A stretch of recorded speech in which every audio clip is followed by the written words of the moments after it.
Chapter 1. A slightly different Naruto.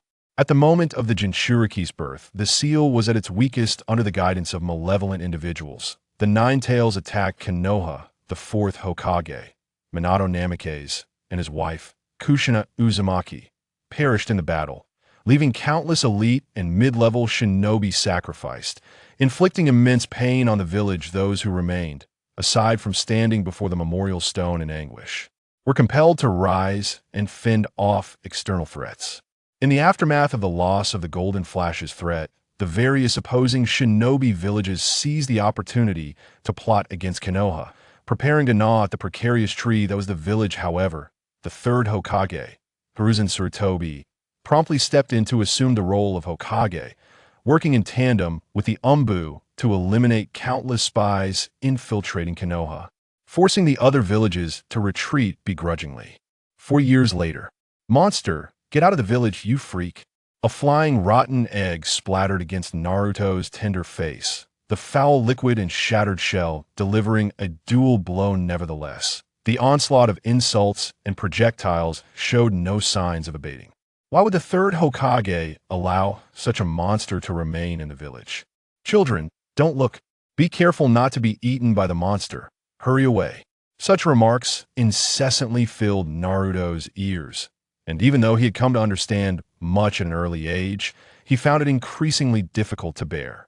Just gonna get some food from Grandpa Third. By the way, did my parents massacre a village? Why am I called a monster? Grandma always talks about how great my parents were. Could it be that she's lying to me? Naruto murmured to himself as he returned home, covered in vegetable leaves and dirt. He had initially thought that under his grandmother's care, he would safely grow up to attend elementary school. However, the reality was far from his expectations. His grandmother had passed away a month prior, and his grandfather, the third Hokage, was, in Naruto's understanding, merely a busy village chief with little time to care for him at times. He was left to fend for himself when it came to meals. Thus, the question arose, why, whenever he stepped onto the streets, was he subjected to such targeted disdain? The night in Konoha was illuminated, the villagers seemingly oblivious to their past pain, indulging in leisure after dinner. Adults shared amusing anecdotes from the day, while children nestled behind their parents, playfully begging for new toys or extra snacks. Why do I even exist? Naruto sat atop the railing of his rooftop, gazing down at the peaceful scene below. If he had parents, surely he would be one of those children. But after being treated this way, thoughts of revenge had crossed his mind. Yet he was just a small child with only a smidgen of chakra. How was he to survive in this world? A strong gust of wind swept through, lifting the stall's curtains and carrying away the children's balloons, along with Naruto's small frame. In midair, Naruto extended his hand, attempting to grasp the railing, but ultimately relinquished his effort in this world. He was an object of disdain. Even if he managed to cling to life, it would only result in self-harm. So he simply closed his eyes and fell straight down. Am I dead? After what felt like an eternity, Naruto opened his eyes, curious to see if he had indeed perished. Instead, he found himself in an unfamiliar space, shrouded in dim light with hues of orange and yellow. The sound of dripping water echoed continuously, and a wall sealed off his path back. The water around his legs was knee-deep, leaving him with no apparent exit, while the only path forward was accompanied by the ominous sounds of a beast's breath, sending a chill down his spine. Did I fall into a sewer? Who stole the manhole cover? Naruto quivered slightly, but steeled himself to move forward. Dying in a sewer would be far too undignified. What a massive iron door is the exit behind it. After a brief walk, 2 enormous iron doors loomed before Naruto, their locks adorned with a large seal that exuded a sense of foreboding. Roar! You little brat. I've been sealed within your body for 4 years. That's nothing. I've grown accustomed to it, but I never expected you to suddenly commit suicide without a word. You are the first Jinchuriki I've encountered who is so thoughtless. Don't you realize if you die, I die too, you little brat? A colossal fox emerged from the crack in the door, letting out a furious roar. The Nine Tails, who had been residing within Naruto, felt as though he had been toyed with in his understanding of humanity. They were all creatures driven by the instinct to survive, greedy yet fearful of his power. Yet this little brat had just jumped off a building. In desperation, he had to pull his consciousness here to devise a plan. A summoning beast? Why are you living in a sewer? Naruto's eyes turned into question marks despite his demeanor. He was merely slightly more mature than other children, and he found it hard to accept such an extraordinary occurrence. Idiot! This is your interior. You've only brought your consciousness here. Your body is still suspended in midair. The Nine Tails, infuriated, swished its nine tails in agitation, unable to endure the thought of being nearly killed by a clueless child. Oh, I see, this was just an accident. I didn't mean to commit suicide, but I also didn't plan to keep living. Naruto touched his cheek, realizing it wasn't a dream, and awkwardly admitted, you're not surprised? Look at my massive form. Let's hear a good, loud scream. The startled Nine Tails eagerly anticipated the Jinchuriki's terrified shriek, its crimson tongue flicking out to lick its paw. I'm not afraid of the sun. I want transform under the full moon surely. Something is sealed within me. Moreover, judging by the villagers' attitudes, you're incredibly powerful, so powerful that even Grandpa Hokage cannot handle you, which is why you've allowed me to continue living. Naruto pondered, connecting the events around him with the words of the Nine Tails, arriving at a conclusion. Of course, I am the strongest tail beast, known for possessing infinite chakra. That's merely a simplistic deduction. Upon closer inspection, you have nine tails, so I shall call you the Nine Tails. Are you joking? And the reason you become a pariah, hunted by everyone without me, you could have enjoyed a normal life. Come on, hate me. Only hatred can make you stronger. Just look at those who bully you. One day, when you possess power, they will be crushed beneath your feet like ants. Hate? Why should I hate? Naruto stared blankly at the Nine Tails, bewildered by the fox's insistence that he should harbor animosity. The Nine Tails, having observed humanity for a millennium, realized that Naruto was not lying. He truly bore no hatred. You just mentioned that if I die, you die as well. Undoubtedly, we are one. I'm not so bored as to hate myself. On the contrary, I find it quite interesting. After 4 years, I finally have my first friend to talk to. By the way, how can you get out? Rip off that seal, and you can unlock the door. The hand signs for unlocking are caught off guard by Naruto's words. The Nine Tails inadvertently revealed the truth. Ryup. Hey, Hyuga. Stunned, the Nine Tails watched in disbelief as Naruto effortlessly tore down the seal. A mere 4-year-old child managing to do so. Just as Naruto was about to unlock the door, a hand grasped his arm. What's going on? Naruto, how old are you? How did you break the seal? The foolish father, Minato, entered the scene, having anticipated that his son would have grown into a handsome young boy. Instead, he found a small child engaging in the most dangerous of actions. Who are you? I'm going to unlock the seal and let him out. Minato's eyes widened in comic disbelief, his mouth agape in his dazed state. He failed to notice that Naruto had not ceased his actions gathering chakra in his hand. He performed a rotation around his abdomen, and the cage containing the Nine Tails opened. Naruto was puzzled while the Nine Tails had merely instructed him on the hand signs. The method felt incredibly familiar, as if it had been imprinted in his mind. Long ago, the execution was surprisingly smooth, and his minuscule amount of chakra was just sufficient. All right, it's open. Hey, fourth, this can't be real, right? The seal seems to have been broken. The Nine Tails stretched out its paw. The iron door that had confined it was indeed gone, meaning it was free to leave at any moment. It's a dream. It must be a dream. I don't believe it. Minato clutched his head in despair, on the verge of tears. Nine Tails, you're very powerful, right? Let's go out together and smash those guys' shops in the market. Naruto, completely oblivious, climbed into the Nine Tails' cage, tugging at its ears as he spoke. Smash shops? Why? Revenge. Although Naruto claimed it was revenge, there was no trace of hatred in his eyes, only a gentle smile. Naruto, look at what you've done. What is wrong with you? Minato was furious. The seal he and Kushina had painstakingly crafted had been shattered, and Naruto was openly declaring his intention to take revenge on the villagers. Fourth, take a look at this. The Nine Tails flung Naruto off its head and activated a mirror technique, displaying the memories of the times Naruto had been most severely bullied, including the moment he had jumped from the building. How is it that my intention was for him to become the beloved hero of Konoha who seals you away, and to grow up using your strength to inherit the will of fire for the new generation? The word betrayal struck deeply in Minato's heart. The sacrifices he and his wife made for the village had resulted in such a return for Naruto. It was certain that the third Hokage had concealed Naruto's identity from the villagers, seemingly adding fuel to the fire of their disdain for him. Kurama, come out with me. With your power, I can surely live a better life. Come on, let's go.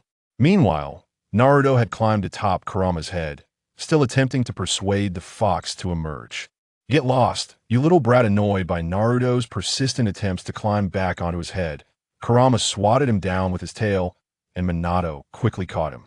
Naruto, I'm so sorry. Minato held his son tightly, feeling heartbroken to him. Naruto's leap from the building, a misunderstanding, stemmed from his despair with life, and he felt he had nearly driven his son to death. This thought pierced Minato's heart like a knife. Hey, don't be cowardly. You've been trapped for so long, you must want to get out, right? Hey. Naruto expressed his dissatisfaction with the fox, who had covered its eyes pretending to sleep.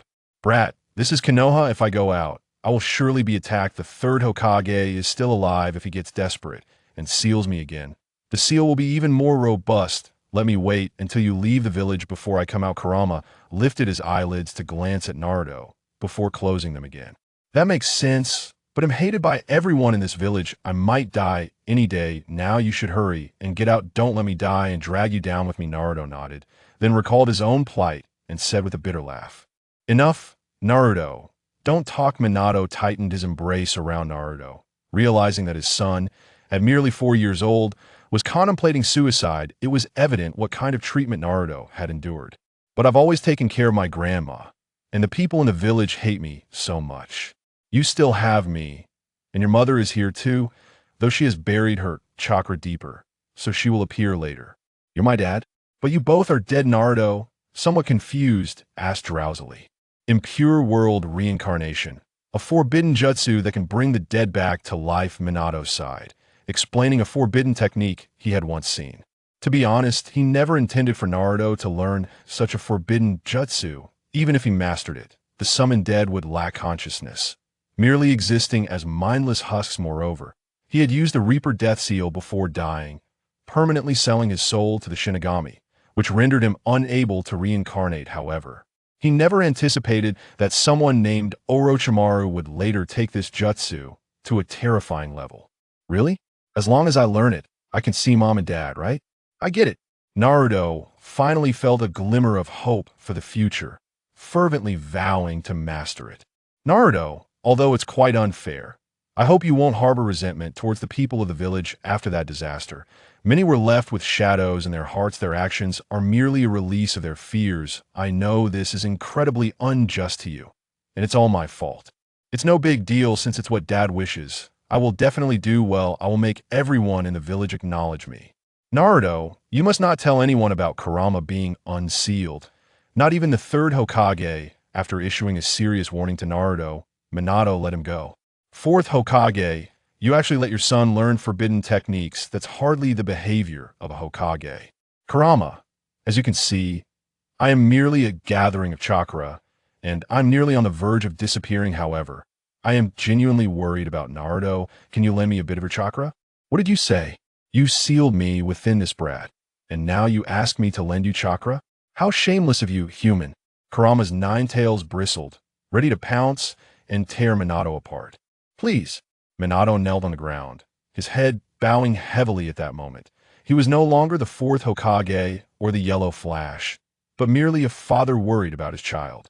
TSK, breaking a chakra clone is meaningless. ID, much rather smash your real body. Kurama suddenly thought that Naruto might be disappointed if he came in next time and didn't see Minato. Friends, that little brat seemed to have mentioned such a thing before shaking his head to discard these trivial thoughts.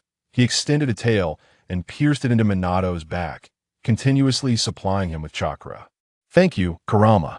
Thud. Naruto's body crashed heavily into a stall, shattering numerous fruits. I'm still alive. How wonderful. Not wonderful at all. You filthy monster, shattered my goods. A burly man emerged from the shop, roaring at the sight of the scattered watermelons. I'm sorry. Just as Naruto was about to turn and flee, he suddenly recalled the words he had just spoken to Minato. Resolutely halting his steps, he turned to face the hostile crowd in the street. From today onward, I shall no longer run away. I will earn your recognition, and I aspire to become Hokage," Naruto proclaimed, climbing onto a table by the roadside and stretching his arms towards the sky. "What grandiose nonsense, you monster. Just go die?" The villagers, moved by Naruto's youthful voice, picked up vegetables, slippers, and benches to hurl at him. Indeed, mere words would not suffice. Having long mastered the art of dodging garbage, Naruto swiftly evaded the projectiles and escaped to the rooftops. The empty house remained unchanged. Aside from the odor of instant noodles, it was devoid of anything of value. Lying on his bed, Naruto pondered the events of the day, feeling grateful to have seen his father. Bang! Just as Naruto drifted into slumber, a figure suddenly appeared in the room. The third Hokage, pipe in mouth, observed Naruto on the bed, glancing around.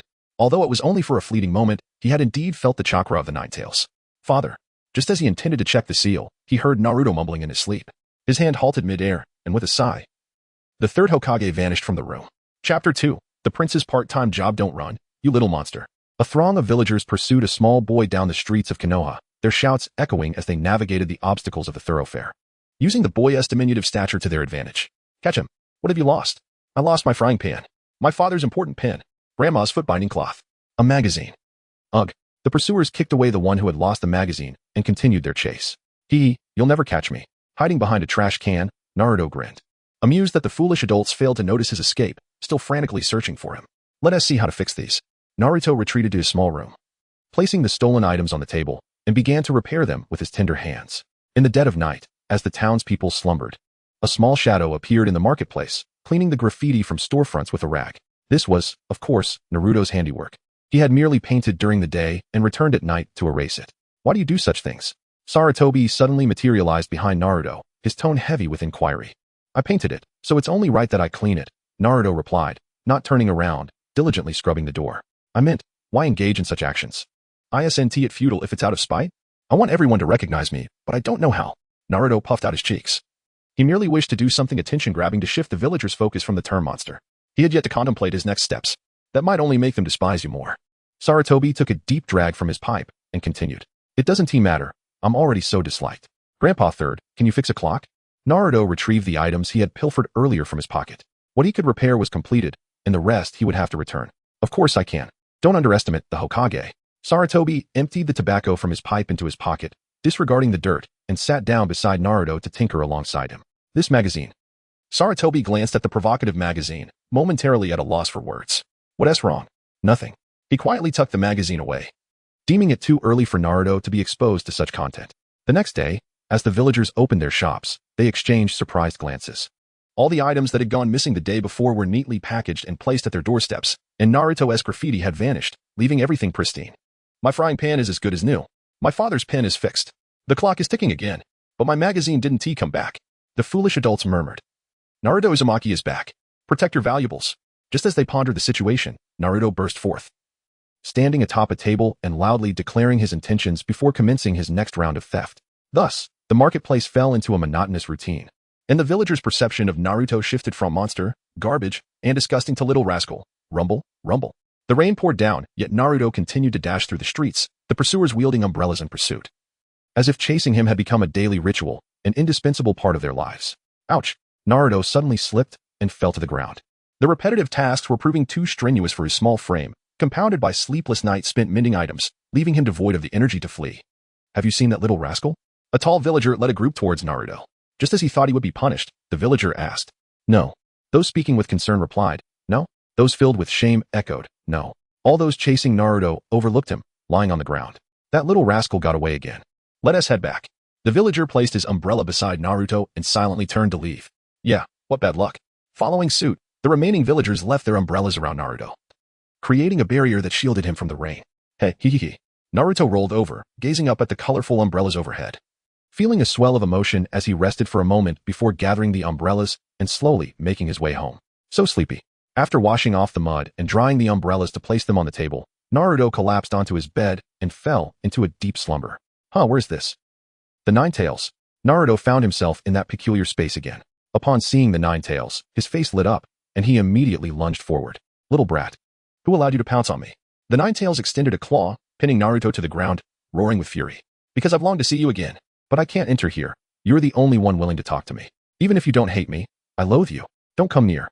"Why? I haven't done anything to upset you, have I?" "Because you are human, the very thing I detest most." the most repugnant creature in the world. No, your hatred for me is unfounded. It's not like I chose to be human. If I could, I would rather be a fish or a bird. That would surely be more enjoyable. Let us reason together. Humph. The Ninetales gradually withdrew its paw. Seeing this, Minato quickly scooped Naruto up, gazing at him with tears streaming down his face. Wah, Naruto, you've endured so much. Father truly is useless, unable to protect you. Hey, don't cry. I'm okay. Naruto found himself at a loss for words. The struggle was palpable. He gently patted Minato's head in a gesture of comfort. The Ninetales, with a smirk creeping across its lips, suddenly caught Naruto's gaze and stifled its amusement. Little brat, do you not tire of this existence? It rejected Naruto's request to climb atop its head, opting instead to offer him a tail as a plaything. The Ninetales felt a strange weariness. When did it? A formidable beast become a caretaker? Exhausted indeed, running about endlessly every day. Naruto leaned against the Ninetales' fluffy tail, shutting his eyes as he spoke weakly, prompting Minato to weep anew. TSK. The Ninetales recognized that this child could never grasp the depth of its words. After all, it had witnessed Naruto's every action from within. Having lived for so long, the Ninetales swore it had never encountered such an innocent human. The world of ninjas was rife with hatred and resentment. No one repaid kindness with kindness. Today you stab me, tomorrow I shall retaliate. Yet Naruto was like a pure white lotus, emerging untainted from the mire. Pure white? Little brat, an idea just struck me. Since you are pure white, why not dye you black? The Ninetales mused, envisioning transforming Naruto into a tool for its own purposes, though at that moment, Naruto had already drifted into slumber. I shall not permit you to harm Naruto, Minato interjected, instinctively positioning himself in front of Naruto, for the Ninetales' grin was utterly terrifying. He is my invaluable asset. How could I possibly harm him? Today, I shall strive to capture everyone's attention. Hold on, little brat, I must first settle the score. A burly man hoisted Naruto off the table, towering over him even when he stood. His muscular frame exuded overwhelming strength, radiating an oppressive heat. Settle the score? Indeed. Do you recall smashing my merchandise a month ago? That did happen. Very well, here's the bill. You owe me. The man produced a piece of paper. Although Naruto could not read yet, he understood numbers. And the multitude of zeros on the bill blinded him momentarily. You must be joking, uncle. That's far too much. Naruto was a poor child. The third Hokage's allowance barely covered a few skewers of dango. This was unavoidable, given Naruto's young age and unique status. The third Hokage wished to shield him from prying eyes. Nonsense. Watermelons are a luxury reserved for the nobility. A wretched brat like you will never afford such things. It was meant for the Uchiha clan, and now I've been left with a tarnished reputation. You wouldn't sell me off to the Sand Village, would you? Naruto gulped. Having heard countless tales from adults about the Sand Village, a place of endless sands and scarce water, a perfect scare tactic for frightening children. How could I do such a thing? However, the merchandise must be compensated. Until your debt is settled, you shall work diligently for me. Work? That's fine by me. Naruto nodded, acknowledging that he had indeed damaged the man's valuable goods, and compensation was only fair. Excellent. From today onward, I shall be your manager. I am Iguanhai, and I shall not relent until I have extracted every ounce of value from you. Chapter 3. The Fateful Encounter. Little brat. Slacking off. Iguanhai kicked over Naruto's chair, then seized him by the scruff, glaring fiercely. It hurts. I wasn't slacking off. Sitting idly by is still slacking. But there's nothing to do. Have you delivered all the goods I asked you to? Yes. Impressive, little brat. So what were you doing just now? Iguanhai, astonished by Naruto's efficiency, set him down. Refining chakra. Oh, do you aspire to become a ninja? Of course. I aim to surpass all previous Hokages. Boring. First, go deliver these goods. Iguanhai was touched, gesturing toward a mountain of parcels stacked behind him, tossing Naruto a map. So many? And to such a distant location? Naruto glanced at the map. He was situated in the eastern part of Konoha, while the destination lay in the far west. If you cannot deliver it all in one go, then make 10 trips. Until you repay your debt to me, I will unhesitatingly exploit your labor. All right, boss. Naruto pouted but hoisted 2 boxes and set off, realizing he possessed far more strength than other children his age. Hey, little brat, off to deliver goods again? The townsfolk of the shopping district no longer hurled insults at Naruto, nor did anyone throw refuse at him. Although their tone remained somewhat unkind, it was a significant improvement over the past. Yes, my family's range hood is broken. Could you take a look later? Oh, what an enormous courtyard. Naruto marveled at his destination, the length of the surrounding walls surpassing the entire shopping district. The opulent estate was unlike anything he had ever witnessed. Who goes there? 2 guards wielding pitchforks blocked Naruto's path, demanding to know his business. I'm here to deliver goods. Proceed. After inspecting the packages, the guards allowed Naruto entry. They had not stooped so low as to intimidate a mere delivery boy, especially given that the Uchiha clan, the richest family in Konoha, was confident no one would dare to cause trouble. The most luxurious house. How do I find it? Naruto pondered, gazing at the various splendid residences, baffled by Iguanhai's vague instructions. Hey, little brat, Could you point me to the most opulent house here? A boy appeared, dark-haired, dark-eyed, clad in a blue short-sleeved shirt and white shorts, practicing his throwing technique with kunai. The target on the wall bore numerous dints, yet the bullseye remained untouched. Humph. An impudent fellow, Uchiha Sasuke initially had no desire to engage with Naruto. Hey, don't be silent. You're not mute, are you? How pitiful here. Take this orange. I'm neither mute nor pitiful. Get lost. Sasuke, gripping his kunai, felt the tension in his arm escalate. Irritation morphing into agitation as he hurled the kunai at Naruto. Oh no. The moment the kunai was released, Sasuke regretted it. Even a rude individual could sustain serious injury, something he wished to avoid. Hey, whoosh. Just before the kunai struck his chest, Naruto effortlessly caught the handle and hurled it at the target, hitting the bullseye with precision. How did you do that? Sasuke was taken aback. This technique was something he had only witnessed from his elder brother. He never anticipated that this seemingly younger child could also master it. Such a leisurely endeavor was vastly different from dealing with stones. If one were to be bombarded daily with various peculiar objects, one would inevitably learn to adapt. Come with me. Weren't you looking for a house? Oh, how wonderful that you were willing to guide me. Following Sasuke's lead, they arrived at a quaint villa, an opulent structure of antiquity, complete with a pond filled with koi fish that Naruto had never seen before. This will do nicely. What an impressive house. I truly wish to meet its owner. That would be me. This is my home. That doesn't seem right. It should belong to your father. Enough of your chatter. Who are you to barge in here without knowing the Uchiha clan? I'm the delivery person. I know you are the delivery person. I'm asking for your name. I know. Wait. I am Uzumaki Naruto, and one day I shall become Hokage. Naruto declared with a confident thumbs up directed at his chest. You mentioned Hokage? I abhor Hokage. Get out. Why is that? Even the third Hokage received your magazine. Without Hokage, how could we have been relegated to this corner of Konoha? This desolate corner with nothing? Sasuke, what is wrong? At the sound from outside, a boy emerged from the house, his long braid and gentle demeanor causing Naruto to mistakenly believe he was a sister, only to realize upon hearing his voice that it was his brother. Nothing. Sasuke pouted, unwilling to lose his temper in front of Itachi. Hello, I'm here to deliver. Oh, the oranges I ordered. Thank you for your efforts. Hee, Sasuke, I will definitely become Hokage. We shall meet again soon. With a sunlit grin and golden hair, Naruto created the illusion of a small sun as he waved goodbye, departing Sasuke's home while the Uchiha brothers stood momentarily dazed. Friends? Itachi tilted his head. No.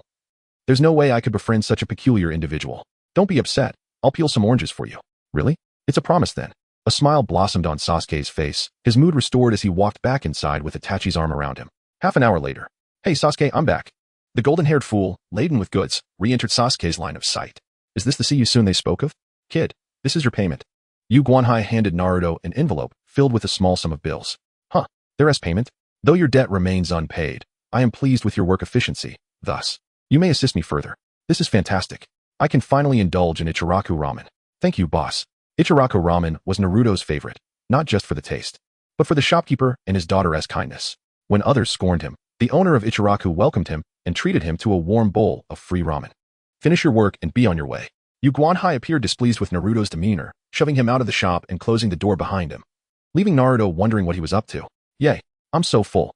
Ichiraku's ramen is the best. Sated, Naruto collapsed onto his bed. The modest payment from Yu Guanhai was sufficient for a few bowls of ramen, filling him with joy. No longer did he need to drool at the ramen shop. Drip, drop. As the familiar sound of water echoed, Naruto awoke to find himself back in the sewers. Kyubi dad, hear me out. Today, I received my payment and even enjoyed ramen. Naruto, brimming with exuberance, recounted the events of the day, completely oblivious to Minato's expression. Wah, Naruto, is money the source of your delight? Indeed, with wealth, one can indulge in ramen, purchase dango, and acquire countless other treasures. However, I am still too young and owe the proprietor a considerable sum. In other words, do you desire more riches? Yes. With sufficient funds, I shall construct an immense house for you to reside in. Once I mature and embark on my journey as a ninja, completing numerous missions will enable me to achieve this. Naruto gestured animatedly with both hands, while the corner of the Ninetales' mouth twitched slightly, ultimately refraining from interrupting him. Once Naruto finished speaking, the Ninetales finally spoke up, remarking that it was not that complicated. One could simply seek out a prominent clan for marriage. After making this statement, the Ninetales blinked and furrowed its brow a few times, displaying an array of expressions that seemed peculiar for a fox. Nevertheless, it began to conjure some rather clever ideas. Marriage into a clan. Hey, Ninetales. Watergate realized the Ninetales was plotting something mischievous against Naruto. Just as he intended to intervene, he found himself firmly bound by the Ninetales' tail, leaving only a tuft of golden hair exposed. Silence, you parasite that relies on others' chakra for survival. The Ninetales continued, addressing the young one. What they call marriage into a clan essentially means finding someone to support you. You need not lift a finger aside from contributing to the family's lineage and, of course, changing your surname in the process. Having lived for an extensive period, the Ninetales had witnessed much and possessed considerable knowledge of human customs. It wore a mischievous grin, enticingly explaining while inscribing the words marriage into a clan and chakra upon the ground. Will they treat me to ramen? Naruto, with a look of bewilderment, inquired. Though he could not comprehend how such fortunate circumstances could exist, yet, since the Ninetales had spoken, he was inclined to believe. Of course. Very well. I shall seek someone to marry into their family tomorrow. What are you scheming, Ninetales? After Naruto departed, Minato finally freed himself, casting a dissatisfied glare at the Ninetales. Isn't this the best course of action at this stage? No arduous labor required, someone to take care of you, and no fear of being beaten. The Ninetales, filled with delight, confirmed that Naruto was indeed as naive as he had anticipated, harboring no doubts about his words. However, one could not overlook that men who marry into families are often subjected to their wise whims, toiling from dawn till dusk, and even if they bear children, they seldom gain custody. In summary, life seems rather bleak. You've been reading too many novels. The Ninetales glanced at Minato, who was lost in his own thoughts, cradling his head, and joyfully closed his eyes. If you trick me, I shall reciprocate by tricking your son. Mutual trickery is the essence of the ninja world. Chapter 4. The Dauntless Leader of Konoha Boss. What does it mean to marry into a family? The next day, during a moment of respite, Naruto posed the question. Marry into a family? It likely means finding a wife and settling down, Yuka-Kanai responded, puzzled as to why Naruto was inquiring. I see. If I were to marry into a family, do you have any suggestions? Naruto possesses a rather simplistic understanding of marital relationships, perceiving it merely as two individuals cohabiting and procreating.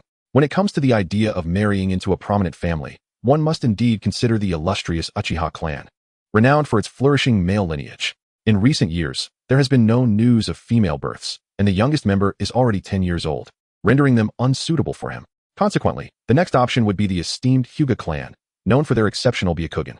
The head of the family has fortuitously given birth to a daughter of the same age as Naruto. Yuan Swanhai, feeling rather idle, earnestly began to assist Naruto in analyzing this situation, ultimately concluding that the Hyuga family would be the most fitting choice. Hey, kid?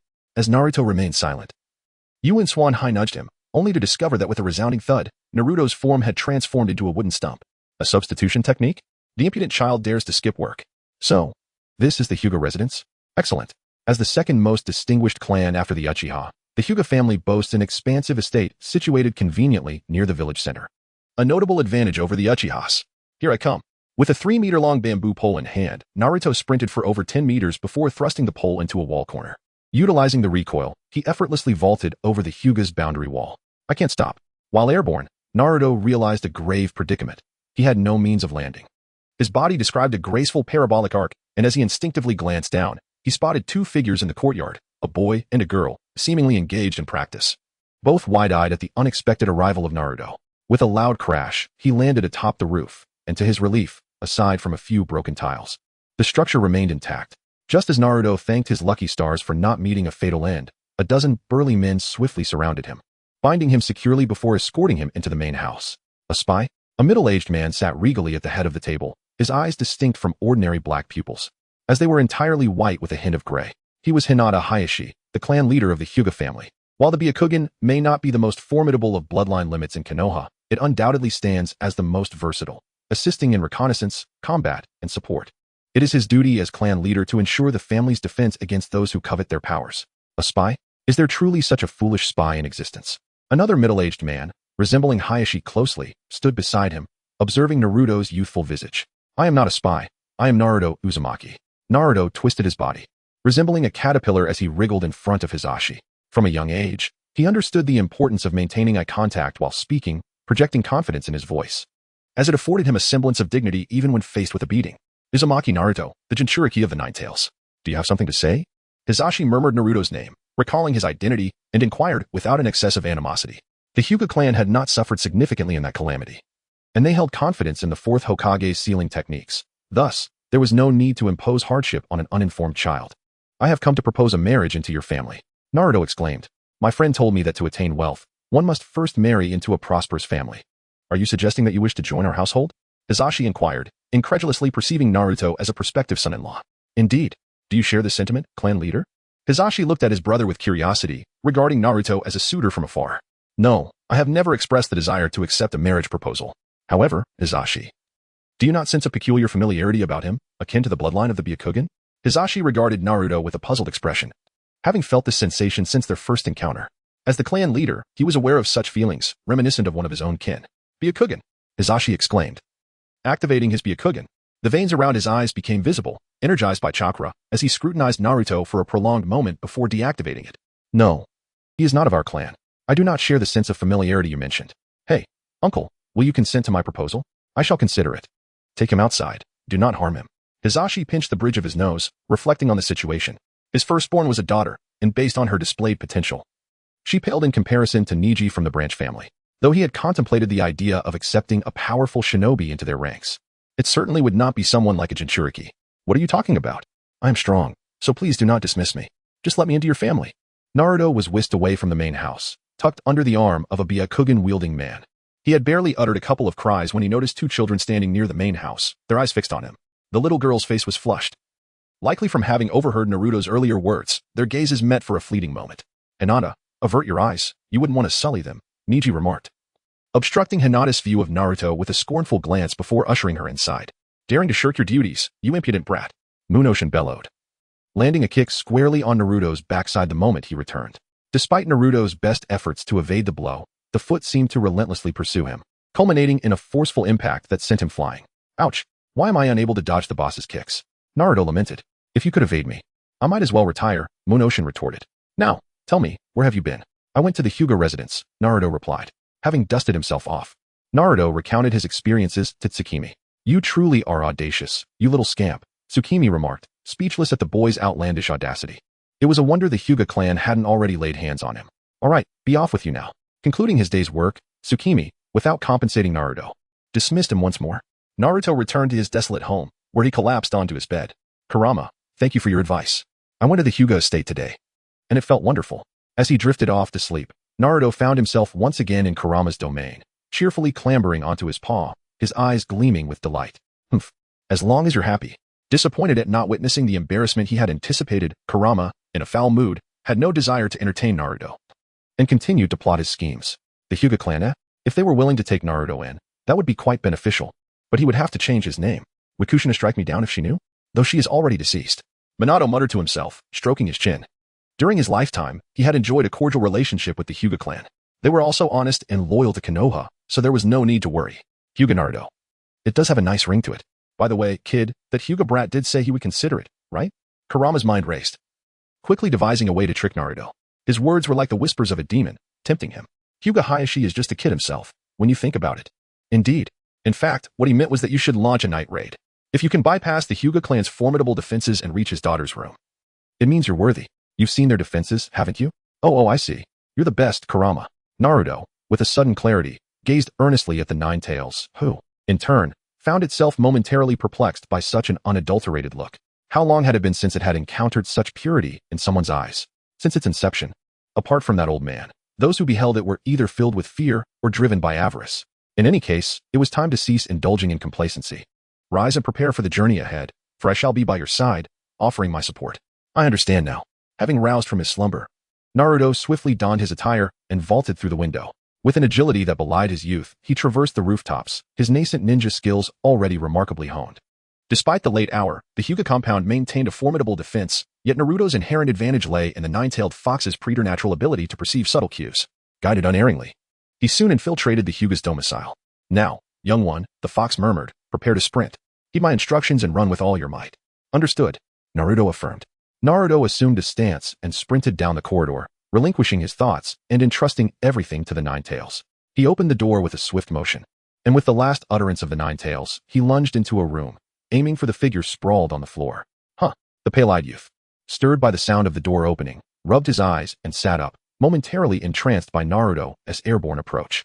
After a brief pause, he exclaimed, Bagua Palm. Oh no! Naruto, with a piercing scream, shattered the window on the second floor and soared out, landing in the pond situated in the courtyard. Neji, what transpired? Hinata's father, Hayashi, rushed out of the house upon hearing the commotion, only to find Naruto in the pond and an infuriated Neji. This person stealthily infiltrated my room, and I have no idea what his intentions are. Neji seethed, his Byakugan activated. Were it not for his status, he would have plunged into the water and subdued Naruto right then and there. Bah, who entered your room? I came to find Hinata. Naruto expectorating the aquatic flora from his mouth, vociferously retorted, "Hinata? Wherefore? Had it been another, Hayashi would have ensured they comprehended the ramifications of trespassing upon the Hyuga estate. However, the nebulous yet palpable sense of kinship emanating from Naruto compelled him to inquire with forbearance. Pray, isn't this your trial? Is this how you perceive it? Verily, that you managed to circumvent so many layers of defense begs the question. Is the Hyuga clan remiss in its vigilance, or are you simply too formidable?" Upon hearing Naruto's elucidation, Hayashi furrowed his brow. The individuals on nocturnal watch promptly prostrated themselves, as they were at a loss to explicate how Naruto had infiltrated the premises undetected. "Niji, what course of action do you deem appropriate?" Hayashi gestured dismissively, foregoing the chastisement of his kin, and addressed Niji. Naruto's disposition was peculiar. As the nine-tailed Jinchuriki, he could not be arbitrarily punished, and it would be unbecoming of the head of the clan to harass a mere child. The judicious recourse would be to entrust the matter to Niji, his peer. So be it. Let it persist until dawn, that he might learn a lesson. Niji extricated Naruto from the pond and bound him to the wooden post typically used for training exercises. "Alas, I implore you desist." "Ha ha ha ha. Can you perceive it? The imp truly executed it. Ha ha ha ha." Within Naruto's body, the Nine-Tails was nearly convulsing with laughter, pounding the ground in a frenzy. It displayed images of their journey from Minato to sea, and ultimately, it could no longer contain itself. "What is the matter? Are you feeling displeased?" After a spell of laughter, the Nine-Tails noticed that Minato remained calm, not showing any signs of frustration or anger. It ceased its mirth and inquired earnestly, "No, it's just that I didn't expect you to have such an expression. I thought you could only express rage." How dull." The Nine-Tails was rendered speechless by Minato's remark and promptly laid its head on its paws, drifting off to sleep. Chapter 5. Who truly holds the position? Does it hurt? When Naruto awakened, he found himself still unable to move. The memories of the previous night flooded back. He was bound to a stake by Niji and had yet to be rescued. "Did I hurt you? I'm so sorry." Lifting his gaze, he saw Hinata's worried face. She was nursing her wounds while holding a medicine bottle, gently applying a cotton swab to the injuries Naruto had sustained from Niji's attack. When their eyes met, she shyly averted her gaze, gripping the medicine bottle with uncertainty. "Oh, this little injury is nothing. Naruto-kun, why did you come in the middle of the night?" "Of course, it was to complete your father's trial. Though it seems I may have miscalculated." Naruto smiled broadly, not questioning the Nine-Tails' intentions, merely attributing it to his own misunderstanding. "Oh, is this what it means to be absorbed into a family?" Hinata bit her lip, realizing that Naruto's smile was truly captivating. Perhaps captivating is not the right term, but one could sense a powerful assurance emanating from his grin, a comforting strength. "Once I become part of the family, Hinata will be my wife, and I shall treat her with utmost care and respect." Naruto pondered for a considerable time, realizing that he, after all, was just a child with a limited vocabulary.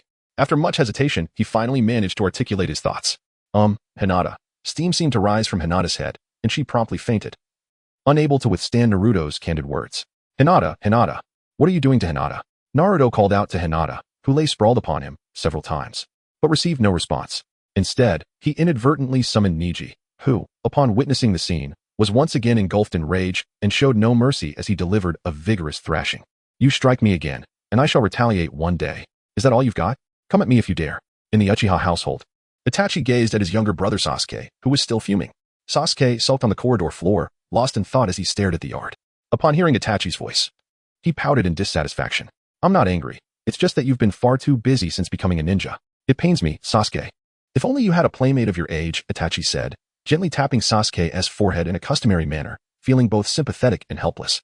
Sasuke, the youngest of the Uchiha family, found himself isolated, as those born earlier than him had already become ninjas. The neighborhood children were too intimidated to approach the Uchiha household, and the offspring of other prominent families were warned by their parents to steer clear of the Uchihas, leaving Sasuke quite lonely. "Brother, I've come to deliver the goods," Naruto announced cheerfully as he entered the yard, carrying a box. "That is my brother. You are not allowed to call him that," Sasuke declared discontentedly, clinging to Itachi's arm to assert his claim. "Thank you, Naruto. Have you been busy today?" Itachi inquired kindly, slightly embarrassed as he scratched his cheek. "Not particularly.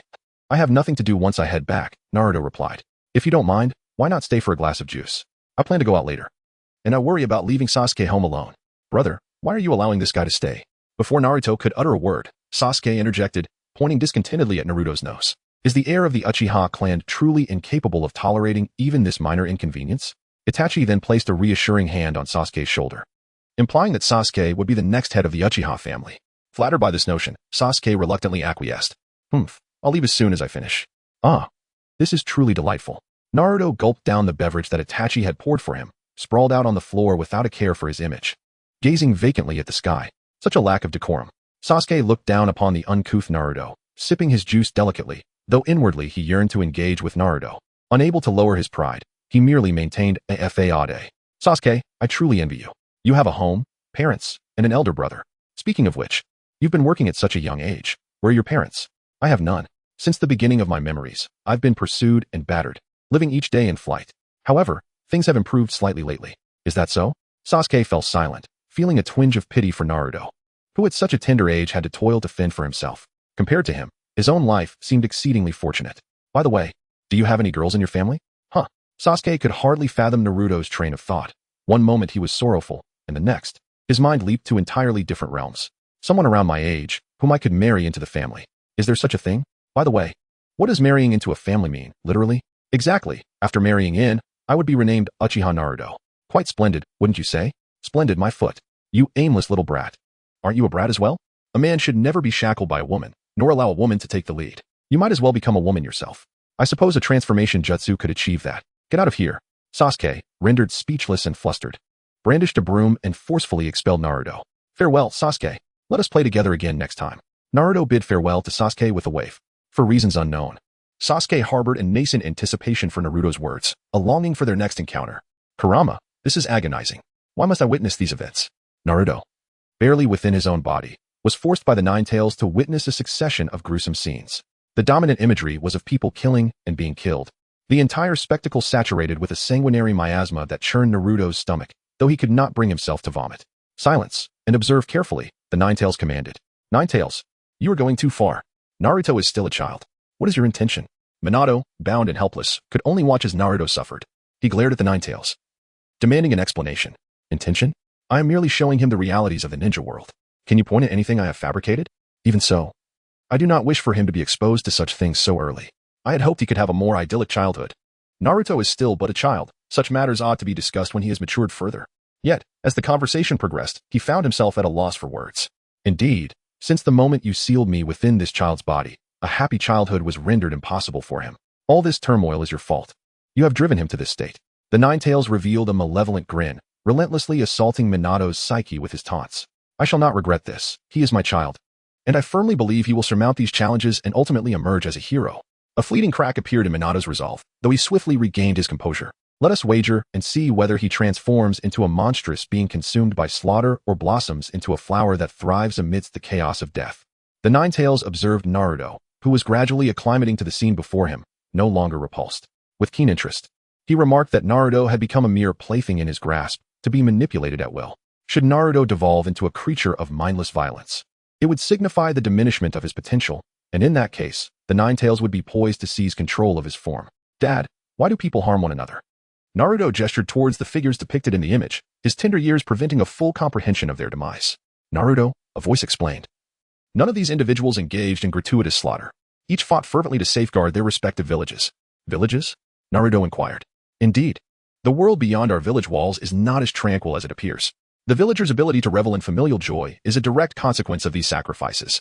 Therefore, you must remember that you, too, will one day be among them, striving to protect our village. Is it permissible to slay others for this protection? Naruto queried. Affirmative. Observing his son's innocent countenance, Minato could only offer the most ruthless of replies. As the nine-tailed demon fox's Jinchuriki, Naruto could never lead an ordinary existence. With a heavy heart, Minato hardened himself to instruct his son in this harsh reality. Chapter 6. The Crown Prince and His Consort. Sasuke, prithee, emerge and partake in leisurely pursuits. Naruto stood before Sasuke's residence, his hands forming a makeshift megaphone around his mouth as he vociferously called out. Cease your hollering. It's not as if I harbor any particular desire for amusement, Sasuke retorted, emerging from the doorway moments later, accompanied by Itachi. Naruto, I entrust Sasuke to your care. Despite his verbal protestations, as you can plainly observe, Itachi remarked with a gentle smile. Sasuke's current attire, a straw hat perched atop his head, a bug-catching net in hand, and a specimen container fastened to his waist, stood in stark contrast to his earlier declaration. Ah, Sasuke, behold, the transformation technique. Naruto clasped his hands together in a series of intricate seals, and with a resounding bang, the diminutive figure vanished, replaced by a stunning maiden with golden hair styled in twin ponytails.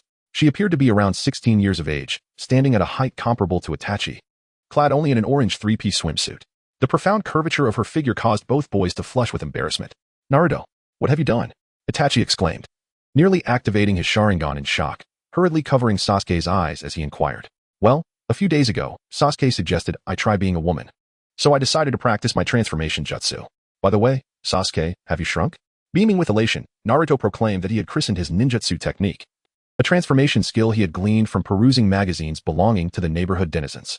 The reason for the swimsuit attire was simply that he had yet to encounter our 18 literature, remaining blissfully unaware of what lay beneath. It is you who have grown taller, you imbecile, Sasuke retorted, his face flushed crimson, despite his eyes being shielded. The fleeting glimpse he had caught was indelibly etched into his mind. Sasuke, while the transformation technique is indeed a remarkable skill, it is essential to remember that Naruto is, at his core, still a boy.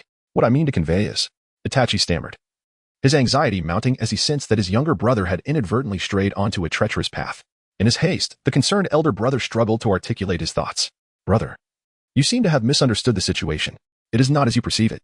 Revert to your original form at once, Sasuke exclaimed, sensing that he had lost something of value in Itachi's eyes, despite not fully comprehending the situation. He promptly commanded Naruto to dispel the transformation technique and then hastily dragged him away. Naruto led the way, with Sasuke trailing behind, their pace unhurried. Sasuke, not one to venture out frequently, was captivated by his surroundings, pausing intermittently to observe. They eventually arrived at a riverbank, where Naruto halted. Hold on, what are you doing? Sasuke inquired, his tone laced with displeasure as he watched Naruto remove his shoes, preparing to wade into the muddy bank. Catching loaches, Naruto replied. Weren't we supposed to be catching cicadas today? Sasuke retorted. Huh, did I say that? Naruto responded. Sasuke clenched his fist, barely suppressing his frustration. Do you have any idea how long I've been preparing for this day? How much research I've done? Why I asked my brother to buy bug-catching tools? He thought. Well, we can do that next time, Naruto said. The river has just receded, so it's a prime opportunity to catch loaches today. Next time, I'll go catch cicadas with you. Next time. Sasuke repeated the phrase, the realization dawning on him that there would be another occasion.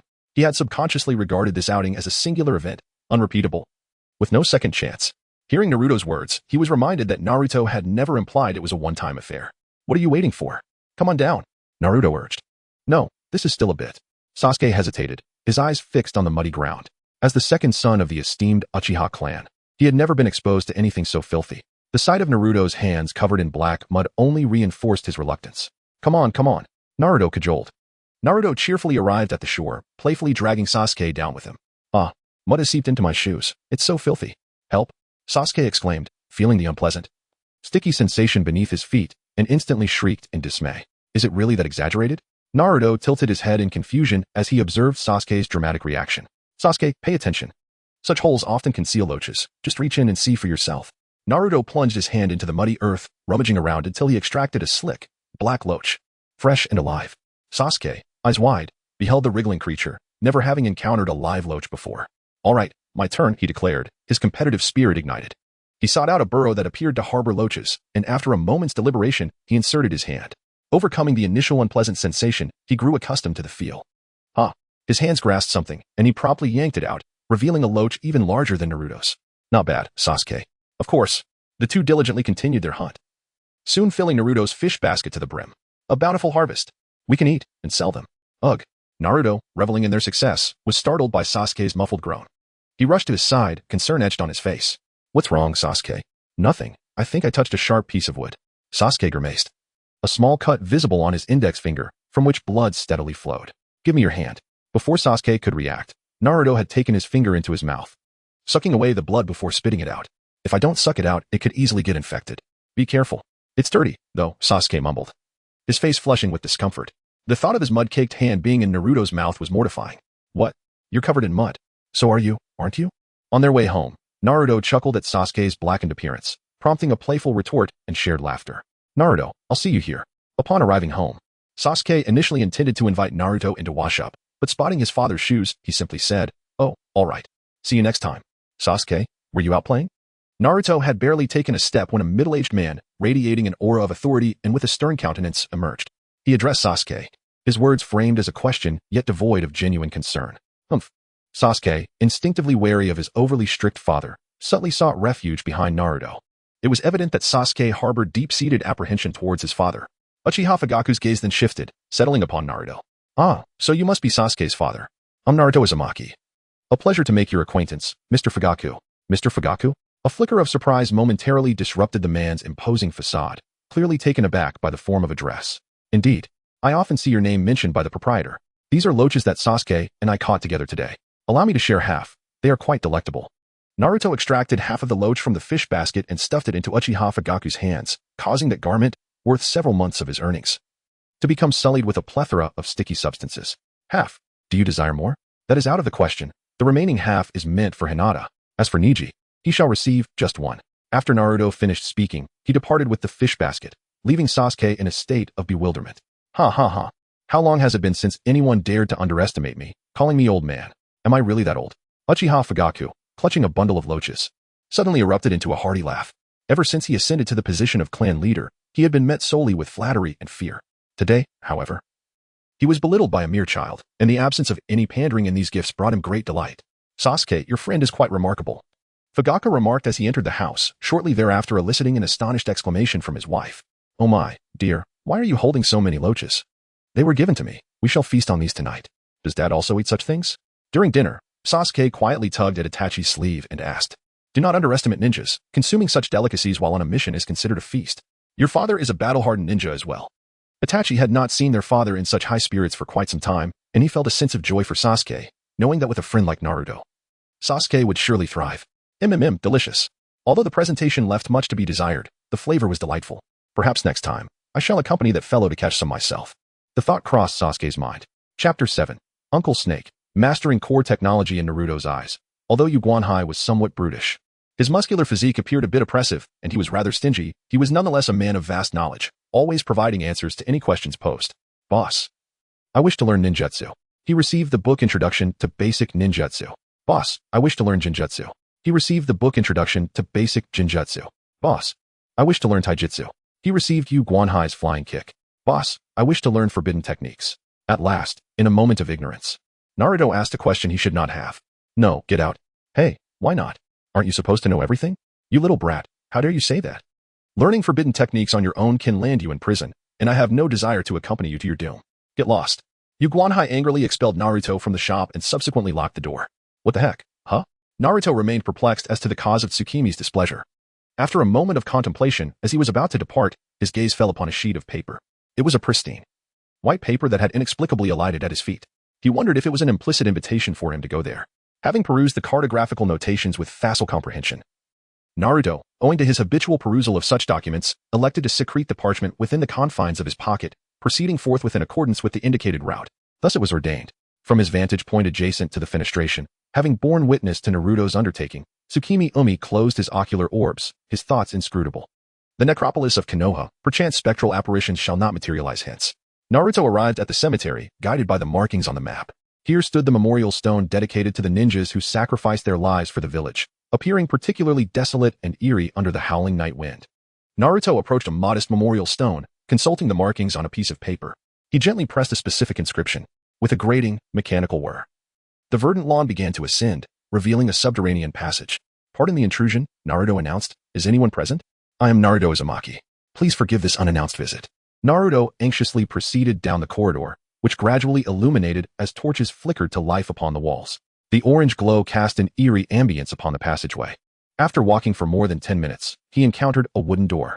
Summoning his courage, he pushed it open, revealing a peculiar sight. A collection of bottles and jars containing strange substances, and a table strewn with books inscribed in incomprehensible script. Who are you? A long-haired woman, with her back turned to Naruto, remained engrossed in her work at the table. I am Uzumaki Naruto, the future Hokage. Greetings, ma'am. Ma'am. Although once teased by an annoying white-haired individual for resembling a woman, being addressed in such a manner felt entirely new. Orochimaru turned to face him. Her delicate features accentuated by purple eyeshadow and adorned with swirling earrings, her raspy voice lending an air of ambiguity to her gender. Oh, did I misjudge? Are you an uncle? Welcome to my laboratory. I am Orochimaru, the little demon of the Nine Tails. Her tongue emerged from her mouth, licking the blood that had stained her left cheek. Then I shall call you Snake Uncle. What are you working on? Orochimaru's smile faltered as Naruto imitated her, extending his tongue, yet could only manage to lick his own lips. I can't reach it. How can I lick my cheek? If I could wipe the soup off when eating ramen. What brings you here? Her golden slit-like pupils narrowed slightly as Orochimaru abandoned the notion of confronting a mere child. I came to learn forbidden techniques. Do you know them, Snake Uncle? Oh, what compels you to risk danger in seeking forbidden techniques from me? Orochimaru did not deny her knowledge of such arts and continued her inquiry. My parents have passed away, and I wish to bring them back to life. Only forbidden techniques can achieve this, right? The path to mastering forbidden techniques is fraught with peril. It is not only the arts that threaten you, but also the people. Society is often narrow-minded and conservative, viewing forbidden arts as calamity, shunning them in fear. The discovery of one practicing such techniques could lead to cries for righteousness and destruction. Are you not afraid? Orochimaru's expression grew slightly more serious. She saw in Naruto a reflection of herself, both having lost their parents at a young age, both striving to reunite with them in their own ways, evoking a sense of shared sorrow. Of course, Naruto earnestly replied that, after listening to Orochimaru for quite some time, he had grasped a fragment of understanding. Forbidden techniques must remain concealed and practiced in secrecy. Very well, but before that, I must first assess your character. Orochimaru stepped aside, revealing not documents upon his workbench, but rather a corpse, its abdomen gruesomely opened. I was just about to commend you. You exhibit no aversion to such a pungent scent of blood. Are you not disturbed by this grotesque sight? Orochimaru observed Naruto with keen interest, concluding that this singular trait hinted at Naruto's future potential. If one fears blood, what business do they have as a ninja? Perhaps they should tend to the fields instead. He's dead, after all. What is there to fear? Naruto thought, having encountered countless corpses. The malevolent Nine Tails often subjected him to gruesome scenes of ninja battles. He had grown accustomed even to dismembered remains. Indeed, you possess the qualities to become my vessel, though, nothing more. Orochimaru appeared quite pleased with Naruto's temperament. He then handed Naruto a kunai and, with a flick of a switch on the table, a wall gradually retracted, revealing a person bound to a cross, pushed forward by a mechanism. MMM. The gagged ninja, upon seeing Orochimaru, desperately shook his head, as if pleading for mercy or perhaps in a fit of rage. What is this for? Kill him. Strike wherever you wish, just a few times. Orochimaru effortlessly toyed with the fate of the unfortunate ninja, who immediately turned his gaze to Naruto, emitting muffled sounds of distress. I cannot do it. I cannot harm the innocent. Naruto demurred. The teachings of Minato resonating within him. One must be ruthless with adversaries, yet never employ one's power to inflict harm upon the innocent. Innocent? This individual was not a ninja of Konoha, but rather a spy dispatched from the land of Earth. To fulfill his mission, he had murdered an unsuspecting villager, assuming their guise to gather intelligence. Upon discovery, he proceeded to slaughter a neighboring family of 4. Could such a being be deemed innocent?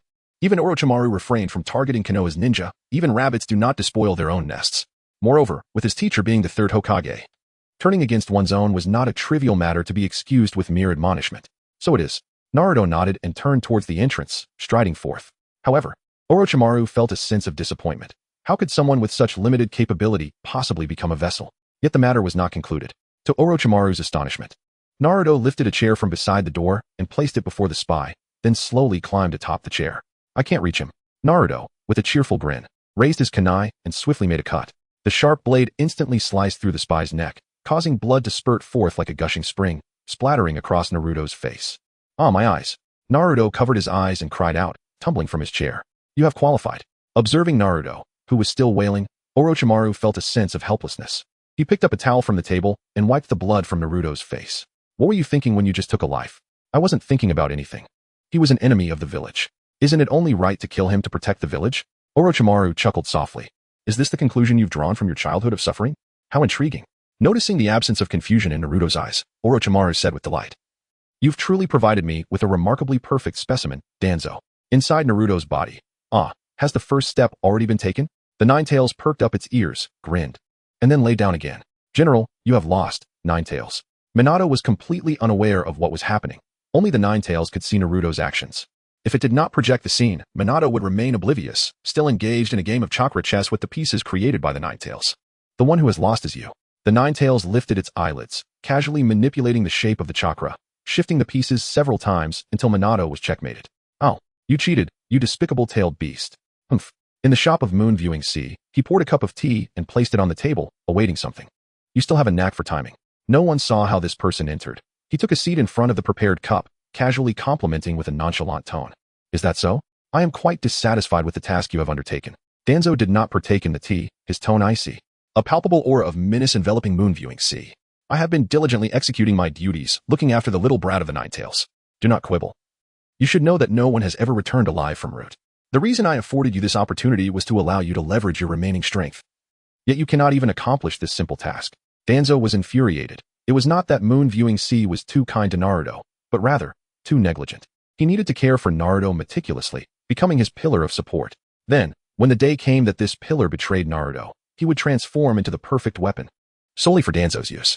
What he observed now was a continuous cycle of abuse directed at Naruto, devoid of any tenderness. A person like this would harbor no emotional turmoil even if they betrayed him. I understand. I do not wish to remind you a second time. I went to great lengths to suppress the truth of him being the fourth Hokage's son and spread the rumor that he is the Nine-Tails Fox. All to mold him into a weapon for Konoha, a weapon devoid of emotions. However, you did well in luring him to Orochimaru. He is quite satisfied and will provide us with many techniques. Perhaps I am being overly suspicious, you, known as the Moonlit Butcher, surely would not develop any feelings for this little brat. After finishing, Danzo did not wait for a response and vanished in a puff of smoke, leaving behind a cup of tea still warm to the touch. Chapter 8. Uncle Snake is meant for conquest. Orochimaru retracted his earlier statement.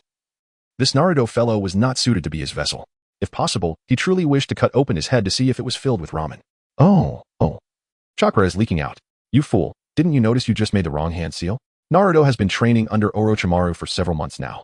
Yet he struggles to master even the fundamental hand seals. Orochimaru has little desire to impart forbidden techniques to him. Who knows the catastrophic consequences of miscasting such potent jutsu? He certainly does not wish to meet his demise alongside Naruto. Is this truly the case? When will I ever learn the Edo Tensei? Naruto scratched his head, dispelling his chakra and ceasing his attempts at hand seals, muttering dejectedly. Cease your practice, Orochimaru interjected. The impure world resurrection technique remains incomplete. Early practice proves futile. Indeed. The scroll of seals holds scant practical value. Orochimaru scoffed at the Leaf Village's scroll of seals. It certainly records numerous formidable techniques, yet their inaccessibility renders them useless. Take, for instance, the Flying Thunder God technique. Since its development by the second Hokage, only the fourth has mastered it. And the fourth Hokage perished before inscribing his insights into the scroll. Incomplete, you say? What do you mean? Naruto inquired. The summoned entities are mere puppets, devoid of independent thought. While they retain vestiges of their former combat habits, they require the caster's commands, akin to puppets controlled by a puppeteer. Does this imply that even if I were to reunite with my parents, a genuine conversation would be impossible? Naruto lamented. Precisely why your role is crucial in perfecting it. I intend to retrieve the souls of the deceased from the netherworld, achieving true reincarnation. Is such a feat attainable? Astounding! Naruto exclaimed, his eyes gleaming with admiration, solidifying Orochimaru's position as his most revered figure. Orochimaru, basking in the admiration of the young boy, was pleased. Orochimaru-sama, the specimen has been acquired. A man clad in an animal mask materialized within the chamber. Naruto knew him only as Kabuto, distinguished by his white hair. Kabuto-san, a snake, Naruto exclaimed. Naruto's keen eye spotted two serpents slithering along the wall behind Do. Without hesitation, he drew two shuriken and hurled them with precision, striking the heads of the serpents. You little brat, Do exclaimed in sheer terror, astonished that anyone would dare to kill snakes in front of Orochimaru. He could almost envision Naruto being preserved in formaldehyde.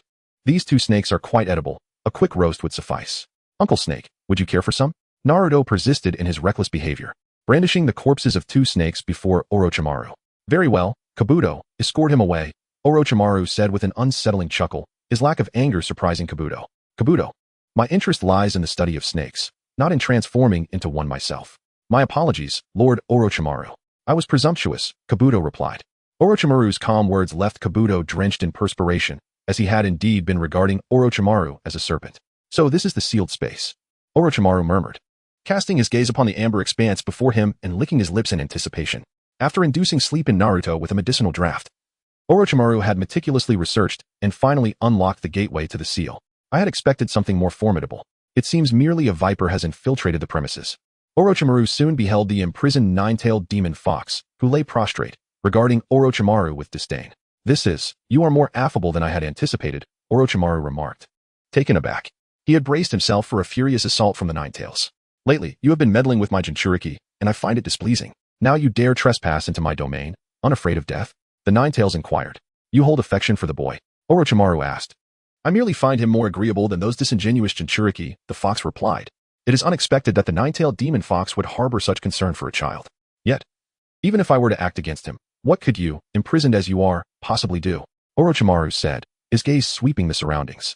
Why do I not perceive the seal? I had surmised that the fourth Hokage's sealing technique would involve some form of cage, yet it eludes my sight. Your seal has been undone. Orochimaru finally discerned the truth. He had overlooked this crucial detail, subconsciously believing that the Nine-Tails could not breach the seal, at least not presently. Precisely, the fox responded. In an instant, the Nine-Tails materialized before Orochimaru, obliterating him with a swipe of its claw. A mere shadow clone, I presume, Orochimaru stated. Nine-Tails.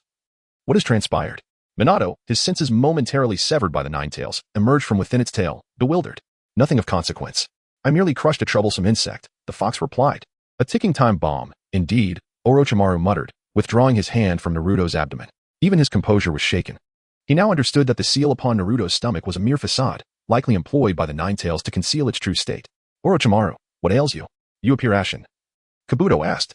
Naruto gradually roused, observing that Orochimaru's already pallid complexion had grown even more ashen, and inquired with curiosity. It is of no consequence. You are free to return home, Orochimaru responded with a shake of his head. Even if Naruto were a ticking time bomb, he would not choose to relinquish him at this juncture. To him, the more perilous the subject, the greater its worth. Even the prospect of being reduced to fragments held no fear, for such was the mettle of an exceptional scientist. However, the notion of Naruto as a vessel would have to be deferred. The nine-tailed beast was a formidable adversary, and his current techniques were insufficient to extract a tailed beast, particularly one that had broken its seal. As time elapsed, several months drifted by. You have aired in your hand seals once more. Orochimaru's bellow echoed from the basement. Naruto had painstakingly mastered the fundamental hand seals for the impure world reincarnation, yet had inadvertently faltered again. Orochimaru found himself in an unenviable predicament, questioning why such an inept individual existed in the world, and why he, of all people, had taken him as a disciple. Wait, disciple? Something felt amiss. Initially, his purpose in keeping Naruto close was not this. It was something far more sinister. But I believe I executed them correctly. Naruto's voice interrupted Orochimaru's contemplation of life. The chakra emanating from him neither leaked nor surged uncontrollably. What nonsense are you spouting? Orochimaru mused, glancing at Naruto's chakra. He mimicked Naruto's hand seals and discovered that the flow of chakra not only remained unobstructed but became even more fluid. How did you accomplish this, you little rascal? Oh. It's nothing. Inspiration is a vital essence, Naruto replied, his expression a mix of confusion. Orochimaru, sensing Naruto's bewilderment, decided to abandon his inquiries, considering it a mere stroke of luck. Uncle Snake, when will I be able to resurrect my parents? Naruto asked earnestly. Time is still on our side. Your chakra is insufficient to wield such powerful ninjutsu. You'll need to wait at least another 7 or 8 years, Orochimaru replied. 7 or 8 years. That is quite a while. Naruto exclaimed. The physical form is the abode of the soul. Without a body, you cannot utilize the impure world reincarnation technique. Do you know where your parents' remains are? I do not. Then focus on your training. When the time comes, solutions will present themselves. I will assist you. Orochimaru was well aware of Naruto's parentage and understood that resurrecting his father was far from straightforward. His gaze shifted toward a death mask resting on the table. Thank you, Uncle Snake. It is truly a blessing to know you. Until tomorrow, Naruto concluded. Naruto flashed his signature goofy grin, waving as he departed the cellar. Tomorrow, then. Orochimaru smirked, a chilling expression on his face. He wasn't sure why he was aiding Naruto. Perhaps he saw a reflection of himself in the boy, or perhaps he had grown accustomed to his naive laughter. In the months since meeting Naruto, his life had gained a certain piquancy compared to his previous tedious research, though not necessarily a pleasant one. Orochimaru-sama, this place has been discovered, Kabuto murmured, emerging from the shadows. Then let us depart. It is time to leave Konoha. Chapter 9. Living with a smile, little brat, you have graduated from my tutelage. Tsukimi handed Naruto a document detailing his income and debts. Oh, I've paid off my debts. Wonderful. Naruto jubilantly brandished the invoice, his countenance radiant with elation, having expunged his pecuniary obligations through a year's assiduous labor. Thus, our accounts are settled in full, he declared. Henceforth, your patronage of my establishment shall no longer be requisite. Am I then precluded from future visits, proprietor? He inquired, a hint of wistfulness lacing his tone. I harbored aspirations of continuing my employment here. Naruto felt a tinge of melancholy. He had long grown accustomed to this way of life. The most gratifying aspect was being able to savor ramen made with his own hands, a sensation that was truly delightful. However, to continue this path, he must undergo an evaluation. Tonight at midnight, I will venture beyond the village to gather medicinal herbs. If you possess the courage, meet me at the village gate. No problem, I will definitely be there. This is my first time leaving the village. I wonder what awaits me outside. At midnight, Naruto arrived at the village gate with his backpack, eagerly gazing at the world beyond the entrance. Meanwhile, Yu Guanhai was already waiting at the gate, and the two sentinels had received orders not to impede Naruto, allowing him to exit alongside Yu Guanhai. Boss, your outfit is quite striking, resembling that of a ninja. Naruto observed a transformation in the attire of Tsukake's, who donned a black short-sleeved combat uniform, with the metallic embellishments glimmering ominously yet strangely in the moonlight. Is it so? Today is the last time I shall wear this, Tsukake's remarked. Oh, do you not like it? Naruto inquired. It's tolerable, she replied. The two engaged in casual conversation as they ventured deeper into the woods. The outskirts of Konoha were enveloped in a dense forest that extended to the borders of the Land of Fire. At this moment, Naruto found himself utterly lost, nearly following Tsukake's lead. Suddenly, 4 figures clad in black, adorned with animal masks, emerged before them on the path. Each bore a short dagger strapped to their backs. which they swiftly drew, adopting a stance ready for confrontation. "Oh dear, have we stumbled upon bandits? Grandfather Third has grown too complacent," Naruto exclaimed. Naruto exclaimed in astonishment, having only vaguely heard of a band of thieves lurking outside the village. He had not anticipated their proximity, which filled him with concern for the village's safety. "Kid, hide behind me," Yuguanhai urged, pulling Naruto behind his robust form, shielding him from potential danger. "This is not what was promised," the leader of the group said, his voice dripping with malice as he regarded Yuguanhai with a gaze that seemed capable of tearing him apart. "There is nothing amiss. I am merely protecting my employees as a responsible employer," Yuguanhai retorted. "You're betraying Root," the leader growled, seemingly unwilling to engage in further dialogue. He drew a dagger, aiming for Yuguanhai's head. "Ha ha ha. You jest. I have long since severed ties with Root." Yuguanhai laughed heartily, channeling chakra into his arm and effortlessly deflecting the blade.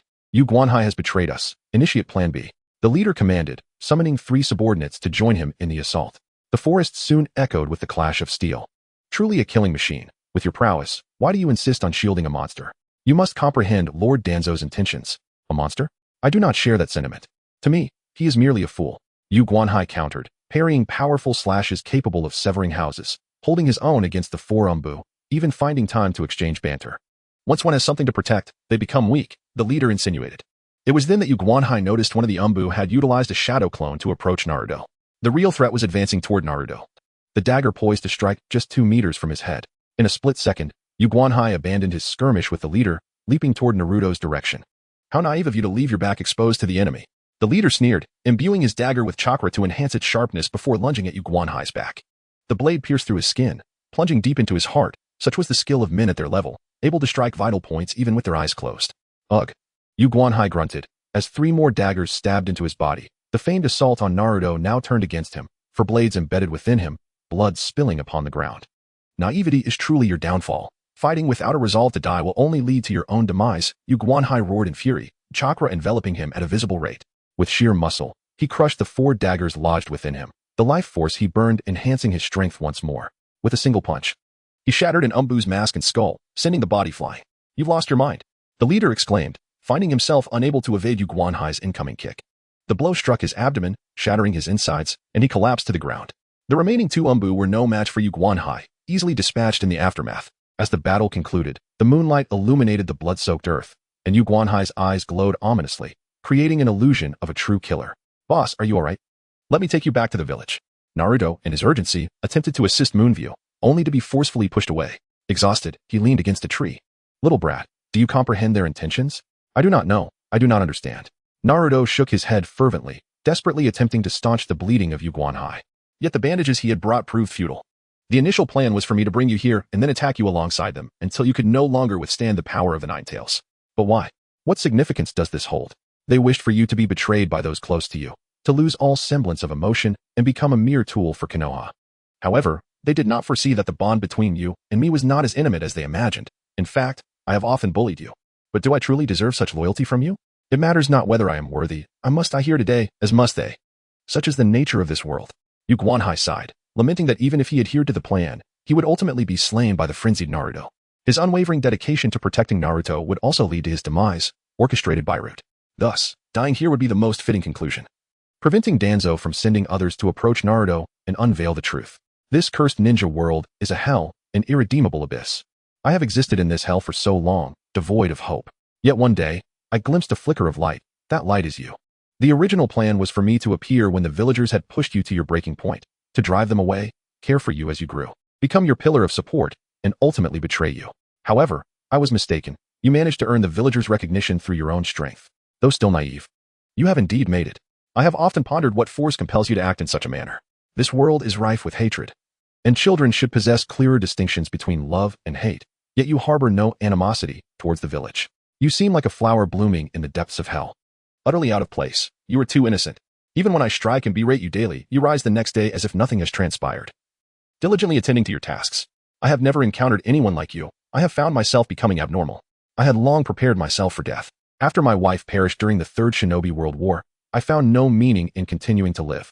Yet, if I am to die, I wish to wager my life on you. In you, I see another possibility, a chance to change this world. I wish to safeguard that possibility.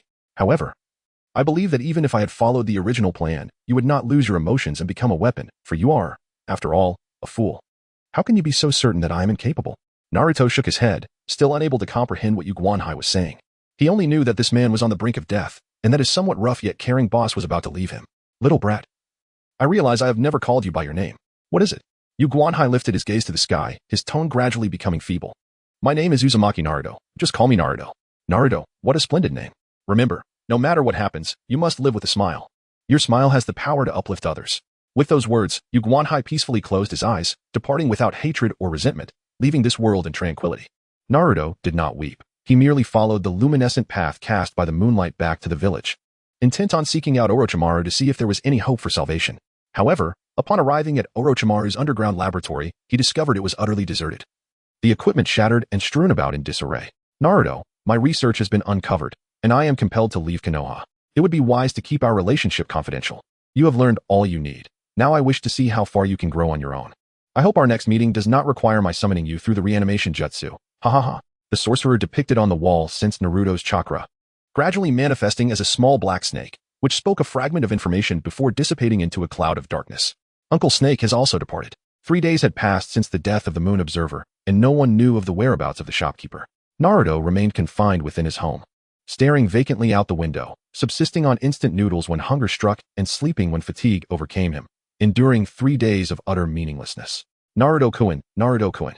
Suddenly, he felt a gentle shaking on his shoulder, and as he regained his focus, he beheld a pair of pale eyes and a concerned little face. Hinata. What brings you here? I haven't seen you in so long. I was worried about you. I came because you left the door unlocked. I'm sorry. The bashful girl, still embarrassed for intruding into his room, bent forward, repeatedly apologizing. Hinata, will you stay by my side always? Naruto suddenly realized that he still had Hinata and Sasuke by his side, although it seemed as if everyone around him had departed. His circumstances had transformed completely compared to a year ago. Well, if my father agrees, I will always be by Naruto-kun's side. Hinata's cheeks flushed with warmth. This must be what they called a proposal. Her index fingers inadvertently touched and then separated as she shyly responded. Ugh, Hinata, Hinata. Naruto could no longer contain his emotions and wept bitterly while embracing Hinata, releasing the pent-up sorrow that had accumulated over the past few days. Although she was uncertain about the cause of his distress, she reassured him, Do not fear, Naruto-kun, I shall remain by your side. After an initial moment of shyness, Hinata became aware of Naruto's anguish and gently caressed his head in a comforting manner. Chapter 10. You dare to touch my wife. How dull. Naruto languidly reclined on the floor, observing the courtyard where Hinata and Neji were engaged in a practice of gentle fist techniques. Without the Byakugan, he found it difficult to discern any noteworthy aspects of their training, and he yawned once more. Neji, let us take a break for a while, Hinata suggested timidly, casting a furtive glance at Naruto before lowering her gaze in a soft plea. Another break? Very well, Neji sighed, recognizing that unlike him, Hinata was already glistening with perspiration. As her older brother, he felt he could not be overly harsh, and thus resigned himself to the notion of pausing their practice. Hinata, have you taken a rest? You've worked up quite a sweat. Wipe your forehead, and would you like some fruit? Naruto immediately leaped into the courtyard with a towel in hand, gently wiping the sweat from Hinata's face. This scene, of course, provoked the dissatisfaction of the single onlookers. Pray tell, how did you come to intrude upon our home and presume to behave as if you belong here? Niji's brow furrowed in annoyance as he seated himself beside Naruto, unceremoniously taking an apple that Naruto had prepared for Hinata. Ah, that is not for you, spit it out, exclaimed Hinata. Silence. This is a token of my hospitality for allowing you to enter, Neji retorted, his mood slightly brightening as he savored the juicy apple. Yet, the thought of Naruto's increasingly familiar demeanor irked him once more. This fellow never entered through the front door, always leaping in like a bamboo pole, and Hinata's father, as the head of the Hyuga family, seemed utterly unconcerned, as if under some spell. And Naruto-kun, I can manage myself. It's quite dirty. Hinata's delicate face flushed anew, making feeble attempts to push Naruto's hand away, yet lacking the strength to do so. Is that so? I find the scent on Hinata rather pleasant, Naruto declared, leaning in to inhale the fragrance near Hinata's neck. His innocent gesture, devoid of any malice, caused Hinata to swoon. You scoundrel, Neji exclaimed, delivering a sharp kick that sent Naruto flying. What was that for? Do you wish to fight? Naruto rubbed his posterior as he rose to his feet, undeterred. He lunged once more at Neji. Are we still fighting after a minute? The victor dusted off his attire, casting a disdainful glance at Naruto, who lay sprawled on the ground. One day, I shall bring you to your knees. Naruto was well aware that he was not currently a match for Neji. He believed that a gentleman's vengeance is best served after a decade, deciding instead to bide his time. It is worth noting that Hinata had never landed a blow on you. You truly are the legendary genius. As he gently fanned Hinata, who lay unconscious on a slender thigh, Naruto addressed Neji. A genius, perhaps, yet as a member of the branch family, I find little to take pride in, Niji replied, touching the bandage that concealed the mark on his forehead, his tone indifferent. What are you saying? Buck up. You are a rival I respect. And if you do not continue to grow stronger, defeating you would hold no significance. Naruto patted Niji's shoulder with vigor, displaying his signature smile. If one were to liken that smile to sunshine, it would surely warm Niji's heart, if only a little. Mr. Hizashi, are you heading out? As Naruto observed the main entrance, a multitude of Hyuga clan members clad in combat attire emerged, led by Hinata's father, Hiyashi Hyuga, who greeted him with utmost politeness. Regrettably, the honorific title of father was promptly dismissed. Hinata, what manner of appearance is this? Stand up, Hiyashi exclaimed, furrowing his brow at Hinata's current state. However, he was swiftly interrupted by a stunning woman who gently pushed him aside. Pay no heed to him, Naruto-kun. During our time away from home, Hinata is entrusted to your care. The beautiful lady, possessing long purple hair akin to Hinata's, always wore a warm smile. Refraining from critiquing Naruto's status or objecting to his closeness with Hinata. No problem, and Hinata, I shall safeguard Hinata diligently, he replied, clearing his throat. Naruto raised his fist and lightly struck his chest, only to inadvertently exert too much force, nearly leaving him breathless. What an amusing child he is. Hinata's gaze upon Naruto softened increasingly, akin to that of a mother observing her own offspring. The reason was simple, since Naruto's arrival. The once timid and introverted Hinata had gradually blossomed into a more vibrant individual, a transformation that filled her mother's heart with immense joy. And Hinata, will there be a little baby born there? Naruto, in his naivety, pointed at Hinata's burgeoning belly and innocently inquired. Indeed, soon Hinata shall welcome a brother or sister. Hence the pilgrimage to the ancestral home to pay respects, hoping for the birth of a healthy child. Safe travels. Under Naruto's blessing, Hinata took Niji's hand and departed, with a majority of the Hyuga clan members accompanying them to the ancestral shrine, leaving only a few behind. What a spectacle it was. The esteemed heiress of the Hyuga clan resting her head upon a man's lap. Nearby, Niji's murmurs of discontent could be heard. All right, time to sleep. As night fell, Naruto, cradling a blanket and pillow, approached Hinata's door. As he opened it, a foot surged towards him, brutally connecting with his face. What are you doing? Who permitted you to sleep here? Go to the guest room. Niji had anticipated that Naruto would take advantage of the situation. Although he had secured a chance to stay over, he was certain that Naruto would not properly utilize the guest room. Thus, he had concealed himself, lying in wait. TCH. Sleep is sleep, whatever. API call failed with status code 429. Error. Code. 429. Message. Resource has been exhausted, e.g. check quota. Status. Resource exhausted. Naruto abruptly sat up in bed, drooling as he scanned his surroundings, yet he found no free ramen. Kurama, please do not disturb my sleep. He murmured. Silence, you insolent brat. It is utterly foolish that I had to utter such words to rouse you, came the retort. Foolishness is foolishness, indeed, he yawned. If you keep sleeping, your little wife will be taken away. Hinata? He queried, listening intently, inhaling deeply. He could not believe he sensed nothing amiss. The scent of blood. Something was off. It was too quiet. He could not even hear the droplets falling in the pond, nor the footsteps of the night patrol. And a faint metallic tang wafted in through the crack of the door. Instantly, Naruto leaped from his bed and dashed towards Hinata's room. Return, Hinata. Niji's furious shout echoed. Naruto sprinted into the courtyard, where he beheld Niji confronting a burly man, who held a sobbing Hinata in his grasp. This sight ignited Naruto's fury, without a second thought. He lunged at the man, only to be violently kicked back. Your screams are futile. This place is enveloped in a soundproof barrier. My sole objective is this little girl. Behave, and I shall spare your lives. The leader of the Hokage ninja cursed his ill luck, having stealthily eliminated numerous Hyuga clan members only to be thwarted by a mere child. He pondered why this boy, with a room of his own, chose to sleep at Hinata's door. Little did he know that Niji was merely preventing Naruto from sneaking out. Do not heed his words. He cannot unleash powerful jutsu with the barrier in place. He is ready to eliminate us with his kunai. Naruto, go summon help while I hold him off, Niji urged. Having discerned the hidden weaponry with his Byakugan, he charged forward to provide cover for Naruto, employing the gentle fist technique. Humph, you insignificant child, your skills are lacking, sneered the Hokage ninja leader, who dismissed defense entirely, allowing Niji to strike his chakra points. However, before Niji's chakra could penetrate, it was repelled by the man's overwhelming energy, leaving Niji's hands numb. Since you seek death, do not blame me. You shall become our research specimen. The leader lunged with his kunai towards Niji's head.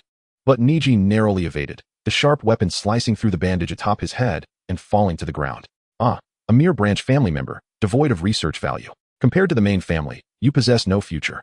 I shall dispose of you here, the leader remarked, losing interest upon seeing the X mark on Niji's forehead. Well aware of its implications, such a specimen would serve no purpose even if taken back. What are the branch family? Cage birds, are they? Niji, provoked by the taunt, lost his composure. As a child, he was struck at his most painful core, and in his rage, he charged at the Hokage ninja leader. Child, losing your cool in battle will lead to your demise. The leader showed no mercy, piercing Niji's chest with his kunai. Casually, Naruto hastily lifted Niji. Yet he felt his body growing colder, desperate to wield a kunai, but utterly powerless. Cough, protect Hinata. Niji spat out a mouthful of blood, grasping Naruto's collar to utter his final words, his body gradually succumbing to weakness. Niji.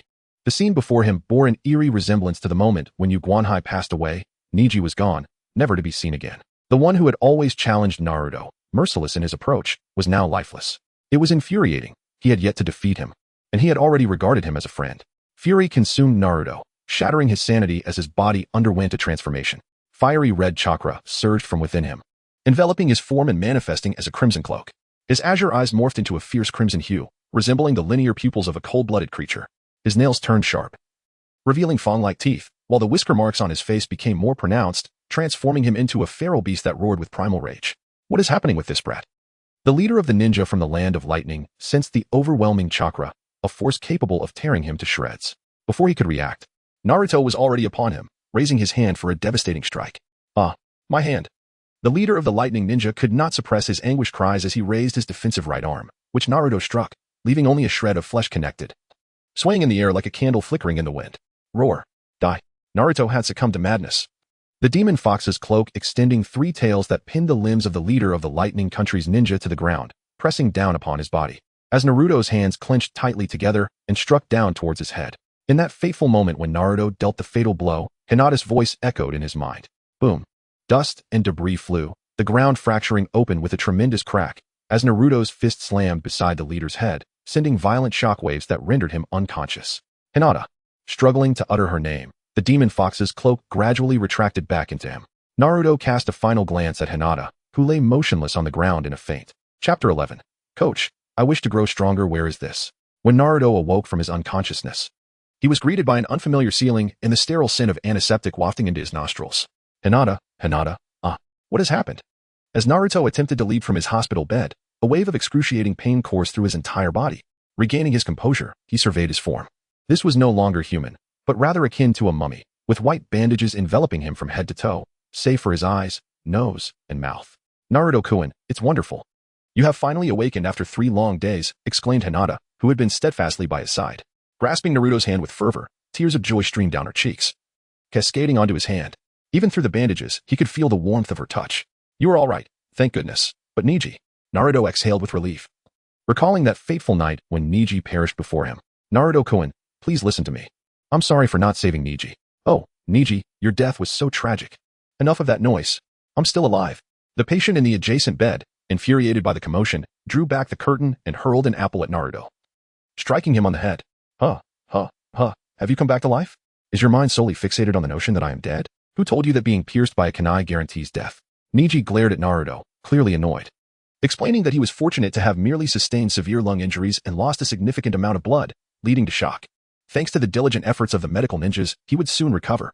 In terms of injuries, Naruto, with his extensive burns, was in a far worse condition. But, Naruto opened his mouth yet found himself at a loss for words. At that time, Niji had been pierced and perished, leading him to mistakenly believe that Niji was indeed dead. In that moment, Naruto had held Niji's lifeless body and cried out loudly, a poignant display of emotion. Hinata stifled a giggle, covering her mouth gently. Who has any affection for this guy? She remarked playfully. Let me clarify. I was merely displeased by your demise because I am the one destined to defeat you. Dying before that serves me no advantage. Humph. Niji chose to disregard Naruto's tsundere attitude, turning away and pulling up the blanket, leaving only his back visible. Naruto, could you recount what transpired back then? Neither father nor mother would tell me. You were terrifying, almost like a beast. What did I do? I can't recall. When I witnessed Niji's death, I was consumed by rage. The mere thought of you being taken away only intensified my fury, and then, I seem to have lost track of it all. Ignoring Niji's insistence of I am not dead, Naruto tapped his head, grappling with the hazy memories that troubled him. In other words, did he lose his composure? Regardless, I must protect Hinata. I promised Aunt Hinata that I would, and Niji is merely a secondary consideration in this commitment. Naruto grasped Hinata's hand and spoke earnestly, the emotions reflected in his azure eyes revealing no trace of jest. Under such a gaze, Hinata could only blush and nod, rendered speechless. Ah, what a charming son-in-law, remarked Hinata's younger sister, Hanabi, who had just entered the hospital room, linking arms with Hayashi. Welcome back, Hanabi, Hinata greeted warmly. Now, do tell, Hanabi replied lightly, giving her husband a gentle nudge towards Naruto. Naruto, I am grateful for your protection of Hinata. Had it not been for you, the consequences could have been dire.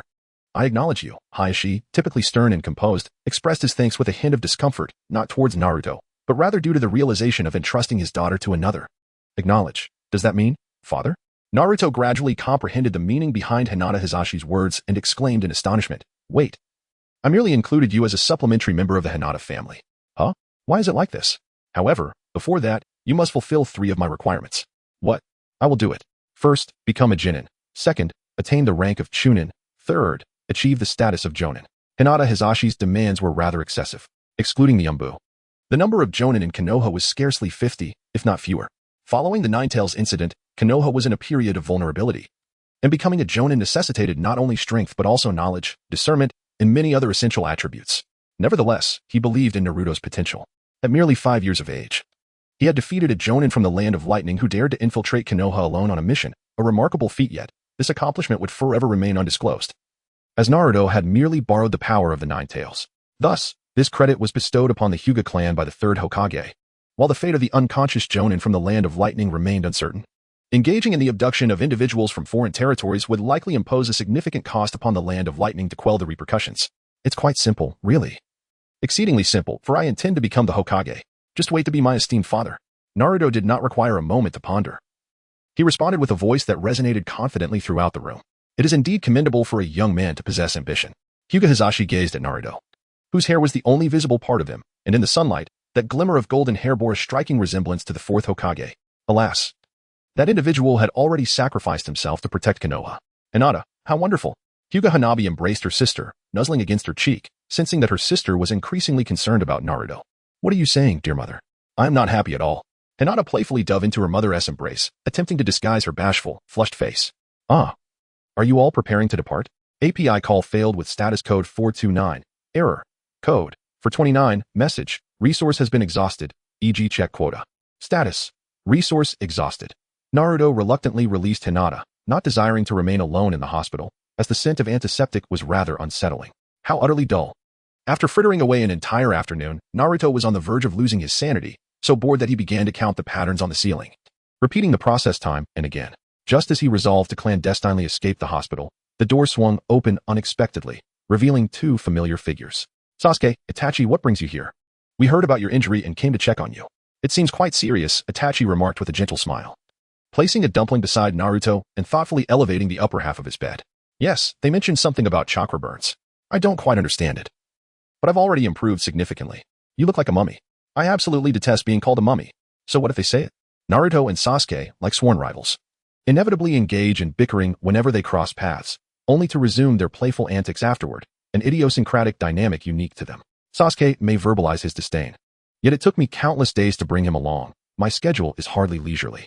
Brother, oh, are you worried about me? Fear not, Sasuke. I shall not succumb before you do. Are you cursing me to an early demise? Sasuke's displeasure was palpable, as if he were destined for an untimely end.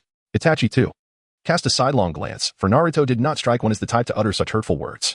After all, we are the best of friends, and the best of friends would never abandon one another to depart first. Naruto chuckled foolishly, his smile as refreshing as a spring breeze, washing away Sasuke's inner discontent. You. Humph. Laughter erupted in response. Truly, Naruto, I am genuinely happy for Sasuke to have a friend like you. Itachi was also touched by Naruto's infectious joy, his heart, which had been immersed in tasks and bloodshed, warming slightly. Shall we play a game of old maid? Brother, no cheating with your Sharingan. Now that presents quite the conundrum. The trio engaged in their playful antics until 8 in the evening, when Itachi suggested it was time to return home. Are we leaving? Let us play a little longer. Brother, just a little bit more. Faced with the pleading expressions of the two, akin to innocent creatures, Itachi nearly relented, but thankfully regained his composure, gently tapping both of their foreheads. Forgive me, Sasuke, Naruto, but I have tasks to attend to this evening. With that, Itachi departed, swiftly whisking away the disgruntled Sasuke under his arm. It seemed the mission was indeed pressing, leaving Naruto to revert to his state of boredom, promptly closing his eyes to succumb to sleep. Tick-tock.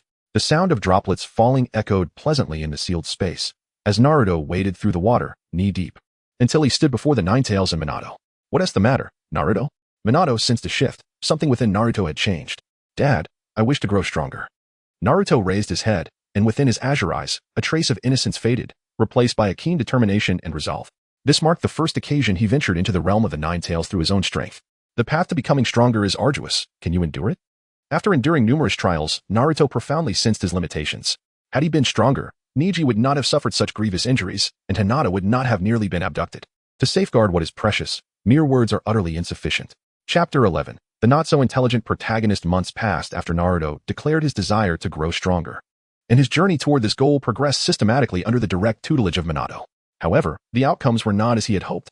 No, this isn't right. I have emphasized that the space-time imprint must be as intuitive as your own limbs, making it an extension of your body. In real combat, there is no time for hand seals. You must place the imprint the moment you make contact with your opponent. The Nine-Tails perked its ears, impatiently raising its eyelids to observe the training session between the father and son. Minato's reprimands had been relentless since the beginning, and Naruto offered no resistance, diligently practicing the technique known as Flying Thunder God as instructed. Hand seals are a method to channel chakra flow and can also expedite its movement. It is not the case that jutsu cannot be executed without seals. With sufficient mastery, they may become unnecessary. Yet, few can achieve this level of proficiency. Performing the Super S-rank jutsu, Flying Thunder God, without seals and with no cooldown is beyond the realm of human capability. Minato's prodigious talent can only be described as genius. Naruto, regrettably, did not inherit Minato's exceptional talents. Though loath to admit it, Minato had nearly conceded that Naruto was somewhat inept. The execution of hand seals alone demanded considerable time and effort. Was he simply lacking in innate ability? Just as Minato entertained this thought, Naruto once again fumbled the seals. At this rate, the Flying Thunder God technique would be beyond his grasp, perhaps even the Shadow Clone technique. The Rasengan seemed to be his only recourse. Naruto, endeavor to be more diligent. Minato, losing his composure, reprimanded him with a raised voice. Naruto, seemingly startled, turned to face Minato's irate countenance, nodded, and resumed his practice. Kurama, what are you doing? Before Minato could fully react, a tail connected to his body flung him against the wall, subsequently morphing into a web-like structure that ensnared him. Kurama, what is the matter? Nothing of consequence. Your father is fatigued and suggests you cease your training. Let us engage in conversation. Kurama, unsure of his own motivations, fabricated a plausible explanation. The noise was disrupting his slumber. Converse about what, precisely? Anything at all. Hearken. Aunt Hinata has delivered a healthy infant named Hanabi. She is a girl, petite, and utterly endearing. Naruto contemplated for a moment and began to share some recent trivial experiences. The Nine-Tails closed its eyes, listening intently as Naruto clumsily conveyed his thoughts. By the way, Nine-Tails, there is something I've always wanted to ask you. This room is sealed, and there is no restroom, right? So, does that mean I want to laugh at you? Beasts do not require restrooms. The Nine-Tails took a while to grasp Naruto's meaning, and with an angry roar, it expelled him from this space. This marked the first time Naruto had gained the upper hand over the Nine-Tails in their verbal exchanges. Well, the little brat is gone. After Naruto's departure, the Nine-Tails yawned, lazily lying on the ground, releasing Minato and coiling its tail around him. Nine-Tails, why did you interrupt me? Don't you think you were too harsh on that little brat? Impossible. I am merely training him in accordance with the system. Haven't you realized? Look down. This is... Minato looked down at the reflection on the water's surface. One of his originally azure blue eyes had transformed into the linear eye of the Nine-Tails, emanating an eerie red glow. Your excessive desire for the little brat to grow strong has altered your mindset. No, that is not true. I'm doing this for Naruto's sake. This is your chakra. Minato covered his crimson right eye with his palm, shaking his head in anguish, unwilling to concede. Humans often like to shirk responsibility. It seems you are no exception. Do you wish for that little brat to learn every jutsu merely by observing it once? To be flying around at the age of 5 using your Flying Thunder God, defeating all foes? To become the second Konoha Yellow Flash? I never said that. Regardless of your thoughts, that little brat is merely 5 years old.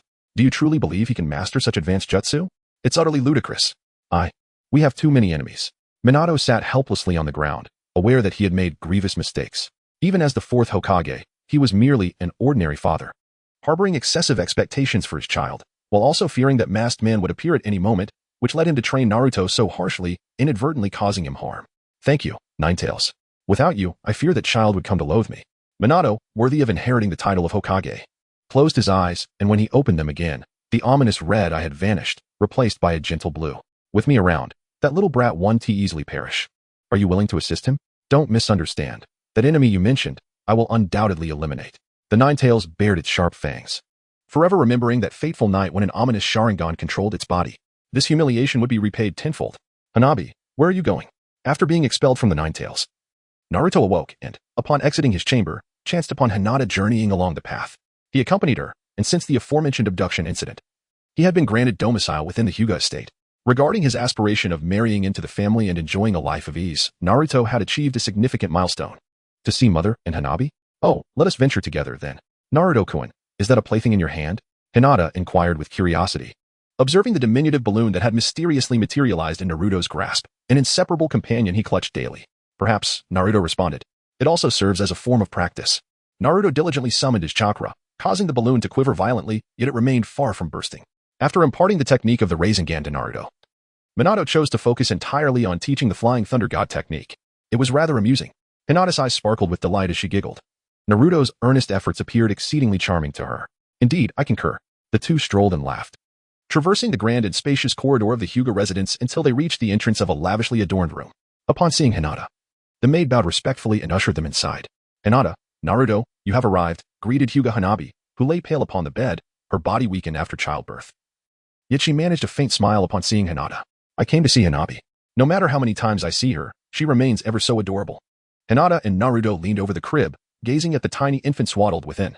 The baby's delicate skin was as white as snow, her slightly translucent lips revealing clear veins beneath. The little one seemed blissfully unaware of being observed, sleeping soundly. What if she grows up to be even cuter than Hinata? What would Naruto do then?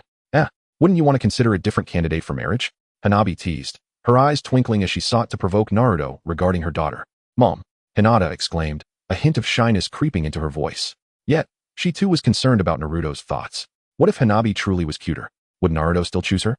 Not at all. Having Hinata is more than sufficient for me, Naruto replied nonchalantly, clearly unaware of the implications of such musings. Where has Mr. Hisashi gone? Shouldn't he be here with Aunt Hanabi at this hour? Naruto gazed around, noticing the absence of the child's father in the spacious room. A time when a father's presence seemed most fitting. He must be occupied. Hinata Hanako's smile faded momentarily, a hint of disappointment flickering across her face as she looked at the infant in the swaddling clothes, and she emitted a soft sigh. Father harbors a slight preference for sons, secluding himself to drink, Hinata murmured to Naruto, tugging gently on his sleeve. A preference for sons? What does that signify?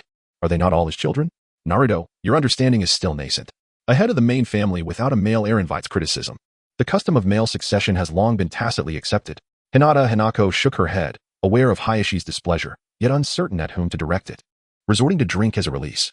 Is that his rationale for not visiting Hanakowa Basin? I find that unacceptable. Ignoring Hinata's calls, Naruto dashed from the room, navigating the labyrinthine corridors to reach Hayashi's study. Hayashi's study, typically a place of scholarly pursuits, was today permeated with the heavy scent of alcohol, eclipsing the usual aroma of books. Hayashi was imbibing strong liquor, glass after glass. Who authorized your entry? Hayashi questioned, his voice thick with the reek of alcohol. Who authorized you to neglect Hanakowa Basin and Hanabi? Naruto retorted, his anger erupting as he overturned the low table before Hayashi. I am indisposed. Indisposed by drinking? Is this your definition of manhood?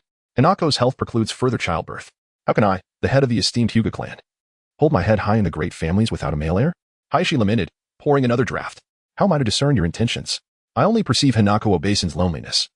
And Hanabi's plight, denied her father's presence because of such a flimsy pretext. Is that not pitiable? API call failed with status code 429.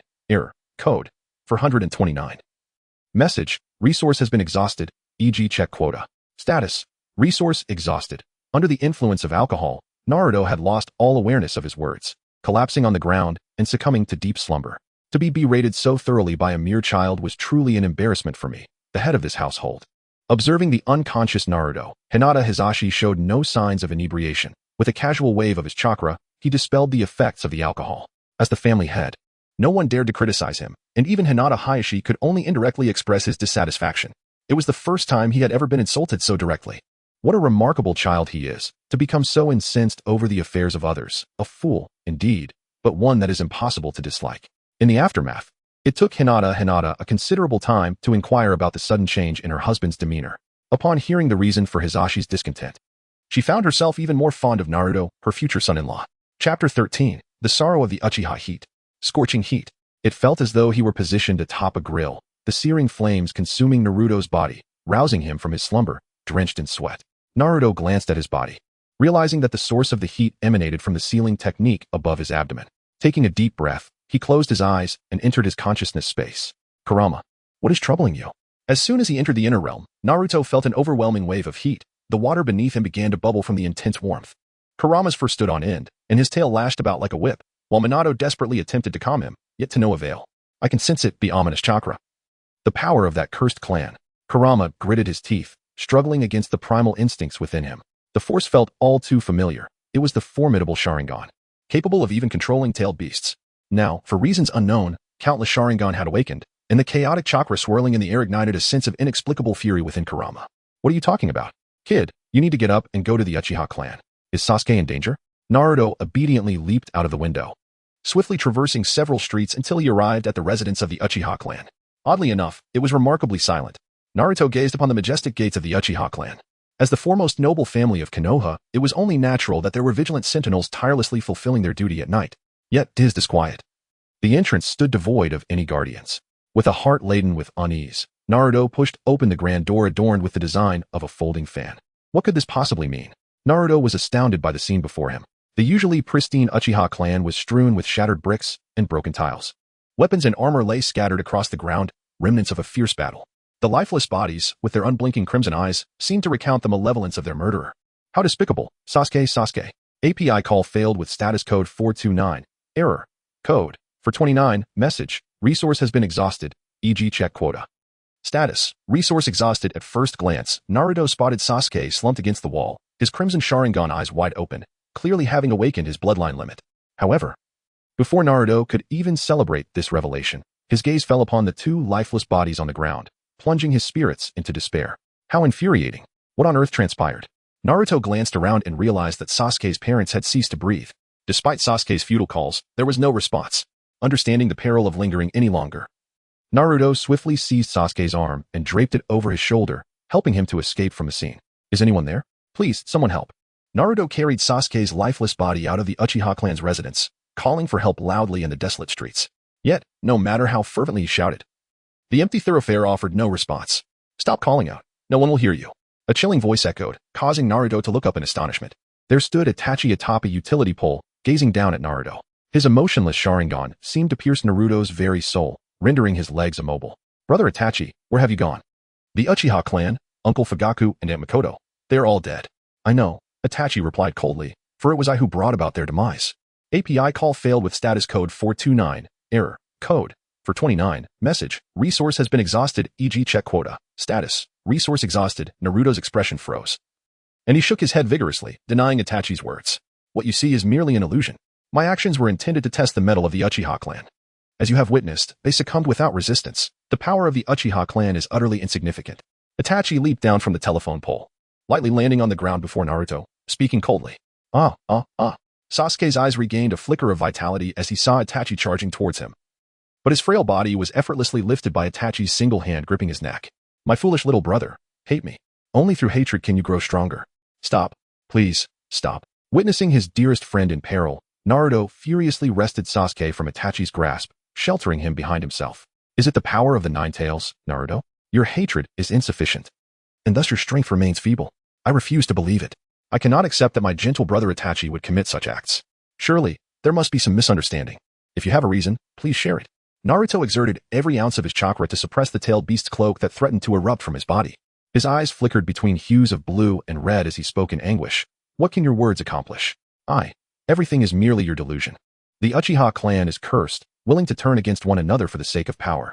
Do you see this pair of eyes? They awaken only when the one I cherish most has perished. Itachi gazed intently at Naruto, his Sharingan spinning rapidly, the three tomo gradually converging into a pinwheel that spun within his sight. Ultimately, you are but a child. Itachi approached the immobile Naruto, knowing that even the Nine Tails could not resist the power of the Manjiki Sharingan, let alone a mere child. After pushing Naruto aside, Sasuke found himself devoid of anyone who could shield him from harm. Observing his brother, drenched in the blood of their kin, one could only wonder what thoughts lingered within those youthful Sharingan. Let go, Sasuke. A gust of wind howled behind him as Itachi shifted his shoulder to evade Naruto's assault. A wound, inflicted by sharp claws, marred Naruto's arm, and it was this pain that momentarily brought him to his senses. Naruto, why go to such lengths for Sasuke? He is my friend. You are still too weak. A fleeting smile graced Itachi's lips, quickly vanishing. Once resolved never to smile again, he was touched by Naruto's words, revealing his final smile while in Konoha, before delivering a punch to Naruto's abdomen. Forget it. Such emotions will yield you no benefit. As Naruto succumbed to unconsciousness, Itachi's gaze met his once more, rewriting all memories associated with the Uchiha clan. This was the only act Itachi could perform for his brother's friend. Sasuke's hatred had already taken root, and driven by this animosity, he might inadvertently harm Naruto in his pursuit of power. Furthermore, Itachi altered Sasuke's memories of Naruto, transforming them into the tragic truth that his best friend had been slain by his own hand. Yet, Itachi was still too young, even with the loss of memory. The bond between the two would not be severed. Instead, It would bloom a new years later when they crossed paths once more. Eh? How did I fall asleep at my doorstep? Could it be that I trained for too long? When Naruto awoke once more, he found himself lying at his doorstep. Unperturbed, he thought little of it, opened the door, and climbed back into bed to continue his slumber. The following day, news of the Uchiha clan's annihilation spread throughout the village of Konoha. While dining at the Hyuga household, Naruto was taken aback upon hearing the news. His chopsticks slipping from his grasp and clattering to the floor. Naruto-kun, is something the matter? Do you know someone from the Uchiha family? Hinata inquired with concern, picking up the chopsticks and wiping them with her handkerchief. No, it's nothing. How could I possibly know anyone from that clan? I just feel a bit saddened. Naruto gently scratched his head, and in that fleeting moment, it felt as though Hinata's chopsticks had gripped his heart, a sensation that soon dissipated, leading him to believe it was merely an illusion. Indeed, an entire family had vanished overnight. He hoped for the souls of the departed to find peace. Hinata clasped her hands in prayer for those who had passed, and seeing her do so, Naruto mimicked her gesture. Hinata was truly gentle. By the way, Naruto-kun, we have reached the age for school. Shall we attend the Ninja Academy together? Yes, let us go. The Ninja Academy is the first step towards becoming Hokage. I assent it. Indeed, let us strive together. I wonder what kind of individuals we will encounter at the Ninja Academy. Naruto spoke with anticipation, when suddenly a fleeting image of a dark-haired boy crossed his mind. Chapter 14, The Lost First Kiss. Several months had passed since the Uchiha incident, and the villagers gradually began to forget, as it was a matter pertaining to a prominent clan, unrelated to their daily lives. Furthermore, with the information control exercised by the higher-ups of Konoha, it was merely a topic of casual conversation shared during meals. Well then, boss, I shall take my leave now. I will return once school is on break. Naruto lit an incense stick before the photograph of Tsukimikai, whose death was falsely attributed to thieves. Naruto had been tending to the general store, but his tenure concluded today. The final sliver of sunlight within the shop vanished as Naruto closed the door. Hinata, I apologize for the wait. Stepping out of the store, he was greeted by the sight of Hinata standing gracefully by the entrance. The sensation of having someone waiting for him, of being needed, stirred a gentle warmth within Naruto's heart, and a smile graced his lips. It's quite all right, Naruto-kun. Are you pleased? Hinata shook her head, taking Naruto's hand in hers. She had, of course, noticed the smile on his face, unaware of the circumstances. She knew only that they were there to pay respects to Naruto's former employer. I was just reminiscing about something. Naruto-kun, won't you reside at my home? Hinata tugged at Naruto's hand. They were to commence their studies at the Ninja Academy on the morrow, which was located in the heart of Konoha. Far from this secluded corner, Naruto's visit today was prompted by the understanding that he would not have the opportunity to return in the future. Thank you, but there's no need. The third Hokage kindly procured a house for me near the school. My frequent presence at the Hyuga residence would undoubtedly impose upon your family. Naruto did not accept Hinata's invitation. Although Hinata's family members did not mind Naruto's identity, the Hyuga clan consisted of more than just them. Some servants still harbored fears towards Naruto, and several had resigned due to him. No, it was not that they were ill-natured, but rather that they could not comprehend Naruto-kun. With such gentleness and strength, how could he possibly be a monster? Hinata tightened her grip on Naruto's hand, fully understanding his sentiments. It was precisely this understanding that caused her heart to ache, as she fervently shook her head in disagreement. It's not as you say. I will always remember that night when you desperately protected both me and Niji and I. In my heart, you have always been a hero. Naruto appeared taken aback by Hinata's unwavering support for him. Upon noticing the resolute look in her eyes, he suddenly covered his face, stumbling over his words. Oh, Naruto-kun, are you blushing? Hinata exclaimed, momentarily stunned, as if she had stumbled upon a new world. Reflecting on the past, it was always she who blushed and fainted at Naruto's words and actions. Today, however, it was he who seemed shy, and regardless of the circumstances.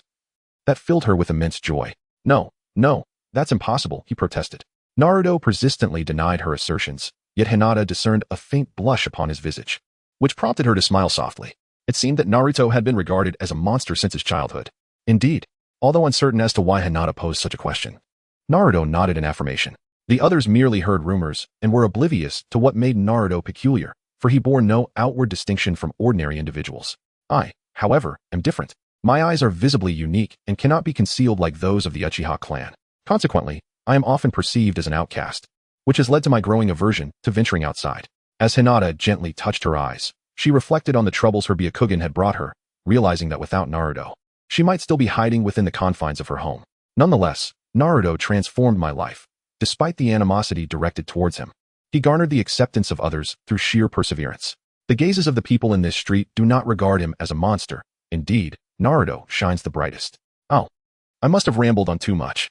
Hinata suddenly became aware of her verbosity, fearing that Naruto might find it tiresome, and reverted to her bashful demeanor. Not at all tiresome. I find great joy in hearing Hinata's innermost thoughts. Although I yearn to continue listening, The moment has already arrived.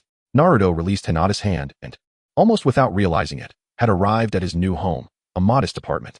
His room was merely a small space on the second floor. Have we arrived? It feels like we've been talking for ages. Shall we go up and take a look? Hinata nodded, following Naruto to the second floor. When he opened the door, she beheld the sparse furnishings within, a bed, a wardrobe, a low table, and a bathroom. Beyond that, the limited space was cluttered with several cardboard boxes. In truth, even Hinata's family bathroom was larger than this entire room. Everything had been moved in, though there was little to relocate. Those boxes contained Naruto's belongings, a few changes of clothes, some ninja tools, and a couple of scrolls comprised his entire possession. Perhaps overwhelmed by the cramped quarters, Hinata hesitated to step inside. Naruto bent down to shift the boxes aside. I'll help. Not wanting to stand idly by while Naruto tidied up, Hinata volunteered to squeeze into the room to assist. The already cramped space became even more congested, and in this awkwardness, Hinata accidentally bumped into a box, tumbling onto Naruto. Get up right away. As she lay atop Naruto, her face flushed with embarrassment, she prepared to rise, but before she could, she felt a gentle brush against her lips, leaving her momentarily bewildered. Chew. This time, it was louder and more straightforward. Naruto's lips had softly pressed against Hinata's, then parted. Naruto-kun, what are you doing? Hinata's eyes widened in shyness, resembling spirals, as steam seemed to emanate from her forehead, leaving her in a daze. A kiss. I've seen couples on the street do this sometimes, but it didn't feel like much. Naruto curiously touched his lips, feeling that Hinata's lips were soft and jelly-like. Beyond that, he had no other thoughts. Yumino had envisioned countless scenarios of encountering Naruto. This child had faced a multitude of disdain since his youth, likely leaving his heart in disarray. His sole purpose was to care for him like a brother, to warm his tender soul. This shared empathy propelled him forward to Naruto's residence. However, what was this? Iruka, hiding at Naruto's doorstep, cradled his head in confusion. It was his mistake to open Naruto's door without knocking. He had merely intended to check if Naruto was home. But what did he see? A little girl sprawled across Naruto, who was, at that moment, kissing her. Oh, it must have been my improper entrance. Naruto must be weeping in the corner, surely. Taking a deep breath, Iruka opened the door once more, only to witness Naruto lifting his head and planting another kiss on the little girl's lips. Naruto, what are you doing? Hey, who are you? Hinata exclaimed, her sense of shame reaching its pinnacle. Upon seeing a stranger, she erupted, pushing Iruka aside and fleeing from Naruto's home. Naruto, I've misjudged you. Even if you were bullied as a child, you shouldn't engage in such behavior. How old are you? You'll grow up to be a scoundrel who deceives girls. Hinata's actions only deepened the misunderstanding, prompting Iruka to grasp Naruto's collar in exasperation and admonish him. What are you talking about? Naruto discovered that although this person spoke the language of the land of fire, he was utterly incomprehensible, gazing at him in a daze. In any case, he must sincerely apologize to that girl later. Oh, allow me to introduce myself. I am Iruka Yumino, and I shall be your teacher starting tomorrow. Teacher. Iruka-sensei? Naruto glared at the young man with a scarred face, feeling a mix of frustration and curiosity, though it was their first encounter. This man did not regard Naruto with the same animosity that others often did. His anger seemed more akin to that of an elder brother scolding a younger sibling. Not only will I instruct you on your academic subjects, but I must also teach you the principles of decency. Understand this. Bullying girls is utterly unacceptable, Iruka declared. Sitting heavily on the floor, disappointment etched across his features. However, upon reflecting on Naruto's circumstances, his lack of parents and guidance in moral matters, Iruka's expression softened slightly as he continued with a serious tone. Oh, what does it mean to bully a girl? Naruto inquired, his innocence evident. It's akin to what you just did, that kiss. Iruka stumbled over his words, a hint of embarrassment creeping in as he realized the incongruity of the situation. How could Naruto, so young, engage in such acts, while he, at over 20, had yet to even hold a girl's hand? It felt like a personal failure. Wait. So those people on the street were bullying girls? Naruto exclaimed, his eyes wide with realization. Not exactly. If that girl was your girlfriend, then it would be permissible. But we aren't a couple, Naruto retorted. Indeed. Iruka conceded, but perhaps, a betrothed couple? Naruto pondered for a moment, articulating with a rare choice of words. The solitary Iruka bore the brunt of significant emotional turmoil. Chapter 15. After a kiss, you belong to me today marked the entrance ceremony. Classes would commence the following day. Why don't we start with some self-introductions? Iruka addressed the students from the podium, yet regrettably, his words fell on deaf ears. The classroom was enveloped in an unsettling silence, leaving the young teacher at a loss. Naruto, you go first. With no other options, Iruka reluctantly called upon Naruto, the only student he was somewhat familiar with in the classroom. Sure, Naruto exclaimed, springing up from his seat beside Hinata and leaping over the desks with ease to reach the blackboard, where he inscribed his name with bold strokes. Uzumaki Naruto. My favorite food is Ichiraku ramen. My dream is to become Hokage, and my life goal is to marry into the Hyuga clan. Upon completing his self-introduction, a profound silence fell over the classroom, swiftly followed by a chorus of laughter. The incredulous sounds echoed. He said he wants to marry into that family. How absurd. Becoming Hokage and marrying into a clan are entirely unrelated aspirations. Is he a fool? The classmates spared no effort in hurling their jest at Naruto, yet he remained unfazed. Maintaining a natural smile. Naruto-kun, come down now. Hinata, blushing from below, noticed several girls glancing in her direction. Next, Irika, with a furrowed brow, ushered Naruto back to his seat. Thankfully, the atmosphere in the classroom lightened considerably, encouraging the students to proceed with their introductions. Shikamaru, don't bother me with trivial matters, and certainly not with anything serious. My dream is to live each day in peace. Akimichi Choji, my favorite is barbecue from Konoha. My dream is to be submerged in a sea of grilled meat. Also, I'm not fat. I'm just a bit more robust. Inazuka Kiba, my favorite is Akamaru. And my least favorite is felines. I will strive to become Hokage, just like you, Uzumaki Naruto. If you can do it, then so can I, Yamanaka Ino. I adore flowers. Be cautious if you provoke me. Sakura Haruno, my favorite is. Glancing at a certain boy in blue, sweets, and I have no particular dislikes. When I grow up, I aspire to be a strong woman. Hyuga Hinata, my favorite is. Looking at Naruto, my dream is to become someone worthy of standing beside the Hokage. Uchiha Sasuke. After Sasuke's introduction, the chatter ceased, and his classmates scrutinized him with expressions that could hardly be deemed friendly. As the sole survivor of his clan's massacre, Sasuke had always attracted attention, and now, entering the ninja academy, he was finally close enough for everyone to observe the last scion of the Uchiha clan. Well, since everyone has introduced themselves, please take your textbooks and head home early. Don't forget to come to class tomorrow. Irika, aware of some of Sasuke's circumstances, wished to alleviate the tension but was interrupted by an urgent message, prompting him to hastily exit the classroom. Sasuke, have we met before? As Sasuke made his way back to his seat, Naruto turned to him, inexplicably compelled by an urge to provoke a quarrel that he could not suppress. Who have you met? You brat. Sasuke had been quietly observing Naruto as well, though he was better at controlling his emotions. Now, provoked by Naruto's taunts, he could no longer hold back. Aren't you a brat too? Want to fight? Do you think I'm scared of you? Naruto and Sasuke both bore expressions of intense fury, their gazes clashing in the air, igniting a fierce spark. However, they overlooked a crucial detail. Sasuke was currently standing in the aisle, and classes had just concluded. What to have for dinner today lingered in the back of their minds. CHG, with his rotund figure, rose from his seat, his gaze fixated on the chips in his hand, oblivious to his surroundings, and inadvertently collided with Sasuke's back. My apologies. CHG realized he had bumped into someone with considerable force, causing the boy named Sasuke to stagger and lean towards Naruto's seat. A profound silence enveloped the entire world. Hinata, who had been quietly urging Naruto not to lose his temper, fell silent. Sakura, engrossed in studying handsome boys with Ino, ceased her chatter. Shikamaru, stifling a yawn, managed to suppress it midway. All eyes shifted to the unexpected contact between Naruto and Sasuke. Oh, Sakura shrieked, her mind racing. No matter how she contemplated it, Sasuke's first kiss should belong to her. Why had it turned out this way? Why had it been stolen by another boy? Gagging. Both Sasuke and Naruto quickly bent over, retching on the floor. I will kill you. I absolutely must kill you. That was my line. How could I have been kissed by another man? It's revolting. Fortunately, Hinata seemed to be the only one feeling relieved at that moment. The memory of yesterday's events made her cheeks flush, yet at least Naruto's first kiss had been preserved. Months later, Naruto had settled comfortably into school life. While some regarded him as a monster, others did not, leading him to forge numerous friendships. Even CHG was willing to share a chip with him now. Except for Sasuke. During today's physical education class, they were practicing martial arts. Is anyone willing to step up for a sparring match? Irika, prepared to be ignored, was unexpectedly surprised as two individuals stepped forward from the crowd, voluntarily entering the ring. And Naruto, are you going to spar with Sasuke? Prepare to meet your doom, Sasuke. I will repay you for that day's humiliation. How audacious of you. Dead last, Sasuke scoffed, looking down at Naruto. Compared to his own flawless academic record, Naruto could indeed only be regarded as the bottom of the class, his grades and cultural studies utterly dismal. Let us see how it feels to be defeated by the dead last. Ouch. What was that for, Irika-sensei? As Naruto rushed forward, he was abruptly struck on the head by Irika's fist. Rubbing the impacted area, he expressed his discontent by asking, have you forgotten what we must do before the practice?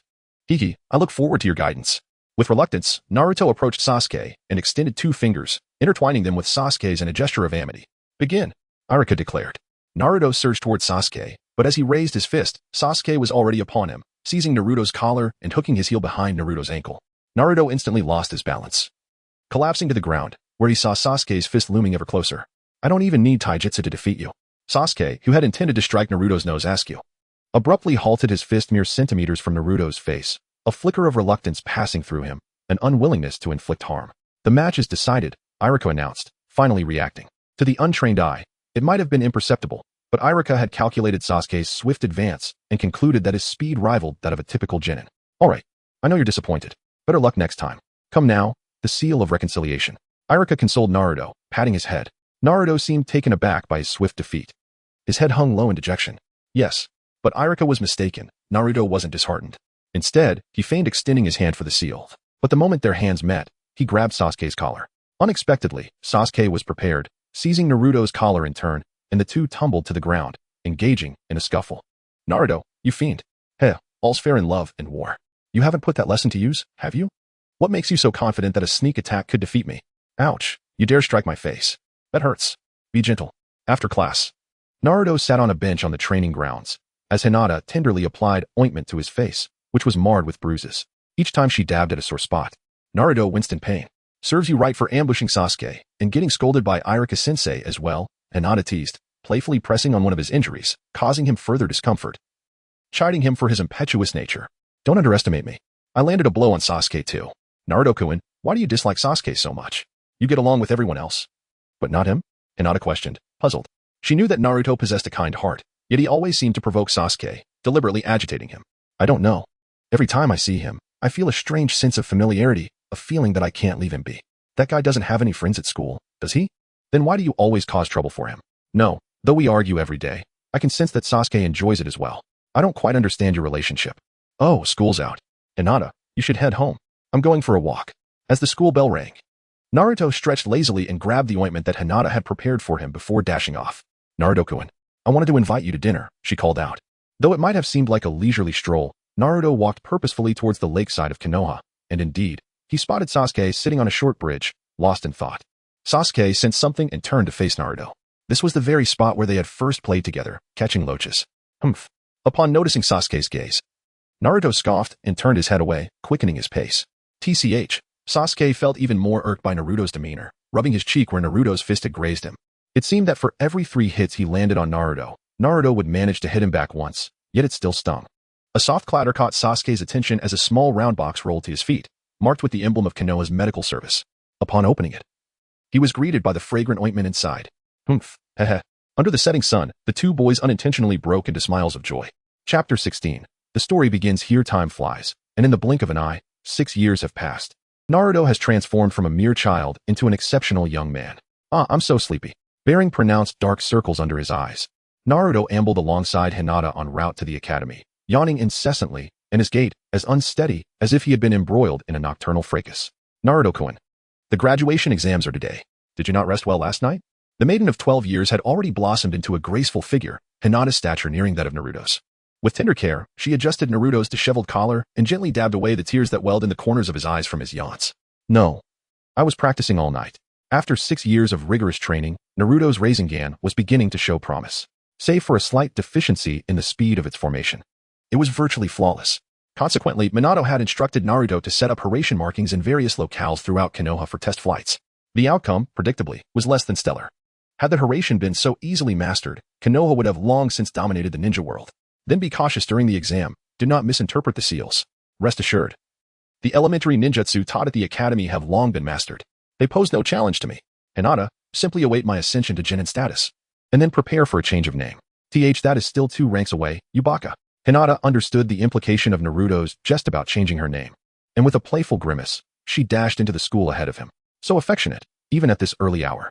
A languid voice echoed from behind as the Inoshikacho trio sauntered up to the school gates, with Shikamaru leading the way, his demeanor as listless as ever. Shikamaru, you're early. Ah, indeed. I had no desire to rise so early, but that woman in my household is so bothersome. Incidentally, today's exam is on the clone jutsu. You are not concerned? Clone jutsu? Perhaps, possibly, not. Naruto's gaze flickered, a hint of unease washing over him at the mention of the shadow clone technique. If it were the transformation technique, he would have been more confident, but the shadow clone technique had always been a difficult ninjutsu for him. Well, I'll do my best. Shikamaru patted Naruto on the shoulder, offered some words about not being able to slack off after becoming a genin, and then headed into the academy. Poof, poof, poof, the sound of dissipating shadow clones echoed throughout the classroom. Naruto's classmates had all completed the shadow clone technique assessment and received their Leaf Village forehead protectors. Naruto, you're up. Iruka was well aware of Naruto's weakness in the shadow clone technique, so he deliberately placed him last. Shadow clone technique. Hinata is watching. I absolutely cannot embarrass myself. I absolutely cannot fail. Naruto formed the hand seals, putting forth his greatest effort to create a clone. However, the more nervous Naruto became, the more likely he was to forget important steps. He even messed up the hand seals that should have been paired correctly. And a clone with severed limbs appeared on the ground. Disqualified. Iruka stared at the limp clone on the ground for a second, then roared as he marked disqualified on the grade sheet. Facing Hinata, who wanted to comfort him, Naruto didn't know what expression to wear. He bit his lip, turned around, opened the window, jumped out, and disappeared from her sight. Meanwhile, a triumphant smile crept across Mizuki's face. Naruto lay upon the rooftop of his home, gazing at the azure sky, lost in contemplation until a shadow eclipsed the sun. The gentle smile of Mizuki appeared within his line of sight. Naruto, she said soothingly, I assume you were quite disheartened by your exam results. Do not fret, persevere, and strive again. No, he replied, it's not merely sadness. Rather, I feel utterly embarrassed. I boasted so boldly in front of Hinata, and now I find myself too ashamed to face anyone. As Naruto recalled the words he had spoken to Hinata that morning, a burning sensation flushed across his face, filled with embarrassment. How mortifying. After setting so many expectations, he had truly failed to achieve even the first step. Was it truly so? Mizuki's smile faltered, revealing a disparity from his own thoughts. Moreover, he had promised Hinata's parents that he would become a Jonin, thus allowing him to join her family. Yet, he faltered at the very beginning. What if someone else claimed Hinata in his stead? His life felt shrouded in darkness. What a predicament. Have you ever heard of the Book of Seals? Ah, the Book of Seals, a name that resonated with familiarity. Naruto had heard it mentioned numerous times by Orochimaru, who dismissed it as a trivial object. This led Naruto to believe it was indeed of no consequence, ultimately falling prey to Mizuki's deceit to steal the Book of Seals. As night descended, the people of Konoha were enveloped in slumber, while a small shadow stealthily infiltrated the home of the third Hokage. The Book of Seals, the Book of Seals. API call failed with status code 429. Error. Code. 429. Message. Resource has been exhausted, e.g. check quota. Status. Resource exhausted. Naruto, with swift reflexes, muffled Konohamaru's mouth and whisked him into the shadows. Release me. I am the grandson of the third Hokage. Do you have a death wish, sneaking into my home? As a scion of the village elite, Konohamaru possessed the characteristic arrogance of brandishing his grandfather's name at every encounter. However, Naruto, single-mindedly focused on his mission, had no time for such trivialities. Who cares who you are? Don't impede my mission. Mission? So, you are a ninja, esteemed brother? Not yet. But I will be once this mission is accomplished. Ah, I understand. It must be a trial set by my grandfather. You are quite astute, young one. Indeed. Success hinges upon acquiring the third Hokage scroll of seals. Impossible. Grandfather is formidable. Obtaining anything from him is utterly unattainable. One never knows without trying. Observe. Humph. If you can procure the scroll of seals from grandfather, I shall acknowledge you as my elder brother. Away with you. I have no desire for such a thing. Together. They stealthily approached the entrance to the study. With Konohamaru's assistance, the need for lock-picking was obviated, much to Naruto's satisfaction with the fortuitous encounter with the impish child. Aha! I have located it. API call failed with status code 429. Error. Code. 429. Message. Resource has been exhausted, e.g. check quota. Status. Resource exhausted. API call failed with status code 429. Error. Code. 429. Message. Resource has been exhausted, e.g. check quota. Status. Resource exhausted. API call failed with status code 429. Error. Code. 429. Message. Resource has been exhausted, e.g. check quota. Status. Resource exhausted. Naruto, laughing heartily, slung the Book of Seals over his shoulder and departed from the third Hokage's residence, setting forth towards the designated location. Big brother. Konohamaru gazed upon his fallen grandfather, experiencing for the first time a genuine reverence for an individual. Perhaps he was still too young to comprehend that Naruto had not triumphed over the third Hokage through sheer strength, but rather through youthful exuberance. Let me see. Shadow clone technique? Why does it start with such a rudimentary jutsu? No wonder Uncle Snake often remarks that this book is of little value. Glancing further, I see the impure world reincarnation. I mastered that long ago. Flying Thunder God technique. Is this worth studying? Naruto squatted on the ground, filled with anticipation as he opened the Book of Seals, only to discover that with his limited knowledge, he could comprehend merely 3 ninjutsu techniques, 2 of which he had learned from others, thus dampening his enthusiasm by half. The shadow clone technique seems rather simple, just a single hand sign. Unwilling to concede, Naruto picked up the Book of Seals once more and was astonished to find the shadow clone technique exceedingly easy to master, completely disregarding the cautionary warnings that followed as he began to practice. An hour later, Naruto, could you enlighten me on what exactly you are doing? Iruka exclaimed, veins bulging on his forehead. After much effort to locate Naruto, he found the mischievous boy sprawled on the ground, seemingly lost in his own world. I'm taking an exam. Iruka-sensei, may I have my forehead protector now? Exam? What are you talking about? The makeup test that Mizuki-sensei assigned. As long as I present the Book of Seals, I'll pass. Mizuki? This is dangerous.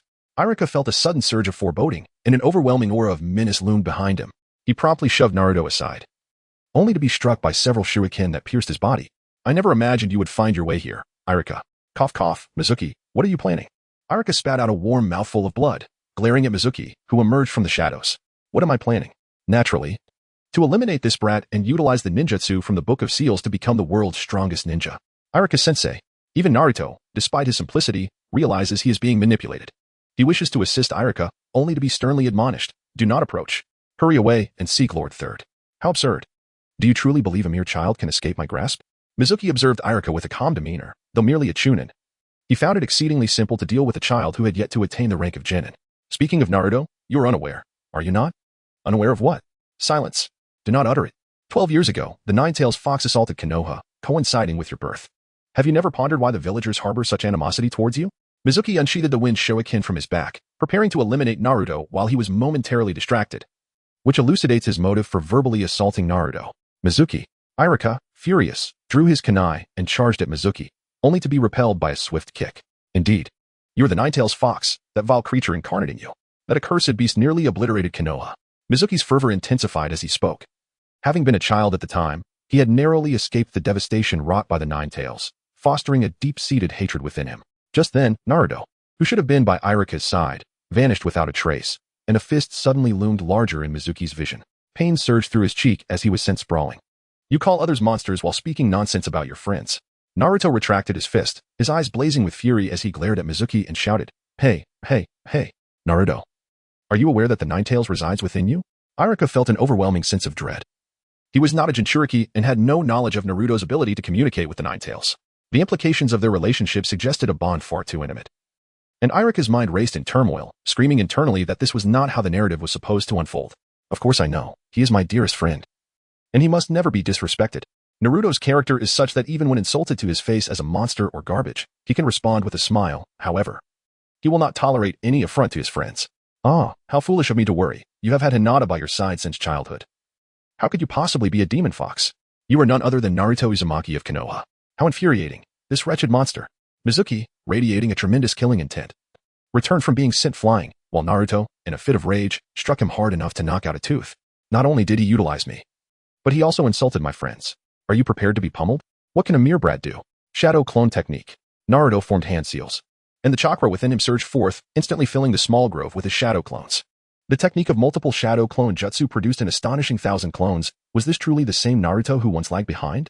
Iruka stared in disbelief at the multitude of Naruto's clones in the forest, counting them meticulously and realizing they exceeded 1,000. This was a feat of shadow clones. One could hardly fathom the immense quantity of chakra required to create such an army. This is impossible. Everyone, do not hold back. Regardless of the extent of Mizuki's inner turmoil, Naruto, with a jubilant cry, commanded his shadow clones to engulf Mizuki like a pack of wolves descending upon their prey. Naruto.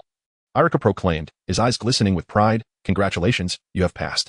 From this day forward, you are officially a ninja, overcome with emotion. Iruka removed his forehead protector and presented it to Naruto. A culmination of his years of dedication as both teacher and brother to the mischievous boy who had finally come into his own. Excellent, Naruto exclaimed. The path to marital bliss draws ever closer. Perhaps dwelling on matrimony is not entirely appropriate at this juncture, Iruka coughed, if it wouldn't be too much trouble. Perhaps a visit to the infirmary before any further celebrations. Iruka-sensei. Nine-Tails, did Mizuki-sensei speak the truth? Naruto's earnest voice reverberated within the confines of the ceiling space. What do you mean? Did you truly attack the village with the intent to annihilate Konoha?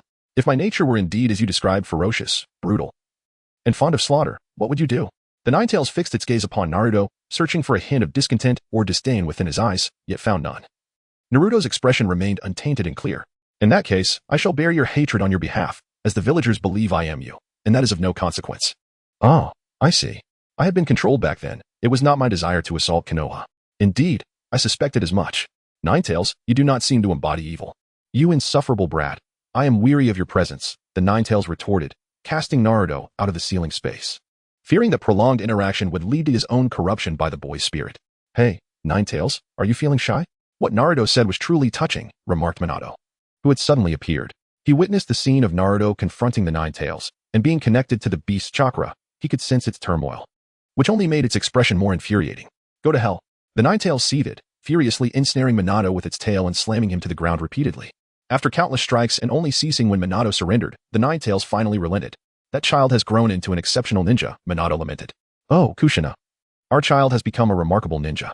Enough with the tears, he added. Perhaps due to the absence of a physical form, Minato's emotions oscillated wildly. Seeing Naruto excel once more brought forth fresh tears, driving the Nine Tails to the brink of madness. Kushina, I miss you. The Nine Tails began to reminisce about its time residing within Kushina, when it was free from the incessant annoyances of these two foolish beings. Chapter 17. Your thoughts are quite dangerous, young lady. Let go of me.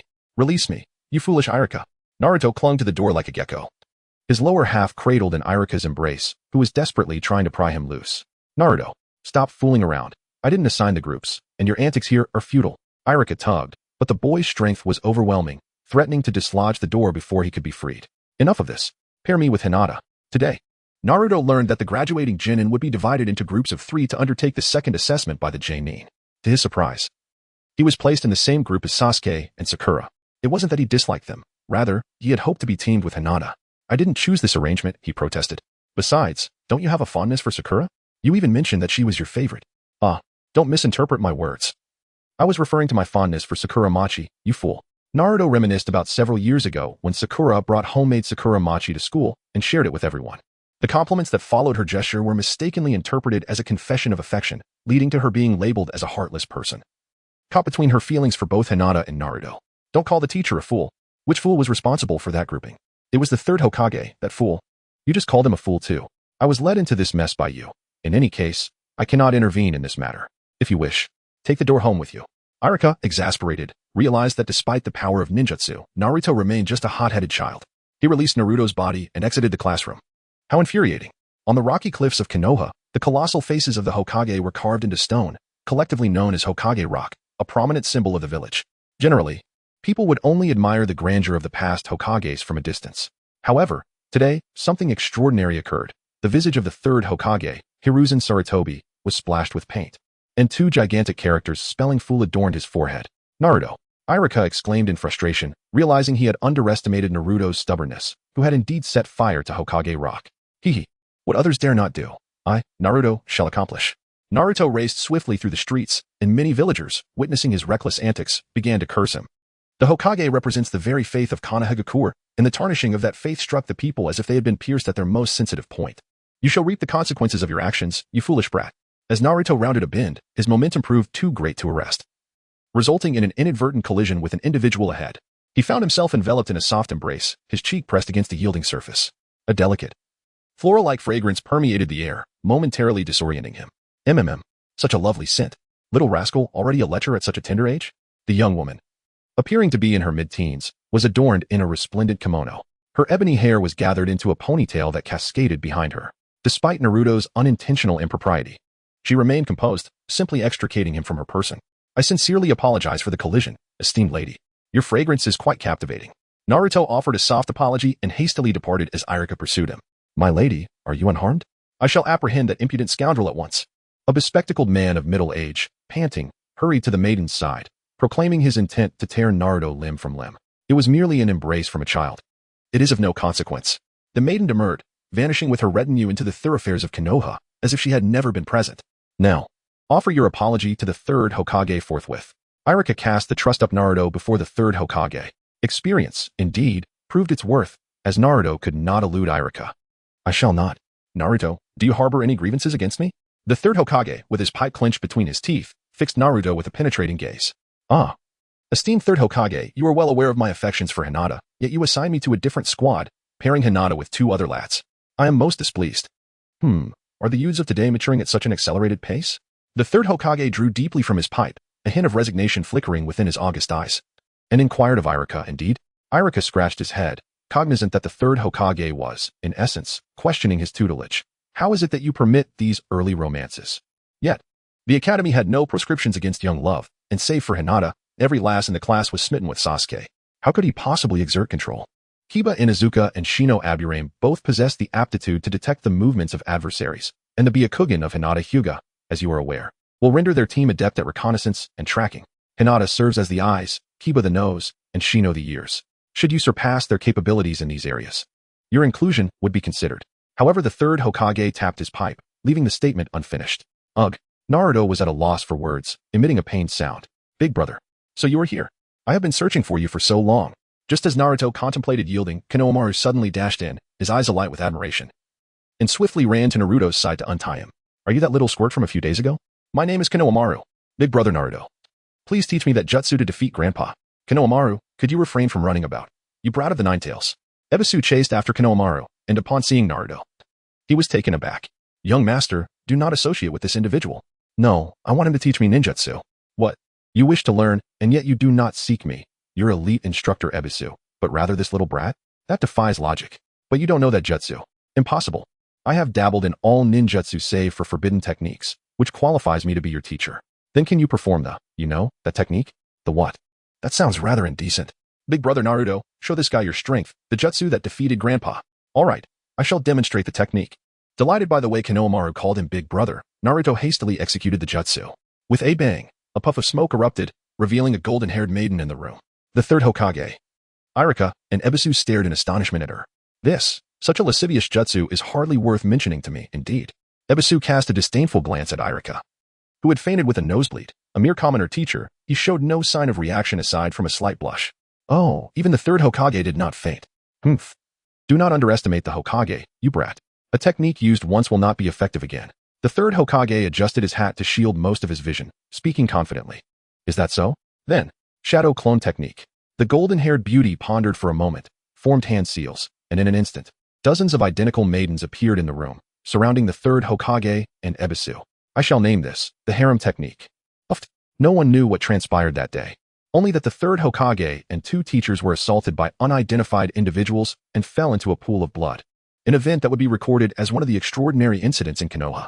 Let this old man bleed excessively. This is murder. I will definitely give that brat a good thrashing. Big brother, that was amazing. You defeated Grandpa once again. Konohamaru.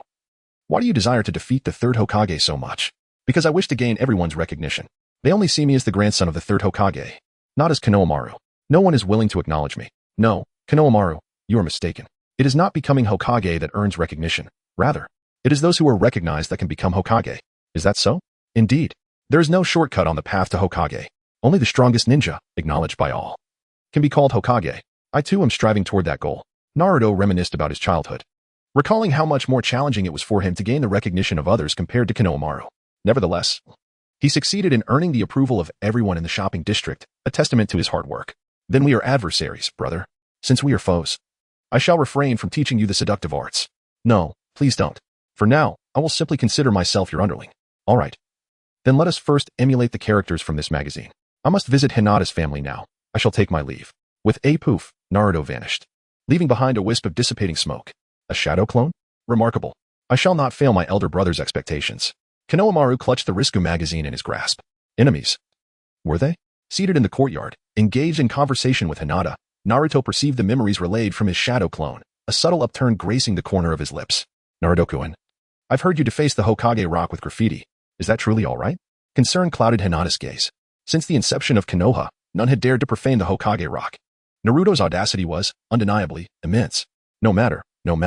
I'll tidy it up later. Ah, so the dead last is here again. Naruto wished to indulge in a delightful exchange with Hinata, but was abruptly interrupted by the appearance of a young girl, although she was referred to as a maiden. The 6-year-old Hyuga Hanabi resembled more of a young child. Oh, hello, Hanabi.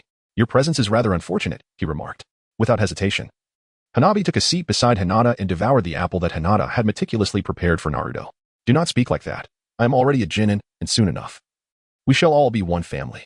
Naruto gestured towards the forehead protector on his head, beaming with delight. Wow, you're already thinking about marrying into the family? How unambitious. No wonder you're paired with my sister. Hanabi Hyuga regarded Naruto with undisguised disdain, harboring not an iota of fondness for the boy who had been a constant presence in her home since she could remember. Hanabi, don't be so impertinent, Hinata interjected. Though she herself was unperturbed, she bristled at Hanabi's disparagement of Naruto and admonished her younger sister with newfound courage. It's true though. Naruto is a perennial underachiever at school. And while my sister excels academically, even I can best her in practical combat. Hanabi Hyuga, undeterred by Hinata's rebuke, pressed on with even greater vehemence, secure in her own prodigious talent. At the tender age of 6, she possessed extraordinary gifts, having once defeated Hinata in a sparring match, earning the recognition of Hiashi Hyuga, who then took her under his personal tutelage, leading to a meteoric rise in her abilities. Don't be upset. Hanabi is just a child. Naruto. accustomed to being on the receiving end of scornful gazes, remained unperturbed and even offered words of encouragement to Hinata. Are you itching for a fight? He mused. What sort of individual does Hanabi wish to marry? Is the notion of marriage the sole thought occupying your mind? Unlike my sister, I aspire to wed a hero. A hero? Perhaps someone who, in the face of grave peril to the village, rises to vanquish formidable foes and salvages our home. That is the essence of a hero. And one quite out of your reach. Hinata Hanabi contemplated this, envisioning her ideal of a hero. Indeed, when one speaks of heroes, the Hokage comes to mind.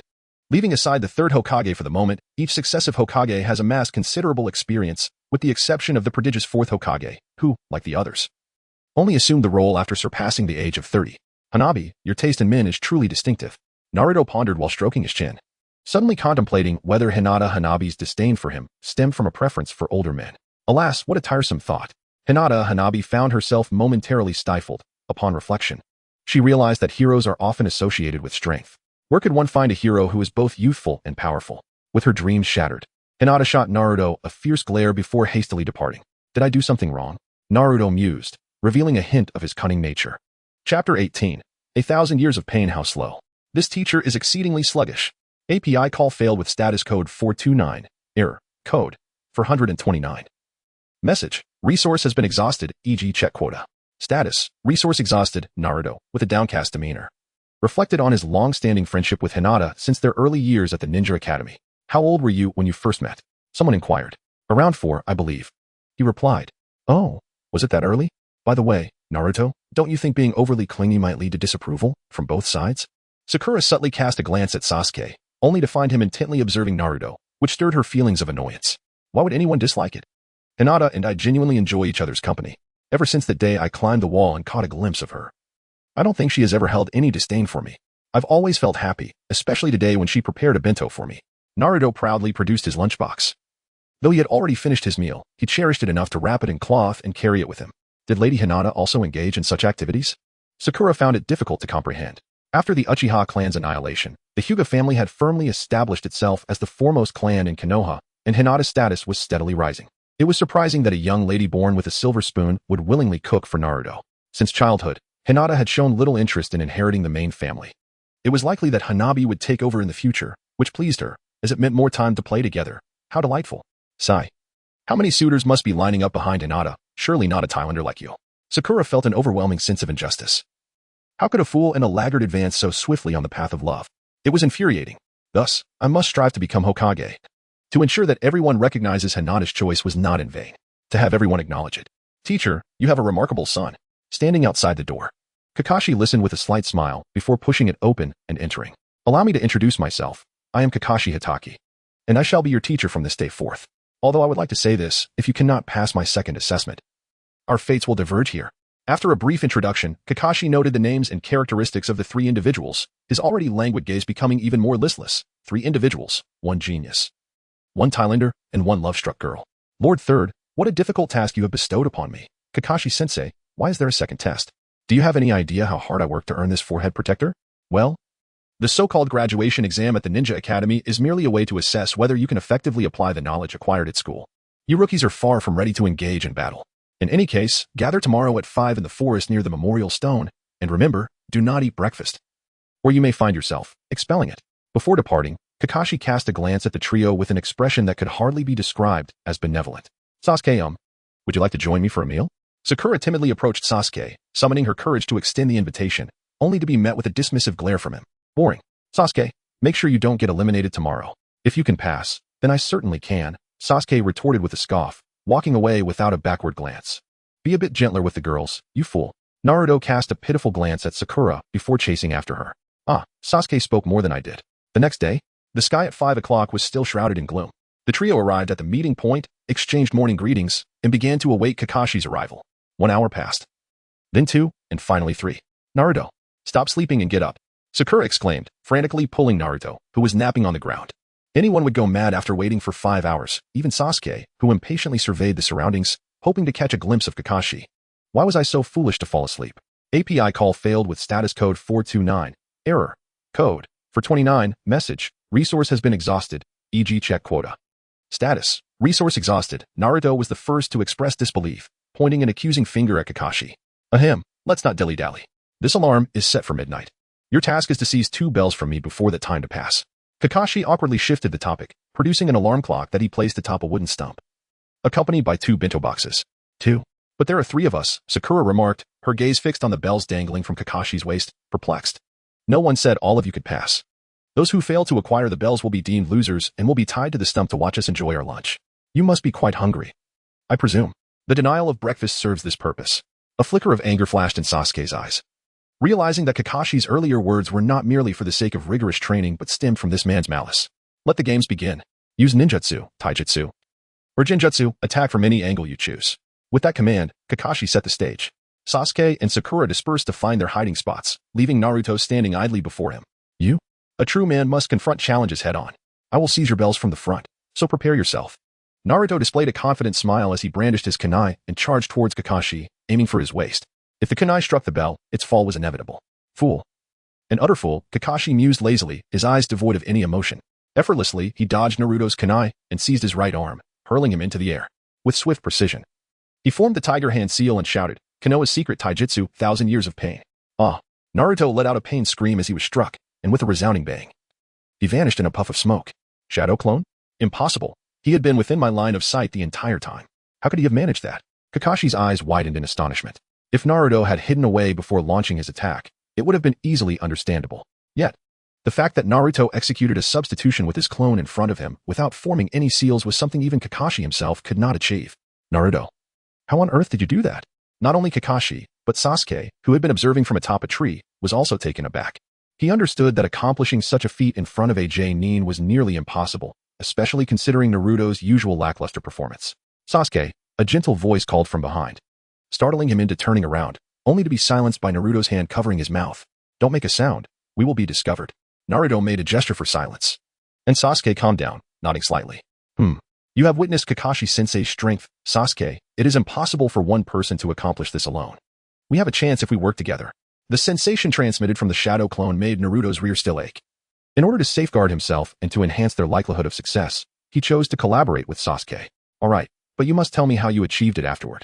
Sasuke agreed, and after Naruto executed that technique, he no longer viewed him as a mere underachiever, but as a valuable ally. One whose head he would step upon when necessary to seize that bell. No problem. Chapter 19. Everyone qualifies 5 hours earlier. Get up, you're going to be late. How did you appear out of nowhere? Naruto groggily awakened, gazing at his identical shadow clone with a puzzled expression. Didn't you create a shadow clone to wake me up because you were worried about being late? Hurry, just let me sleep for 5 more minutes. Only 5 minutes.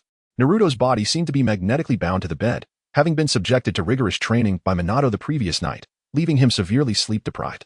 I will be late, he exclaimed. You go ahead, I will join you shortly. On what grounds? Because you are a shadow clone. Does being a shadow clone strip me of my rights? I possess half of your chakra. We are equals. Then let us settle this with a game of rock, paper, scissors. The loser must not complain. All right. Scissors. Paper. I lost. Horse. The shadow clone gazed forlornly at its hands, succumbing to despair as it knelt down in disappointment. See you later, it murmured, drifting off. Ah. How wonderfully restful it is to sleep. Naruto slowly rose from his bed, a lingering sense of joy enveloping him, as if someone had accomplished a task on his behalf. Instant noodles, instant noodles. API call failed with status code 429. Error. Code. For 29. Message. Resource has been exhausted. E.g. check quota.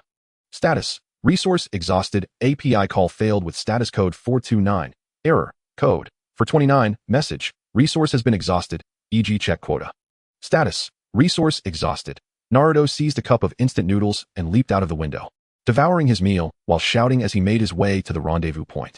Upon arriving, he discovered that Kakashi was already present, forcing him to conceal himself in a tree and await an opportune moment to substitute with his shadow clone. Meanwhile, Sakura and Sasuke dispersed, with Sasuke fortuitously hiding in the tree directly in front of him.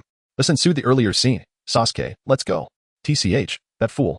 Sasuke glared at Naruto, who had already dashed forward. What happened to the battle plan? Did they genuinely believe that 2 Chunin could defeat a Chunin in such a manner? Naruto leapt nimbly from the tree trunk, charging towards Kakashi with unwavering determination. He swiftly formed hand seals, conjuring dozens of shadow clones that surged forward in unison. Meanwhile, Kakashi was intent on locating Naruto's true form, only to be taken aback as he realized that Naruto had launched an assault from behind with his clones, his astonishment growing even more profound. However, victory in battle is not merely a matter of numbers. Kakashi's gaze sharpened as he drew a kunai, plunging into the throng of Naruto's clones, and was soon met with a series of explosive sounds as the shadow clones were dispelled one after another. Impressive. Rasengan. API call failed with status code 429. Error. Code. For 29. Message. Resource has been exhausted, e.g. check quota. Status. Resource exhausted, Naruto. You are still unable to master the full power of the Rasengan. This jutsu cannot be utilized in sparring, lest your opponent sustain serious injuries. It appears that you are indeed the original. Kakashi, having dispelled all the shadow clones, gazed at the sole remaining Naruto while remaining vigilant to the sounds around him. Uncertain if Naruto might vanish mysteriously once more. Indeed, prepare yourself, Kakashi-sensei. As Naruto charged towards Kakashi, he first threw a right-handed punch, which Kakashi effortlessly intercepted with his left hand, grasping Naruto's fist. Next, Naruto aimed a kick towards Kakashi's head with his left leg. Kakashi furrowed his brow, capturing Naruto's ankle with his right hand, feeling the astonishing strength in the ankle. However, the true attack did not come from this foot. Instead, Naruto utilized that force to spin his body, delivering a more powerful kick with his right leg towards Kakashi. Though I am unsure from whom you learned your martial arts. This level of skill is insufficient to harm me, Kakashi remarked. He did not release his grip on Naruto's hand. With a casual tug, he used his upper arm to deflect Naruto's strike. Seizing the moment while Naruto's body was momentarily stiffened, Kakashi released his hold and delivered a fierce punch to Naruto's abdomen. Ugh, cough. Naruto stepped back a few paces, clutching his abdomen, discomfort causing him to cough several times. He chuckled softly. What is so amusing? It is because I am not alone. Naruto bent over as Sasuke, positioned behind him, completed the hand seals for the fireball jutsu. He propelled himself off Naruto's back with one hand, and with the other, he took a deep breath before unleashing a torrent of scorching flames from his mouth, engulfing Kakashi. Attacking from a blind spot, are we? I see. Kakashi finally understood the purpose of Naruto's shadow clones. It was to allow Sasuke to conceal his presence.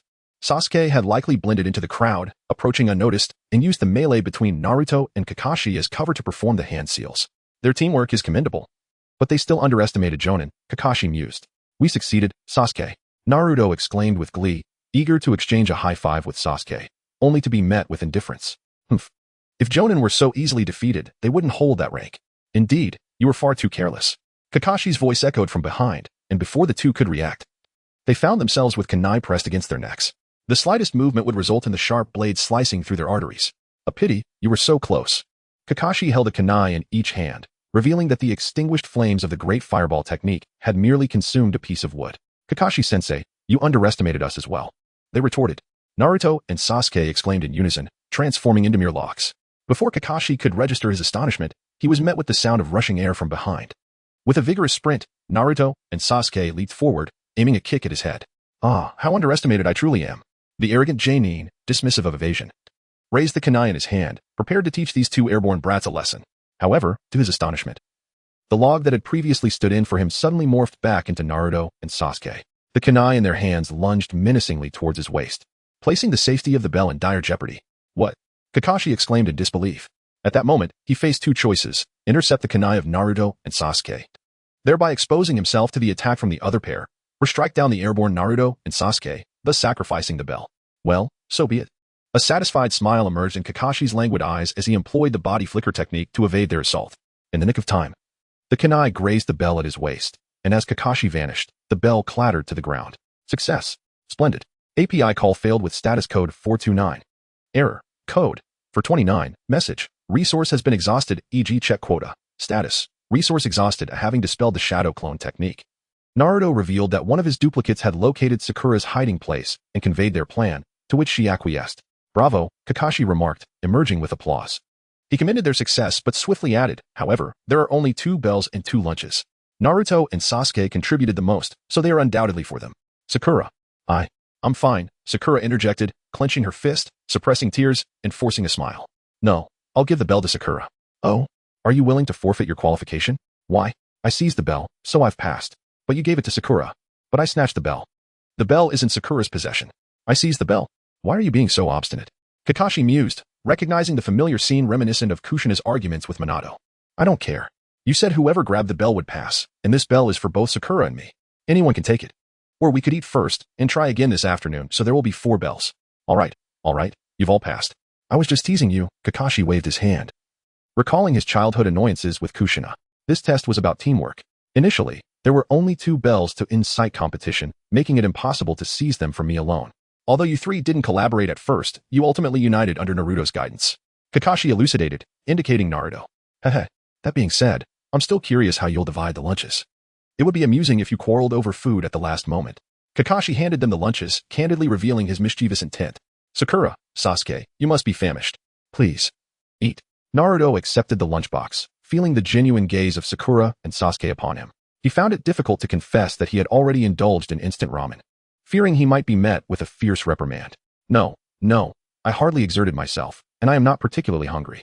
Grr. Sakura continuously waved her hands. Deeply touched that Naruto was willing to assist her, she simply could not bring herself to take his food. Yet, her stomach had no intention of remaining silent, betraying her with a disconcerting growl. The lunchbox was presented. Sasuke coolly took 2 lunchboxes, dividing their contents and placing half on the lid, which he then offered to Naruto. You deserve the most credit, I concede. You too, she whimpered. Then let us eat together. API call failed with status code 429. Error. Code 429. Message, resource has been exhausted, e.g. check quota. Status, resource exhausted. Naruto's chopsticks remained motionless as he replied without lifting his head. How could he divulge a secret that even Hinata was forbidden to share at Minato's command to Kakashi? Is it true? During our sparring sessions, there were several instances where your hands were not clenched into fists but instead drawn inward. I thought you were about to unleash some kind of ninjutsu. Could it be that this guy is concealing even more formidable techniques? Kakashi bore no ill will, yet Sasuke, having inadvertently overheard, could not remain still. From Kakashi's words, it seemed Naruto was hiding something. Under such circumstances, facing a Jonin while concealing a hidden trump card, a wave of intense frustration surged within him. Thus, Team 7 would commence their missions starting tomorrow, and with a wave of his hand, Kakashi vanished before the two. Exhausted and weary, Sakura returned home to catch up on her sleep, leaving only Naruto and Sasuke in the forest. Naruto, could you enlighten me on how you managed to disappear? Sasuke gazed at Naruto with anticipation, hoping for a satisfying explanation, perhaps something about high-speed ninjutsu. Well, you see, I was actually late. Naruto, feeling a tinge of embarrassment, scratched his head and confessed to his tardiness. Sasuke's expression shifted from a shade of blue to crimson, then to pallor, and finally to a deep black, akin to a palate overturned, as he gritted his teeth and lunged at Naruto. Why are you hitting me? I'll retaliate. You ought to die once. Only then can you atone for the feelings I have been deceived by. The meaning eludes clarity. This fellow truly embodies unpredictability. On his way home, Sasuke recalled Naruto's chubby cheeks, bruised by his own fists, and could not suppress a chuckle. Unpredictability? I once had a friend akin to him. One who played by his own rules, breaking the monotony of my life with his uninvited familiarity. A fleeting memory flickered in Sasuke's mind of his best friend from childhood, whose face had become a blur, yet every moment spent together remained vivid. Tragically, he was murdered that fateful night by Itachi. The recollection of that evening enveloped Sasuke in anguish, prompting him to shield his eyes, feeling the torment and murderous intent within. Itachi, I shall kill you. Upon reopening his eyes, the Crimson Sharingan revealed 2 pairs of tomo, and the heart that Naruto had managed to pry open was once again sealed shut. Chapter 20, The Ultimate Technique. The spiraling duo Little Tiger, oh little tiger. You have finally returned. At the Konoha mission posting area, a robust woman, her figure reminiscent of a bear, was fervently nuzzling her pet cat. The unfortunate feline seemed nearly suffocated by the flesh of her face, and one could almost empathize with its desire to flee. Naruto gently touched the scratch on his face left by a cat's claw, a mischievous smile spreading across his lips, while Sasuke and Sakura nodded in understanding. Here, this is your reward. The elegantly dressed lady contentedly handed over the payment before leading her adorable pet away. Naruto mused that the cat would undoubtedly seize any opportunity to escape again. The reward was exceptionally generous this time. Kakashi received the task payment from the mission coordinator. Momentarily astonished by the amount in his hand, a D-rank mission had surprisingly yielded him 8,000 Ryo, indicating that the lady had offered a total of 20,000 Ryo as a reward. You were quite fortunate. That was Lady Chisholm, the wife of the daimyo of the Land of Fire. Such a reward is even greater than that of a typical B-rank mission. Kakashi, of course, would not keep the entire reward for himself, distributing 2,000 Ryo each to the 3 members of Team 7. Generally, a D-rank mission would offer rewards in the hundreds of Ryo, but they had fortuitously encountered a wealthy benefactor. What on earth is this? Naruto's eyes sparkled with excitement. His wallet had never contained even 100 Ryo before. Now, with 2,000 Ryo bills in hand, he was at a loss as to what to do. This fortune could purchase a plethora of clothing. What a joyous occasion. Sakura, too, was taken aback by the generous reward from their very first mission and exclaimed with delight. Only Sasuke, who had never known financial struggle, remained aloof and indifferent. A bowl of ramen costs 10 Ryo, 20 bowls? That amounts to 200 bowls. Is ramen all that occupies your thoughts? Sasuke scoffed coldly in response. Oh. Could it be that being a ninja is an exceptionally lucrative profession? Your efforts in executing missions certainly won't go unrewarded. Thus, we shall conclude for today. You are dismissed. Kakashi vanished with a smile, having received an unexpected bounty, which meant he could purchase a few more volumes of Ica Paradise. Hinata, Allow me to treat you to ramen. Upon returning home, Naruto's first action was to take Hinata out with him, heading towards Ichiraku Ramen. Is that alright? Are you truly happy, Naruto-kun? She inquired. Yes. I received a reward of 2,000 Ryo for today's mission, and I am utterly elated. He exclaimed. Congratulations. Hinata tilted her head in confusion. Is that a considerable amount? My mother typically gives me an allowance of 10,000 Ryo. However, accustomed to simplicity while being with Naruto, she wore a plain white hoodie paired with black leggings, which did not reflect her noble heritage at all. Naruto-kun, if you're in need of money, why not ask me? I have plenty, she offered. Ah, but that's your money, he replied. Do you not understand the meaning of marrying into a family? Hinata chuckled at Naruto's innocent response. Her curiosity piqued. Well, I've forgotten the initial reason, but now I wish to marry into your family simply because I like you, with no other motives. Oh, to say such things all of a sudden is quite unfair. Naruto's heartfelt words were akin to a sudden and delightful surprise. Akin to being unexpectedly presented with a piece of sweet candy, causing Hinata's cheeks to flush ever so slightly. As they conversed, the duo traversed the bustling streets of Konoha, eventually arriving at the renowned Ichiraku Ramen. Here we are, Irika-sensei. Apologies for the wait. Naruto exclaimed. Irika-sensei, why did you call me out all of a sudden? I'm quite busy too. Are you hoping I'll treat you to ramen again, you little rascal? Irika replied, feigning annoyance. That's not it, sensei. Alright then. Since you've become adept at using the shadow clone technique, I shall treat you today. Irika decided without waiting for Naruto's explanation, feeling a sense of pride that Naruto could summon him so easily. No, I wish to treat you to ramen. Am I dreaming? I've received my mission rewards. And it's customary for you to treat me, Irika-sensei. Oh, Naruto, you've truly become an independent ninja. I'm so proud of you, Irika said. His voice thick with emotion, reminiscing about the days when Naruto was merely a troublemaker, skipping classes and causing mischief, now standing before him as a capable shinobi. Sensei, why are you crying? The pepper is too spicy for my eyes, he replied while trying to maintain his composure. Welcome Naruto, the proprietor of Ichiraku Ramen. A robust and dignified man, regarded Naruto with respect, never considering him a monster. It was he who had first invited Naruto to his establishment, offering him ramen without hesitation. Uncle Tucci, 3 large bowls of ramen with all the toppings. Now that you've become a ninja, you carry yourself differently. Just a moment. Oh. I see you brought Hinata with you today. I apologize for not noticing earlier. Irika scanned the shop, which was still devoid of other patrons, until he spotted a familiar shade of purple seated to Naruto's right, realizing there was another guest. Hello, Irika-sensei, Hinata murmured from behind Naruto. Feeling slightly disheartened that her anticipated date had included Irika. Naruto, you've brought your little girlfriend today. Should I treat you both? Before long. The enticing aroma of ramen wafted from the kitchen, and a brown-haired girl emerged, playfully addressing Naruto and Hinata. Thank you, I am Nichin. But I've received plenty of mission rewards today, so it's not necessary. Naruto replied with a smile. Like her father, SHBU harbored no animosity towards him and often discreetly invited him for ramen, a kindness that Naruto has always cherished. Ah. That little snot-nosed brat has now blossomed into an exceptional ninja, SHBU mused, her final remark directed at Hinata, causing the young girl to shyly lower her gaze once more. By the way, Naruto, do others know about your ability to communicate with the Ninetales? Irika inquired, leaning closer to Naruto as he took his last sip of soup. Ever since the incident with the Book of Seals, he had been pondering the nature of Naruto's relationship with the Ninetales, a matter he had not even reported to the third Hokage. No, I suppose only you, Irika-sensei, are aware of it. Naruto pondered for a moment. Minato had merely cautioned him against disclosing the matter of the Ninetales unsealing to others. Thus, this matter was beyond reproach. The reason no one had inquired, do you know the Ninetales? Was simply due to the absence of such foolish questions. Remember to keep this secret. For uttering it could lead to unnecessary complications. Oh, very well. The teacher must take his leave, as lingering too long in the spotlight may lead to unpopularity. After all, I too desire a girlfriend. Irika, having finished his meal, exited Ichiraku Ramen, grumbling in dissatisfaction. Having come merely to indulge in noodles, yet was unwittingly fed a mouthful of romantic nonsense by his own student. Hinata, do you want more? I could easily devour 2 bowls of Ichiraku's ramen. Naruto turned his head, intending to ask Hinata if she desired another bowl, only to be astonished by the sight of 5 empty bowls stacked beside her. Hinata, oblivious to Naruto's words, was solely focused on devouring the ramen before her.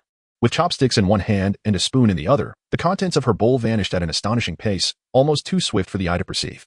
If she were in good spirits, 3 bowls would pose no challenge at all.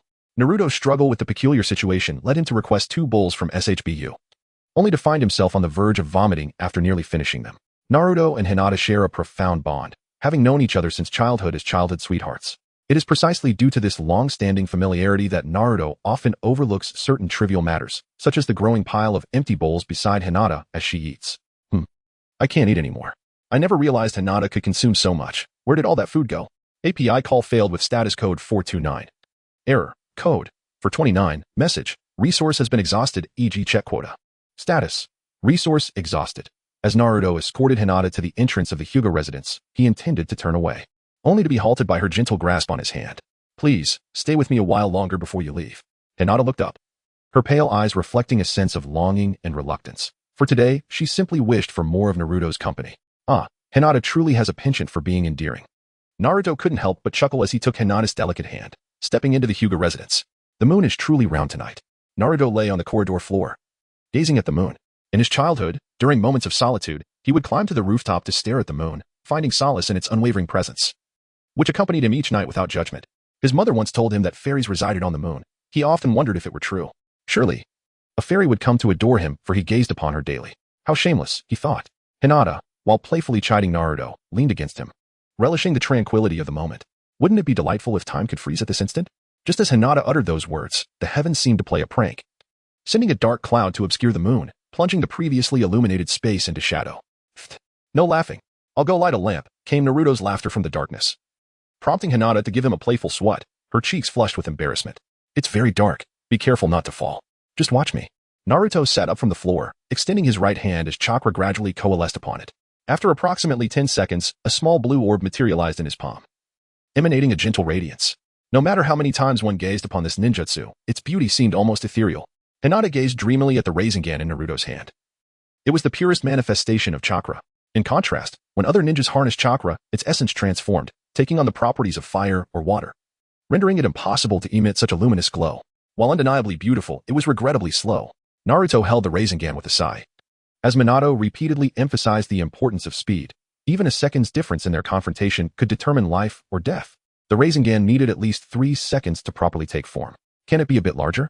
If it's any larger, it won't retain its spherical shape. The chakra will dissipate. The chakra inside is chaotic, swirling erratically, and maintaining this size is already quite challenging. Byakugan.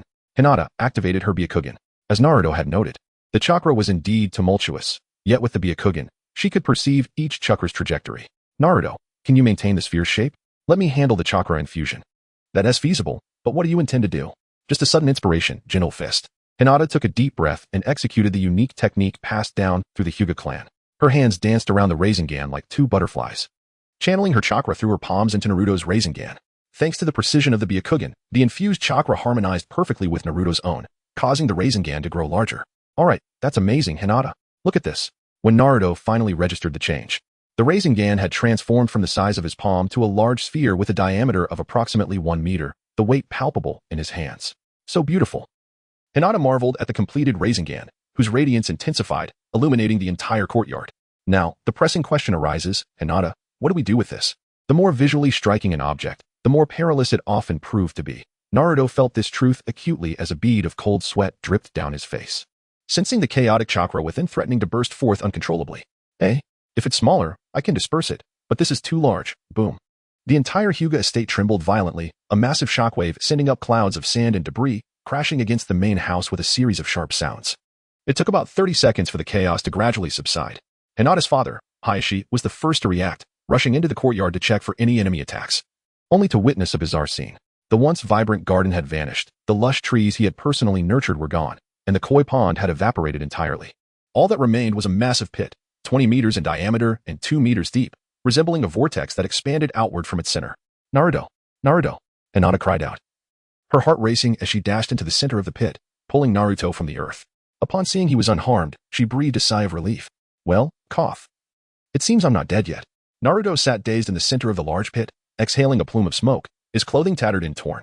The ground still emitted wisps of rising steam, and sensing the impending explosion of the Rasengan, he swiftly leaped into the courtyard, desperately pressing the technique into the earth, preventing any harm from befalling Hinata. Is this the ninjutsu concocted by this little brat? Chapter 21. Preparing to enter the subquest. You two, explain yourselves. In the living room of the Hyuga family residence, Naruto and Hinata sat on the floor, facing the visibly irate Hayashi Hyuga. It all began when Hinata and I were gazing at the moon, then whoosh, followed by a smack, and ultimately, boom, it ended up like this. How could Naruto possibly allow Hinata to take the blame? He stepped forward first, vividly recounting the circumstances of the incident. Father, it is my fault. I should not have acted recklessly. I infused my chakra into Naruto-kun's jutsu, which led to this outcome. Hinata, stunned by the power of the Rasengan, realized that her impulsiveness nearly harmed her beloved Naruto. Observing Naruto's intention to shoulder all the responsibility, she quickly interjected, "A combined jutsu? For your age, that's quite impressive." A combined jutsu merges the chakra of two individuals to produce a more potent technique. However, it is inconceivable that the chakra of two 12-year-olds could generate destruction approaching that of an S-rank jutsu.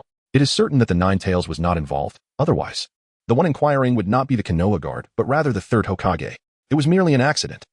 I had no idea that adding Hinata's chakra would result in such a transformation.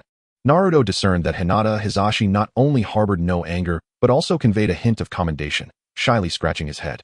"Next time, refrain from playing in the courtyard. Since no one was injured this time, I suppose we can overlook it." "Oh, you're not angry? Uncle Hizashi is truly a good person." "Who said I'm not angry? I shall penalize you by having you fill in the holes in the courtyard." "Very well." The exuberant Naruto was suddenly brought low, his head drooping as he sulkily exited the living room. To possess the ability to create a technique nearing S-rank at such a young age, could this boy be a genius? Hizashi pondered as he observed Naruto and Hinata departing. "You gluttonous scoundrel, you've ruined my backyard." Hanabi Hyuga was furious, ready to explode. Not only did Naruto frequently visit her home to indulge in free meals, but he had also destroyed her beloved garden.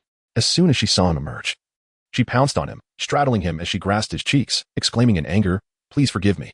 Naruto, aware of his shortcomings, did not resist and offered a soft apology. "Hanabi, please let go of Naruto-kun. This matter is primarily my fault." Hinata anxiously attempted to pull her sister away but was also caught in the fray, leaving the three of them entangled and indistinguishable from one another. It must be an illusion. Hyuga Hizashi looked regretfully at Naruto, who was being pummeled by Hanabi, shaking his head to dispel any unrealistic thoughts. "Darling, are you in good spirits?" Hinata navigated around the trio of tangled children to gently sit beside her husband, sensing that he had laid down a burden of worry. "Indeed, I've always been concerned about Hinata's future. With her disposition, she cannot possibly inherit the clan. As a member of the Hyuga clan, her talents do not match Hanabi's. It is quite reassuring that someone as remarkable as a budding ninja has steadfastly cherished her for years, despite her seemingly unremarkable character." Hinata completed her husband's thoughts, understanding that such sentiments were difficult for a man of his stature to express. Cough. For two children of such tender age to develop such ninjutsu, achieving the rank of Elite J-nin should not pose a challenge. I would be content if Hinata could accomplish this.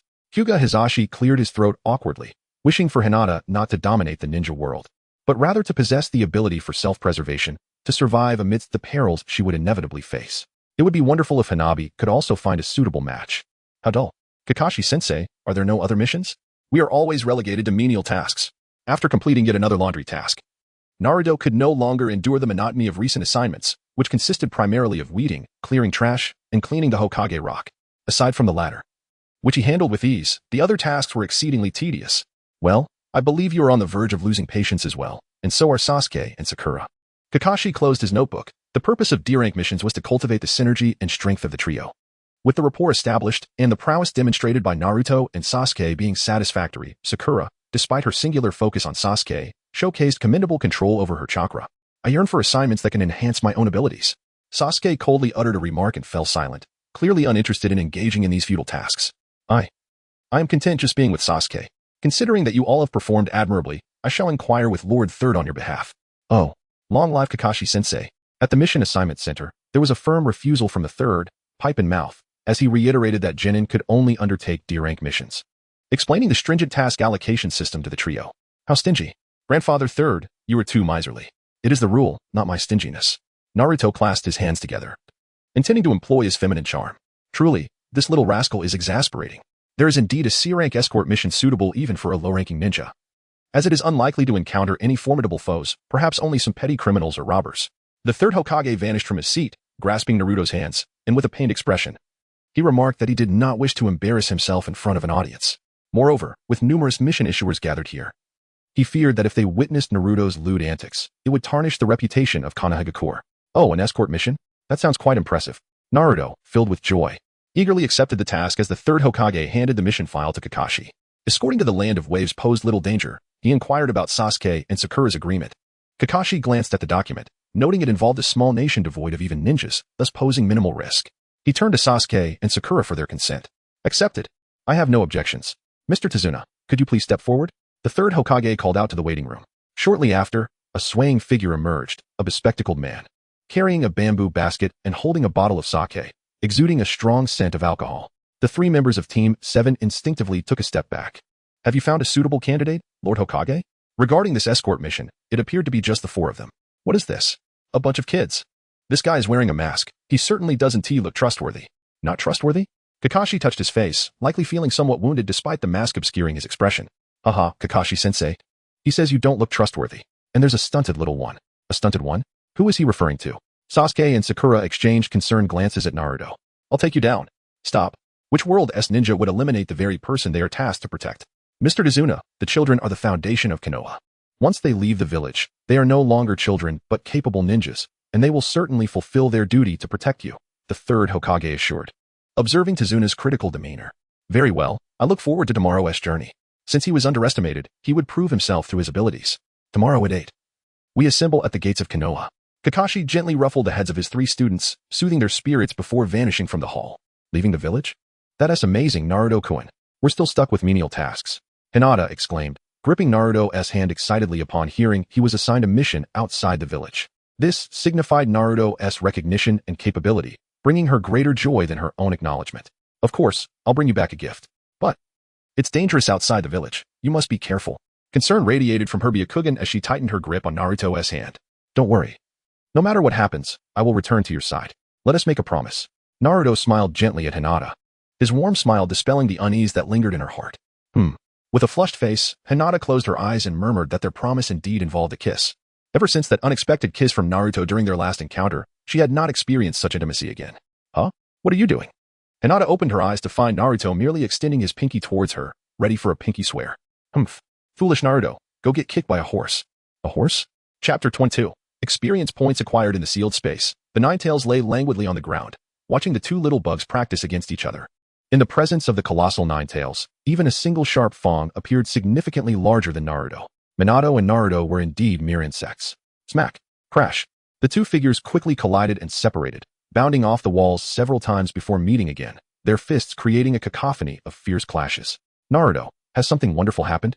Minato cheerfully inquired as he caught Naruto's punch, sensing the excitement and joy emanating from him. Dad, listen to me. Tomorrow I will be leaving the village on a mission. With a smile on his face, Naruto continued his offensive moves, swiftly transitioning from a blocked hand strike to a kick aimed at Minato. Is that so? It must be a C-rank escort mission. Let's give it our all. Minato deftly evaded Naruto's attack, nodding in satisfaction. Although Naruto was somewhat clumsy, his dedication to training surpassed that of anyone else. Minato patiently imparted some taijutsu techniques to him, and there had been no further instances of reprimanding Naruto. Let us take a break. By the way, Kurama, you once mentioned that once I leave the village, you could exit from within me. Are you planning to leave? Naruto settled beside the Ninetales, resting against its form. The soft fur was more comfortable than any couch. As a collective embodiment of chakra, the Ninetales could aid Naruto in regaining his strength. Of course I will leave, it remarked, but as I have mentioned, our fates are intertwined. If I were to depart from you, I would not perish. As for you, the Ninetales' enormous eyes, larger than Naruto's own, shifted slightly, and it gazed at him for a moment before chuckling. Oh, will I die? No, I do not wish to die. I cannot bear the thought of leaving Hinata. API call failed with status code 429. Error. Code. For 29, message. Resource has been exhausted, e.g. check quota. Status. Resource exhausted. Without a hint of pretense, Naruto's words drifted into the ears of the Ninetales, causing a crack to form in the heart that had been frozen for millennia by the hands of those who sought to exploit it. The Ninetales extended its colossal claw and gently flicked Naruto's forehead, casting a disdainful glance at his flying figure. The outskirts of the Hidden Leaf village were enveloped by an ancient forest, where countless towering trees converged to create an atmosphere both solemn and enigmatic. This very forest nurtured the land of Konoha, and in comparison to the other four great nations, the Land of Fire occupied the most advantageous territory on the continent. Teacher Kakashi, are we going to encounter something terrifying? Sakura inquired, drawing closer to Sasuke as trepidation crept into her heart.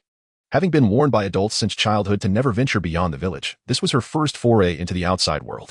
What terrifying things do you mean? Venomous snakes, poisonous insects, or perhaps the treachery of mankind? Kakashi replied, casting a sidelong glance at the puddle in the center of the path, his tone suggestive. Teacher Kakashi, rest assured, the Land of Waves has no ninjas, and this journey will be quite tranquil. You should be able to handle ordinary thieves with ease.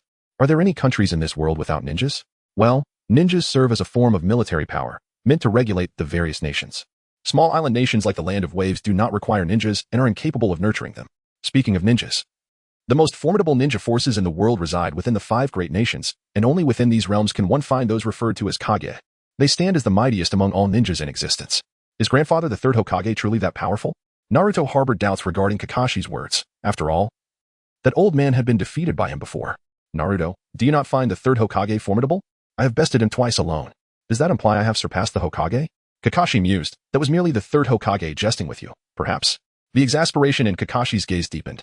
Never before had anyone developed the transformation jutsu to such an alluring degree, which might indeed have an extraordinary effect on certain straightforward men. As Naruto passed by a puddle, he momentarily halted, casting a curious glance around.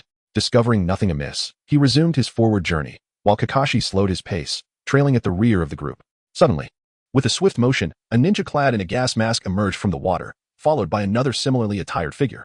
The first assailant brandished chains, ensnaring Kakashi's body and tearing it apart in an instant. Ah! Sakura exclaimed in horror at the sight of Kakashi's dismemberment. In that fleeting moment, two assassins lunged toward Naruto and Sasuke. Got him! The assailant reveled in Naruto's momentary paralysis, but upon hearing a resounding thud, the figure discovered that Naruto had transformed into a wooden stump. Uncle, your murderous intent is overwhelming, Naruto's voice echoed like a demonic whisper, as he materialized behind the assailant and delivered a forceful kick to the back of his head, sending him and his equipment flying. The other assailant, targeting Sasuke, failed as well. The chains, resembling a serpent, slithered toward Sasuke, who deftly drew a kunai and struck the hollow part of the chain, breaking it apart. He then hurled the kunai, pinning it to a nearby tree. Realizing he could not retrieve the chain, the assailant abandoned it and initiated an assault with the clawed gauntlet on his arm. Seeking death? Sasuke's gaze turned icy. He calmly evaded the assailant's strike, then, with a powerful thrust of his legs, he leapt like a fierce tiger, landing a decisive blow to the assailant's chin. Curse you! The assailant abandoned his attempt on Sasuke and turned to sprint towards Dazna, while the other, having been kicked away by Naruto, followed suit in the same direction. Dazna-san, stay behind me. Sakura, noticing their shift in target, swiftly unsheathed a kunai, shielding Dazna despite her trembling legs. She remained steadfast in her duty to protect him. The game has reached its conclusion. In an instant, the events unfolded clearly as Kakashi, having subdued the two assassins by ensnaring their necks with his arms, caused them to collide and succumb to unconsciousness. So this is a Jonin? Sasuke recognized that those two assassins were no match for him. Yet he knew that dealing with them would not be so effortless, especially since he had not even caught a glimpse of Kakashi's movements. His gaze toward Kakashi burned with admiration. This Jonin was extraordinary. Kakashi-sensei, you're alive! Sakura exclaimed with excitement, her eyes instinctively darting to where Kakashi's body had been torn apart, only to find a pile of splintered wood. My apologies for startling you. I could have dealt with those two at any moment. I merely wished to ascertain their true target. Upon realizing they were no match for me, they immediately redirected their focus to the genuine threat. Right, Dazna-san? Kakashi approached the astonished Dazna, regarding him with a piercing gaze. Ah, Sasuke, you are quite formidable. I had thought you were truly frightened into immobility, Kakashi remarked with a hint of amusement. I am particularly sensitive to murderous intent and had prepared in advance. With an air of confidence, Naruto wiped the tip of his nose. Under the rigorous training of the Nine Tails, he had honed his instincts to the point where even the slightest hint of murderous intent from a seasoned ninja would trigger his reflexes for a counterattack. Mr. Dazna, C-rank missions do not involve ninjas. I have reiterated this numerous times. Now my students regard me with skepticism. Could you provide some clarity? With a sigh, Dazna conceded, indeed. I misrepresented the mission's rank. The land of waves is but a small nation, impoverished even by the standards of its feudal lord, and I could hardly afford a hefty fee for a mission. At this juncture, further concealment held no purpose. He acknowledged his deception. Oh, the task entails protecting you until the bridge's completion. Does this imply that ninjas will continue to assail us afterwards? Precisely. Have you heard of Kato? Kato? The one renowned as one of the wealthiest individuals in the world? Richer than the Hyuga clan? Naruto's eyes sparkled with intrigue, only to be met with a swift chop from Kakashi, compelling him into a defensive crouch. Kato, while presenting himself as a shipping magnate, was in truth exploiting ninjas in the underworld to traffic drugs and contraband for exorbitant profits. He had even engaged in seizing territory. A year prior, he set his sights on the land of waves, using his financial prowess and brute force to swiftly dominate the maritime trade. For an island nation, control over shipping routes was vital. The only threat to Kato was the bridge currently under construction. Once completed, it would herald a glimmer of hope for the land of waves. Ah, I see. While I sympathize with your plight, a B-rank mission exceeds our capacity. We must prepare to return to the village. Ha ha ha. I knew you ninjas were heartless creatures driven by greed. I can manage on my own. If I perish, only my 8-year-old grandson will mourn, while my unfortunate daughter, having lost her husband, will carry her resentment towards Konoha for eternity. You may depart. Dazna forced a bitter smile before turning away, embarking on his solitary journey. What are your thoughts? Kakashi's steps came to an abrupt halt. He recognized that the old man was leveraging his age, yet his words bore merit. If they were to abandon him now, it would be tantamount to witnessing a death without offering aid. Unaware of the formidable adversary that lay ahead, Kakashi decided to consult Team 7. Let us go. I promised Hinata I would bring her a gift. Should I return with leaves? Let us proceed. I seek a stronger opponent. If Sasuke goes, then I. Very well. The mission continues. Kakashi nodded, only to observe Naruto striding toward two assassins, who had been subdued and bound to a tree after Kakashi's intervention, and were now regaining consciousness. Naruto, what are you doing? Before he could complete his sentence, Kakashi's eyes widened in horror as Naruto, with unhesitating resolve, drew a kunai and slashed one of the assassins' throats. Within mere seconds, the assassin's head fell forward in defeat. Is Kakashi-sensei truly considering sparing them? Naruto gazed curiously at Kakashi as he approached another assassin. It was not that he intended to let him go, but rather he did not expect to be prompted to take action. Kakashi understood that leaving a living witness in such circumstances would only complicate matters for himself. He had planned to act after they departed, but he did not anticipate Naruto's aggressive approach. Did your teacher never instruct you that one must not leave survivors during a mission? Allowing them to live is a dereliction of duty towards your team, Kakashi remarked. Brat, you need not teach me. I merely did not intend for you to encounter such things so soon. A little consideration for the girls would not hurt, Naruto retorted. Kakashi observed that there was not a trace of hesitation or remorse in Naruto's eyes. He appeared as though he had been accustomed to slaughter since childhood. However, it was not the demeanor of a mere killer, but rather someone who would take a life to protect something dear. Give it to me, Sasuke exclaimed, equally surprised that Naruto could take a life. Gritting his teeth, he snatched the kunai from Naruto's hand and, after merely a few seconds of hesitation while gazing at the bound assassin, he swiftly sliced open the man's throat, extinguishing his life. Is it all right, Sasuke? This is your first kill, isn't it? Kakashi inquired. How would you know? I've long since grown accustomed to it, Sasuke replied. Only the first act of killing causes one's hand to tremble and results in a soiled appearance. Kakashi provided clarification, noting that Sasuke's composure was commendable. Aside from a slight tremor in his hand, his expression remained steady. Only his outer garment was stained crimson from the blood that had sprayed forth. Naruto is different. This lad has long been aware of the direction in which blood would spurt, not a single drop staining his body. Kakashi increasingly questioned the manner in which he had grown up. As Sasuke, are you all right? It was only then that Sakura reacted. As a ninja, she understood that this was an experience one must endure, and she chose to avert her gaze from the two lifeless bodies, offering Sasuke a handkerchief. Sakura, my path will undoubtedly be drenched in blood. If you can handle it, then keep up. Sasuke accepted the handkerchief, wiped his hands briefly, and returned it to Sakura, coldly remarking on the sin of blood that lingered on him. He was aware of Sakura's feelings for him, yet he believed that any superfluous emotions on the path of vengeance would only serve as a hindrance. Can you do it or not? Wait for me. Sakura, glancing at her cherished handkerchief, hesitated for a moment before clenching it tightly in her palm and following in Sasuke's footsteps. Chapter 23. Encounter with Zabuza. The escort mission was lengthy and tedious. Ideally, a ninja could traverse the distance to the land of waves in a single day.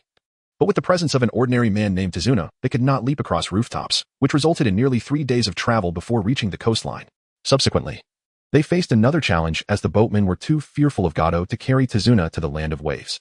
Fortunately, Tazuna had prepared in advance, securing the assistance of an old friend who rowed them across the sea before dawn, barely managing to arrive in the land of waves. What is that? How magnificent! Sitting in the boat, Naruto marveled at the sight of the under-construction bridge gliding past them. The grandiose cross-sea bridge could only be described as a work of art, completely reshaping his understanding of bridges. Although Sasuke and Sakura did not express their awe as openly as Naruto, they too found their attention captivated by the bridge. I built that. Isn't it impressive?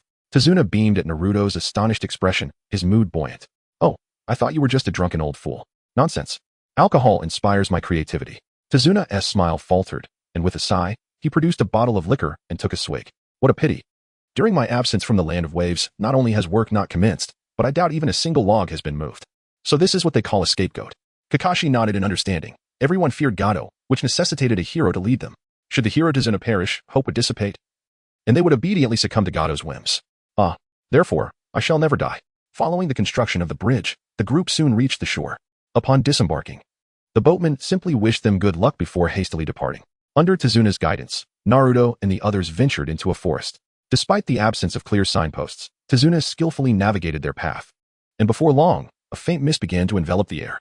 It's foggy, how refreshing! Sakura exclaimed, reaching out to touch the pristine white mist, her excitement palpable. The land of waves, being an island nation, often experienced morning fog due to its proximity to the sea, yet today seemed unusually thick. Tazuna offered a slight explanation as the mist thickened further. API call failed with status code 429, error, code, for 29, message, resource has been exhausted, e.g. check quota. Status, resource exhausted. Naruto gently touched the bruised area on his body as he ventured into the thicket. A shuriken was lodged near the roots of a tree, and a pure white rabbit lay on the ground, convulsing, evidently stunned by the shuriken's sudden appearance. How adorable. Naruto and Sakura spoke in unison, and Sakura cast a surprised glance at Naruto. You find it adorable? Indeed, rabbit is quite delectable, particularly the hind legs. Roasted to a golden hue and sprinkled with cumin, delectable. As Naruto spoke, saliva dripped from his mouth after several days on the road. He had almost forgotten the taste of meat. This simply wouldn't do. Such an adorable creature as a rabbit. How could one possibly consume it? Sakura quickly embraced the rabbit, cradling it protectively in her arms, realizing that affection often extends to the very ingredients we consider. What is the matter? Isn't a rabbit merely food? She questioned. Sasuke, what is your perspective? Hand me a rabbit leg. Naruto's mention of Sasuke inadvertently conjured images of golden rabbit legs, and with an eager nod, he declared, all right. Let's prepare this rabbit for breakfast without further ado. How could this be happening? You're bullying me. Sakura was caught in a dilemma. If it were Naruto, she would undoubtedly deliver a few punches, but Sasuke also wanted to eat. Which should she prioritize? Her fondness for rabbits or her feelings for Sasuke? Enough of this. This is a snow rabbit. Get down. Kakashi exhaled in exasperation as he separated the two squabbling students. Upon catching sight of the rabbit, he sensed something amiss. How could a snow rabbit possibly exist in the island nation of the Land of Waves?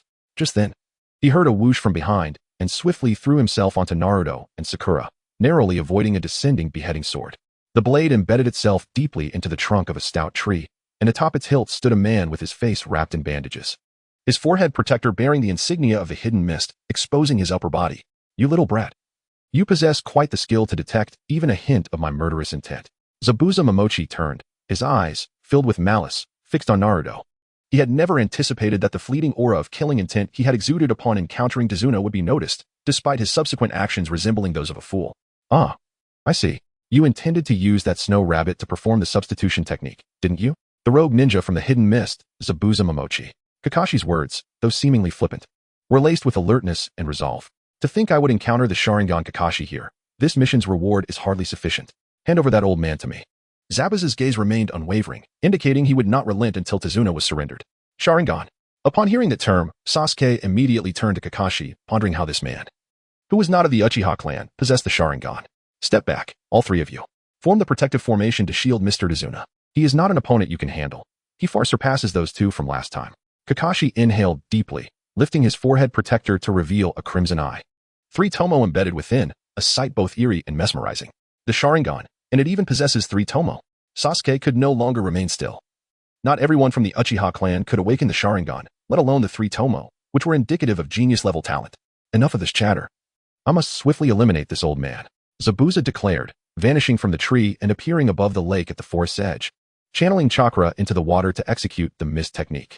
The fog, already thick within the forest, became even denser, diminishing visibility to less than 2 meters, and Zabuza vanished into the mist. 8 vital points: throat, spine, lungs, liver, carotid artery, subclavian artery, kidneys, and heart. Which shall I target? Zabuza's voice echoed ominously around them, instilling an intangible pressure, causing even Naruto, accustomed to the aura of killing intent, to tremble at the intensity of it. Kakashi quickly regained his composure. Countering Zabuza's murderous intent with his own, the clash of 2 Nin's killing auras rippled through the air, affecting the 4 nearby. Sakura and Tazuna were paralyzed with fear, while Sasuke, though able to move, felt his hands tremble uncontrollably around his kunai. Sasuke, rest assured, even if I perish, I will protect you. I will not allow him to slay my comrades. Just as Sasuke felt he could no longer endure, Kakashi suddenly turned, offering a radiant smile that alleviated some of the tension, causing his taut body to relax momentarily. Is that so? Kakashi had barely finished speaking when Zabuza's voice rang out, and in an instant, he appeared at the center of the protective formation. End it. Zabuza swung his beheading sword. If it landed, Tazuna would be cleaved in 2. No. It was not just Tazuna. The wide arc of the sword would ensure that even the members of Team 7 could not escape the fate of being bisected. Thud. However, before Zabuza's blade could descend, a kunai pierced his heart. Kakashi had appeared before him with remarkable speed, but unfortunately, the liquid flowing from Zabuza's wound was not blood, but water. Die. Zabuza transformed into a puddle, reappearing behind Kakashi, and with a swift motion, he attempted to bisect him. Yet, Kakashi too transformed into water and vanished, only to reappear behind Zabuza, pressing a kunai against his throat. I see, you replicated my water clone technique. Truly worthy of the copy ninja, Kakashi. But did you think I would remain unguarded? Zabuza laughed with delight, transforming into liquid once more, his true form surfacing behind Kakashi, raising the beheading sword for another strike. What? Kakashi instantly deduced the trajectory of the descending sword and evaded without looking back, Zabuza's blade embedding itself into the ground. using the momentum. He spun and kicked Kakashi away, drawing the sword to pursue him. As Kakashi fell into the lake, Zabuza executed the water prison technique to trap him within. Chapter 24. Overpowering Zabuza. Do not struggle. This is a specially crafted water prison. You cannot escape from it. However, I am too busy to deal with you right now, as a ninja's priority is the mission. Zabuza bore a victorious smile, forming hand seals with one hand. The liquid in the lake coalesced into another Zabuza, who slowly approached Naruto and the others. Run. As long as his true self remains here, his water clone cannot stray too far. Take Mr. Dazuna and flee. Kakashi realized he was utterly ensnared by the water prison technique and immediately shouted to his 3 students. Run? Don't joke. The moment you were captured, our fate was sealed. We either save you or die. Exposing our backs to someone of Zabuza's caliber would only hasten our demise. Sasuke shook his head, voicing his thoughts aloud. I share your sentiment. My ninja way does not permit retreat. Sakura, you protect Mr. Tazuna. That man will be dealt with by Sasuke and me. What about the battle plan? You always act so recklessly. There is a plan. Do you recall the substitution technique we used when we snatched the bells? Oh, the substitution technique. Zabuza chuckled. The young ones were indeed naive, openly discussing their battle strategies, although they might have some level of coordination. Once Zabuza was aware of their trump card being the substitution technique, he had myriad ways to counter them. Are you not afraid? Of course I am. But I will not perish here, for I am destined to become Hokage. API call failed with status code 429. Error. Code 429. Message. Resource has been exhausted, e.g. check quota. Status. Resource exhausted. Naruto formed a series of hand seals, and as a billow of smoke dissipated, hundreds of shadow clones of Naruto emerged, all charging towards Zabuza. Is this your reliance? Such a multitude of shadow clones is enough for me to note you down in my little book. But a battle of life and death cannot be won merely by numbers. Zabuza was slightly taken aback. He had not anticipated that this unassuming boy could produce over 100 shadow clones. However, his astonishment was fleeting, as he deemed it nothing more than a diversion. With a swift motion, Zabuza sliced through more than 10 shadow clones, but suddenly sensed a surge of heat. A massive fireball, 2 meters in diameter, surged forth from behind the clones, incinerating them along with the searing flames that rushed toward him. Sacrificing shadow clones? A commendable battle strategy, albeit lacking in force. Water release, water dragon bullet technique. Zabuza's true form quickly performed hand seals, summoning a water dragon that erupted from the lake, surging towards Sasuke's great fireball technique, extinguishing the flames that loomed perilously close to the water clones. But it wasn't over yet. Sasuke shouted, unleashing a cross-shaped wind shuriken from his hand. The shuriken soared past the water clones, heading straight for Zabuza's true form. Zabuza squinted, casually reaching out to grasp the rapidly spinning wind shuriken, capturing it in his palm. However, he did not anticipate that another shuriken lurked in the shadow of the first, launching toward him. With no time to spare, he could only leap to evade this deadly projectile. Success. The shuriken that had flown behind Zabuza suddenly transformed into Naruto's likeness, hurling a kunai toward Zabuza's back. Navi. Zabuza slightly turned, his large executioner's blade serving as an adequate shield to deflect the kunai. Cunning. You are exceedingly cunning. Wielding such a hefty sword as a shield is more than sufficient. Naruto, in a fit of rage, scolded the rogue, remarking that the executioner's blade was excessively wide. Had it been an ordinary knife, it would have been impossible to block that shuriken. Your naivety is astonishing. Meet your demise, little whelp. As Zabuza prepared to launch the windmill shuriken he had just caught, Naruto, predictably, was cleaved in two, dissipating into smoke. Zabuza realized the boy was no ordinary foe the moment Naruto unleashed hundreds of shadow clones. He had meticulously prepared for any potential defense, and indeed, this diligence allowed him to deflect the lethal attack. Naruto, what now? A solution. Sasuke, stall him for 30 seconds. Are you jesting? Can I truly fend him off alone? If time permitted, Sasuke would undoubtedly seize Naruto by the collar and pummel him into a state of disarray. Zabuza was no ordinary jonin. Even for shadow clones, Naruto's request was excessively demanding. My jutsu requires too long to form. I beg of you. API call failed with status code 429. Error. Code 429. Message. Resource has been exhausted, e.g. check quota. Status. Resource exhausted. Naruto dispelled his shadow clone technique, retreating a few paces to vanish into the thick mist, moving beyond the range of sight. Oh. One might say abandoning one's comrades to flee at this juncture would be the prudent course of action. You overestimate him. Such notions of escape are foreign to the simple-minded. Besides, Kakashi isn't the only one with the Sharingan. Sasuke closed his eyes, reopening them to reveal the activated Sharingan, its two tomos swirling rapidly as he warily eyed Zabuza. Sharingan, a scion of the Uchiha clan, are we? Let us gauge the extent of your mettle. I can perceive it, your movements. Perhaps due to the Sharingan's influence, Sasuke managed to parry Zabuza's Kubikirib CH with merely a kunai, engaging him in a surprisingly spirited exchange. Even if you can perceive it, can you truly react? Zabuza frowned slightly, and after a feint, he kicked Sasuke away, only to find the struck Sasuke had transformed into a log.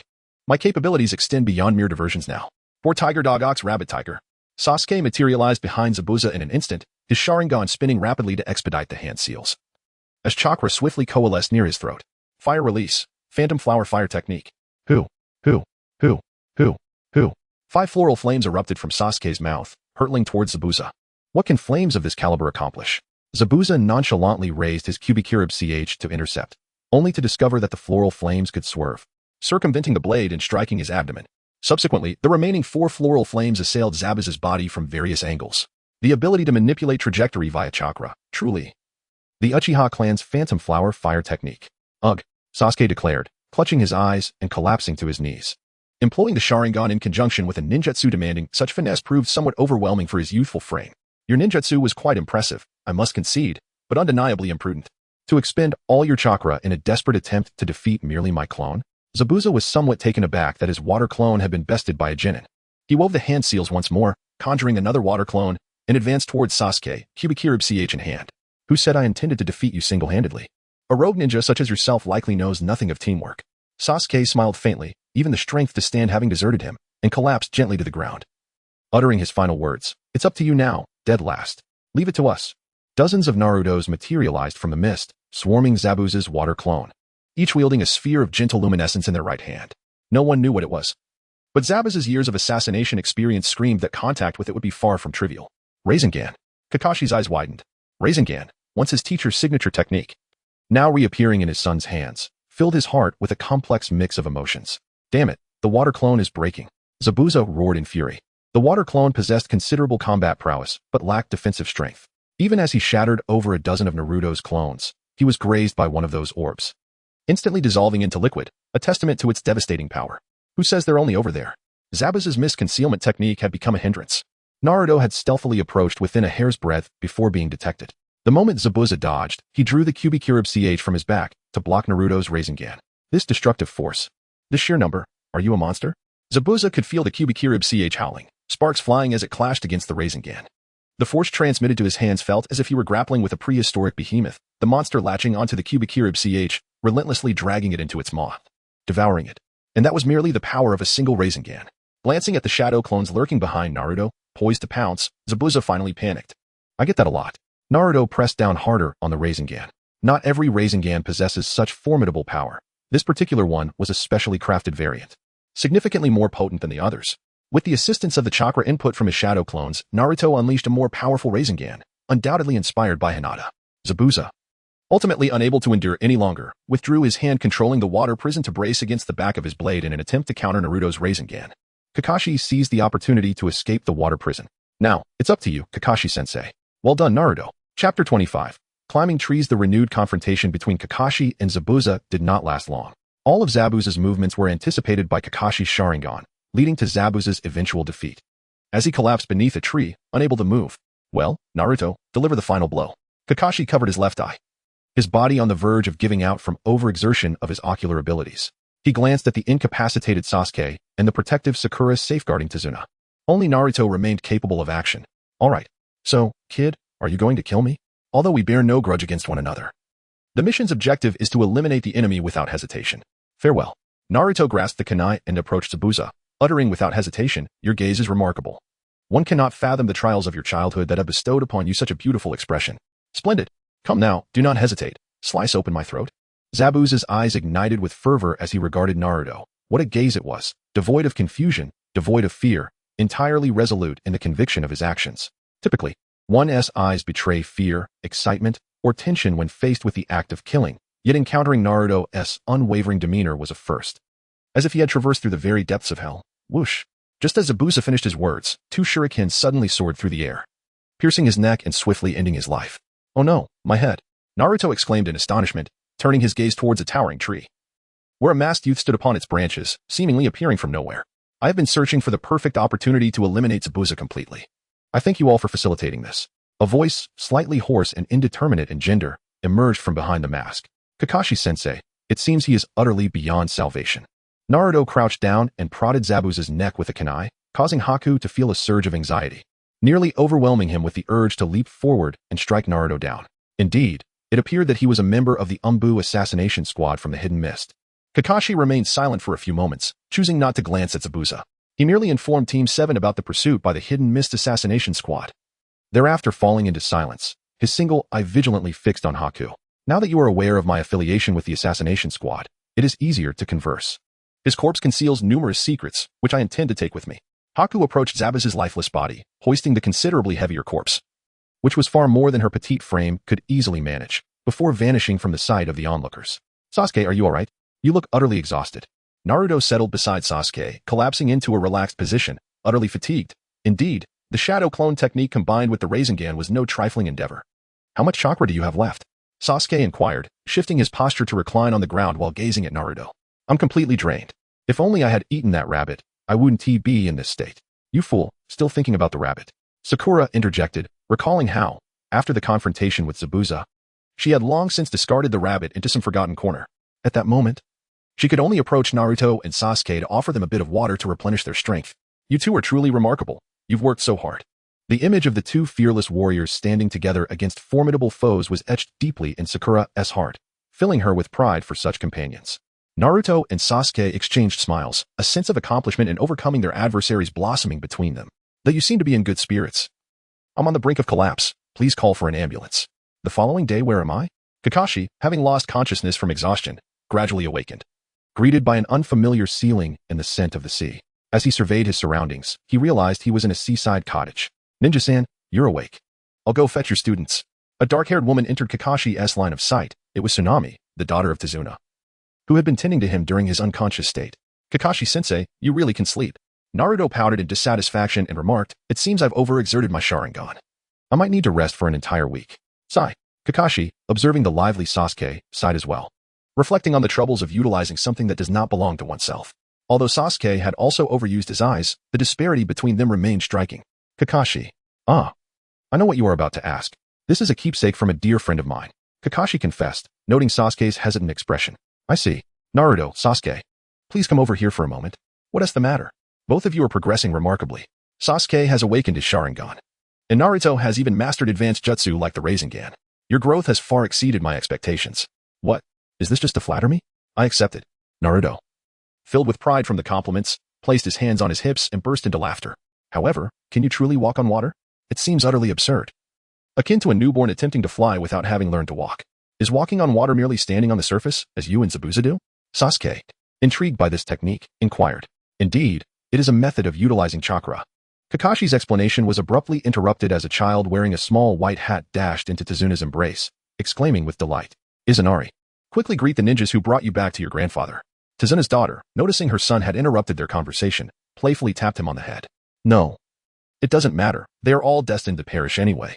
Izanari looked up, his expression devoid of emotion as he regarded Kakashi and the others. What did you say? You little brat. Naruto, unable to contain himself, was on the verge of confronting him, but fortunately, Sakura grasped his clothing. Naruto, do not act impulsively, she cautioned. Those who defy Kado will meet their demise. In a despondent tone, Inari remarked, and seeing the look in Naruto's eyes, he too found a semblance of calmness. It was a gaze that reflected the hopeless struggle of one who had lost everything. I will not perish. I shall live well until I become Hokage. Until I transform into a hero. What hero? There are no such people. It is all mere folly. No matter how eloquently one speaks in the face of the strong. It bears no weight. Shall we wager? Let us see whether I fall by Kado's hand or rise to become a hero. Who cares? If you wish to live, you should return. Inari, deeply irritated by Naruto's hopeful demeanor, kicked him fiercely and ran upstairs to weep. I truly apologize. The child has lost his father and is therefore emotionally unstable, Dasna sighed, recounting the tale of a man hailed as a hero in the land of waves. Let us cease this discussion. Having defeated such formidable ninjas, we ought to celebrate. No, Zabuza is not dead yet. That is precisely what I intended to convey. What? A chorus of astonished voices filled the room. The Umbu's pursuit squad from the mist would not return with a corpse, merely claiming a head would suffice. At that moment, everyone's chakra was depleted, and I chose not to reveal this. Should Zabuza recover, a fierce battle awaits us. Thus, before that occurs, you must grow stronger. Starting with tree climbing. As Kakashi spoke, he propped up his cane and led the 3 members of Team 7 into the nearby woods. You are all quite familiar with the theory regarding chakra, so I shall not elaborate further. Observe closely. Concentrate the chakra at the soles of your feet. Kakashi selected a small tree about 10 meters tall, ascending its trunk with ease until he stood atop, then inverted himself, hanging from a branch while surveying the 3 below. Should you master the application of chakra, reaching this level is attainable. Sasuke, are you pondering how effortlessly it can be accomplished with the Sharingan? Indeed, this is the foundation of ninjutsu. The principle remains consistent. If you can refine your chakra control without activating the Sharingan, your consumption when utilizing the Phoenix Fire technique will significantly diminish. Naruto, the Rasengan demands exceptional control. Your proficiency should not be lacking. I shall grant you 1 day to reach the top of the tree, and Sakura, as you are a girl, you shall have 2 days. Kakashi tossed a handful of shuriken beneath their feet and pointed towards a large tree, at least 20 meters away. Now, watch me. Naruto formed a series of hand seals, channeling chakra to his feet, and seized a kunai to charge at a large tree. However, this endeavor proved more challenging than he had anticipated, as the gathered chakra was insufficient to secure his grip on the trunk, resulting in a rather clumsy fall. With a thud, Sasuke fared little better. He had accumulated too much chakra, causing him to break through the tree bark and tumble down, casting a begrudging glance at the footprints he had left behind. Oh dear.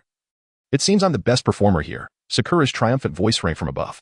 Both Naruto and Sasuke looked up in astonishment to find Sakura perched on a branch several meters high, smiling down at them. It appeared he had miscalculated.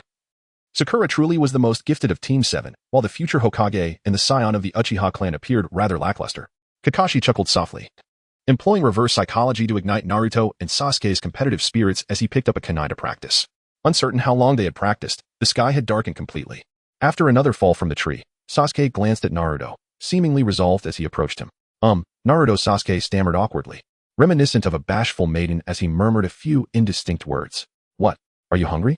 Naruto, engrossed in gathering chakra using Sakura's tips, interrupted, shooting Sasuke a puzzled look. Did you just ask Sakura for advice? Could you share it with me? Sasuke's face flushed with embarrassment at the thought of seeking assistance from someone he deemed inferior. Sure. But why not ask Sakura yourself? She'd be delighted to share, Naruto replied. Sasuke turned his head away, ignoring Naruto's comment. I mentioned that you should be a bit gentler with girls. Your attitude is rather uncouth. All right, I get it. Just tell me already. You didn't listen, did you? Hey. Chapter 26. Why is a girl, girl, girl? It's important. Say it 3 times. How does it feel, Zabuza? Bai gently assisted Zabuza from the bed, feeding him a bit of food to restore his strength while inquiring softly. I'm almost fully recovered, Zabuza replied, clenching his fist. Without the bandages. Bai caught sight of his smile. Zabuza, are you truly happy? Bai, you've been with me for so long. Do you know why I have yet to teach you the silent killing technique? Because I am Zabuza's tool, and a tool merely needs to obey commands, Bai said, lowering her gaze. Incorrect. Your disposition is ill-suited for silent killing. You are too soft-hearted. Even when commanded, you would only eliminate the target while sparing any witnesses. But he is different. That boy's gaze is pure and untainted. For the first time, I feel the urge to take on a disciple and impart all my assassination techniques to him. Zabuza reminisced about the day he saw Naruto's eyes 10 years prior. During the ninja exam in the Hidden Mist Village, a boy had killed 100 classmates with the same unwavering gaze, showing no hesitation in his lethal intent. Do you think he would agree? No, but there is something satisfying about dying at the hands of that boy.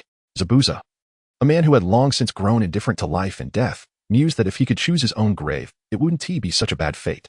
Zabuza, you truly have a way with words. I shall gather some herbs to aid your recovery. Bai smiled, leaving Zabuza's room and stepping into the next. Removing the hairpin from her hair, her long locks cascading down to her waist as she donned a pink kimono before exiting the hideout. As dawn approached, the sun had yet to rise, and a white mist hung in the air, contrasting with the fog created by Zabuza, causing Bai's exposed arms to feel a chill. This is the spot. Bai knelt to the ground, her fair fingers delicately snapping herbs and placing them into her basket. The beauty of the scene seemed to meld with her presence, as a bird in search of food alighted on her shoulder, prompting a gentle smile from the girl. Chirp chirp. The bird did not linger long, taking flight with a chirp. And it was only then that Bai noticed a boy lying on the ground just a few steps away, apparently exhausted from fatigue. What a coincidence, Bai thought. Astonished at the serendipity of encountering this unguarded child while merely out to gather herbs, as if his very demeanor was an invitation for harm. Quietly, she approached Naruto, extending her hand to gently brush against his tender neck, contemplating how easily she could end his life as one might with the herbs. Just then, a ray of sunlight broke through the clouds, illuminating Naruto's brilliant golden hair, stirring him from his slumber. Rip! The sound of fabric tearing filled the air as Naruto grasped Bai's kimono, pulling her close with a bewildered expression. What is the matter, little ninja? Bai, unperturbed by the sudden closeness, met his gaze, their pupils reflecting one another as their noses nearly touched, and Naruto could feel the warmth of her breath.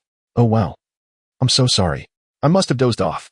Naruto hastily released his grip and rolled back a bit, having sensed a faint hint of murderous intent moments ago, prompting his instinctive reaction.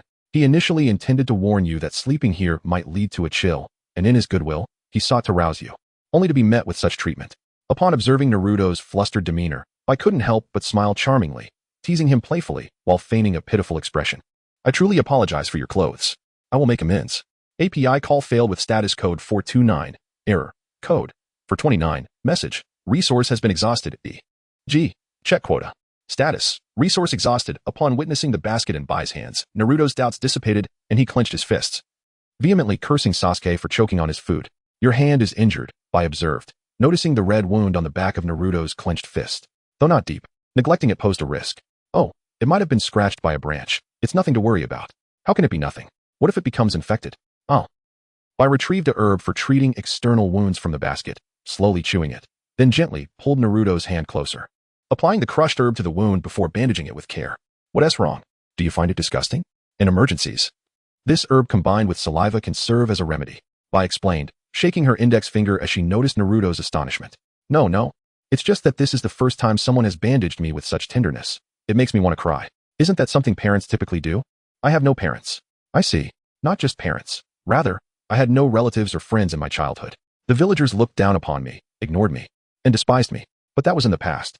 Now, I have many people behind me, friends to compete with, friends to play with, and most importantly, Hinata. Having experienced such things, how can you still wear such a radiant smile? When Naruto spoke of Hinata, his smile radiated like the sun, captivating Bai, who had dwelled in darkness. Their experiences mirrored each other, both having been overlooked like discarded dogs. Yet, Naruto had carved a path of happiness through his own strength, something she found incomparable. It's because of Hinata. From the moment we first met, she accepted me, and she has continually stood by my side. Without her, I might have truly become a scoundrel. You are truly fortunate. Indeed, we made a promise to return safely this time. No matter what happens, I will go back to Hinata. To achieve that, I must become stronger. But I think you are already quite strong, little ninja. Not enough. I still need to grow more, become even stronger, so that the whole village, no, the entire world, will take notice of me. I believe you will accomplish that. When a person strives to protect what is important, they can become incredibly strong. Bathed in sunlight, the boy's resolute words sparkled with brilliance, prompting Bai to instinctively reach out and pat his head in encouragement. Sister, you carry a delightful fragrance. Naruto shyly avoided Bai's hand, perhaps due to the delicate fragrance emanating from her, a result of her recent herbal gathering, which enchanted him. How could someone as tainted as I be deserving? Farewell. Young ninja, I eagerly await your ascent to the pinnacle of the world. Bai, with a smile, refuted Naruto's words and departed with her basket brimming with herbs. At that moment, Sasuke, who had come to summon Naruto for dinner, happened to pass by, and the two brushed shoulders. Naruto, what were you just doing here? Oh, nothing much. I accidentally tore my sister's clothes, and I still don't know where she lives. In Sasuke's view, Naruto, seated on the ground in frustration, resembled someone whose fortunate moment had been abruptly interrupted, especially when paired with the image of the girl whose clothes had been torn. What's wrong? Why do you look at me as if I were trash? It's nothing. I was merely lamenting the sanitation of the land of waves. Such large refuse has been left unattended for so long. How infuriating. Are you talking about me? Why didn't you call me back to sleep last night? A house is meant for people to inhabit. What about you? The two resumed their familiar banter, with Sasuke appearing as if he had consumed gunpowder today. Naruto, perplexed by what he had done wrong, trudged back to the home of Tizuna. Well done. Indeed, you managed to accomplish much in a single day. Naruto and Sasuke's kunai had already embedded themselves into the treetops. Kakashi, with a hint of satisfaction, clapped his hands, though his languid gaze revealed no hint of commendation. Sakura, you will instruct Naruto on walking on water, while Sasuke shall be entrusted to me. Sakura, being astute, quickly mastered the technique of walking on water, making her a suitable temporary coach for Naruto. Hey, what about me? I would much prefer to be alone with Sasuke. Naruto, you are already sufficiently strong. Focus on mastering water walking first. What I intend to teach Sasuke is the unique genjutsu of the Sharingan, a skill beyond your reach. Fine. Sasuke, if you can't learn it, don't come crying to me. Do you think I am like you, the perennial underachiever? Chapter 27, Zabuza and Haku, Part 1. After a few days of training under Kakashi, Sasuke stood with the rest of Team 7, surveying the construction of the Great Bridge. The villagers of the Land of Waves, under the leadership of Tizuna, were diligently carrying out their tasks. The bridge was approximately 80 complete, and it was expected to be finished in a few days. However, Zabuza would likely choose this moment to strike. Sasuke accepted Kakashi's words without a trace of anxiety. Rather, there was a spark of eagerness within him as he yearned to gauge the extent of his own progress. All right, let us muster our spirits. This time, let him come and go with nothing. Standing alone atop the water's surface, Naruto raised his hands and shouted.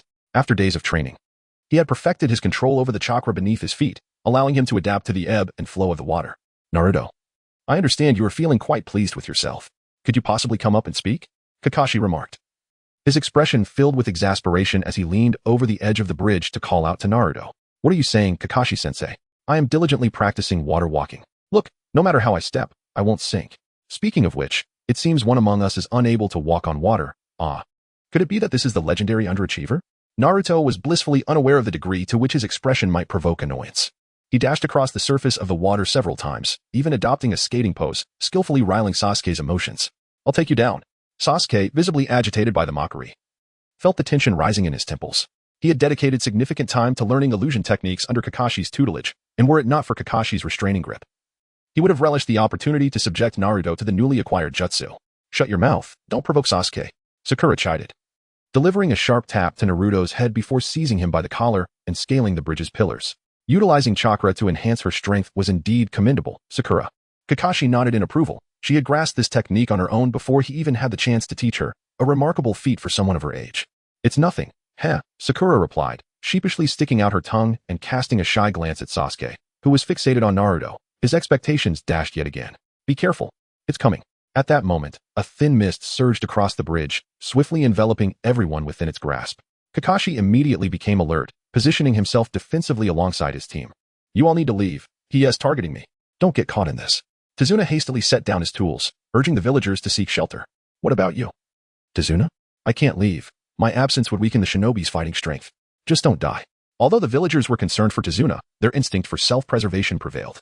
And soon all the workers had fled, leaving Tazuna alone. Kakashi, it's been a while. Seeing you brings back the pain of my wounds. Zabuza stepped through the mist, halting before Kakashi without any intention of advancing, while Haku followed closely behind, resembling a loyal hound awaiting commands from its master. So, you are indeed from that village. Are you still unwilling to spare Mr. Tazuna? Don't be ridiculous. My objectives have shifted since my arrival. Let that old man perish. My true target is the brat behind you. Zabuza unsheathed his executioner's blade, directing its edge towards Team 7. Kakashi glanced back, and Team 7 exchanged puzzled looks. Unsure of whom Zabuza was referring to. The shortest one, Zabuza hinted. Hey, I'll take you down, old man. Understanding dawned on everyone. And Naruto felt an inexplicable surge of anger at the collective gaze directed towards him. Naruto, I'm curious as to what it is that draws you to him. Aren't you supposed to be working for Kato? Why not abandon the mission? Kakashi became increasingly vigilant. If Zabuza had set his sights on something, it could only be the nine tails sealed within Naruto. Yet, he could not fathom how Zabuza had acquired such knowledge, as a rogue ninja on the run. His intelligence network should not have penetrated Konoha. Kato? Merely a nouveau riche who knows nothing of ninjas, leading his hired 100-man squad to commit all manner of crimes. Haku alone could dispatch them all. My association with him is solely due to his wealth and his secret hideout, a refuge from the pursuit of the mist umbu. I could easily claim his head whenever I wished. If that is the case, we have no reason to be adversarial. Are you not listening to me? I want that brat. Zabuza, growing impatient, struck the ground with his sword, carving deep gashes into the bridge, much to Tazuna's dismay. May I inquire as to your reasoning? I wish to take him as my apprentice, to impart my assassination techniques and mold him into the foremost assassin in the ninja world. Hey, that is no joke. Do I appear to be jesting? In that boy's eyes, I see a future. My assassination skills barely suffice to eliminate Chunin, but he is different. He has the potential to master all my techniques, even the shadow. No way, he is just a straggler, incapable of such feats. Kakashi felt a wave of despondency wash over him. Was this a case of blind luck? Indeed, Naruto harbored a power that even the shadow could not withstand. But it was not meant for assassination. Exactly. Who would want to learn your assassination techniques? I want everyone to acknowledge me. I refuse to hide in the shadows like you. And I have Hinata. I want to live with Hinata under the sun, allowing everyone to see your joyful smile. Not sneaking around for secret meetings. Naruto, I truly hope you'll say you wouldn't betray Kakashi-sensei, or something like that. Though Kakashi felt a sense of pride in Naruto's convictions, it seemed to bear little relevance to him as a teacher. Right, I still have Kakashi-sensei. Naruto was momentarily stunned, before realizing the gravity of the situation. Your actions wound deeper than you know, he remarked. Since I am here, I have no intention of negotiations. I will eliminate you and forcibly take this little brat away. Without further ado, Zabuza formed hand seals, summoning 5 water clones that leaped from the sea onto the bridge. Charging towards Kakashi. Kakashi, leave this to me. I am extraordinarily enraged now. Sasuke blocked Kakashi's path. An uncontrollable surge of anger welling within him since Zabuza had declared his intention to take Naruto. The intensity of this emotion was so profound that even his Sharingan seemed to struggle against the urge to activate. I understand, Kakashi nodded, and in an instant, Sasuke transformed into a shadow, darting between Zabuza's clones. By the time he returned to his original position, each of Zabuza's clones bore a new wound, disintegrating into liquid that splashed onto the bridge. Oh, to grow to such a level in just a week, you are indeed an impressive prodigy with a bloodline limit. Haku, I entrust him to you. Zabuza was astonished by Sasuke's rapid growth. However, his true opponent was not Sasuke. After issuing a command to Haku, he charged towards Kakashi wielding his execution blade. Haku nodded lightly, spinning like a top and swiftly advancing towards Sasuke. Zabuza, must you interfere with our mission? Even Naruto has expressed his reluctance. Kakashi lamented as he parried Zabuza's strike. That little brat is merely a part of the equation. I have not forgotten how you foolishly toyed with me that day. It's simple. Either I kill you, or you kill me. Have I been seen through? How about I offer you a drink as an apology? The clash of metal echoed from the other side as Haku's Saban collided with Sasuke's kunai, creating a shower of sparks. Uchiha boy, don't you need your Sharingan? Haku queried. I hardly require it to deal with you. I underestimated you. Although I have no desire to slay you. Haku replied, maintaining a standoff with Sasuke using her Saban while her other hand swiftly formed seals in the air. One-handed seals. Sasuke's pupils constricted slightly. It was not surprising for a Jonin to perform one-handed seals, but for this girl, who was only slightly older than him, to do so indicated her talent was on par with his own. Naruto, why aren't you helping Sasuke? Sakura fretted as she watched the fierce exchange between Sasuke and Haku, her concern palpable. However, she had to protect Tazuna and could not leave her post. To make matters worse, Naruto remained stationary, doing nothing. If I intervene, it would be bothersome. Sakura, trust Sasuke a bit more. He is a worthy opponent in my eyes. Naruto shook his head. On the battlefield, Sasuke held an absolute advantage. Unless something unexpected occurred, he alone could conclude this fight. You too. Ninja technique. 1,000 killing water shuriken. At that moment, Haku had completed the hand signs, and the liquid formed from Zabuza's water clone floated up from the ground, transforming into countless water shurikens that darted towards Sasuke's body. How intriguing, Sasuke smirked, recalling the sensations from his training. He concentrated his chakra beneath his feet and instantly vanished from Haku's sight, causing the water shurikens to miss their mark. Gone? Above? Haku was taken aback, not expecting Sasuke's speed to be so formidable. Quickly reacting, she looked upward to see Sasuke descending rapidly with a kunai in hand. Haku jumped back to evade Sasuke's attack, but he landed without missing a beat, and with a swift stomp, he appeared before her, delivering a kick to her face that sent her flying several meters away. Don't you wish to kill me? I, however, am quite eager to end your life, Sasuke remarked, brushing off the water stains on his clothes. In their first round of combat, Sasuke emerged victorious. Sasuke is so cool, Sakura exclaimed, her eyes sparkling with adoration as she gazed at Sasuke's proud demeanor. TCH. True love is so showy. I can do it too. Chapter 28. The spiraling sphere of marriage. Laughs. Haku, if you don't take this seriously, it will be your end, Zabuza warned, having avoided Kakashi's attack while catching a glimpse of Haku being kicked away. I understand, Mr. Zabuza, Haku replied, rising from the ground. Though she had been knocked back, her timely defense had spared her from injury, and Sasuke, aware of this, refrained from pursuing her. Secret technique. Demon Mirror Ice Crystal. With Haku's hands forming intricate signs, the water on the ground began to levitate, and a chilling aura filled the air, freezing the floating water into shards of ice that suspended above. What kind of ninjutsu is this? 20 rectangular ice blocks surrounded Sasuke in a yurt-like formation, 11 encircled his body, 8 at a 45-degree angle above, and 1 covering the top, leaving no blind spots. Since Haku has unleashed that ninjutsu, this brat has no hope of surviving, Zabuza chuckled darkly, wielding his massive blade as Kakashi struggled to defend himself. You seem quite confident. It must be a bloodline limit. You truly have a treasure by your side. Our Sasuke is 100 times stronger than her, Sakura remarked, watching the sparks fly between the two elite shinobi, only to find Naruto had vanished. What will you do about this? Haku asked as she approached the mirror.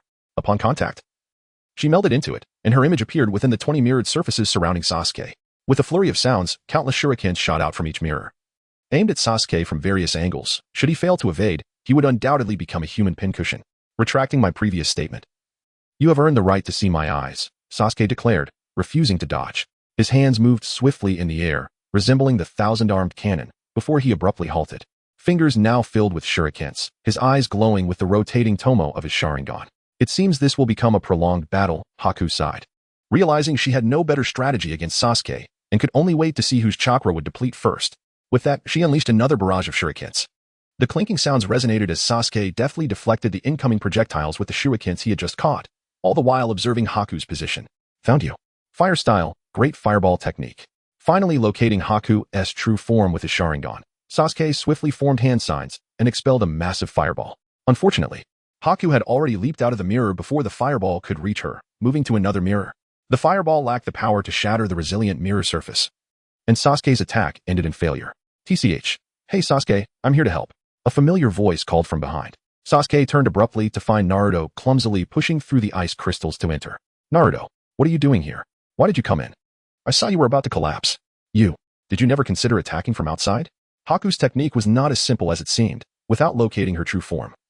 Sasuke could not cast any genjutsu, and if the Great Fireball technique couldn't breach her defenses, neither would the Phoenix Fire technique, already caught in a fierce battle. The addition of a lagging Naruto only intensified the sense of impending doom. "Oh, it can work this way too. You idiot!" Haku exclaimed. "Little ninja.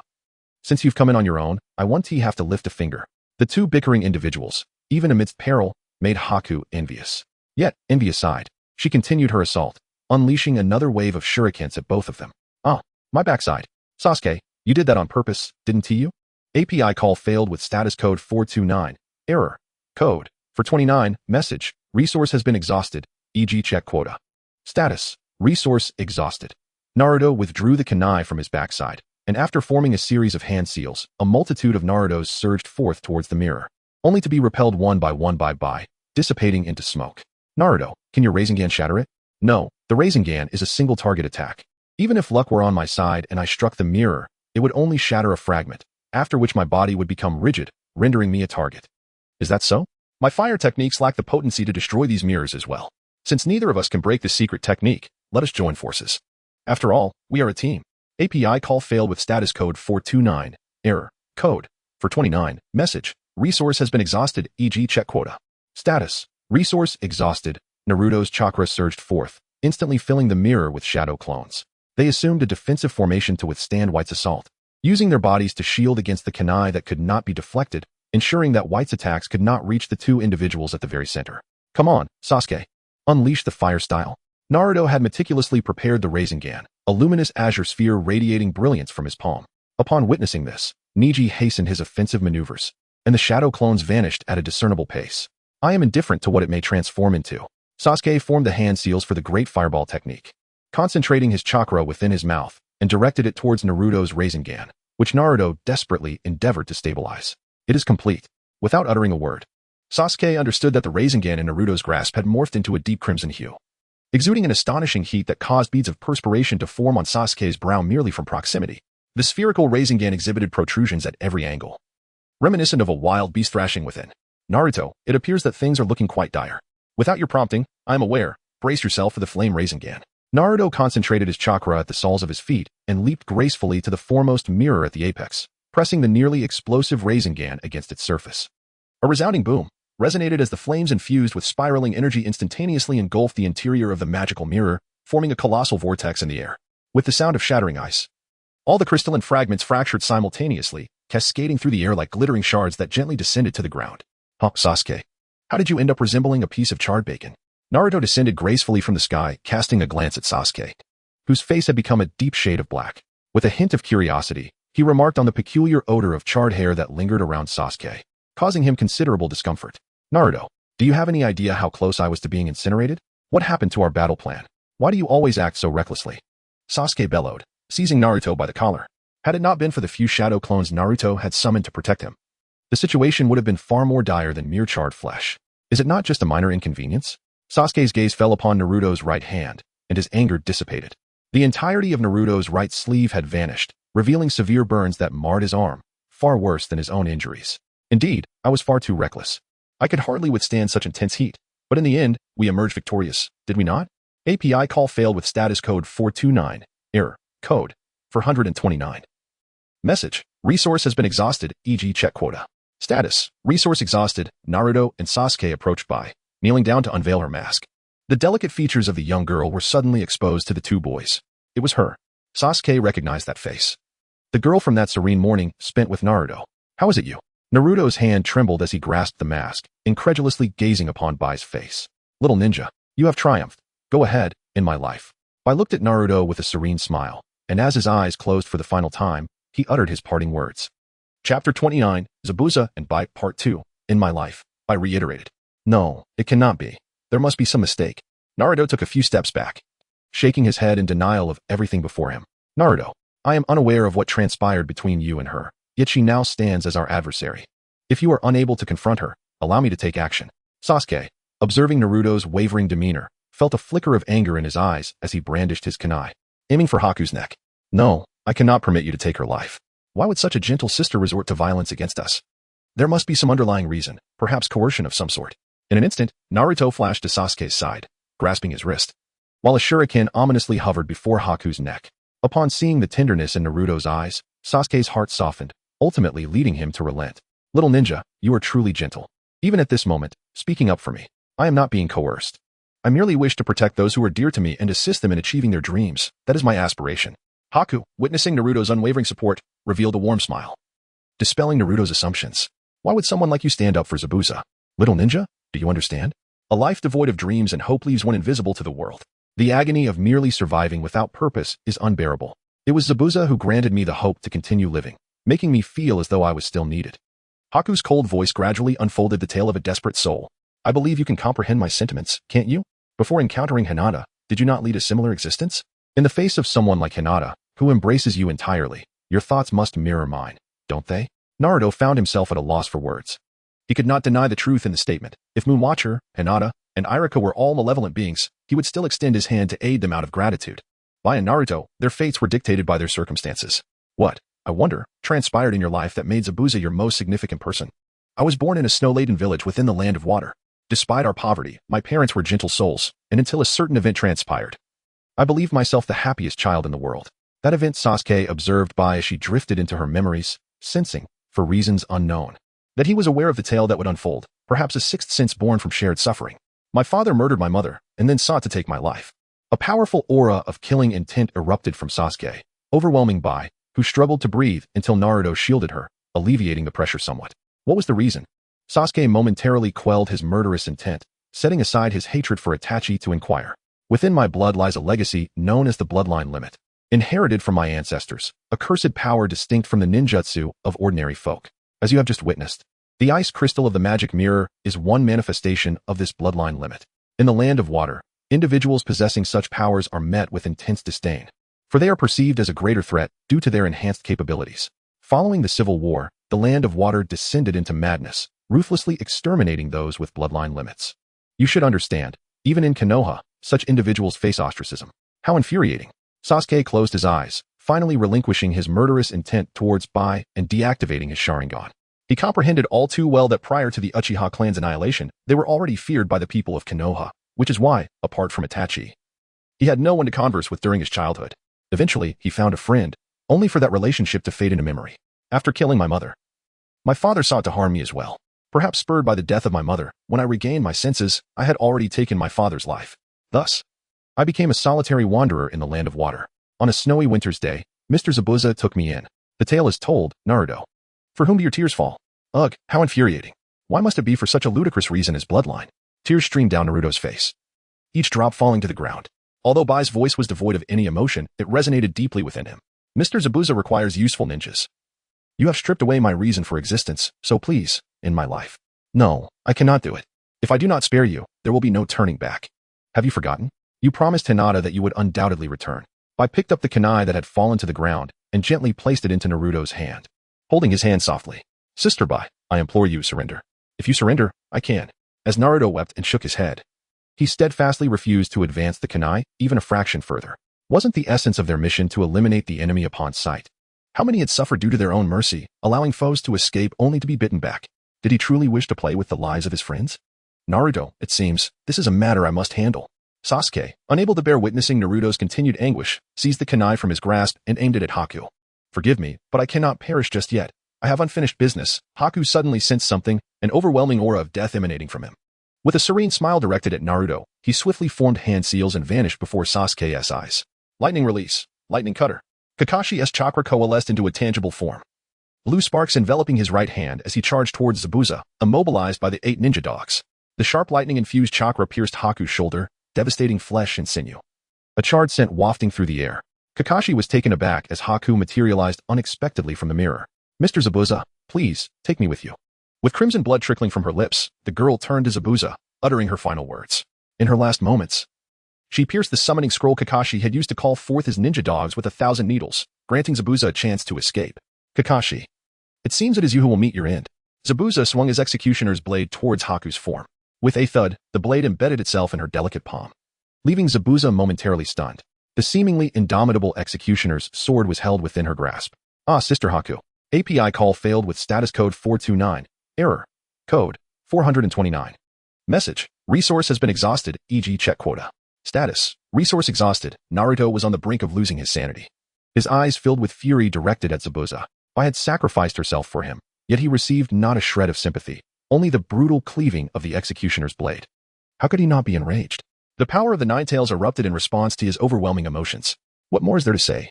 The tool made her final contribution before her demise, the best she could offer for both him and herself. Do you not possess even a flicker of emotion within your heart? In her final moments, Bai's thoughts were solely of you, yearning to help you realize your dreams. Even in defeat, she sought no mercy, lamenting only her inability to aid you further. She was willing to forsake her very life to ensure your survival. Yet what have you done?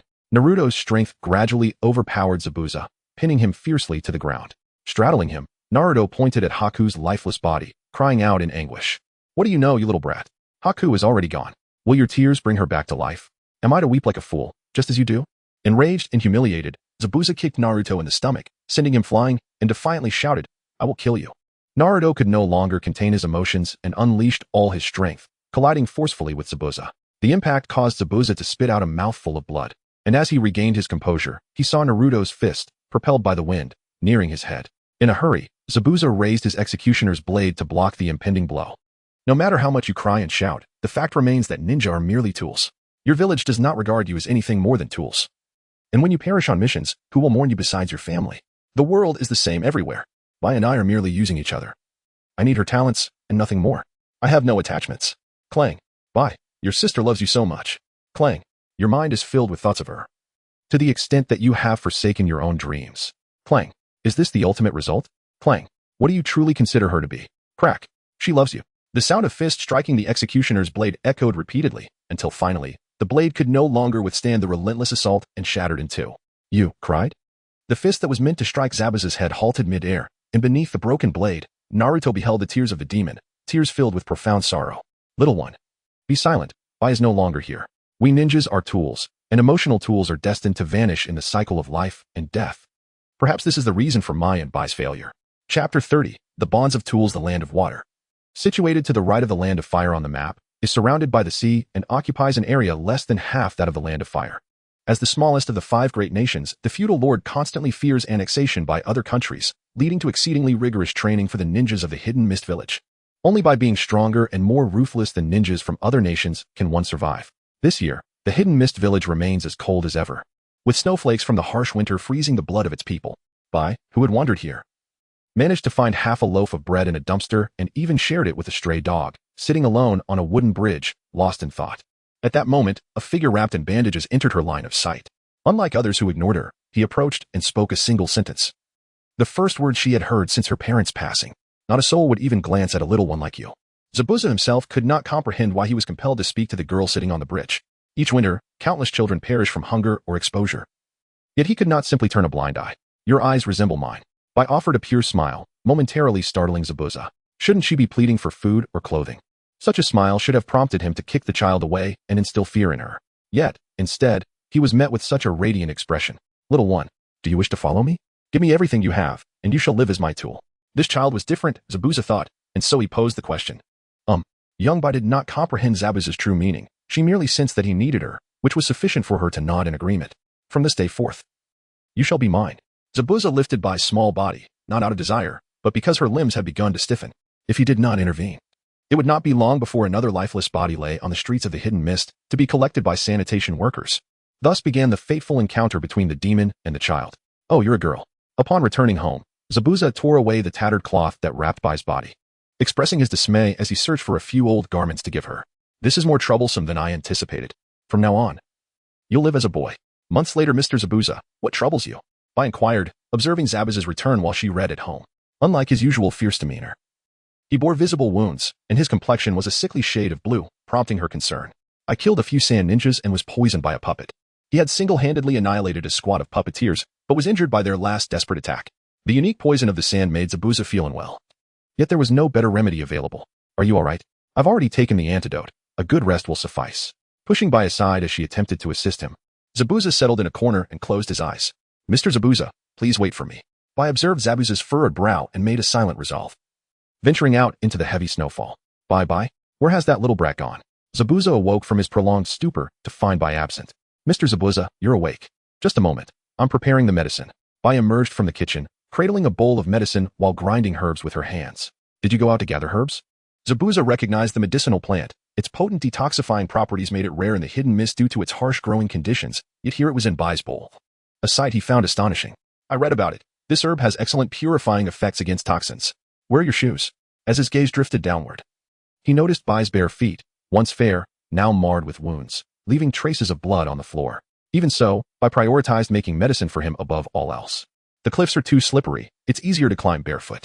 Her innocent words pierced through Zabuza's hardened exterior, evoking a fleeting moment of emotion that he quickly suppressed. Reverting to his usual indifference. Come sit down.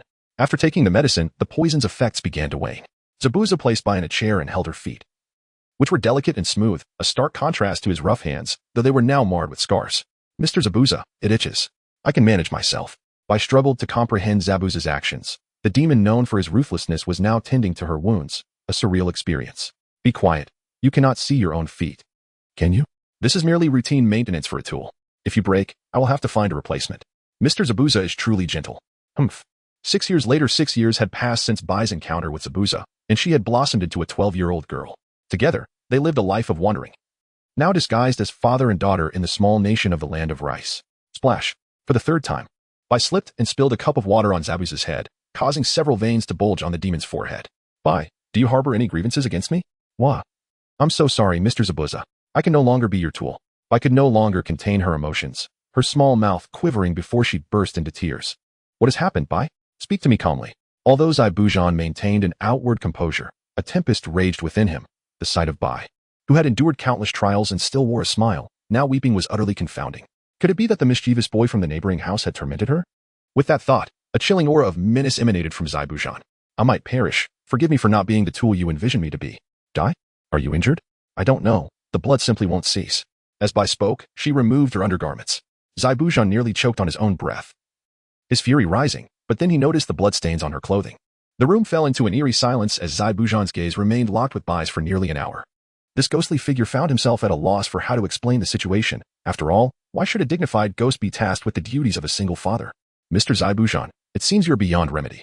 I regret that our time together must end here. Await my return. Zabuza seized his beheading sword and dashed out of the house, lingering hesitantly at the entrance of a store labeled women's supplies. After a prolonged moment of deliberation, he finally rushed inside amidst the screams of the staff, seizing a young employee along with some items. Mr. Robber, here's my contact information. Initially terrified, the young attendant found herself charmed by Zabuza's earnestness as he instructed her on basic biology, nearly mistaking him for a shy father figure, almost falling for him. Get lost. This incident ultimately became one of the few dark chapters in the life of a ghost. Little one, from this day forth, you belong to me. The assassination of the water shadow has failed. I must depart the land of water today. Will you accompany me? Have you taken the time to name the snow rabbit that performs the substitution technique? Have you nothing better to do than perform 1,000 push-ups? When you arrive in a few days, just inform me. Do not misunderstand. I am capable of handling my own tasks without you impeding my progress. Memories of moments spent with Bai flooded his mind, transforming into tears that fell before Naruto. How did I come to care for Bai so deeply? Chapter 31. 2,000 continuous shots. Sealing space, the entire space trembled violently, the waves beneath Minato's feet crashing against the walls like a tempestuous sea, splashing water everywhere. QB. What is happening? Haven't you realized, after living here for so long? That little one is furious, and this is the result. QB shook his ears, carelessly dismissing the liquid splattered upon him. I see. This tremor signifies an extraordinary rage. What is the cause? It appears to be over a woman. Is it not a bit premature? Minato could empathize with his son's feelings. When Kushina faced peril, he too had been consumed by anger. As he spoke, the tremor subsided, the waves calming, only to be replaced by a soft, melancholic rain. This rain carries such sorrow. Minato extended his hand to catch the falling droplets, clearly sensing the emotions it conveyed. Without Kyubi's elaboration, he understood that Naruto was weeping. Kyubi, Naruto has always been remarkably understanding, never revealing such profound sadness. If possible, please assist him. How ridiculous. Do you want me to use my chakra to save someone? Kyubi, disinterested, settled into a comfortable position on the ground, apathetic to the plight of humans, preferring sleep. Will helping him cost you anything? No. You stubborn fox, Naruto cherishes you. You must help him. Minato approached Kyubi, tugging insistently at his whiskers. Is there a necessary connection between these two matters? Stop tugging my whiskers, you pest. Kyubi rose in anger, shaking his massive head in an attempt to dislodge Minato, but the latter's grip was too tight, nearly pulling out Kyubi's whiskers. I will not release you. I refuse to witness Naruto's sorrow. His childhood has been burdened enough. All right, I yield. As Kyubi listened to Minato's words, he gradually ceased his struggles. He had watched Naruto grow. Even when Minato was absent, he had been there, witnessing every tear Naruto had shed long before they dried. Little one. Bai and I have long accepted that this day would arrive. Tears will not alter our fate. What I can do is continue to fight. Seizing the moment while Naruto was momentarily distracted, Zaibujan swung his blade towards his head. After Naruto evaded the strike, Zaibujan pushed himself off the ground. Rising to his feet, wielding the broken beheading sword as he lunged forward. Sister Bai is already gone. What meaning does this battle hold? The significance is not for you to determine. Little one, listen closely. That girl is not dead. Naruto deftly evaded Zabuza's assault when suddenly, the voice of the Nine Tails echoed in his mind. What? Is it true?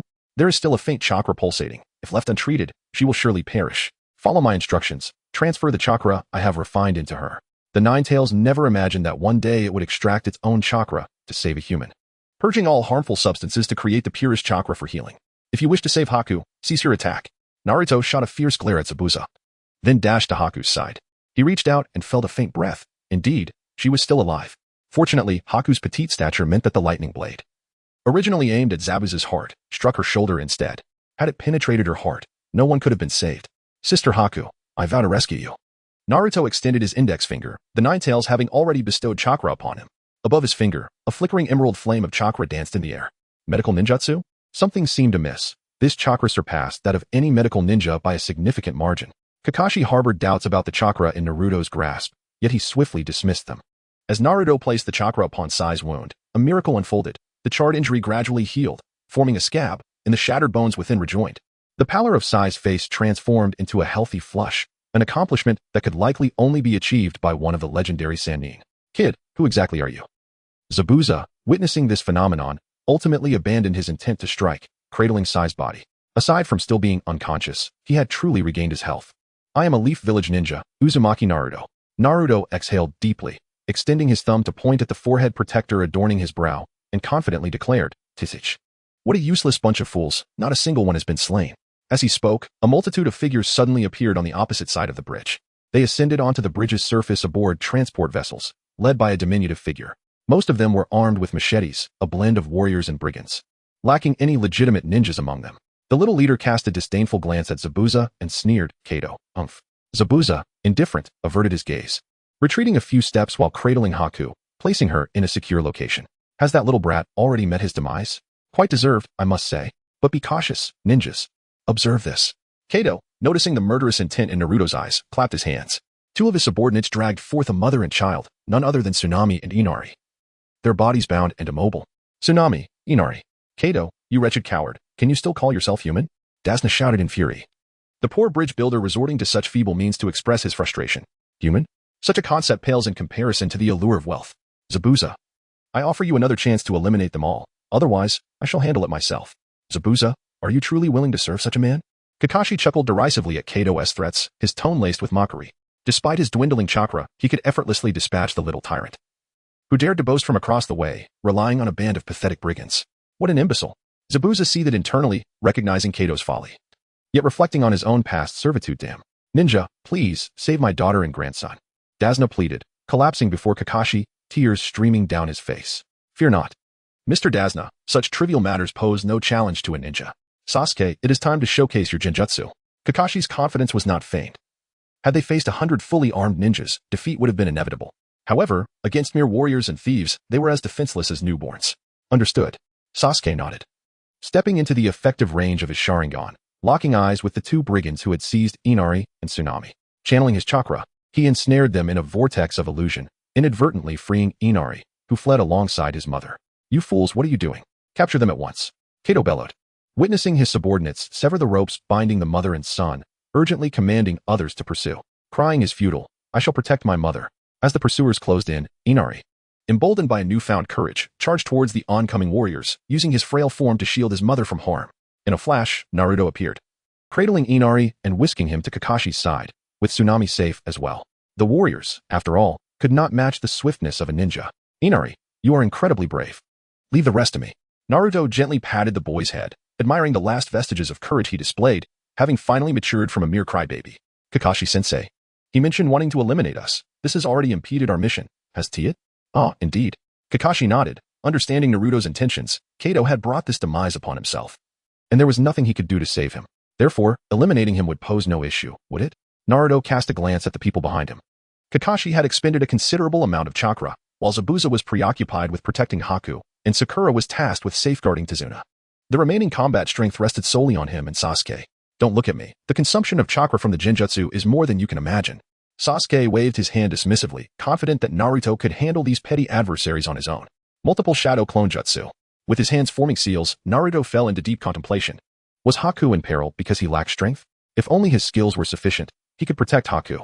But what of Sakura, Kakashi, and Sasuke? They were all individuals he needed to defend. He couldn't allow them to suffer even the slightest harm. He had to become stronger, strong enough to protect everyone who deserved safeguarding. Naruto, stop. What are you doing? Sasuke's voice jolted Naruto from his reverie. Upon opening his eyes, he was greeted by a sea of his own shadow clones. Not only crowding the bridge but also densely packed beneath it, clinging to the structure with chakra. Oh dear, it seems I've summoned quite a few. I said. You're going to crush us all. Well then, everyone, let us commence. Naruto, brimming with pride, wiped his nose and drew forth a kunai, raising it toward the heavens as he sounded the battle cry. The thunderous roars of his shadow clones echoed through the air as they brandished their kunai and charged towards Kato's 100-man squad. How monstrous! Kato's subordinates were undoubtedly skilled fighters, capable of taking on multiple opponents without difficulty. However, today they faced not a mere 1-10 scenario, but a staggering 1-20, no matter how fiercely they fought. Naruto's shadow clones swarmed like locusts, ruthlessly eliminating their own comrades. Faced with such overwhelming odds, the warriors finally succumbed to despair, one by one leaping into the sea to escape. Do you have any final words? Before long, only Kato remained standing. Naruto approached him, coolly inquiring, Please don't kill me. I will pay you. I will give you all my wealth. Kato pleaded, falling to his knees and desperately offering up his possessions in hopes of mercy. However, before he could finish, the kunai sliced through his throat. Ah, a peculiar last utterance. Did you witness that, Kakashi? Despite having taken so many lives, this boy remains utterly unshaken. It would be a shame not to claim him for myself. Zabuza, captivated by Naruto's gaze and movements, felt an innate desire for this raw talent, wishing to possess such a gem. Where is the teacher who falls to his own pupil? You should retire for the night. Kakashi was quite displeased with Zabuza's persistent attempts to undermine him, dismissively waving him away like an annoying fly. Chapter 32. If one is not fickle, they will not be chopped down. Why can't you understand? Naruto struggled to lift his eyelids, the fatigue in his body lingering, not yet fully dissipated. He could only recall that after the conclusion of the shadow clone technique, an overwhelming pressure surged back into his body with the dissipating clones, causing him to faint from the strain. Why must humans inflict harm upon one another, little ninja? Huh? Naruto's mind was still clouded, and upon hearing such a philosophical question, he found himself momentarily at a loss. It was only then that he realized he was lying on Bai's lap in that very forest, where she wore the kimono she had donned during their first encounter, gently stroking his hair. I remember when we met here. You were utterly defenseless. In truth, I had intended to take your life at that moment, believing that by doing so, I could alleviate many troubles for Mr. Zabuza.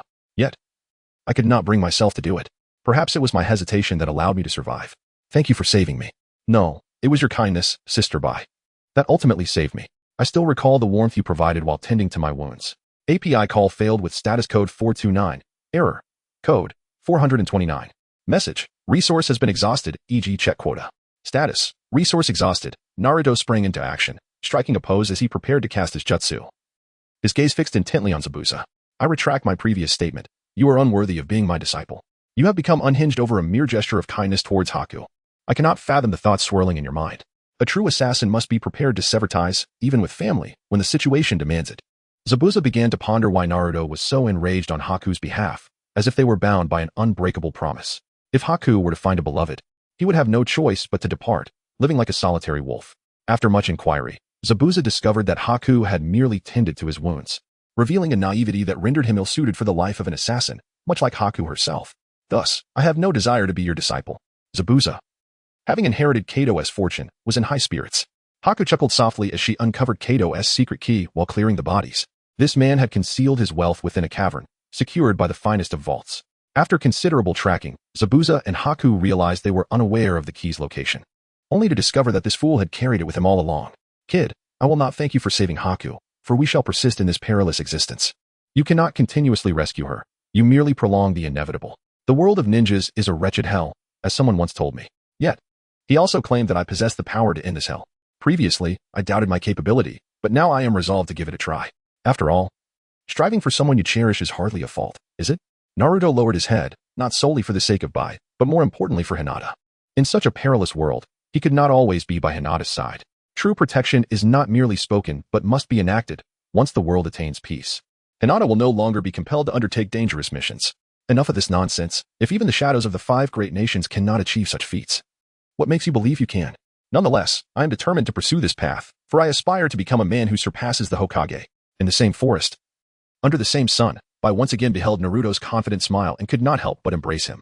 The prospect of peace in the world does not bode well for an assassin like me, as it would mean a lack of assignments.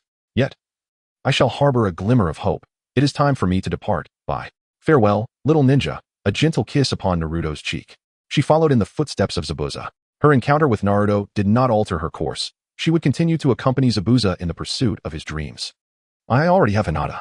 API call failed with status code 429. Error. Code.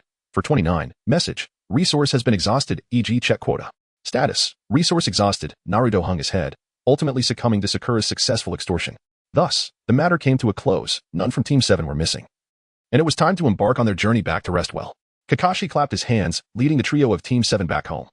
Having successfully completed what appeared to be a C-rank mission, though it was, in truth, an A-rank task, despite the multitude of secrets Naruto harbored. He preferred not to inquire further. By the way, why is Naruto referred to as the underachiever? It has been a while since I last engaged with the Ninja Academy. Could it be that the standards for exemplary students have risen so dramatically? Nevertheless, there are still questions that must be addressed. The prowess and adaptability Naruto displayed were utterly inconsistent with being labeled an underachiever, yet Sasuke and Sakura incessantly referred to him as such. Did Kakashi-sensei remain oblivious to the fact that this guy often skipped classes, played pranks on Iruka-sensei, and created chaos within the school? He had never passed a formal exam. And thanks to him, our class's average score was consistently the lowest. Were it not for Iruka-sensei's annual pleas, he wouldn't have graduated from the 1st grade. Sakura seethed with frustration, attributing Iruka's class's perpetual last place ranking to Naruto's foolishness, which resulted in her being labeled as part of the underachieving class. Therefore, regardless of his abilities, he would forever be seen as the underachiever of the Ninja Academy. Sasuke punctuated the moment with a timely jab. Naruto. Kakashi's exasperated gaze fixated on Naruto, who felt increasingly embarrassed and hastily began to explain. What can I say? I simply cannot comprehend the book's teachings. How am I to know at what angle a ninja must throw shuriken from a tree to hit someone on the ground? Shouldn't that be learned through practice? I'd rather escape than endure Iruka's wrath while dozing off in class. And what do you do when you escape? Fish, catch wild chickens, roast rabbits to eat. Or see if there are any elderly folks in the marketplace who might need assistance. Thus, his chaotic disposition was forged. Speaking of which, has Uncle Dazna's bridge been completed? Indeed, a remarkably beautiful bridge, with a rather peculiar name. What is it? The Naruto Bridge. Upon returning to Konoha, dusk was approaching. Kakashi instructed the 3 to rest before vanishing to submit their mission report. Naruto then led Sakura and Sasuke to buy dango. Naruto, starting tomorrow. We have 3 consecutive days off, right? Sasuke, having no particular fondness for dango, sampled one skewer before giving up, as it was a favorite food of that man during his childhood, and seeing it was irksome. Would it be possible for you to spare a day to accompany me? Though it was somewhat difficult to articulate, Sasuke hesitantly broached the subject.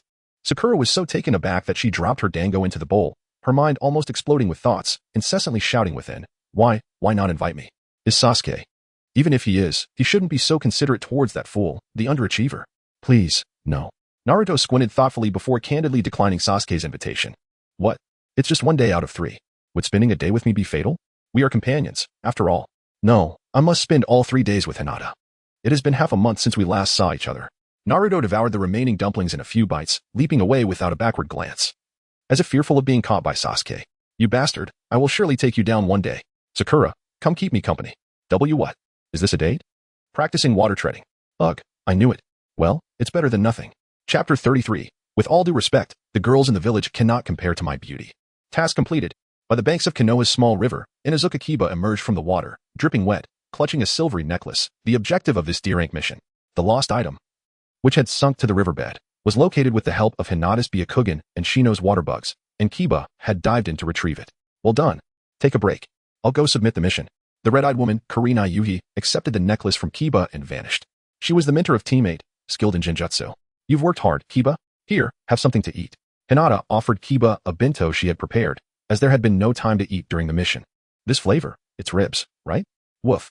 Kiba sniffed eagerly, saliva pooling as he opened the bento box to share with Akamaru. Hinata always makes us bento. Thank you. Shino chimed in.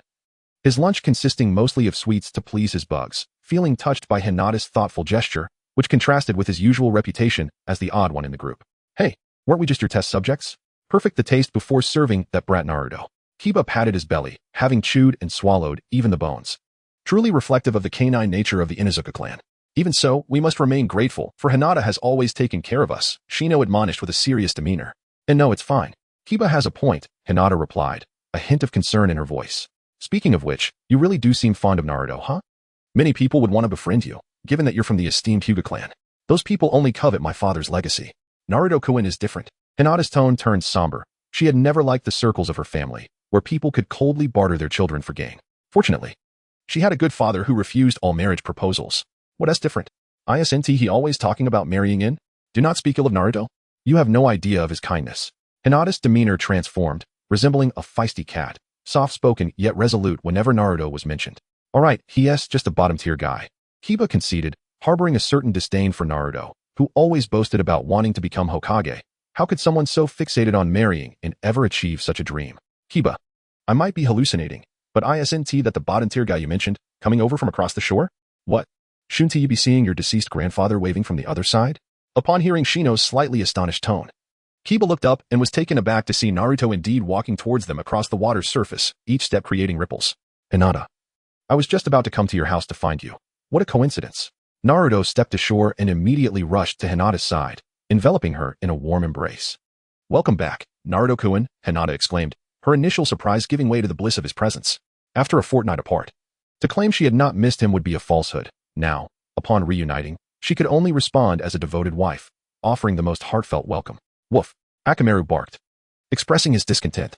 It's infuriating to witness such public displays of affection. It shows utter disregard for the feelings of those around. Both Akamaru and Kiba voiced their grievances, clearly annoyed by the couple's blatant affection. Have you completed your mission? Then let us return home. I have gifts for you, Hinata said, her eyes sparkling with delight. Hold on, you arrogant fool. You think so highly of yourself. Just as Naruto prepared to leave with Hinata, Kiba leapt in front of him, baring his teeth in frustration. Kiba, I have not forgotten our pact, Naruto replied, unwavering. Pact? You mean our rivalry for the position of Hokage? I shall await your challenge, Kiba retorted. Now.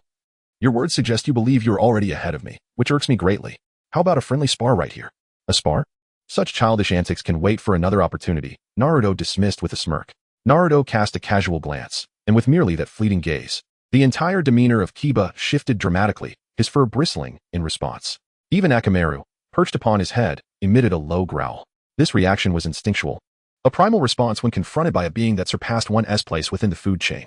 This boy carries a sin of blood. It was only after Naruto took Hinata away that Kiba regained his composure, taking several deep breaths to steady himself.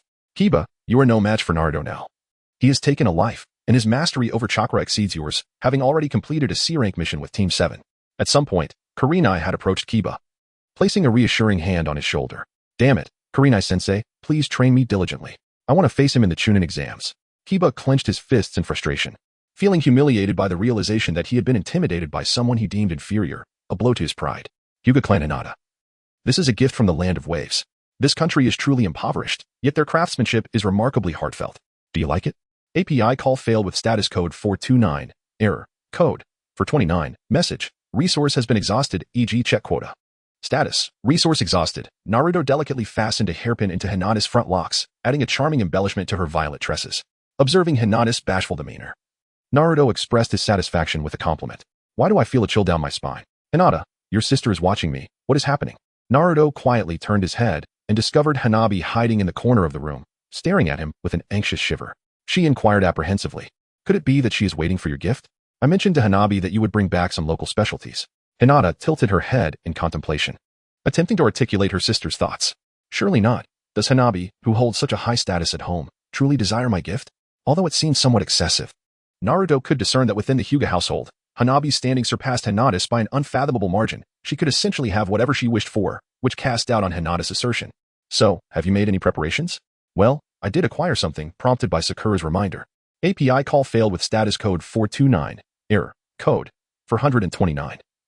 Message. Resource has been exhausted, e.g. check quota. Status. Resource exhausted. Naruto held a wooden comb in his left hand and an oval-shaped red doll in his right, anxiously watching Hanabi.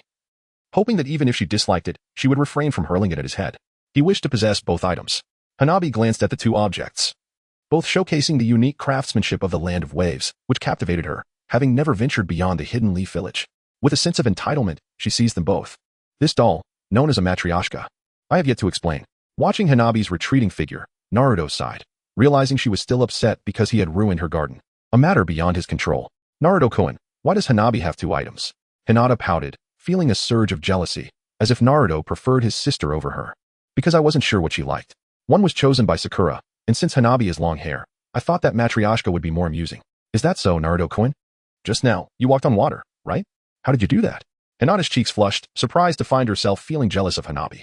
Given Hanabi's personality, it seemed unlikely she would ever like Naruto unless the world were to end. Hinata quickly changed the subject, asking, "Hey, listen closely, Hinata. This is a profound technique that Kakashi-sensei taught me regarding chakra. By concentrating chakra beneath my feet, I can traverse various terrains." Naruto, brimming with anticipation, sought to impress Hinata as he ascended the wall, his feet adhering to its surface. He gazed at her, his forehead gently touching hers, forming a perfect right angle. "Naruto-kun, you have grown stronger," she observed. "Of course, I will become even more powerful," he replied. "Hinata, would you like to learn? I can teach you." I will give it a try," she responded. Half an hour later, Naruto reflected on Hinata, who was now effortlessly traversing the wall, lost in thought. Was he truly such a fool? "Naruto-kun, it's thanks to your excellent teaching." Hinata stood on the wall, unsure of how to express herself. Astonished by her rapid progress, which seemed to have wounded Naruto's innocent spirit. "After all, I am just a fool," he mused. Recalling how he had to toil for an entire day and night to master the same skill, a sense of frustration washed over him. He had not anticipated that the Hyuga clan's gentle fist technique required such precise chakra control, capable of penetrating the enemy's body. "That's not true, Naruto-kun." In a moment of panic, Hinata lost her balance and fell from the wall. Despite the wall's modest height, a fall could still result in injury. Without hesitation, Naruto rushed forward to catch her, and they tumbled to the ground together. "Naruto-kun, are you alright?" she inquired with concern. "I'm fine." "Hinata, what are you hiding against my chest? It feels soft." As Hinata lay atop Naruto, his hand inadvertently brushed against her chest, leading him to curiously inquire. This is... No, don't touch there." Hinata's cheeks flushed crimson, her words tumbling out in a stammer. Being a girl who developed early, she was shy and wished to keep it a secret, opting for looser clothing that even Naruto, who spent so much time with her, had never noticed. "Is it a bun? I happen to be quite hungry," he remarked. Naruto was still innocently groping, not out of malice, but due to the lack of proper guidance from adults regarding physiological knowledge. He only understood that women had breasts but was utterly unaware of when they would begin to develop, thus he never considered it. "It's not a bun, you fool." "Naruto." Hinata shyly ran away, and before Naruto could rise, a smooth foot came down upon his face, pressing down forcefully as if intent on burying him into the ground. "You scoundrel, you finally laid hands on my sister. I will capture you and hand you over to the security team. You shall never escape." Hanabi was furious. Having originally intended to inquire about how to play with Naruto's toy, only to discover him inappropriately touching her sister. Enraged, she hastily ran over, not even bothering to put on her shoes properly, and kicked Naruto several times. "What are you talking about, Hanabi? I didn't do anything. You are groping my sister's breasts and claiming you did nothing." "Breasts? You call that breasts?" API call failed with status code 429. Error. Code 429. Message: resource has been exhausted, e.g. check quota. Status: resource exhausted. Naruto was taken aback upon hearing that he might be sent to prison. For in the realm of ninjas, any aggression towards a woman was a grave offense. He quickly sought a remedy for the situation. Hinge no jutsu. Faced with Hanabi's skeptical gaze, Naruto demonstrated his prowess, and with a puff of smoke, a voluptuous, golden-haired woman appeared before her. "Behold, isn't she splendid and beautiful? Far more ample than Hinata, and feel free to indulge as long as you wish." The female version of Naruto, with her proud bosom, looked triumphantly at Hanabi, who was left speechless by the unexpected and provocative display. Without uttering a word, Hanabi turned and, with a startled scream, hurled a punch at Naruto, who fell to the ground, murmuring to himself, "Naruto-kun truly does not understand the heart of a woman." Chapter 34. The encounter of 1 and 9. As Naruto had mentioned, during the 3 days of vacation, he remained by Hinata's side. Even while Hinata was on her missions, he did not intervene but merely observed from a distance. After her tasks were completed, he would hand her a glass of water. This simple interaction significantly deepened their bond. "Naruto-kun, I've kept you waiting. Have you completed your mission?" Hinata inquired, stretching her arms after finishing a weeding task, her gradually maturing form becoming more apparent. "What are you staring at?" Hinata blushed slightly, recalling the events of a few days prior when she noticed Naruto's gaze lingering on her. She wrapped her clothing more tightly and playfully chided him. "Nothing of consequence. By the way, there have been many newcomers in the village lately. What could be happening?" To claim indifference would be a falsehood, after all. She was a girl he had spent considerable time with. However, due to Hinata's bashfulness, Naruto deftly redirected the conversation. "You see, I've been on missions outside, so I haven't heard. The Chunin exams are approaching soon." "The Chunin exams?" Hinata exclaimed. "Ninja from various countries gather to compete in skills, and this year's event will be held in Konoha." "Oh, How fortunate I am to have just become a Chunin and be eligible to take the exam. Hinata. Wait for me to become a Chunin. Perhaps this year there will even be a Jonin exam, and I could achieve my goals all at once. Chunin assessments had their share of retakes. Hinata teased, poking Naruto's cheek with a mischievous smile as she observed his confident demeanor. That was an anomaly. But you were quite perceptive to notice the increase in unfamiliar faces in the village. Have you memorized the faces of every villager? Not at all.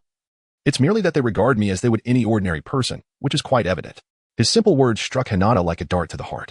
She wrapped her arms around his waist, their faces mere inches apart. Naruto-kun. What is it? He was taken aback by her sudden embrace. Unsure of where to place his hands. Naruto-kun, I understand that you carry many sorrowful memories. You have always loved this village, and one day, they will regret their actions. As long as I am here, I will ensure you do not have to endure such memories. Honestly, I don't dwell on it much. Hinata's resolute words moved Naruto once more. Despite claiming indifference, he embraced her, relishing the warmth of her presence. Excuse me, you're blocking the way. Their tender moment was abruptly interrupted by a cold voice from a passerby who was displeased with their obstruction. Huh? What is this? A horse? Is it a horse? Naruto turned his head and beheld an unprecedented creature, approximately 2 meters tall, with a long neck and yellow fur, its enormous eyes glaring at him unfavorably. Naruto-kun. That is a camel, scientifically known as the camelus. How impressive, this creature can talk. No, it is a camel, the one speaking is me. A voice emerged from atop the camel, belonging to a red-haired youth who appeared distinctly memorable, bearing a gourd larger than himself on his back, dark circles under his eyes, and a red love symbol emblazoned on his forehead, a visage impossible to forget at first glance. Oh, it's a hedgehog head. I thought the camel was speaking. Do you have the right to comment on me? Gaara's anger flared. This short individual, who was clearly also a hedgehog head, had the audacity to speak so seriously. You don't seem to be from this village. State your name. Sandstorm, Gaara. A rather peculiar name. I am Uzumaki Naruto, a Chunin from Konoha. Remember it well. Thus, you are in no position to call others strange. You would do well to pray not to encounter me in the Chunin exams. Gaara coldly urged his camel forward. But they had scarcely moved when a leaf ninja obstructed their path. Sand Village. The regulations explicitly state that mounts must be turned over to us for safekeeping. What if they run amok and injure someone? Who knows what you might do to my mount? Who would harm such an ugly creature? Before the leaf ninja could finish, he was met with Gaara's swift attack. The boy atop the camel vanished, only to reappear before him, a hand reaching for his throat. You dare call my sandstorm ugly? So that was its name. Naruto interjected, halting the hand aimed at the ninja's throat. Oh, you managed to block me. Who asked you to meddle, you little brat? Come collect after the Chunin exams. The rescued ninja offered no gratitude to Naruto, instead shoving him aside and seizing the camel's reins to depart. Someone similar to me. Gaara did not impede this time, merely regarding Naruto with a contemplative gaze. Reminiscent of how the villagers looked at him. Was this fellow also? Why don't you hate them? You mean this? I've long since grown accustomed to it. Why do you have people willing to watch over you? What a nonsensical question.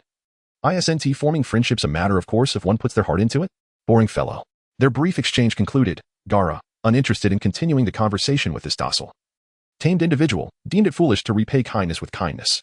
The gourd on his back opened, and heaps of sand cascaded to the ground, gradually assembling into the shape of a camel, bearing him once more. Must you insist on riding something? In the sealed space, Chunin exams? Naruto has reached that age. Go for it. I will cheer for you. Minato smiled, ruffling Naruto's hair, the image of his son as a child vividly etched in his memory. Marveling at how swiftly time had passed, now on the brink of the Chunin exams. Naruto, has your hair grown longer? How about leaving it like this? Feeling the warmth of his touch, Minato suddenly inquired. Why? To facilitate learning a certain ninjutsu, that person's words would bear no prejudice against you. That person. Minato recalled his mentor, that eccentric ninja who often lamented that no one could master his unique technique, which required flowing long hair. No. I don't like long hair. I'll keep it the same as Dad's. It looks cool. Ha, ha, ha. Then there is no helping it. Minato chuckled foolishly. What father wouldn't he revel in their son's admiration? Thus, the notion of Naruto growing his hair long dissipated. Ninetales, Ninetales. Naruto once again found himself before the slumbering Ninetales, resting upon its paw while calling out. What is it? I'm rather busy. The Ninetales lifted its eyelid to glance at Naruto. I have yet to express my gratitude. Thank you for rescuing Sister Bai. I was merely bored. Not only Sister Bai. At that moment, I felt your power enveloping me. Although it was initially scorching, it soon turned comforting. A surge of strength that enabled me to defeat Zabuza. I believe it is truly fortunate to have encountered you, Ninetales. Enough of the idle chatter. If you truly wish to thank me, do as I say. That little brat you saw today, seek an opportunity to spar with him. The Ninetales had grown accustomed to Naruto's irritating attempts to sway him, remaining emotionally unperturbed as he commanded. Gaara, do you find him displeasing? Just do as I say. Ha ha ha. Shikaku, I never anticipated our paths would cross. My claws are beginning to feel restless. Chapter 35. The allure technique is the strongest in the universe. My friends, I seem to have lost my way once more. Kakashi arrived before Team 7 long after the appointed gathering time, waving and smiling. You trickster. I trust you are all aware that the village is currently hosting the Chunin exams. I have recommended the three of you for participation. Kakashi, with an audacity befitting his character, disregarded Naruto and Sakura's resentful glances, producing 3 application forms for the Chunin exams and handing them to the trio. Of course, participation is not mandatory. Those lacking confidence may withdraw. If you wish to partake, kindly sign the forms and gather in room 301 at the school on July 1st, Sasuke. You will participate, won't you? Of course. This is an excellent opportunity to compete against ninjas from other nations. The Chunin exams. Sakura tightened her grip on the application form, acutely aware of her own weakness. During the last C-rank mission, she had merely played a supporting role, with Naruto and Sasuke engaging the formidable foes. If she were to enter the exam, she feared she might hold them back. Just as Sakura contemplated withdrawal, 2 gentle hands rested on her shoulders. Sakura, do not fear. Sasuke and I will protect you. Regardless of what occurs, both this underachiever and I shall safeguard you. Naruto and Sasuke undoubtedly sensed Sakura's unease, yet they were unwilling to abandon her to face the examination alone. True companionship lies in shared trials and tribulations. We are comrades. Oh, you too. Please refrain from uttering such touching sentiments. What if I end up crying? Sakura dabbed at the tears brimming at the corners of her eyes. Initially unfamiliar with the concept of companionship, she had joined Team 7 chiefly for the joy of being alongside Sasuke. However, she had now come to understand the true essence of being a partner and resolved to become a ninja capable of aiding these two, determined not to hold them back any longer. Well then, since we've decided to partake in the exam, let's go grab some ramen. What kind of logic is that? Though Sasuke voiced his discontent, he nevertheless matched Naruto's pace, while Sakura quietly trailed behind her companions. Observing their retreating figures, Kakashi seemed to glimpse his younger self alongside his own friends. This trio's team spirit is undeniably improving. Splendid, splendid. Witnessing this scene, Kakashi smiled with satisfaction, recognizing that only those who consider others worthy of the title of comrade, for those who are solely self-centered cannot hope to pass the Chunin exams. Hey, you little brat. Do you even have eyes? A shout from the roadside caused Team 7 to halt in their tracks, casting puzzled glances at a man clad in black, who was hoisting a young boy by his scarf, reprimanding him. Konohamaru? The boy in the scarf struck a familiar chord with Naruto, who tentatively called out, Big brother, help me. Upon seeing Naruto, Konohamaru immediately sought assistance, unable to extricate himself from the grip of the adult. What did you do? I intended to ambush you, but accidentally bumped into this uncle. You dare call me an uncle? I'm merely more mature. The man, Kankuro, seethed with rage. For not only had Konohamaru collided with him, but he had also struck at his most loathed remark. Ha ha, I told you. The makeup on your face makes you look older. The blonde girl at Kankuro's side erupted in laughter, teasing her brother. Be quiet. I shall teach him a lesson. Hey, don't escalate matters. If he sees you, fear not. I know my limits. Big brother, help. As the man appeared poised to strike, Konohamaru, frightened, flailed his legs in desperation. Konohamaru, I will not intervene. When faced with danger, the first thought should not be to seek help, but rather to resolve it yourself. Do you truly wish to become Hokage? Lacking any murderous intent, Naruto refrained from assisting Konohamaru, opting instead to impart this lesson. Big brother, I understand. Sexy jutsu. Inspired by Naruto's words, Konohamaru swiftly formed hand seals and shouted loudly. What is this? Following a puff of smoke, Kankuro was rendered speechless by the sight of a girl in a swimsuit before him, his hand inadvertently grasping her chest, prompting him to release her in haste. Hey there, uncle, let's engage in something meaningful together. Seizing the opportunity, Konohamaru lunged into Kankuro's embrace, the soft skin of the dark-haired girl pressing against him, her voice sweetly melodious. Uffed. Kankuro, overwhelmed, fainted from a nosebleed, unaccustomed to such exhilarating encounters while typically clad in windbreakers in the sand village. Big brother, I did it. Konohamaru could scarcely believe he had truly triumphed over such a formidable opponent, joyfully running to Naruto to celebrate with a high five. Well done, Konohamaru. You have truly grasped the essence of the sexy jutsu. Your scores for the chest, thighs, and posterior are all above 90. API call failed with status code 429.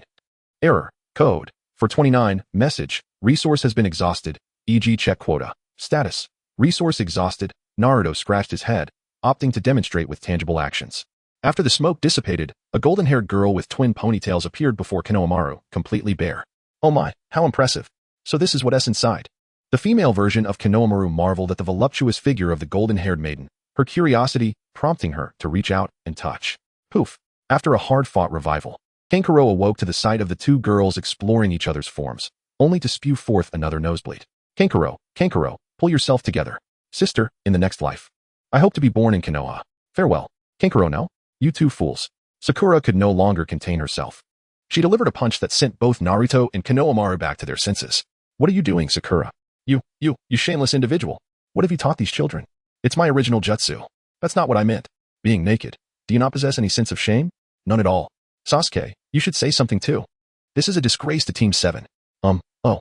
Sasuke stared blankly at Naruto, his mind a chaotic whirlwind. Why did this technique seem so familiar? He couldn't recall where he had seen it, but the moment he tried to think, a sharp pain surged through him, making it hard to breathe. No way. Could this jutsu also affect Sasuke? After all, he is a boy, and my figure is far more ample than yours. Naruto nodded proudly, oblivious to the danger, and spoke to Sakura. Naruto, I'll kill you. You truly bring shame upon Sunagakure. Just as Sakura was about to rearrange Naruto's face, a cold voice pierced their ears. Gaara had mysteriously appeared beside Kankuro, a flicker of dissatisfaction flashing in his aquamarine eyes. Gaara, this is... Temari attempted to explain but faltered under Gaara's fierce gaze. Silence. You'll receive your lesson later. Gaara's gaze swept over the 3 members of Team 7. He had just returned and was unaware of which fool had managed to bring Kankuro down in a pool of blood. Naruto was the first to confront him. Gaara, what a coincidence. Do you know him?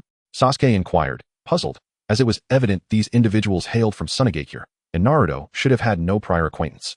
I saw him yesterday. Let me tell you, this guy has a huge horse. A stable boy? As Naruto painted the picture, Sasuke and Sakura envisioned the absurdity of a youth tending to horses, a scenario that seemed utterly incongruous. Sandhand. Gaara's anger had reached its zenith. The sand from his gourd swiftly transformed into a colossal hand that lunged towards Naruto. Fire style, fireball jutsu. Sasuke stepped in front of Naruto, swiftly forming hand seals and exhaling a fireball that incinerated the approaching sand, which then fell to the ground as heaps of red residue. Who are you? State your name. Gaara glanced at Sasuke and ceased his assault. Although the sand hand was a mere basic technique, Sasuke's ability to defend against it signified that he was no ordinary opponent, deserving of being remembered. Uchiha Sasuke. Very well, I shall remember you. You two are now my targets. I won't hold back when we meet in the exams. Gaara, let us have a match sometime. Naruto, undaunted by Gaara's murderous intent, responded with a grin. Humph. Gaara disregarded Naruto's words, coldly snorting as he lifted Kankuro with sand and departed. Chapter 36. The absence of halo amongst competitors on the day of the Chunin exams. Sasuke, you arrived quite early. Indeed. The appointed time was 2 o'clock. Upon arriving at the school, Naruto spotted Sasuke leaning against the wall, eyes closed in repose, seemingly having been there for quite some time. After hearing the commotion, Sasuke slightly nodded and responded nonchalantly. Are you troubled? I was merely contemplating how formidable the individuals outside the village are. I wonder if I stand a chance against them. Sasuke expressed discontent with his own abilities. Both Neji and Gaara, his contemporaries, were exceptionally powerful. Although he had never faced Gaara directly, his instincts warned him that should a confrontation arise, the likelihood of his victory was slim. The power of fire style had become apparent, and he yearned for a stronger, sharper single-target jutsu. So, you're feeling intimidated? Can't you say something more uplifting?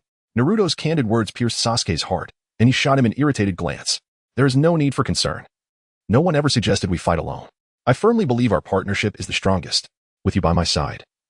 I am ready to face any adversary that comes our way. This is the essence of my ninja way. Moreover, we have Sakura with us. Her punches are exceedingly painful. Naruto chuckled softly, gently tapping Sasuke on the shoulder. After all, what one cannot achieve alone can be accomplished with the help of comrades. First, let me clear out that ramen-filled mind of yours. Do not act recklessly, for it would be truly laughable if you were to perish not at the hands of a formidable foe, but by your own folly. Hey, I'm not complimenting you. What kind of expression should I wear to convey my embarrassment? I apologize for my tardiness. Have you two started arguing again? Sakura rushed over, breathless. Girls always have a myriad of tasks to attend to, from dressing up to styling their hair. Humph. There is nothing to discuss with someone at the bottom of the class. Sasuke turned away, ignoring Naruto. Yet, his worries were somewhat alleviated. There are indeed benefits to teaming up with a fool. All right, let us proceed inside. Team 7 has arrived. Sakura had long grown accustomed to the dynamic between these two, linking their arms as they entered the academy, heading straight for room 301. Please, let us in. At the entrance of room 301, a girl with 2 bun-shaped hairstyles pleaded while cradling her injured companion, yet the 2 guarding ninjas remained steadfast. A clumsy illusion, Sakura whispered. For the opponent's genjutsu was far too rudimentary, easily seen through. The Chunin exams are not meant for inexperienced youngsters like you. Once you become a Chunin, you will assume the role of a leader, bearing the weight of your subordinates' deaths and mission failures, a burden too great for you to endure. To enter, you must first defeat me. The youth, transformed into a Chunin, presented an unreasonable challenge. Their intent in casting illusions was to deter unqualified genin, serving as the first trial for their own kind. In that case, I shall not hold back. Sasuke, recognizing that this individual was not a candidate, was seized by the impulse to engage with a strong opponent and charge forward, exchanging a few blows. This guy certainly loves to show off, as always. Naruto disregarded Sasuke, shifting his gaze to another individual. Neji, are you still unwilling to turn back? It's none of your concern. How dare you say that? Although Hinata may not express it outwardly, she has always been preoccupied with thoughts of you. You are her only brother. Naruto. I should have informed you that the distinctions between the main and branch families are insurmountable. I will heed Lady Hinata's commands. But I shall not draw too close to her. Neji cast a cold glance at Naruto, his words devoid of any emotion, as if Hinata were merely a stranger to him. You insufferable person. If you bring Hinata to tears, I will certainly make you pay for it. Are you not weary of repeating that line since the beginning of the story? Naruto, do you know him? Sakura, having observed the exchange between Naruto and the boy with the Byakugan, returned with a frown, her curiosity piqued. This fellow is my future brother-in-law, Hyuga Neji. I do not recognize him. He graduated a year earlier than us and has been a Chunin for a year now. From what you've said, does he not have a good relationship with Hinata? I have no idea. It's precisely because I don't know that I'm so troubled. They were fine during childhood, but at some point, he began to distance himself from her. I've tried asking him several times, but he remains tight-lipped. It's truly vexing. Matters concerning large families are indeed perplexing. I'm infuriated. The more I think about it, the hotter I become. I shall go buy some ice pops to cool off, honestly. Naruto felt a wave of irritation wash over him the moment he laid eyes on Neji's infuriating face. The stifling heat of July only exacerbated his discomfort, prompting him to mutter to himself as he flung open the window and leaped outside. Naruto, this guy is truly... Sakura called out several times, but to no avail. She turned her gaze towards Sasuke, who was locked in a fierce struggle with the Chunin. Just as their legs were about to collide, the green-clad boy who had been on the receiving end of the blows suddenly appeared between them, effortlessly intercepting their attacks with one hand on each of their legs. The Chunin nodded silently and vanished in a puff of smoke. To so easily deflect my attacks. Who is this guy? Sasuke furrowed his brow. He believed that both he and the Chunin possessed considerable strength. Yet this boy had thwarted their powerful strikes without so much as a twitch. Lee, this is not what we agreed upon. Didn't you say you wanted to avoid drawing attention by pretending to be weak? Tintin complained, as the entire team played along with his act, while he himself could no longer contain his true abilities. I'm sorry, Tintin, but I want to impress the person I like, the watermelon-headed boy confessed.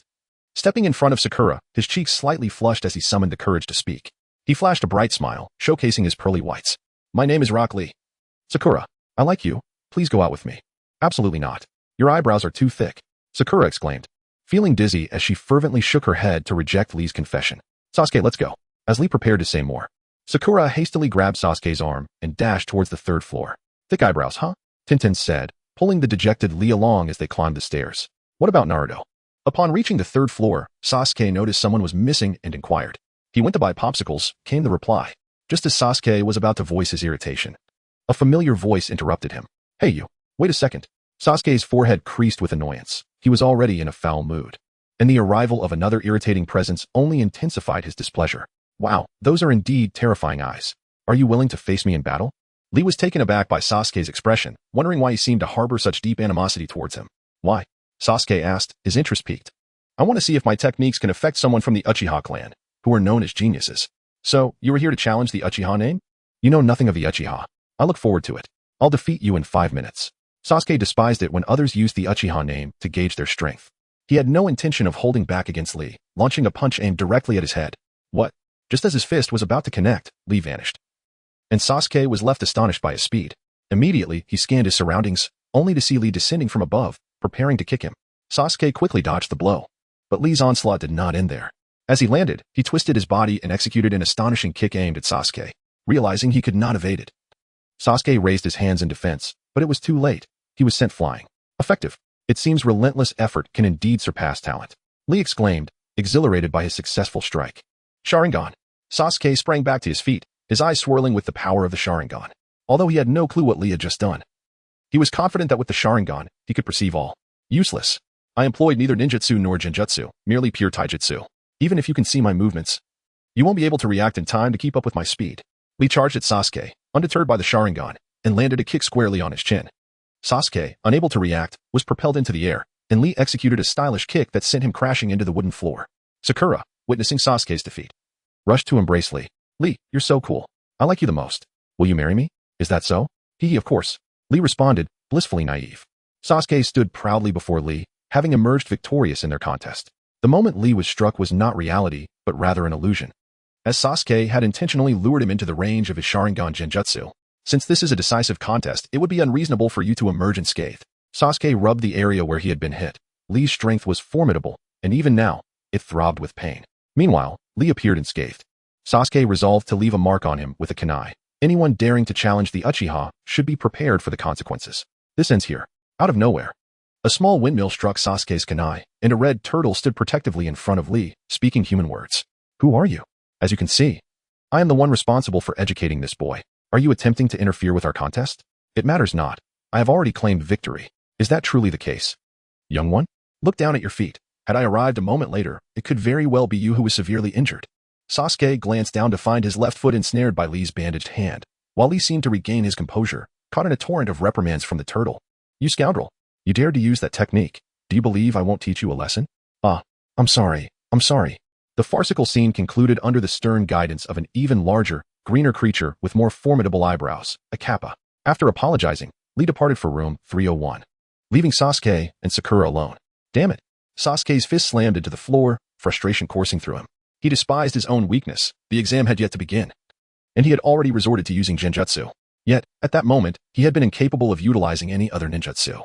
Even so, he had nearly lost, dealing a severe blow to his pride. Sasuke.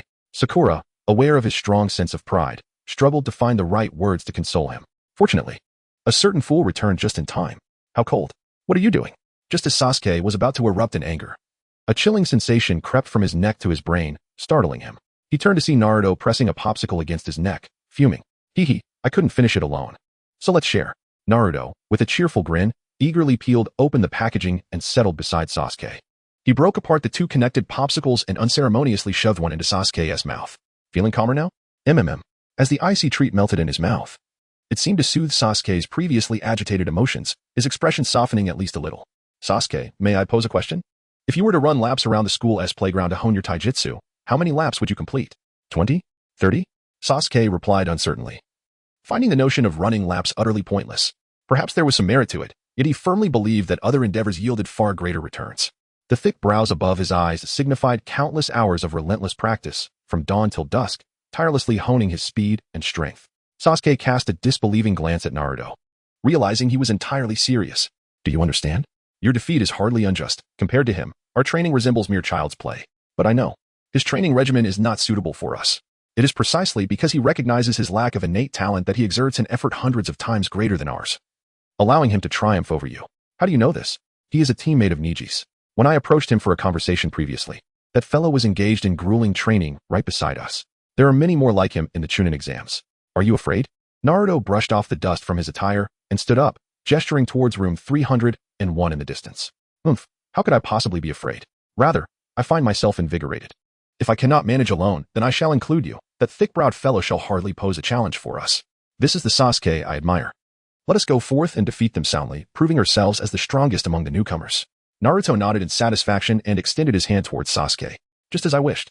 Sasuke grasped Naruto's hand firmly and rose from the ground, walking alongside him towards room 301. You too, don't forget about me. Let us all work hard together. Sakura exclaimed as she leaped between the two, wrapping an arm around each of their necks, drawing them close. She felt an undeniable connection between them, as if they were inseparable, each needing the other's presence. The previously irritable Sasuke became more spirited under Naruto's influence, and Naruto's words inspired her as well. By the way, did you bring popsicles for Sasuke? What about mine? Sakura asked. Aren't you on a diet? You have to watch your figure. Ouch. A girl's weight is a secret. Chapter 37, Strength and Resilience. Oh, what is this? There are so many people. Upon entering room 301, Naruto was taken aback by the sheer number of candidates. Around 150 students adorned with various headbands filled the room. Sasuke. Suddenly, a girl launched herself from behind, clinging to Sasuke's back affectionately. Ino, let go of Sasuke. Sakura shouted in discontent upon seeing her rival, Ino Yamanaka, embrace Sasuke. No way. Not letting go, ugly Sakura. Ino retorted with a playful grimace, continuing to nuzzle against Sasuke. Pigs are just foolish. First, release the chair in your hands. What? Sasuke, why did you run away? Ino glared at the chair she was holding, realizing that Sasuke had escaped using a substitution technique. Boring, Sasuke remarked coldly, turning his head away. If you weren't hiding behind Naruto, it would have been even more effective. Those two were once good friends. How delightful it is to see them so well liked. Naruto squinted his eyes, dripping with sarcasm, as he reflected on how his childhood friend, upon becoming acquainted with Sasuke, had begun to clash with him. It was evident that the fault lay with Sasuke. Blame me? Sasuke remarked, tapping Naruto lightly on the head. He held no interest in romantic entanglements and found himself utterly overwhelmed, which is why he preferred to hide behind Naruto. Naruto-kun, you've arrived, Hinata exclaimed, rushing to his side, grasping his hand, and standing obediently next to him. She had long grown weary of the tense atmosphere in the room, and her heart was finally at ease upon seeing Naruto. Indeed, I am determined to pass this exam and become a Chunin, Naruto declared. So, you all have come to partake in this troublesome examination as well. Shikamaru approached Naruto with a drowsy expression, followed by Choji, Kiba, and Shino. This year, the 9 newly appointed genin had gathered together. Shikamaru, you're here too, Naruto noted. If I had my way, I would prefer not to be here. Just how long do you intend to argue with her? Shikamaru said, pulling Ino away from Sakura and positioning her behind him. Were it not for the presence of his teammates, he would have preferred to steer clear of this tumultuous situation. Why was it tumultuous?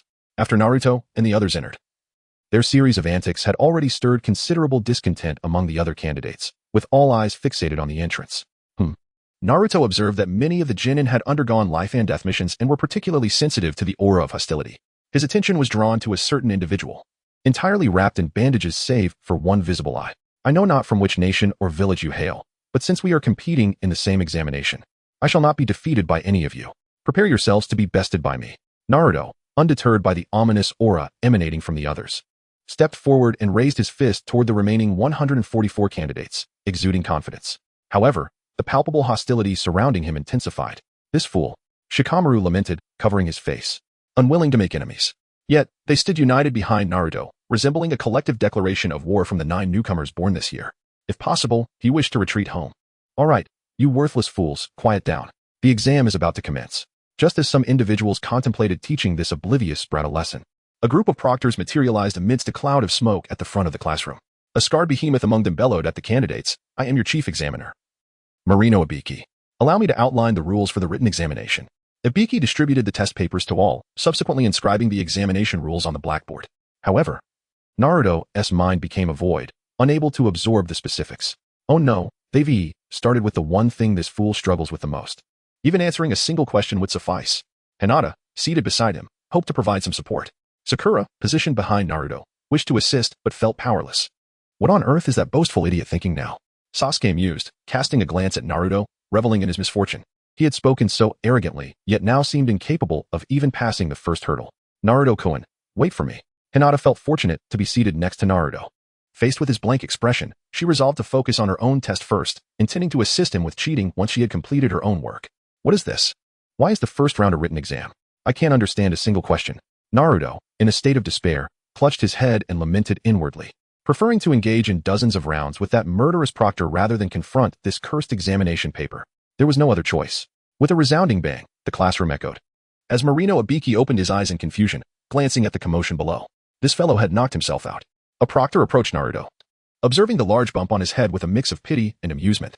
Has he given up on himself? Let him be. Sealed space, father. Please help me. Naruto, you must rely on yourself for this exam. Minato was taken aback by Naruto's presence, having mentioned just the day before that today was the Chunin exam. Upon further inquiry, he discovered that Naruto was overwhelmed by the written test. Relying on oneself truly spells disaster. You know I don't understand any of this. But cheating. Minato couldn't help but chuckle. The Hokage, of all people, contemplating aiding someone in cheating, such a notion would have been utterly inconceivable in his time. Yet, gazing at his son's woeful expression, he felt a pang of sympathy. If I fail this exam, I shall remain a mere genin for life and will never be able to marry Hinata. My future would be shrouded in darkness. Naruto sat despondently on the ground, his gaze shrouded in shades of gray, lamenting the lack of vibrancy in his life. All right, just this once, Kurama, show me the questions. TCH, you're bothering me. The slumbering Ninetales lifted its eyelids and, utilizing its chakra, replicated the examination paper for Minato. These questions are exceedingly difficult, aren't they? Father, do you not know the answers either? The initial question regarding the code interpretation was manageable, but the subsequent inquiries. Minato glanced at the bewildering problems, stroking his chin in contemplation. Some of these were beyond even his comprehension. Those capable of answering them must be exceedingly few. Why would the examiner present such challenging questions in the Chunin exams? Naruto, your skills in intelligence gathering. Let us pretend I didn't ask. Minato soon grasped the examiner's intent. Yet Naruto was a student with a significant bias towards certain subjects, brimming with relentless skills. Cheating in such a scenario without being caught was utterly implausible. He would have to confront the questions with diligence. Let us brainstorm together, Kurama. You should assist as well. Why on earth should I help you? Your mind is quite vast. You must possess great intelligence. Take a look at this question. I don't understand this triangular relationship.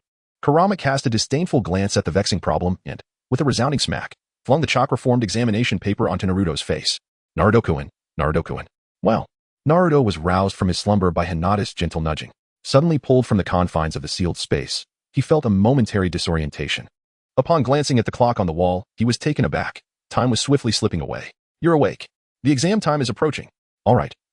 I am ready to answer the questions. Naruto's hand trembled as he held the pin in the ceiling space.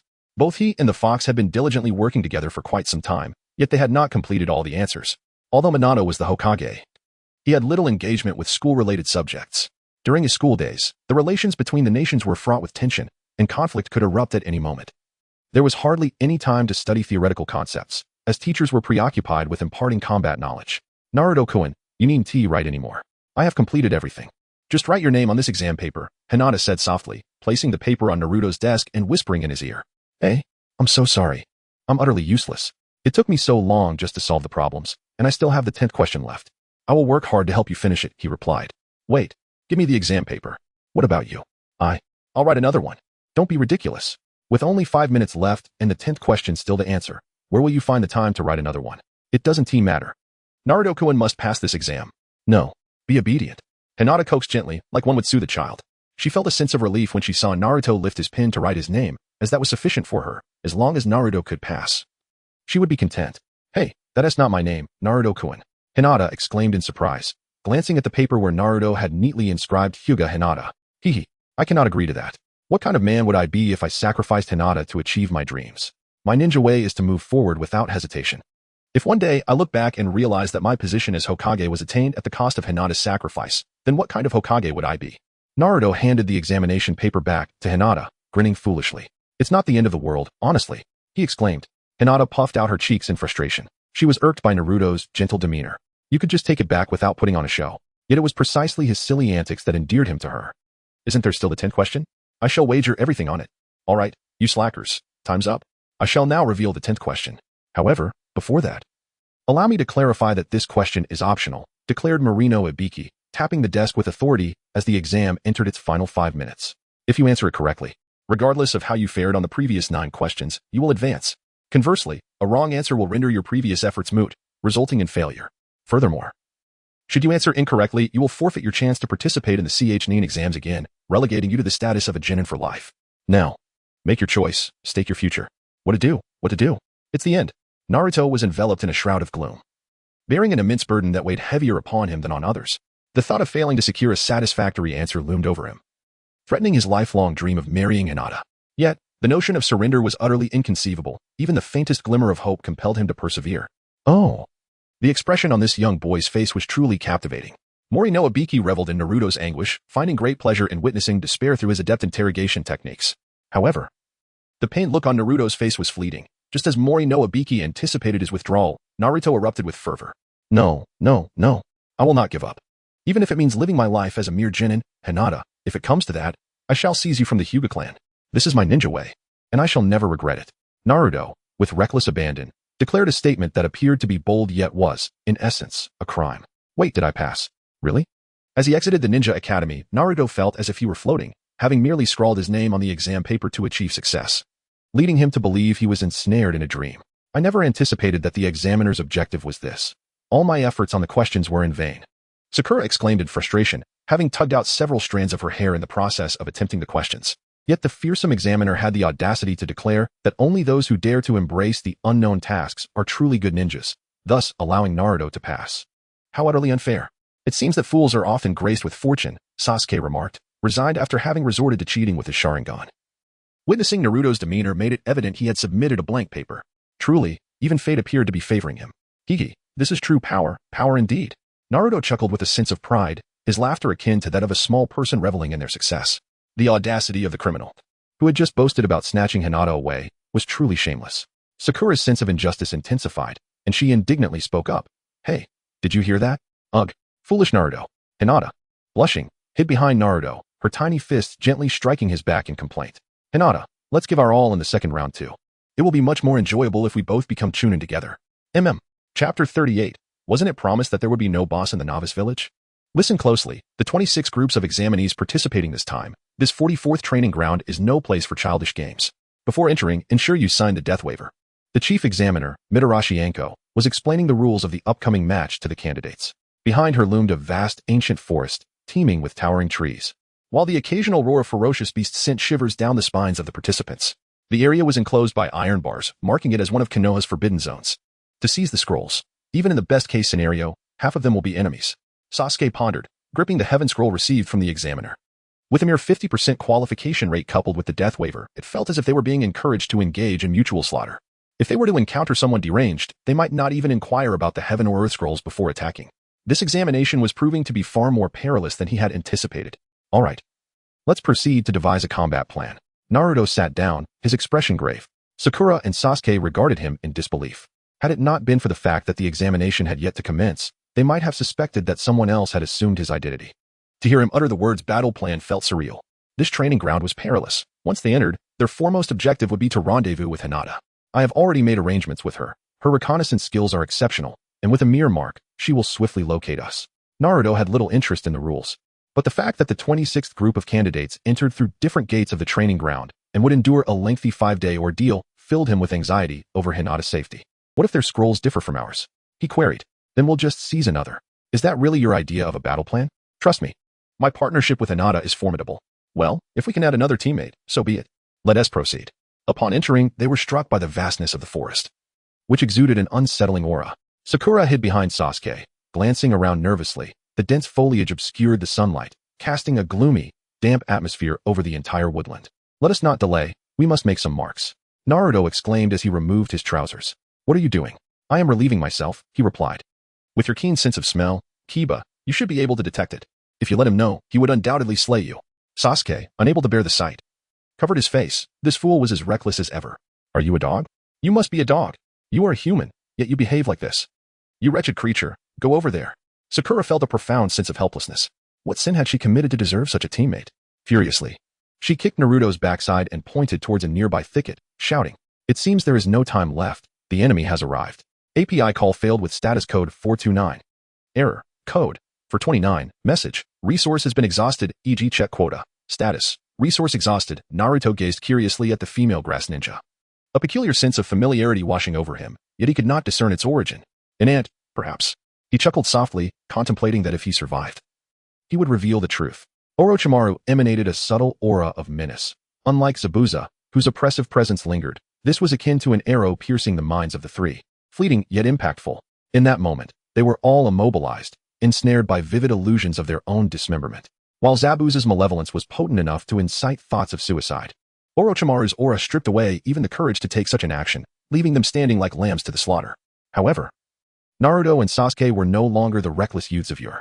Hey, the laggard, can you still move? Sasuke gasped, regaining a measure of composure. His Sharingan activated and on high alert as he instinctively positioned himself in front of Sakura. Of course, Naruto approached Sakura with a deliberate gait, his hands poised to form the shadow clone technique. Oh, you can still move? Truly, you are a descendant of the Uchiha, adept in summoning techniques. Orochimaru admired Sasuke's courage and strength, biting his own finger to seal the summoning jutsu.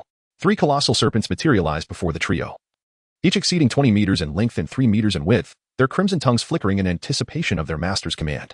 Multiple shadow clone jutsu. Fire style. Great fireball technique. Although he had grown considerably, it was still insufficient. As Itachi's younger brother, this boy lacked distinctiveness. Orochimaru observed the combat strategies of the two, noting that Naruto's development fell significantly short of his expectations. Indeed, a foolish lad. As he watched Sasuke launch fireballs, a flicker of disappointment crossed Orochimaru's eyes. Sasuke's rudimentary ninjutsu could hardly challenge the serpent. With each powerful whip of its tail, the enormous serpent shattered over a dozen of Naruto's clones, leaving him helpless against such a massive foe, forced to stall as best he could. Hiss. The serpent, engaged in a standoff with Sasuke, rolled on the ground to extinguish the flames engulfing it, then lunged at Sasuke with its gaping maw. Sasuke, momentarily paralyzed by fear, suddenly sensed danger through an animalistic instinct. But it was too late. Rasengan. The spiraling force of chakra struck the serpent's vulnerable spot, driving its entire body into the earth, incapacitating it. Orochimaru, as an observer, witnessed this moment.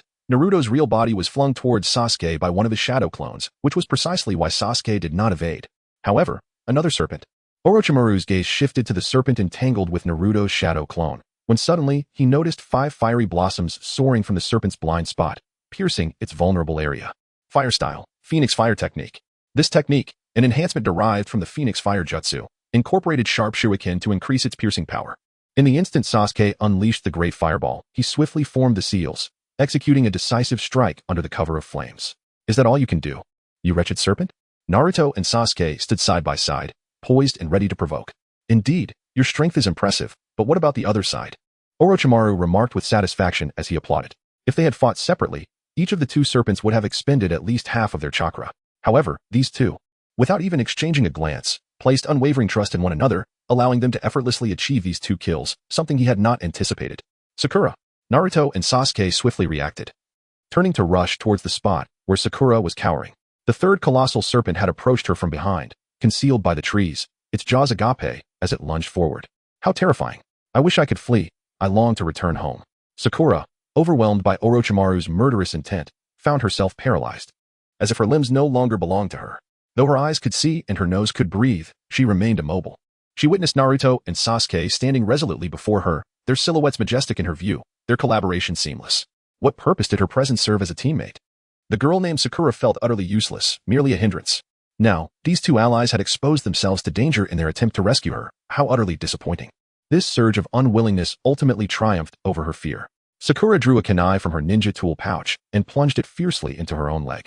The pain jolted her senses back to life, and she gathered her chakra, propelling herself upward to evade the serpent's jaws. Who would perish within the maw of that foul creature? How absurd. With the fury of a young girl, her fist struck the serpent's head with tremendous force, causing its skull to cave in, rendering the beast unconscious. I told you, Sakura is indeed formidable. Naruto and Sasuke exchanged glances, and ultimately, it was Naruto who broke the silence, with Sasuke nodding in agreement. As a member of Team 7, how could I always rely on you for protection? Sakura leaped down from Orochimaru's head, raising her fist to her comrades, finally feeling worthy of such a gesture. Sakura, is your leg all right? Sasuke inquired, observing the blood streaming down her thigh. Though Sakura had previously been a burden, the current version of her shone far more brightly than the girl who once only cried. It's fine, just watch me, Sakura replied, summoning a green chakra that she applied to her injured thigh, staunching the bleeding. Afterward, she wrapped the wound with a bandage, opting for minimal treatment given the imminent threat. When did you learn medical ninjutsu? Sasuke asked, intrigued. I worked tirelessly to learn it in the days leading up to the exam, though I'm still somewhat inexperienced. Sakura demonstrated her remarkable chakra control. Having spent those days in the hospital, despite the slow and less effective healing, it was indeed functional. What a touching team, Orochimaru's ominous voice interrupted, as Sakura's recent strike recalled unpleasant memories for him. The fear of being dominated by a certain strong-willed woman resurfaced, leaving him decidedly displeased. Hey Sasuke, we can't afford to be complacent. Let's use that technique directly. Naruto extended his hand towards Sasuke, slowly gathering chakra to convey his intention. However, that technique would impose a significant burden on Naruto's body. With that move, your hand, isn't Sakura here? She can summon formidable foes like that giant serpent. We could perish at any moment. All right, let's give it our all. Sakura, provide us cover. Sasuke began forming hand seals, channeling fire-style chakra into Naruto's Rasengan. Drawing from their previous experience, they executed it with ease, and soon a fiery Rasengan began to take shape, radiating heat. I understand. Sakura retrieved her kunai, bracing herself, her right hand trembling. She realized that after that previous attack, her bones were likely fractured. Exerting such immense power from her fragile body would inevitably come at a cost. Yet, she had to protect these two at all costs. I can't believe you two can even perform a combined jutsu, she thought in astonishment. Orochimaru would not remain idle. He elongated his body several times, slithering down the trees with snake-like agility, moving so swiftly that Sakura barely had time to react before he appeared before them. Too slow. As Sakura hurled her kunai, Orochimaru twisted his body to evade, striking her aside with a swift palm, charging directly towards Naruto. This isn't over yet. The remaining shadow clones, having emerged unexpectedly, positioned themselves in front of Orochimaru, buying time. However, once he dispatched all the clones, he sensed a searing aura. Naruto, can you hit him? No. His speed is too great. Orochimaru's instantaneous velocity surpassed the limits of human perception, causing Naruto to shake his head, hesitant to act recklessly. Understood. Without hesitation, Sasuke lunged at Orochimaru, closing the distance for hand-to-hand combat. Although Orochimaru's speed was terrifying, the Sharingan allowed Sasuke to anticipate his movements. I'm increasingly fond of you two little brats, Orochimaru sneered, darting around in search of an opportunity to strike at Sasuke. But each attempt was thwarted by the foresight of the Sharingan. This is my chance. Sasuke hurled a kunai embedded with an explosive tag onto Orochimaru's path, and a violent explosion sent Orochimaru soaring. Sasuke immediately leaped behind him, driving the kunai into his back. Yet, it was not so simple. The struck Orochimaru was merely a substitute, dissolving into a pool of black mud. The real Orochimaru appeared behind Sasuke, his neck elongating like a thread, snaking forward to bite down on Sasuke's neck. Ah! Sasuke cried out in agony as the curse mark's power began to erode his body, every cell feeling as if it were being torn apart by a ferocious beast. Sasuke, recognizing that Orochimaru could not move while applying the curse mark, Naruto seized the moment, pressing the searing Rasengan against him, relentlessly pushing him against a massive tree trunk before withdrawing. Boom! The fiery force within the Rasengan erupted forth, creating a vortex of flames that shot skyward, incinerating both the ancient tree and Orochimaru in a conflagration. Sasuke, are you alright? Why didn't you dodge? Idiot. How could I strike if I didn't feign a hit? We won, didn't we? Ugh. Sasuke managed a weak smile, disregarding Naruto's complaints. What is this? Poison? Naruto hastily lifted Sasuke, whose neck bore conspicuous bite marks alongside the three-tomo symbol. In a moment of desperation, he emulated Orochimaru by biting down on Sasuke's wound, intending to draw out the poison. You slacker, what are you doing? Sasuke could only feel a tongue lapping at his injury, a sensation that rendered the wound both irritating and oddly comforting. Strangely, the searing pain and heat in his body seemed to diminish slightly, replaced by a faint flush on his cheeks. An inexplicable sense of familiarity washed over him, as if Naruto had tended to his wounds in such a manner before. He quickly shook his head to dispel the thought. Ah, Naruto, what are you doing?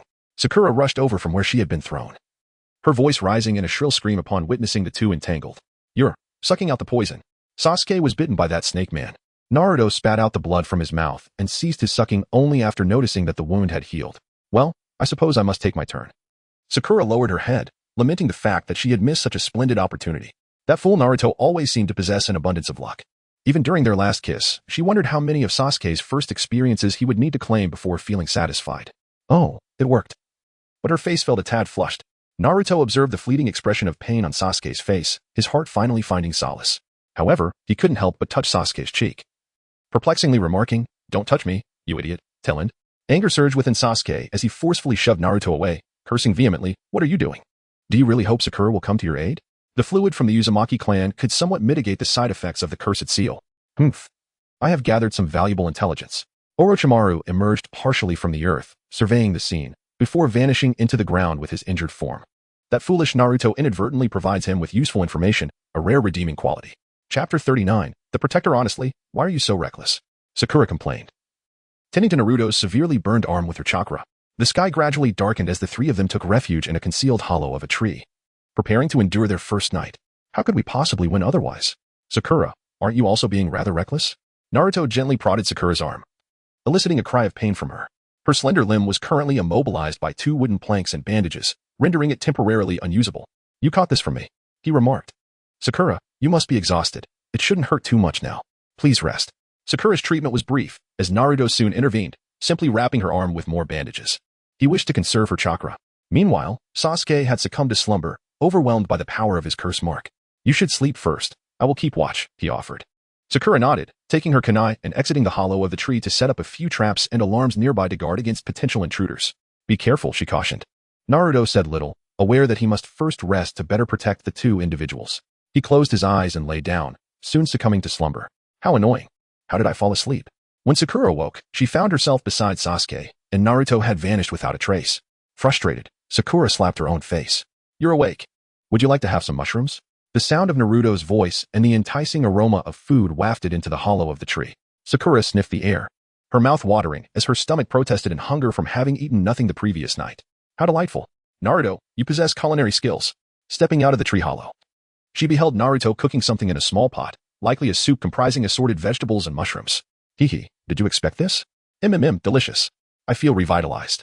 Sakura scooped a bit of the broth with a spoon, gently blowing on it before tasting. The delicious flavor of the mushrooms instantly delighted her palate, prompting an exclamation of happiness. Savor it slowly. I shall attend to our guests. Guests? Those 3 over there. Exuding a murderous aura that has frightened the mushrooms into submission, come out. Naruto positioned himself protectively in front of Sakura, calling out towards the nearby thicket. Oh? You managed to discover us. How intriguing. 3 sound ninja, led by the bandaged man, sprang forth from the shadows, halting before Naruto. Fully aware of the trap Sakura had set. Just what we needed, a scroll. Are you here to assist us with our task?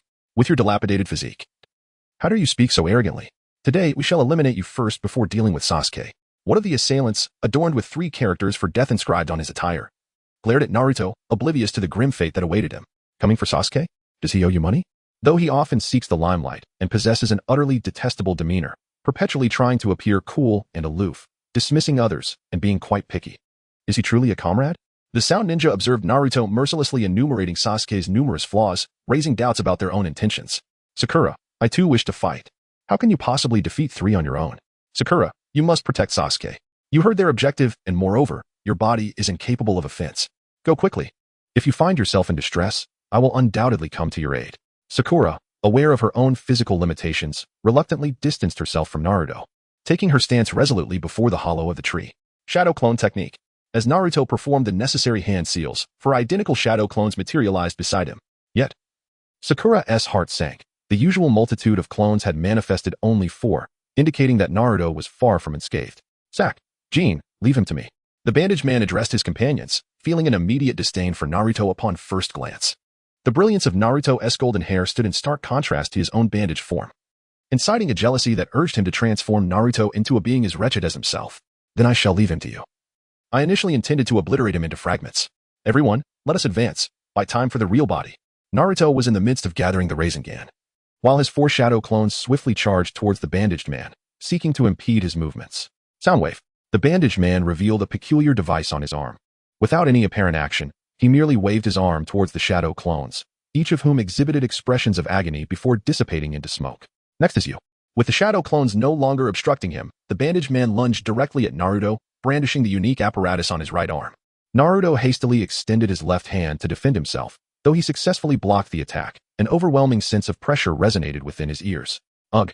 Naruto let out a muffled grunt, promptly driving the partially formed Rasengan into the bandaged man, sending him hurtling through the air while he himself lost his balance and fell to the ground. Humph! I can still retaliate even after being struck by your move. This is the first time I've witnessed such a thing. Sak observed as the bandaged man was propelled away, whistling in response.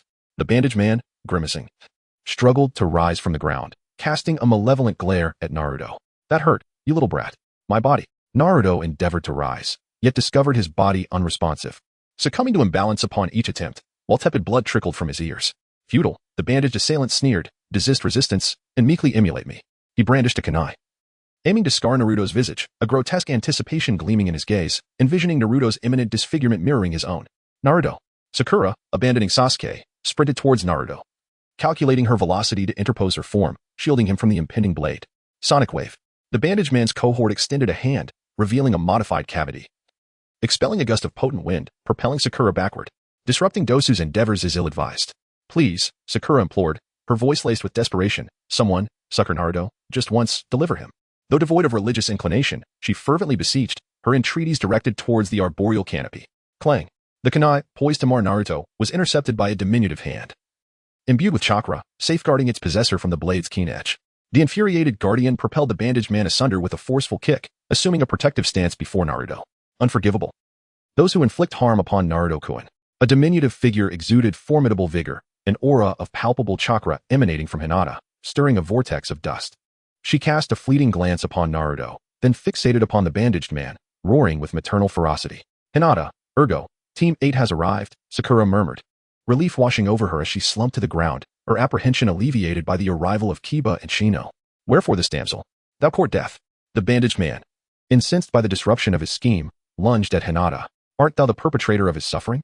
Though unaccustomed to bloodshed, Hinata radiated a palpable intent to kill. Naruto had invariably been gentle and stalwart in her presence. The memory of his grievous injury at the age of 4, sustained while safeguarding her, resurfaced, igniting her ire at the sight of his incapacitated form. Resonating piercing cry. The bandaged man reiterated his stratagem, envisioning Hinata succumbing to his sonic assault, joining Naruto in vulnerability. A morbid grin contorted his lips beneath the bandages. Gentle fist. Hinata adopted a defensive posture with her left hand, while channeling chakra into a concentrated hand blade with her right, striking the bandaged man's torso, precisely occluding his chakra points, rendering him immobile. Impossible. Wherefore wert thou unscathed by the sonic assault? A flicker of terror manifested in the bandaged man's lone eye. His sonic attack had ostensibly struck Hinata, yet she remained unscathed. A realization that chilled him to the bone. By manipulating sonic vibrations to assail the eardrums and semicircular canals, inducing imbalance, thou didst insidiously target Naruto-kun. However, any ninjutsu predicated upon chakra is transparent to my gaze. Through the acuity of her Byakugan, Hinata discerned the chakra-manipulated sonic wave converging upon her ears. Thus, her defense was not merely a shield, but a preemptive maneuver, concentrating her chakra in her hand, colliding with the bandaged man's chakra midair, effectively negating the assault. Inconceivable. Dost thou perceive the flow of chakra? Trigram. 2 palms. 4 palms. 8 palms. 16 palms. 32 palms. Hinata's hands ignited with cerulean chakra, unleashing a flurry of strikes upon the bandaged man's body, a bewildering barrage. Upon its cessation, the bandaged man collapsed, inert as a marionette. I have sealed thy chakra points, rendering thee immobile. Naruto-kun's anguish shall be thy recompense. Hinata unsheathed a kunai, poised to impale the bandaged man without hesitation. Though gentle of heart and averse to slaughter, she was prepared to transgress her principles for Naruto's sake. Dosu. The bandaged man's comrades hastened to his rescue, only to be intercepted by Kiba and Shino, each ensnared in their respective confrontations. Pray tell, is Hinata wont to such demeanor? Kiba queried Shino amidst his engagement with Kin, struggling to reconcile the gentle, timorous Hinata with the visage of murderous intent he had just witnessed. Verily, the meek, when roused to ire, are the most formidable, Shino affirmed, manipulating his parasitic beetles to thwart Zaku, impervious to the latter's sonic emanations. Nada. As the kunai neared its mark, Hinata discerned Naruto's voice. Abandoning the bandaged man, she hastened to his side, for his call superseded any inclination to slay. Naruto-kun, art thou unharmed? Forgive me, I arrived tardily, I am worthless. Fool, none would fault thy lateness. I am grateful for thy rescue. Thou hast grown formidable. Naruto, upon noticing Hinata's tearful expression, smiled gently and playfully pinched her nose, saying, I, too, have been watching Naruto-kun's back, striving with the hope that Naruto-kun will continue to grow stronger. He chuckled softly. Naruto let out a strained chuckle, shifting into a more comfortable position as he nestled against Hinata. Suddenly, an overwhelming surge of chakra erupted violently, cascading outward like an explosion. Sasuke stood before Naruto, his form adorned with a curse mark that spread from his neck, an intricate web enveloping his entire face, exuding an aura both mysterious and terrifying. The ominous purple chakra surged skyward, rendering him an embodiment of a demonic presence. Hey, Sasuke, even slumbering has its limits, Naruto remarked. Who is the one that harmed you? Sasuke cast a glance at Naruto's battered form. The usually jovial Naruto was now rendered incapable of standing, his arms wrapped in bandages, blood trickling from his ears. This side of vulnerability ignited an intense killing intent within Sasuke, suffocating everyone in the vicinity. Chapter 40. The challenge, never mind, it's not important. Sasuke shook his head, not waiting for Naruto's response. The murderous intent consciously directed itself toward the sound ninja, deeming it a nuisance. Annihilating them all would suffice. Sasuke, are you all right? Naruto anxiously inquired. Even the most oblivious mind could discern that something unusual adorned Sasuke's face. Is there a problem? Rather, it was a moment of sheer exhilaration. The gift bestowed upon me by that fellow was indeed remarkable. Sasuke twisted his neck, having gleaned some insights from the curse mark given by Orochimaru.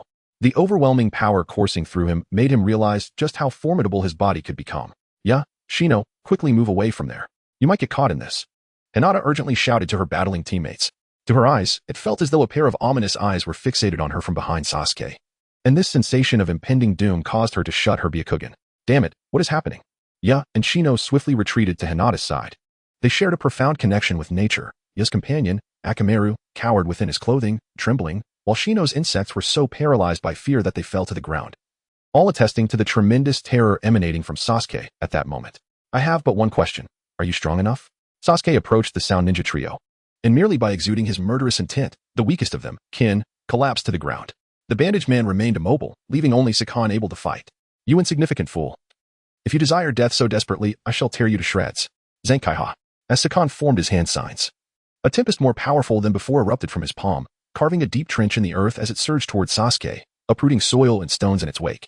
Nearby trees bore the brunt of the debris, sustaining deep gashes, a testament to the attack's formidable strength. After the violent storm subsided, Sakan gasped for breath. Having expended a significant amount of chakra, yet the outcome was gratifying. Sasuke was utterly obliterated. Huh. Serves you right. You've witnessed the power of my arms, haven't you? It seems these limbs please you. Unbeknownst to him, Sasuke had silently appeared behind Sakan. Once he had savored his laughter. He clasped Sakan's wrist as if they were long-lost friends, a mocking smile gracing his lips. You, how? You took so long to form those signs. You have no future. Sasuke's smile morphed into one of sadistic delight as he squeezed as though grasping a sponge, crushing Sakan's wrist and the embedded apparatus within. My hand. Sakan shrieked, extending his other hand to unleash his attack upon Sasuke, but Sasuke merely turned his head with nonchalance, effortlessly evading the blow and seizing his wrist. Oh, has the other hand come forward as well? How considerate. The sickening sound of crunching bones echoed as Sakan's other hand was similarly crushed, rendering him a mere shell of a man, convulsing on the ground. He understood that without his hands, he was utterly useless, a being devoid of future. Is this it? Why are you all so weak? Sasuke surveyed the battlefield, noting the absence of any standing adversaries, his dissatisfaction palpable. The violent energy within him had not yet dissipated. He craved to repeat his actions. Wait, please spare us. I will give you the scroll, I beg you, let us go. The bandaged man finally freed himself from Hinata's restraint, kneeling before Sasuke and placing the scroll on the ground, pleading desperately. A scroll? Such a trinket can be taken after I eliminate you. Sasuke did not even glance at the scroll, kicking the bandaged man aside before slowly stepping beside him, pressing his foot against his neck. And no, please. I beg you, spare me. As Sasuke's weight increased, terror filled the bandaged man's eyes, and he incessantly pleaded for mercy. Sasuke appeared to revel in this sensation, alternating the pressure beneath his foot, toying with the man's psyche. Stop. Sasuke, don't. This is truly terrifying. I implore you. Return to the Sasuke I once cherished. Sakura could no longer bear it. Battling her fear, she embraced Sasuke from behind. Though he remained cold, he was not a demon who played with lives. This transformation was unbearable for her, and she wept, longing for his return. Consider yourselves fortunate. Depart swiftly before I change my mind. Despite Sasuke's desire to not let them go, an unexpected wave of fatigue dissuaded him as the curse mark's power began to wane. Thank you, thank you. The bandaged man hastily gathered his two companions and exited the scene. Once they had departed, the curse mark on Sasuke also began to fade, returning him to his former self. Phew, are you alright, you straggler? Sasuke settled beside Naruto, recalling that it was the first time he had seen Naruto so gravely injured. Even worse than during his battle with Zabuza. Yet at this moment, Naruto lay contentedly in Hinata's soft embrace. Tofu, would you like some? Naruto gazed at Sasuke in confusion, his response completely off the mark. Hey, what's wrong with you? Sasuke suddenly grasped Naruto's shoulder, anxiously wondering if the boy had been rendered senseless. It's nothing, merely a temporary auditory impairment. I can't comprehend speech at the moment. Hinata gently caressed Naruto's ear, trying to alleviate his discomfort. With her Byakugan, she could discern Naruto's physical condition, and it was reassuring to see that his injuries were already healing. You truly are a source of worry, she remarked. Apologies, did you err in some way?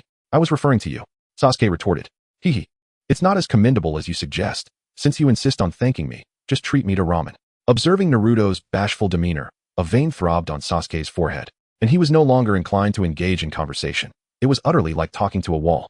Sasuke, that person left behind the Book of Earth, and together with our Book of Heaven, our mission is complete. How splendid! Sakura exclaimed, handing the scroll she had picked up to Sasuke. The only task remaining was to reach the central tower of the 44th practice field. Thank you for your efforts, Sakura. Sasuke did not take the scroll. Instead, he reached out to stroke Sakura's pink hair, a fleeting smile of tenderness gracing his lips. He recognized the girl's diligence during his unconsciousness. Wait, did Sasuke just smile at me? Is this real, or am I dreaming? Ouch. Sakura, having caught a glimpse of Sasuke's smile, transformed into a lovesick fool.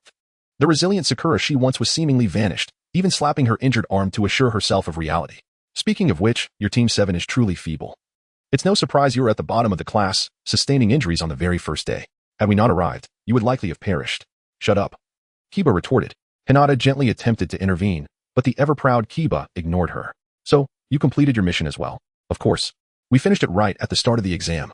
Kiba smugly produced a pair of scrolls from his pocket. How about a match? While a single set of scrolls suffices to pass, obtaining additional pairs should capture the examiner's attention more effectively. I'm game. Sasuke and Kiba, both possessing competitive spirits, instantly escalated the tension between them. Wait, we truly appreciate your assistance in saving us, but please, stand down. We are all newcomers this year and have already completed our mission, so there is really no need for a fight. Sakura, perplexed by the sudden shift in atmosphere, hurriedly positioned herself between the two to prevent confrontation. Exactly. While grilled meat and pork cutlet rice are delightful, nothing compares to Ichiraku ramen. Naruto rose from Hinata's embrace without knowing when, and walked over to Sakura, wearing an expression of profound understanding. The previously tense atmosphere dissipated, leaving Sasuke and Kiba speechless as they regarded Naruto, while Sakura shouted in exasperation at his foolishness. Weren't you discussing what to eat after the exam? This fool. Kiba, I also do not support you two fighting right now, if you both end up injured. It would be unfortunate for other teams to take advantage of the situation. Shino preferred to bury his face in the high collar of his clothing. Yet this did not impede his ability to think, effectively halting Kiba's confrontation. TCH, let's save the outcome of our rivalry for the next match. Next match? Don't you know? Historically, the Nin exams feature one-on-one battles. Truly, Naruto is a genius at disrupting the atmosphere. Hinata grasped Naruto's hand and gently traced characters on it to communicate. A skill only she possessed. By the way, Hinata, how did you know we were here? Not long after entering the exam venue yesterday, we witnessed a pillar of flame shooting into the sky, which many must have seen. I suspected it might be related to you, so I brought Kiba and Shino along. And it seems I was right. Hinata, you overthink things. How could such widespread destruction be caused by them? If they were responsible, I would eat cat food. Hearing Kiba's words, Sasuke couldn't help but chuckle, and Sakura stifled a laugh. with no one daring to say that they were indeed responsible. Sometimes, it is better to keep one's talents hidden. Now that our mission is complete, let us set off and reach the tower before the other teams. Thanks to the relationship between Naruto and Hinata, Team 7 and Team 8 temporarily formed a small group. This alliance unexpectedly provided Naruto and his companions with significant advantages. Their combined scouting abilities helped them evade numerous enemies. After 2 days of travel, they finally arrived at their destination, a magnificent tower standing tall in the center of the forest. The third round of the exam would determine the victors here. Chapter 41. I never expected you to be like this. Kakashi inside the tower, in a spacious arena. The third Hokage eloquently explained the rules to the Chunin who had passed the second round, emphasizing that they bore the future and reputation of their village. The winners could help their village prosper, among other sentiments, though Naruto could hardly grasp the adult's discourse. Under the watchful eye of the ailing referee, Moonlight Gale, Sasuke was the first to compete. He employed the Lion's Barrage, a technique mimicked from Lee, to triumph over the red armor opponent capable of absorbing chakra. You'd better not let me down if you lose, Sasuke warned before Kakashi took him away for treatment of his cursed seal. The matches proceeded smoothly, and finally, it was Naruto's turn in the fourth round, facing Kiba. I didn't expect to meet you first. This is great. I am eager to settle the score and see how much you have grown since graduating from the Ninja Academy. Kiba had not forgotten the humiliation of being frightened by Naruto previously, a memory that haunted him, prompting relentless training to defeat Naruto and redeem himself. Then prepare to be amazed, but you will never defeat me. Arrogant. Kiba formed hand signs and unleashed the four legs technique, channeling chakra into his limbs to dash towards Naruto in an instant. His elbow struck Naruto's chest forcefully, sending him flying. Well, Naruto spat a mouthful of blood and lay motionless on the ground after rolling a few times. Truly, he was the underdog. Let me take the mantle of Hokage. Ha ha ha. Kiba laughed heartily at Naruto, who was unable to rise. That day had indeed been a mere coincidence. How could the underdog possibly be stronger than him? Naruto-kun, get up. You are not someone who can be easily defeated. Naruto-kun, Naruto-kun. The shouts of Hinata echoed from the observation area on the second floor. Normally shy and reserved, she would never have dared to cheer for Naruto, but upon seeing him in peril, she disregarded her hesitation and repeatedly called out his name. Hinata, we are teammates. Why are you cheering for an outsider? Kiba questioned. I'm sorry, Kiba, but you underestimate Naruto-kun. His spirit is stronger than anyone else's. Even when everyone denies him, he continues to believe that one day he will be acknowledged, and he works tirelessly towards that goal. Someone like Naruto cannot be easily defeated by you. Thank you, Hinata, but defeating just me one team make you Hokage, Kiba. Hinata's voice seemed to have a profound effect. Naruto stood up amidst Kiba's astonished gaze, wiped the blood from the corner of his mouth, and smiled. Is that not enough power? Then let us try again. Kiba dashed forward once more, raising his fist to strike Naruto, but this time it was met with Naruto's palm, causing him to stagger back a few steps. Can you see my movements? Heh, didn't I tell you? You cannot defeat me. Then why did you just now hold back? Kiba exclaimed, astonished that his attack had been perceived. Well, I wouldn't say I held back. Your speed is indeed impressive, and I could barely see it. Consider it a favor returned. You really are infuriating, Kiba. Kiba felt an unprecedented humiliation. To have his attack let slip by the lowest-ranking student in the Ninja Academy was a disgrace that could only be washed away with blood. He pulled out 2 soldier pills, swallowing one while giving the other to Akamaru, who, upon finishing, had his fur turn a deep crimson. Beast mimicry technique. Beast clone. Akamaru leaped onto Kiba's back, synchronizing their chakra to transform into Kiba's likeness. Since you can see, let us make it so you can't. Kiba to Kiba. Kiba tossed a smoke bomb at Naruto's feet and, with Akamaru, spun rapidly like a tornado, charging towards Naruto. Stay calm. Not being able to see the opponent is the same. Amidst the swirling smoke, Naruto distinctly sensed 2 menacing auras, yet he remained utterly composed, silently forming hand seals.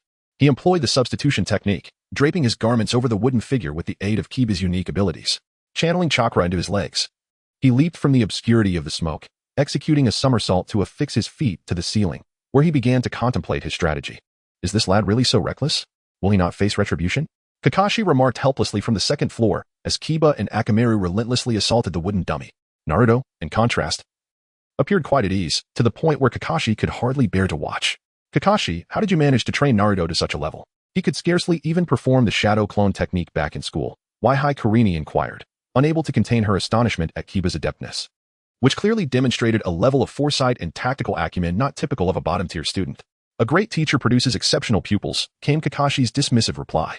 But why isn't Naruto employing that technique? Sakura interjected, incredulously observing Kakashi's shameless claim to credit, while pondering why the Rasengan had not yet been unleashed, which would surely resolve the contest swiftly. Could it be that he is concerned about inflicting too much harm? Not at all, Hinata chimed in, having overheard their conversation. Naruto once mentioned that this technique is his secret weapon against Neji. Thus he refrains from using it while Niji is watching. Wait, are you suggesting that he is still holding back? That he has yet to reveal all his jutsu? Of course. Do not underestimate our team's underdog, why Hyuga asserted. Kiba must strive even harder. It is evident that there is no magic jutsu that enhances strength without effort.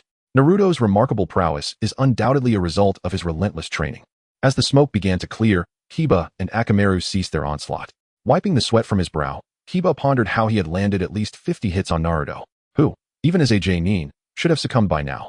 To Kiba's dismay, all that remained of his efforts was a tattered garment and a fragmented piece of wood. The true Naruto had already positioned himself behind Akamaru, forming the tiger seal and exclaiming, Kakashi-sensei's ultimate technique, Konoha's 1,000 years of pain. With an audible thud, Naruto's fingers plunged deep into Akamaru's rear, causing the poor creature to convulse momentarily before collapsing to the ground. The onlookers cast malevolent glances towards Kakashi, astounded that the genius copy ninja of Konoha would impart such a crude technique. Why Hyuga edged away, regarding him with a look that conveyed, I never expected this of you, Kakashi. I just remembered I have something else to attend to. Kakashi thought, wishing to vanish in a puff of smoke. He realized that with the heads of ninja from various nations, including the Hokage, watching, he might soon find himself the subject of scandalous rumors. Branded as a perverse ninja with an unusual penchant. Did I miscalculate? API call failed with status code 429. Error. Code. For 29. Message. Resource has been exhausted. E.g. Check quota. Status. Resource exhausted. API call failed with status code 429. Error. Code. For 29. Message. Resource has been exhausted. E.g. check quota. Status. Resource exhausted. Naruto took several steps back and summoned approximately 20 shadow clones, all of whom charged towards Niji. After fending off several of the clones' attacks, Niji inadvertently found himself kicked in the back by a clone trailing behind him, causing him to stumble and collide with Naruto's fist. He then felt his body lighten as he soared into the sky. You scoundrel! Naruto unleashed a barrage of strikes. The shadow clones ascended one by one, their fists raining down upon Niji's form, culminating in a decisive kick from Naruto himself that sent Niji crashing into the ground. With Niji's unconsciousness, this contest came to a close. Chapter 42. The Unbridgeable Divide Between Byakugan Users. I'm back. Whereas Sasuke, Naruto, elated after his victory, dashed up to the second floor, only to find no trace of Sasuke, prompting a puzzled inquiry. Kakashi-sensei said he fainted after treatment and is currently in the hospital. Oh, I wanted to celebrate entering the third round with him. Naruto-kun, are you alright? Your face is all dirty. How unfortunate. Sakura glanced at the unconscious Niji being carried away by the medical team, and then at Hinata, who was gently wiping Naruto's face with her handkerchief. Feeling a pang of sympathy for the lonely soul, I'm going to check on Niji. Go ahead. That rascal Niji. Hinata clutched the ointment, unsure of how to express her emotions. She was delighted by Naruto's victory, yet simultaneously felt a heaviness at the defeat of her classmate Niji, rendering her unable to smile. Don't dwell on it. I lost due to my own inadequacy. I won't blame you. Just be cautious in the upcoming matches. You know your own strength. Don't overexert yourself. Niji, finding solace in his thoughts, closed his eyes, refusing to channel his frustration onto anyone else. What mattered now was to reclaim victory next time. The fifth match featured Hyuga Niji against Hyuga Hinata. Ahem. The results from the large screen had just been revealed, and after a quick glance, Moonlight Gale announced with vigor, though his voice strained, raising concerns that this proctor might collapse before the examinees. Hinata, give it your all. Naruto clenched his fist tightly, but soon regained his composure. He approached Hinata, embracing her and gently patting her back, conveying countless words through a single phrase that reached her ears. Hinata nodded. Naruto understood that she was no match for Niji and did not urge her to forfeit. Instead, he encouraged and supported her, which served as immense motivation for her. Who would have thought we would truly meet, Lady Hinata? Niji stood in the arena, gazing down at Hinata with an air of superiority. Although he used an honorific, there was no trace of respect in his tone. Niji, must you insist on calling me that? The chasm between the main and branch families was insurmountable. If you were to command me as the heir of the main family, I would immediately forfeit. Do you think I would do such a thing? Hinata tightened her lips. Her small fists clenched tightly. Niji's distant demeanor caused her heart to ache profoundly. That is why I say you are unfit to be a ninja. Your heart is too soft. You always seek peaceful resolutions. To me, that attitude is arrogance. Just as the main family has established a series of rules that benefit them while oppressing the branch family. Niji, consumed by his anger towards the main family, abandoned further conversation and adopted a gentle fist stance, preparing to strike at Hinata. Niji, I have always regarded you as a true brother. I have never cared about the distinction between the main and branch families. We are family. Hinata mirrored his stance, engaging in a defensive battle with Niji. They were of the same lineage, both well-versed in each other's techniques, careful not to directly confront each other's gentle fists, but redirecting their attacks with their palms. Spare me your words. Do you truly believe you stand a chance against me? It would be wise to forfeit before you sustain further injury. I will not forfeit. Nor will I command you to do so, Niji. You refuse everything, as if you truly believe yourself to be a lady. You are far too arrogant. You were always so weak, and after meeting Naruto, you have only grown more so. Are you content to remain at the bottom? Do not speak of Naruto.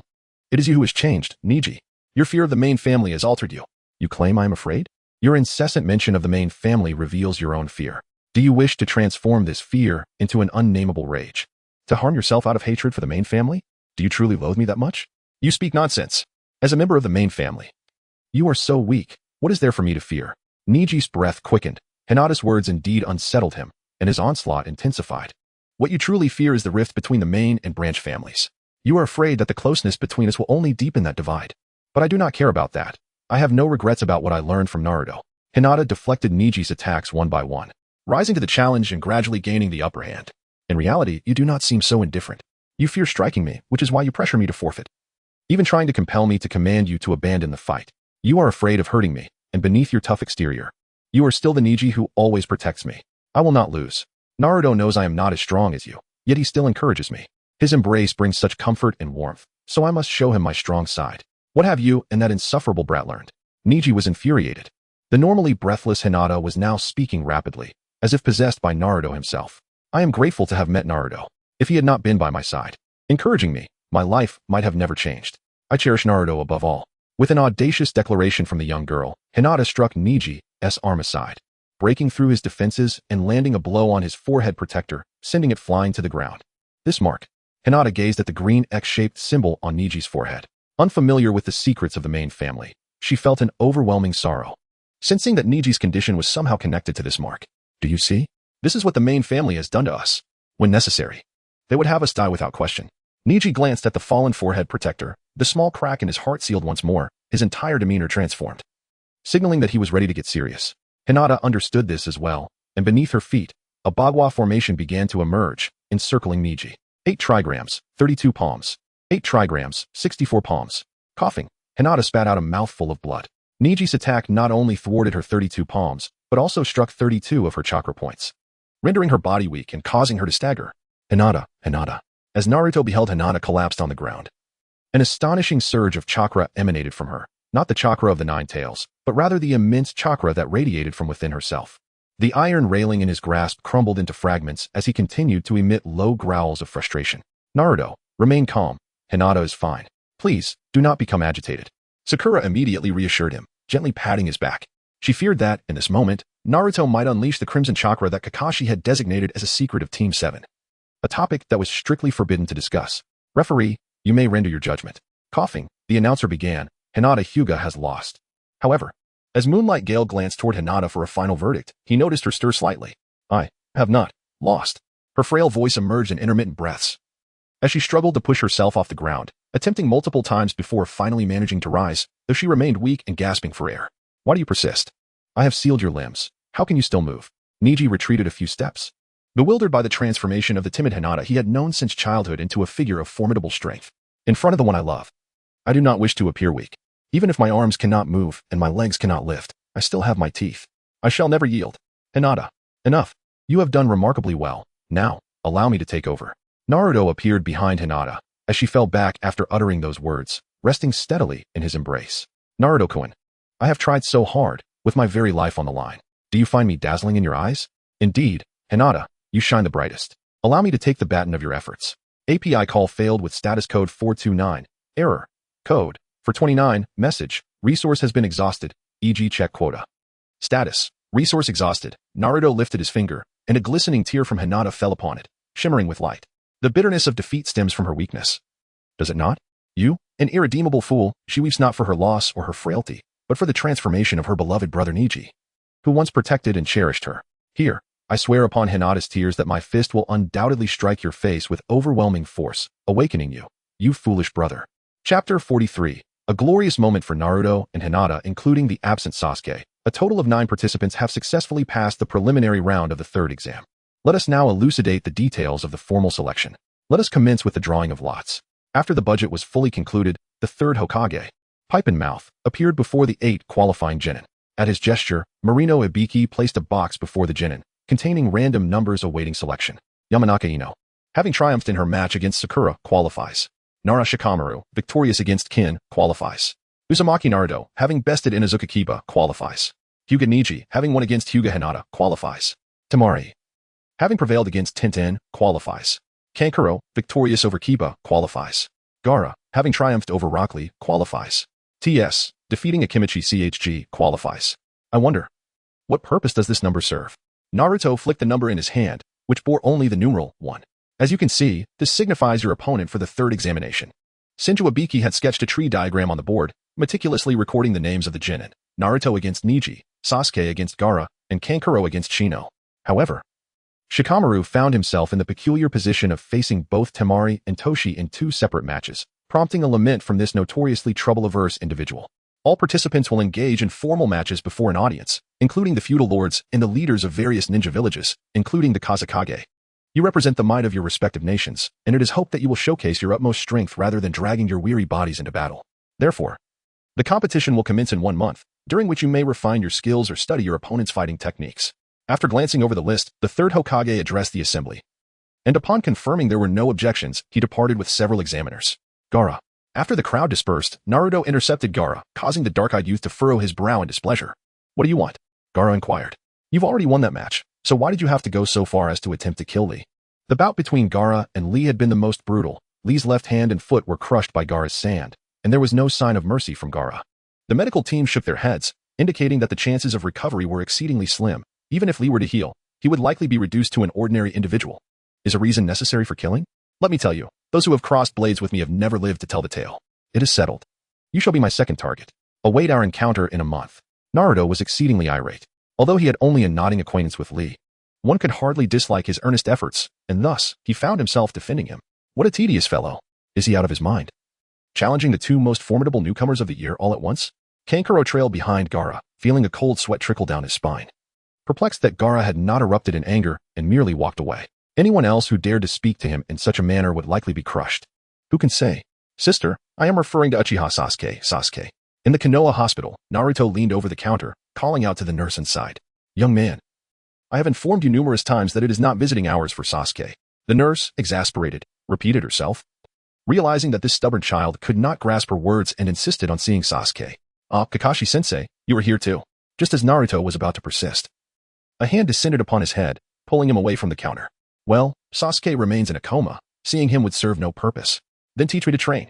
Over the course of this month, I am certain that Neji will become stronger, and I cannot afford to lag behind.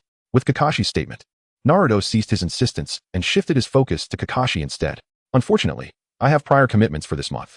Are you planning to give Sasuke special treatment? That is neither fair nor just. We are all your students. Oh dear, how charming it is when boys throw tantrums. Do you not have an exceptional teacher?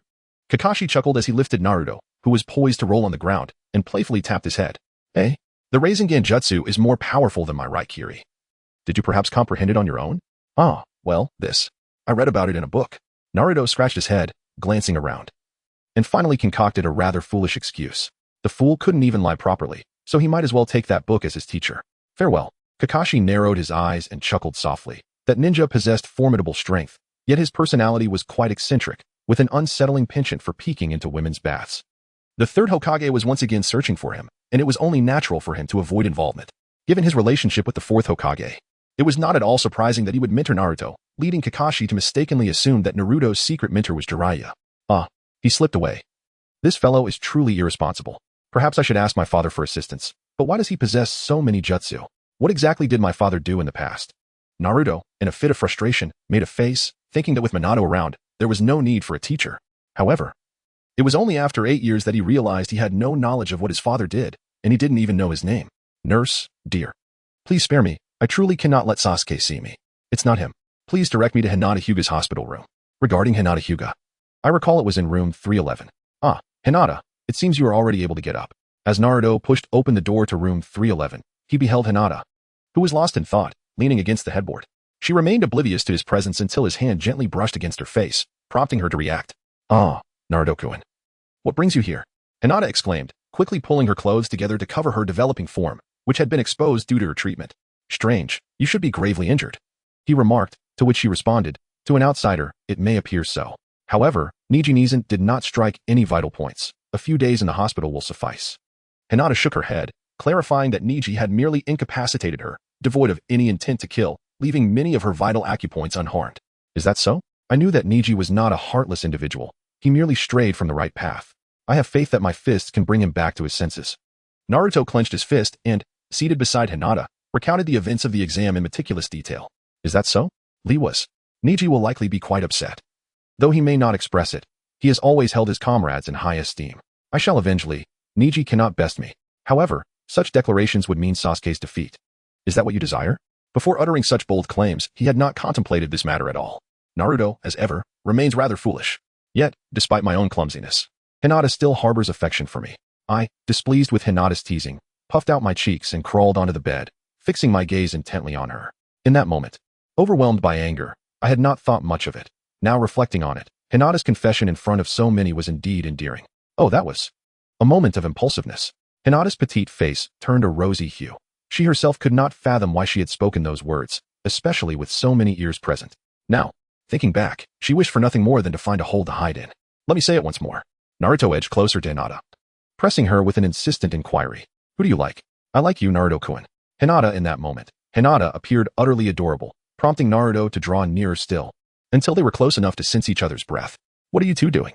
Just as their lips were about to meet, a voice from the doorway startled them. It was Hanabi, causing Hinata to instinctively push Naruto away and cover herself with the blanket. Hello, Hanabi. Naruto greeted without feeling disheartened by the interruption of good fortune.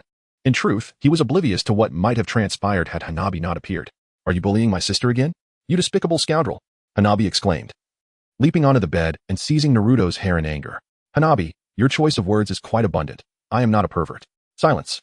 If you can nonchalantly conjure such things, then the entire world must surely be filled with perverts. Hanabi, let go of Naruto-kun. What brings you here? Hinata emerged from the blankets, pulling Hanabi's hand as she questioned him. Mother sent me to check on you. Hanabi placed the items she had brought beside the bed, some fruits and Hinata's beloved cinnamon rolls, all lovingly made by her. Mother? Why didn't she come herself? Is she someone you can simply call by that title? It is father who forbade her from coming, claiming, let that useless daughter be as she wishes. Hanabi was quite displeased with Naruto's lack of formality, yet she continued, mimicking Hayashi's stern tone. Here we go again. That antiquated old man persists in his ways.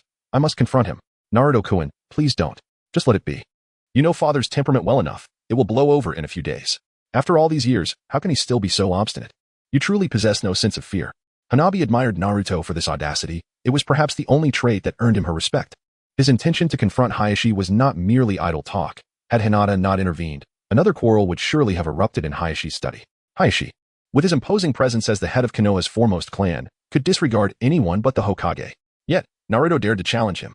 Hanabi had witnessed several fierce debates between Naruto and her father, and the sight of her father, whom even she feared, yielding to this boy was almost traumatic.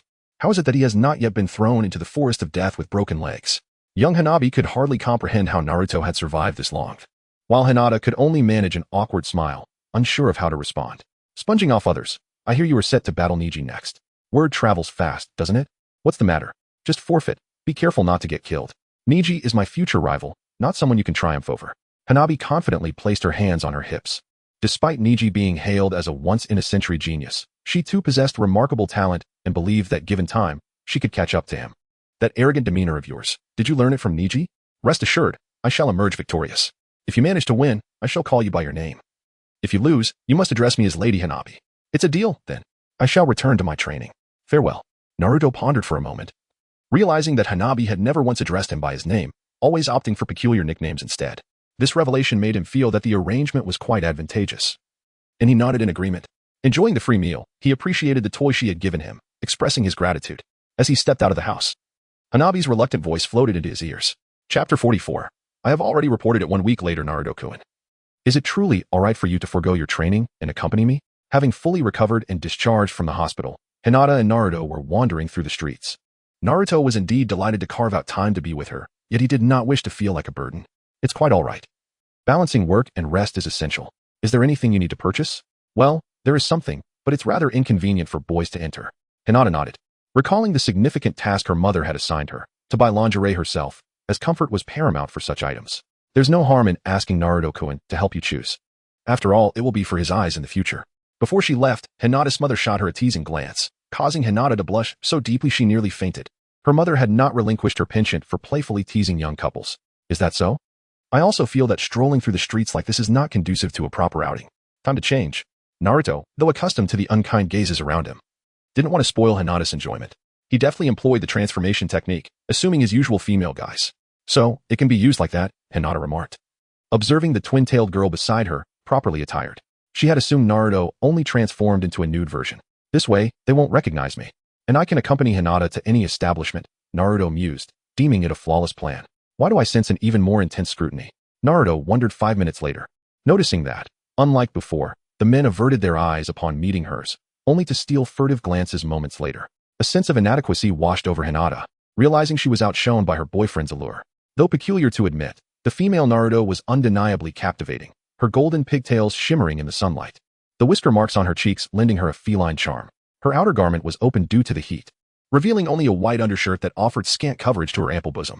Naruto-kun, please put on some more clothes, Hinata implored. But it's so hot, Naruto countered. You are presenting as a young woman. You must comport yourself with a modicum of decorum. Ugh, is being a girl always this bothersome? The female Naruto and Hinata chatted idly as they strolled, their presence as two beautiful girls drawing attention.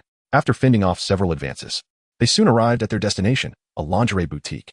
Naruto-kun, would you mind waiting outside? Hinata requested. Sure, Naruto acquiesced, uninterested in lingerie despite his current guise. My, what a lovely young lady. Please, come in and have a look, the proprietress exclaimed, having observed them from within. She rushed out and ushered Naruto into the store. Her desire to outfit such a beautiful girl ignited. Let go of me. I'm not a girl, Naruto protested. Honestly, dressing so poorly. Where are your parents? The shopkeeper scolded, disapproving of Naruto's orange attire, deeming it a waste of such beauty. I have no parents, and I want nothing to do with this. Poor dear, the proprietress sighed. I shall ensure you are exquisitely adorned. Multi-shadow clone jutsu. Faced with the imminent threat of being stripped, the female Naruto hastily employed the shadow clone technique, sending dozens of clones scattering through the store and creating chaos in the street. Huff, huff, huff. Lingerie shops are terrifying. Is this the kind of battle you face, Hinata? The female Naruto, dragging Hinata along, dashed to the Konoha Hot Springs district, only stopping to rest once they were sure they were unpursued. Only because of you, Naruto-kun. It's usually not like this, Hinata giggled, finding joy in even the most mundane activities when Naruto was involved. I'm sorry you couldn't buy any lingerie because of me. I can go by myself. Why don't you head home after? Then I'll go apprehend that peeping Tom, the female Naruto declared, pointing to a figure lurking in the corner of the Hot Springs district. As a righteous ninja, she could not tolerate such behavior. Okay, good luck. Hinata had also noticed the white-haired lurker, who appeared to be middle-aged from behind. She wasn't overly concerned, as a ninja could easily handle a common pervert. Right, first. Let's alert the authorities. The female Naruto retrieved a cylindrical bamboo tube from her ninja pouch, containing the sealed chakra of the Konoha Guard squad. Activating it would alert them and ensure their swift arrival. Croak. Suddenly, a pink, saliva-laden tongue shot out, snatching the tube from Naruto's hand and swallowing it whole. The tongue belonged to a massive, orange toad, standing over a meter tall, which had inexplicably appeared beneath the peeping Tom. A toad? The female Naruto exclaimed in surprise. Little brat, reporting someone to the authorities isn't a good habit, the peeping Tom chided from atop the toad. A peculiar oil symbol adorned his forehead protector, and two red lines ran from beneath his eyes to his chin. His waist-length white hair and the enormous scroll on his back lent him an air of sage-like wisdom, which was undermined by his actions. Ah, you knew I was going to call the authorities? Do you have eyes in the back of your head? Haha, as a writer, one must be observant during research. Did you just say peeping? Ahem, I am indeed a writer, and this is one of my works. Jiraiya proudly produced a copy of Paradise Kiss. Ah, isn't that the Risku novel Kakashi-sensei always reads? How dare you call this a Risku novel? You little brat. I'll teach you a lesson. Jiraiya's countenance darkened. Though Paradise Kiss was restricted to adults, he maintained it was a book of love, not smut. Jiraiya patted the toad, which responded by launching its tongue at Naruto, who backflipped away, landing gracefully on the surface of the hot spring water. You're serious. You lecherous old man. Quick reflexes. And you've mastered water walking, eh? You little brat is talent. But I thought you were a boy. Did I misremember? Jiraiya pondered. He had been observing Naruto's movements for some time, and hadn't expected to encounter Minato's offspring here. He had wanted to test her abilities. He was unsure of Naruto's gender. After Minato and Kushin had died, he had secretly returned to Konoha, left a cup of sake on their graves, and then left. Today was his first direct encounter with Naruto. But she's really beautiful. In a few years, she'll be a great beauty. And she's well endowed, unlike Kushina, who was flat-chested. She's about 12 years old, and already has such a magnificent bosom. Minato certainly fathered a fine daughter, Gihi. The once stern Jiraiya gazed at the female Naruto, his face softening into a lecherous grin, a trail of saliva trickling from his lips. Very well, brat. I've decided to take you on as my apprentice. Again? Are all of you people crazy? The female Naruto exclaimed. Like Zabuza before him, Jiraiya seemed inclined to force his mentorship upon her. Little brat. Do you know how many people would line up from one side of Konoha to the other to become my student? I am the Toad Sage of Mount Maiboku. After all, Jiraiya struck a flamboyant pose, boasting shamelessly. Yeah, pervy sage, I know. Goodbye. Naruto emerged from the hot spring, realizing that she could not overpower Jiraiya and decided to abandon her efforts. Hey, are you truly not considering becoming my apprentice? I even offer 3 meals a day. Jiraiya followed in her footsteps, enticing her like a peculiar uncle. No, I already have a good teacher. You mean Kakashi? He is not as formidable as I am. Not Kakashi-sensei. He hardly pays attention to me because he is too busy catering to Sasuke. That is indeed peculiar. Who in Konoha would be willing to teach you? After pondering for a while without finding a suitable candidate, Jiraiya dismissed the thought and gently tapped Naruto on the neck, rendering her unconscious before hoisting her onto his shoulder and vanishing into the streets. Chapter 45. Tadpoles are just frogs, aren't they? In the back mountains of Konoha, a picturesque valley composed of waterfalls and streams serves as a renowned summer retreat. During the sweltering summer months, many flock to this locale to frolic in the waters. How did I end up here? Naruto was no stranger to this place. As he gazed at the stream before him, he fell into deep contemplation. The memories of his encounter with Jiraiya still vivid, yet he was uncertain how he had arrived here. Oh, pervy sage, you're here. What troubles you? Just as Naruto turned to head home, he noticed Jiraiya's pallid face, gaunt and seemingly aged by decades, exuding an aura of despair. Why must you be a boy? Return that twin-tailed girl, Naruto, to me. Upon realizing that Naruto had awakened, Jiraiya grasped his shoulders and roared in frustration. He could not bear the thought of such a beautiful maiden transforming back into a boy after the jutsu had been dispelled. To ensure there was no mistake, he meticulously examined Naruto, only to find the outcome utterly disheartening. Who is this Naruto? He exclaimed. Damn it, you little brat. Why do you use such transformation jutsu? Is it amusing? This way, you can shop without facing discrimination. I forgive you. Come and learn from me. A flicker of sympathy flashed in Jiraiya's eyes. Regardless of the location, the treatment of Jinchuriki had never been favorable. This child must have endured considerable suffering, prompting him to disguise himself in such a manner. You still haven't given up, have you? Surely, you must realize that I am far superior to you. Fleeing is futile. Ignoring Naruto's reluctant expression, Jiraiya pressed one hand to the ground and summoned forth a toad using a summoning technique. Amidst a cloud of smoke, an orange toad materialized, clutching a large scroll, which it presented to Naruto. Another toad? Do you have a particular fondness for them? This is the summoning technique, in simple terms. It establishes a blood pact with creatures, utilizing chakra to summon them for battle. You inscribe your name in blood upon the scroll. Just writing it down? Namikaze Minato. Who is that? Such a peculiar name. Naruto, following Jiraiya's instructions, bit his finger and inscribed his name in blood upon the scroll. The scroll bore a total of 5 names. However, the first 2 had faded beyond recognition due to the ravages of time. The third was Jiraiya's. And the fourth was Minato Namikaze. Isn't it amusing? That guy would surely be infuriated to hear you say such a thing if he were still alive. Jiraiya chuckled heartily, finding it quite entertaining that this lad was oblivious not only to his father's name, but also to that of the 4th Hokage, while making such remarks. Can I summon such a powerful toad as well? Before delving into the summoning technique, I have a question for you. Are you aware that you possess 2 distinct chakra within you? No, I had no idea. Naruto placed his hands behind his head, feigning interest in the scenery while whistling a few notes. Such a lackluster performance. Fool. Anyone slightly older in Konoha knows that the 9 tails is sealed within you.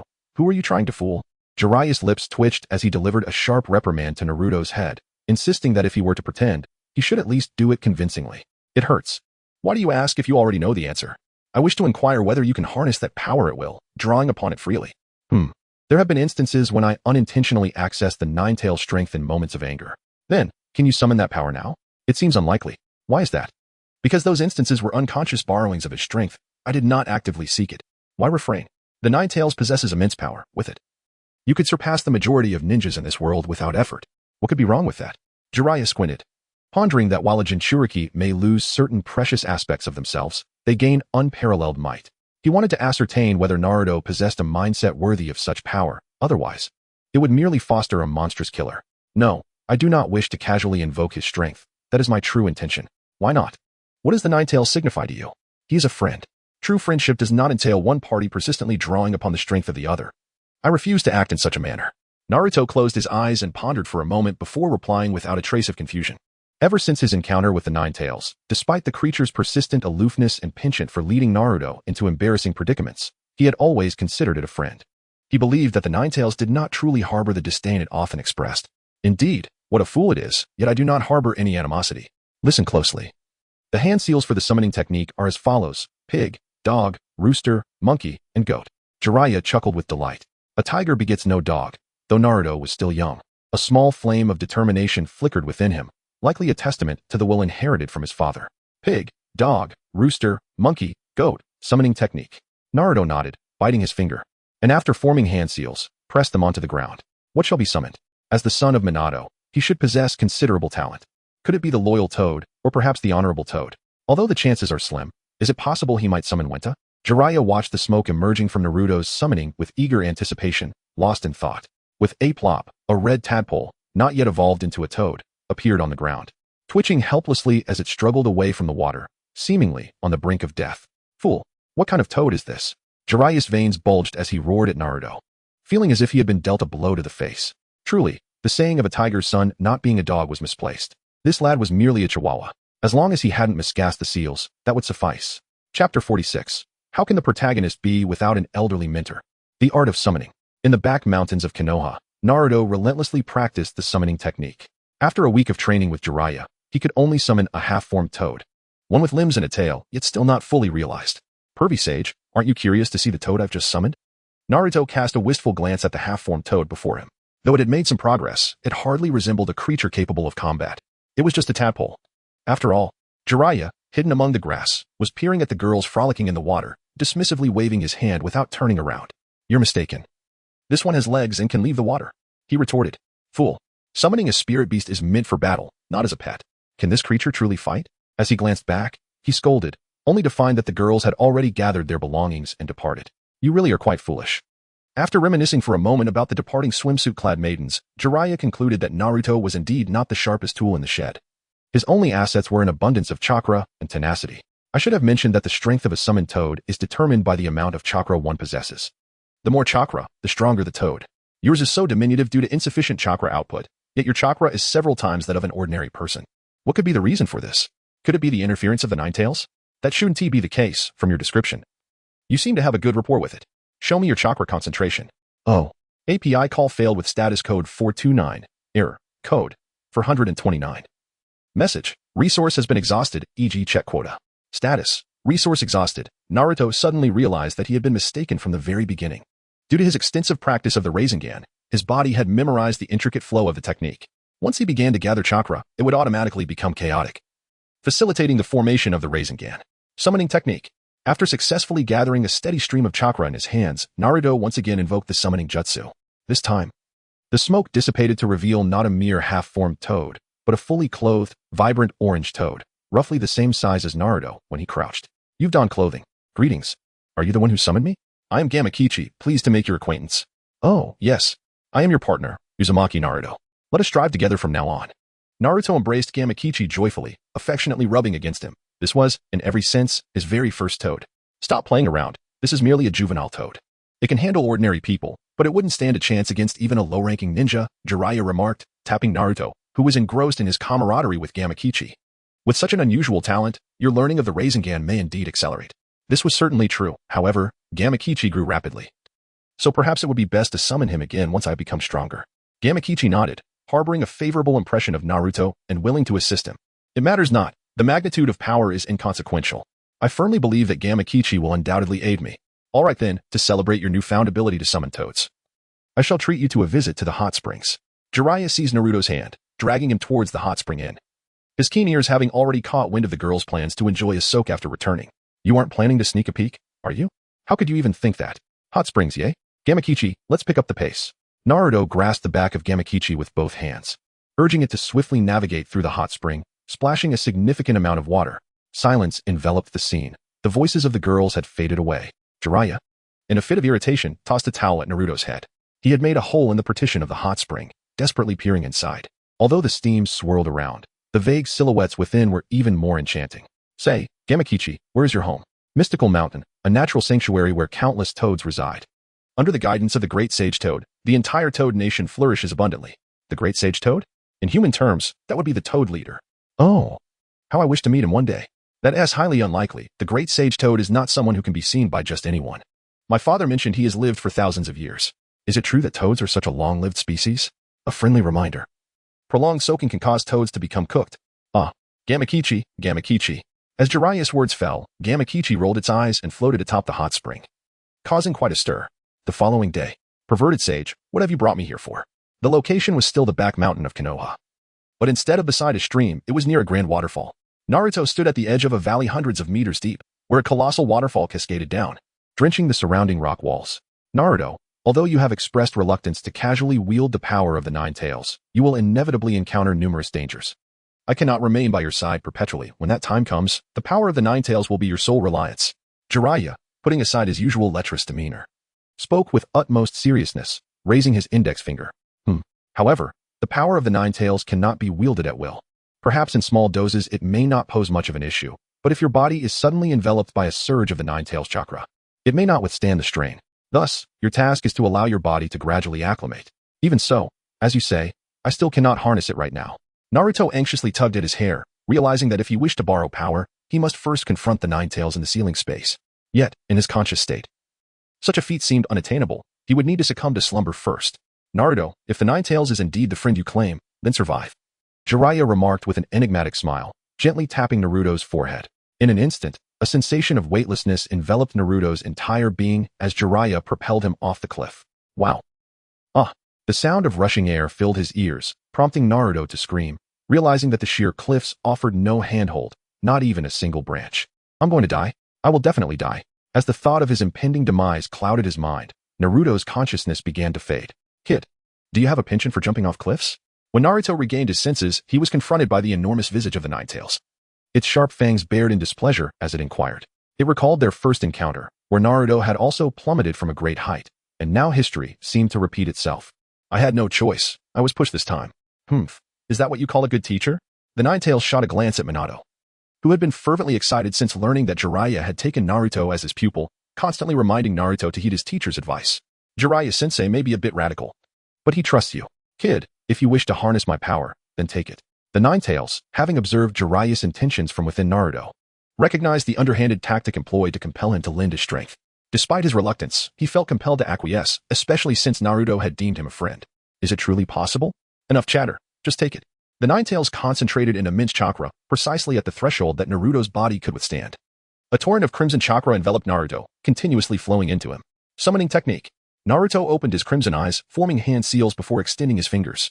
A visible surge of red chakra erupted violently, and amidst a cloud of smoke, a colossal toad materialized in the air. The toad appeared to be dozing, its pale belly facing the sky, eyes barely closed, taking a considerable time to comprehend the current situation. With only a few meters to the ground, it immediately embraced Naruto, shielding him beneath its belly, absorbing the impact of the fall with its back. A thunderous crash resonated as the heavy mass struck the earth, and Jiraiya finally emerged from the valley's depths, obscured by swirling smoke and dust. Naruto, are you still alive? Using a gentle wind technique to disperse the fog, Jiraiya caught sight of Naruto's silhouette alongside the toad, asking with a smile, I suppose this counts as a success? Perverted sage, this toad is doomed. Naruto's voice, tinged with tears, echoed as the toad he summoned lay in a deep pit, its eyes rolled back, teetering on the brink of life and death. An adult toad would not perish from such a fall, foolish child. This toad seems somewhat familiar. Jiraiya chided with a chuckle as he approached to examine the creature Naruto had called forth. It appeared somewhat more emaciated than anticipated, though its size was considerable. Its skin bore the marks of age. Adorning its neck was a bead inscribed with the character for oil, and atop its head sat a rectangular doctoral cap. Magnificent! Magnificent! Jiraiya gasped, his jaw nearly dislocating as he repeated the word in astonishment. A great sage toad. Chapter 47. Trouble at a whim. Oh, great sage toad. I sincerely apologize for inadvertently disturbing you. After a frantic attempt at revival, the great sage toad finally regained consciousness, and Jiraiya, filled with trepidation, repeatedly bowed his head in apology to Naruto. Jiraiya, you are overreacting. As a creature bearing the name of Toad, it is only natural for me to be a summoning beast, and being summoned is quite ordinary. The great sage Toad smiled serenely, its wise gaze meeting Naruto's. It seemed as though its eyes transcended time and space, witnessing all that had transpired, causing both the Nine Tails and Minato to feel a chill in their hearts. As if the toad had just traversed the ceiling dimension. What merit does this fellow possess to summon you? Please return quickly. Mount Myaboku is bound to descend into chaos. Do not be hasty. Since I am a summoning beast, I must fulfill my duties and assist my master with a task before departing. Great Sage Toad, you are injured. Are you truly all right? You appear as though you could succumb at any moment. Upon finally having the opportunity to speak, Naruto immediately exclaimed that the Great Sage Toad had sustained severe injuries in his effort to protect him, with several gaping wounds on his back caused by the jagged rocks at the bottom of the valley, bleeding profusely. It was merely a superficial injury. The great sage toad remained completely still, lying in the deep pit he had fallen into, Yet Naruto sensed an approaching presence. The wind howled, the water danced, and an unusual aura, reminiscent of the sin of food, gathered around the great sage toad's position. At such a young age, he could perceive natural energy? Under the influence of this energy, the great sage toad's wounds healed at a visibly rapid pace, and the toad itself appeared much revitalized. This little rascal does have a keen nose. Naruto, the toad seldom dreams, but when they do, the visions are inevitably destined to occur. Just moments ago, while I was unconscious, I witnessed certain events. In the near future, you shall engage in a confrontation with a boy possessing formidable ocular abilities. Are you referring to Niji? I am aware of him. Does that mean I will triumph? This is a contest devoid of winners or losers, and upon its conclusion, it shall inflict profound wounds upon your spirit. That is all I can disclose. Oh, so I cannot surpass Niji? Never mind. I am more curious to know if I will marry Hinata in the future. Naruto paid no heed to the words of the great sage toad. To him, victory or defeat mattered little as long as he exerted himself with unwavering determination. What he truly cherished was the prospect of future romantic entanglements. You insolent brat. Show some respect for the great sage toad. He is not some fortune teller lurking beneath the overpass. Jiraiya, witnessing Naruto's indifference, felt a surge of frustration. He wrapped his arm around Naruto's neck and playfully tapped his head. Throughout history, countless scholars and politicians have journeyed to Myaboku Mountain, seeking an audience with the great sage toad for a prophecy, yet this boy treated it as mere amusement. Ouch, that hurts. I may not have seen much, but I can assure you that in the future, you will marry a girl with Byakugan and have 2 children. Really? That's wonderful. I have succeeded. Hey, perverted sage. Did you hear that, perverted sage? As Naruto was on the cusp of expressing his joy, Jiraiya suddenly vanished. A certain toad, employing a reverse summoning technique, summoned him to Mount Myaboku. Jiraiya. A diminutive old toad with white hair and eyebrows grasped Jiraiya by the collar, shaking him at a pace of 30 times per second. Jiraiya felt as though his brain might be rattled loose. After a strenuous effort to break free, he finally managed to speak. Lord Fukasaku, why did you summon me so abruptly? The great sage Fukasaku has vanished, and I cannot find him anywhere on Mount Myaboku. You are the only one in the outside world. Quickly tell me if you have any news of him. Great sage Fukasaku is. Just as Jiraiya was about to explain that he had been summoned by his own disciple, a cacophony of croaking erupted, shaking the very ground of Mount Myaboku. The tadpoles in the pond quivered in clusters. Juvenile toads hid in their burrows, while the adult toads armed themselves, brimming with readiness. Listen up, young ones. The great sage Fukasaku has undoubtedly fallen victim to that white serpent-esque treachery. We must avenge him. Mount Myaboku officially declares war on the Dragon Cave. One of the toad shall personally behead the white serpent sage to avenge the great sage. With a towering figure of 30 meters, a colossal toad unsheathed a short blade from its waist and plunged it into the ground, rallying its similarly sized companions, who unanimously echoed their approval. Ever since the great sage Fukasaku departed, these creatures had descended into chaos, free of restraint. It's all gone awry. Everything is in disarray. These brutes refuse to listen. Darling, you must think of something. Shima, the wife of Fukasaku, leaped beside them, seeking assistance as the adult toads spiraled into madness, on the brink of charge. What can I do? These giants are all brawn and no brains. Let them be. I too suspect that the white serpent sage is behind this. Only he could have stealthily abducted the great sage. Allow me to clarify. The great sage Fukasaku is actually in the outside world. Amidst the escalating tension, Jiraiya found it exceedingly difficult to speak, managing only a feeble reply. It's true. I recently took on a new disciple and taught him the summoning technique. Somehow, he summoned the great sage Fukasaku. Jiraiya, if you continue to jest, I shall be quite displeased. I'm not joking. This is the truth. Just let me return, and I will summon you all back with my technique, and you will see. Faced with the grim expression of Fukasaku, Jiraiya felt a pang of despair, for it was that foolish boy Naruto who had instigated this mess, yet he was left to clean it up. Darling, is that even possible? To summon the great sage? I have heard that the great sage Fukasaku himself is the original contract beast of the summoning technique. He was the one who invented this contract. However, since the death of the first, he has not appeared as a summoning beast for thousands of years. It may not be entirely impossible. Fukasaku, having lived for centuries, possessed some knowledge of the great sage's history. It was said that he was born with prophetic abilities and had invented Sage Mode, an ultimate ninjutsu, making him incredibly powerful. Yet, no one knew who his contractor was. What are you waiting for? Hurry. Seeing Jiraiya in a stupor, Fukasaku and Shima kicked him, propelling him out of Mount Myaboku. Do continue. Naruto remained oblivious to the impending clash between the two sacred lands. At that moment, he was engrossed in the tales recounted by the great sage of the frogs, who spoke of his past entanglements with a serpent. In those days, I cleverly ensnared the white serpent to a tree, though it was rather lengthy. He chuckled heartily. Oh, such joy. Upon returning to Naruto's side, Jiraiya felt an overwhelming urge to strangle him, reflecting on the perilous escapades they had endured together in Mount Myaboku. While these two shameless individuals roared with laughter. You lecherous sage, you've returned. The great sage's stories are hilariously entertaining. Very well, as long as you find joy in it. Jiraiya conceded, relinquishing his contemplations. After summoning 2 frogs with his summoning technique, he settled into a corner, resigned. Naruto barely had time to see 2 dark figures emerge from the smoke before he felt his body immobilized. 2 toads began to explore him thoroughly before finally releasing him. He appeared to be just a mere child. How could he summon the great sage toad? His chakra was slightly above average, but surely not sufficient to invoke a sage. Perhaps it was a rare coincidence that his chakra resonated perfectly this time. After examining Naruto, Shinsaku and Shima stood on either side of the great sage toad, left to attribute the event to the realm of the inexplicable. Great sage toad, please return. Mayaboka Mountain is in disarray, they said in unison. The manner in which Naruto summoned a great sage was now of little importance. What truly mattered was to call him back to prevent the chaos caused by the other toads. Well then, farewell, Naruto. We shall have many opportunities to meet again. The great sage toad acknowledged, aware of the turmoil that awaited Mayaboka Mountain in his absence. He nodded at Naruto before vanishing in a puff of smoke. Little brat. From now on, you are forbidden from summoning the great sage toad, or you shall face dire consequences. Shinsaku exclaimed, alarmed.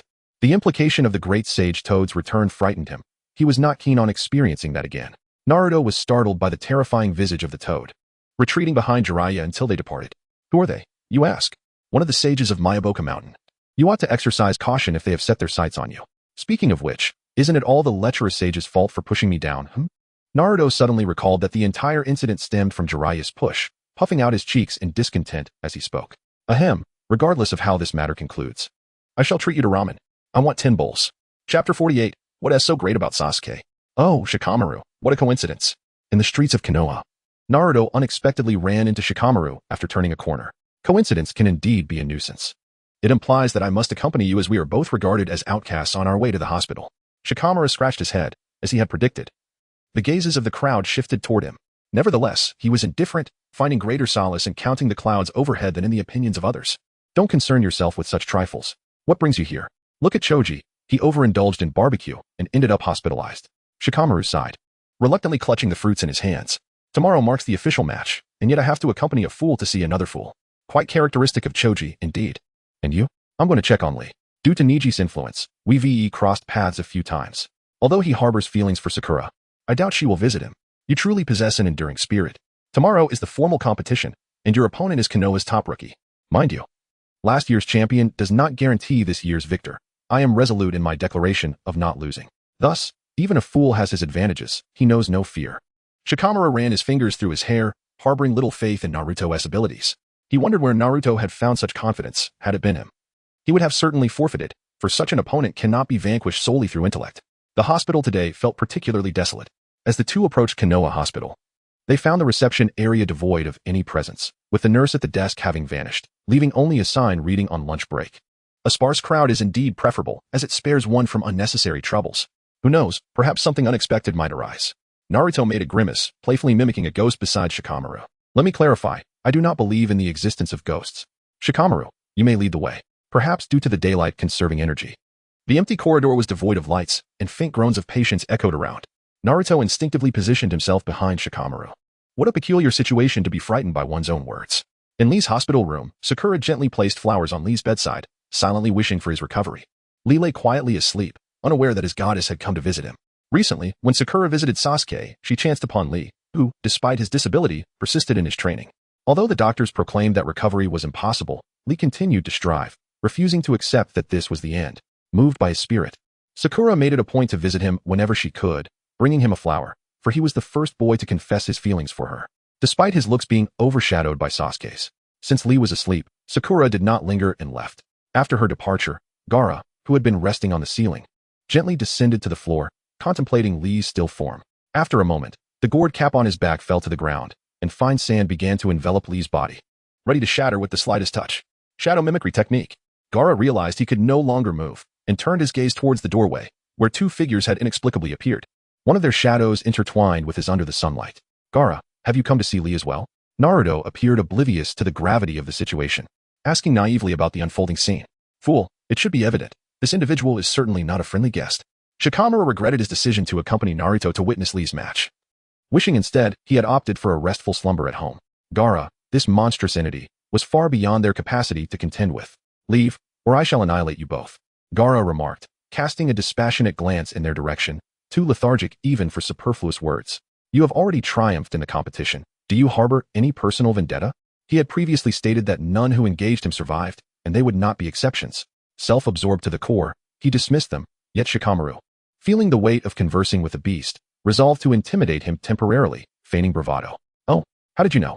Naruto, unperturbed, was taken aback, unaware of when he had revealed his spiraling sphere technique.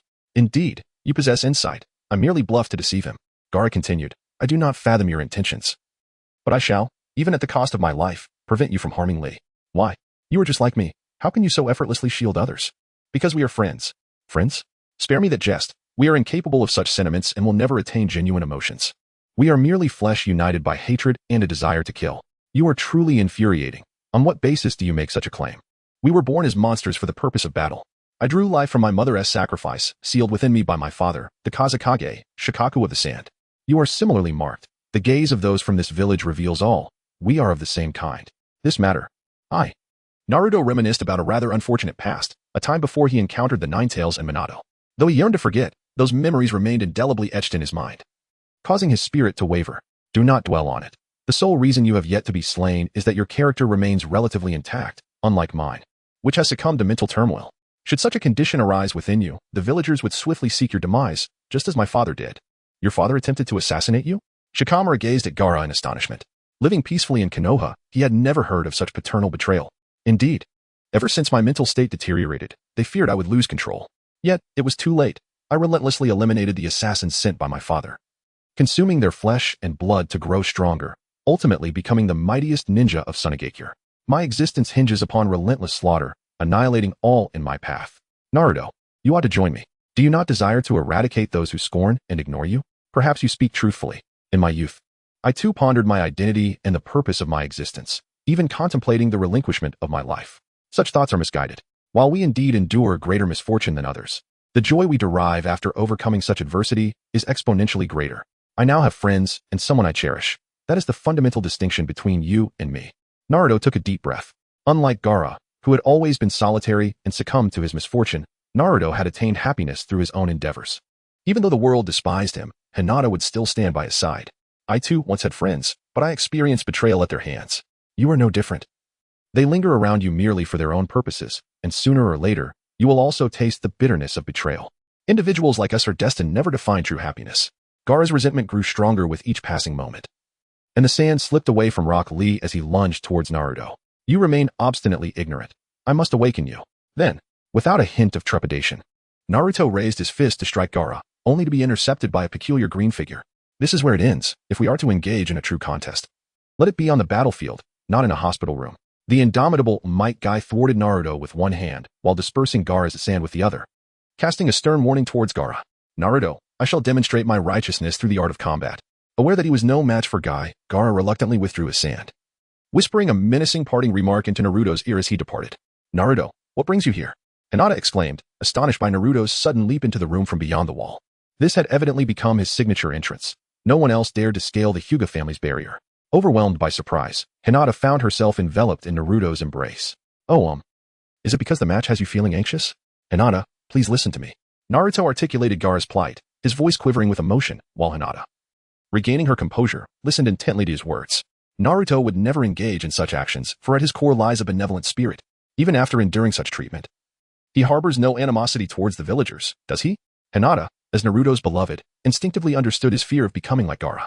She gently leaned against his shoulder, offering encouragement by softly patting his back. Of course, if I had spoken before the age of 4, I might have empathized with Gaara.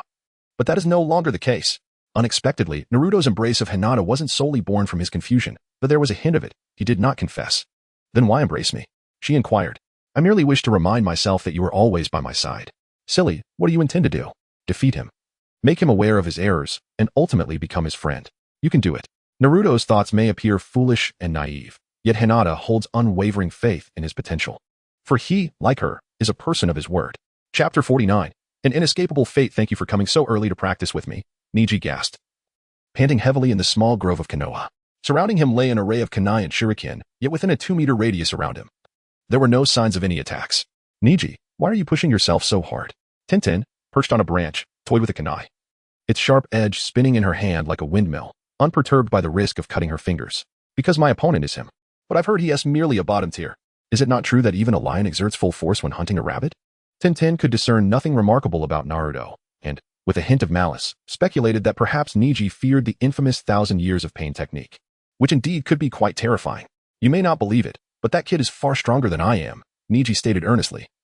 Recalling countless instances from their childhood when Naruto unleashed a power that even Chunin could not contend with, if he did not strive diligently. Defeat would surely be his fate. Haha, I thought you were the type who would never crack a joke, Niji. Are you relaxing before the match? Tintin chuckled, patting Niji on the shoulder, before taking his hand and leading him to the venue known as Kaiki Castle. Meanwhile, the individual she deemed a bottom tier was blissfully unaware. Soundly asleep in bed. Naruto-kun, wake up. Hinata gently nudged him, drawing back the curtains to let the sunlight cascade onto his face, finally rousing the lazy boy from his slumber. Hinata? What brings you here? Naruto rubbed his eyes and looked curiously at Hinata, who was busily moving about the room. Glancing at the clock, he noted it was only 7 o'clock, even though the match was not set to begin until 8. I came early to ensure you wouldn't be late, just as I suspected. Hinata stood with her hands on her hips by the window, resembling a little wife as she playfully complained. In truth, she had arrived much earlier, quietly seated by the bedside, admiring Naruto's sleeping face, and only awakened him when the time was right. Hee, I had actually planned to get up, he replied. Breakfast is ready, so hurry and eat. Hinata gestured towards the table where a traditional meal of white rice, miso soup, and grilled fish awaited. Oh, did you make this just for me? I figured you intended to settle for instant noodles instead. Thank you. Naruto picked up his chopsticks and began to devour his meal ravenously. Upon witnessing Naruto's demeanor, Hinata couldn't help but smile with happiness. Naruto-kun, I specifically asked my father to let me watch you compete. It is a special invitation from the Hokage to a prime seat at the highest point of Kaiki Castle. I will be watching you closely. I will win. But don't push yourself too hard. Hinata gently adjusted Naruto's collar before leaving his home to head to the competition venue. Kaiki Castle, the most magnificent structure in the Land of Fire, lived up to its name, resembling a vast fortress.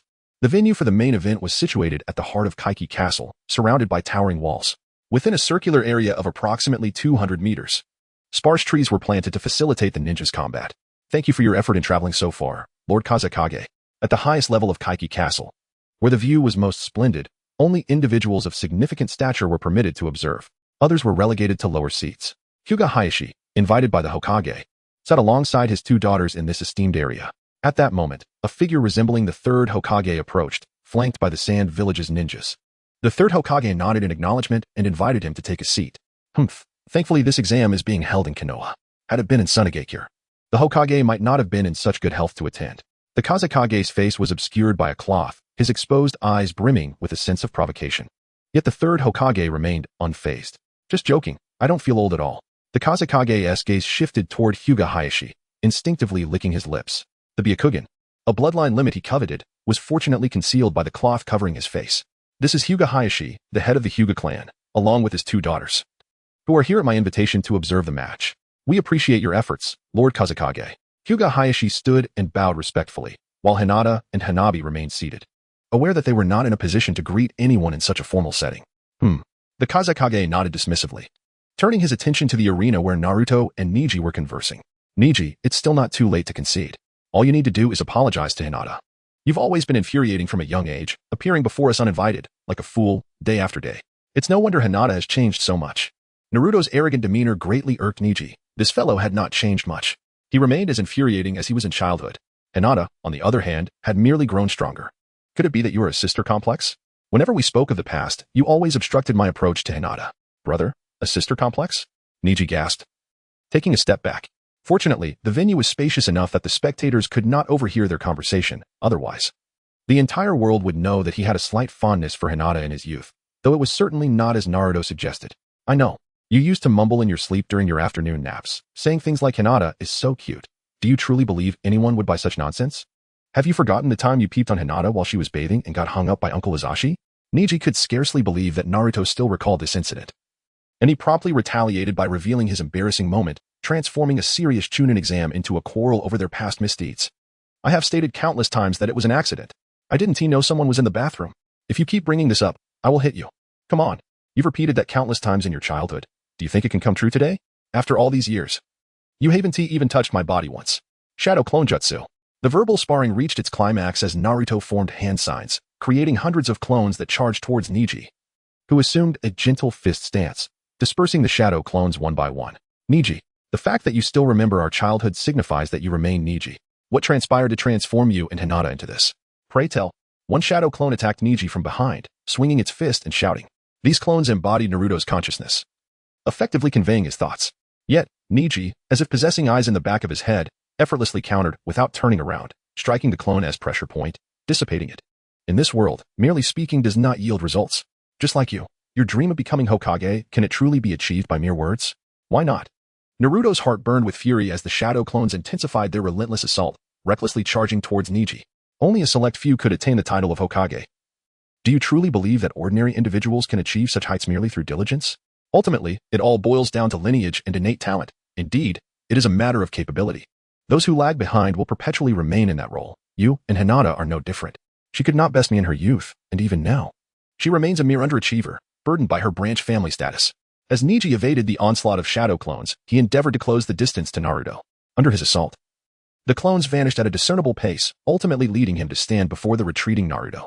You mustn't speak of Hinata in such a manner. You, who have distanced yourself from the main family, how can you possibly comprehend her struggles? She practices relentlessly every single day until her palms blister and bleed, all in a bid to transform herself. Thus, the notion of talent is inherently bestowed. Sheer effort is futile. Fate is an immutable force. I despise those who preach one thing while practicing another. If the branch family cannot defy the main family, then what are you doing now? Are you not merely using this exam to validate yourself, clinging to the pitiful notion that defeating Hinata would prove the branch family is not inferior to the main family? Niji found himself at a loss for words. Naruto's arguments resonated with undeniable truth, leaving him unsure of how to counter. Seizing the opportunity, the shadow clones behind him pounced, two gripping his hands, two seizing his feet, and one wrapping around his waist, rendering him immobile. Damn you, Niji. Grit your teeth. I intend to give you a thorough thrashing.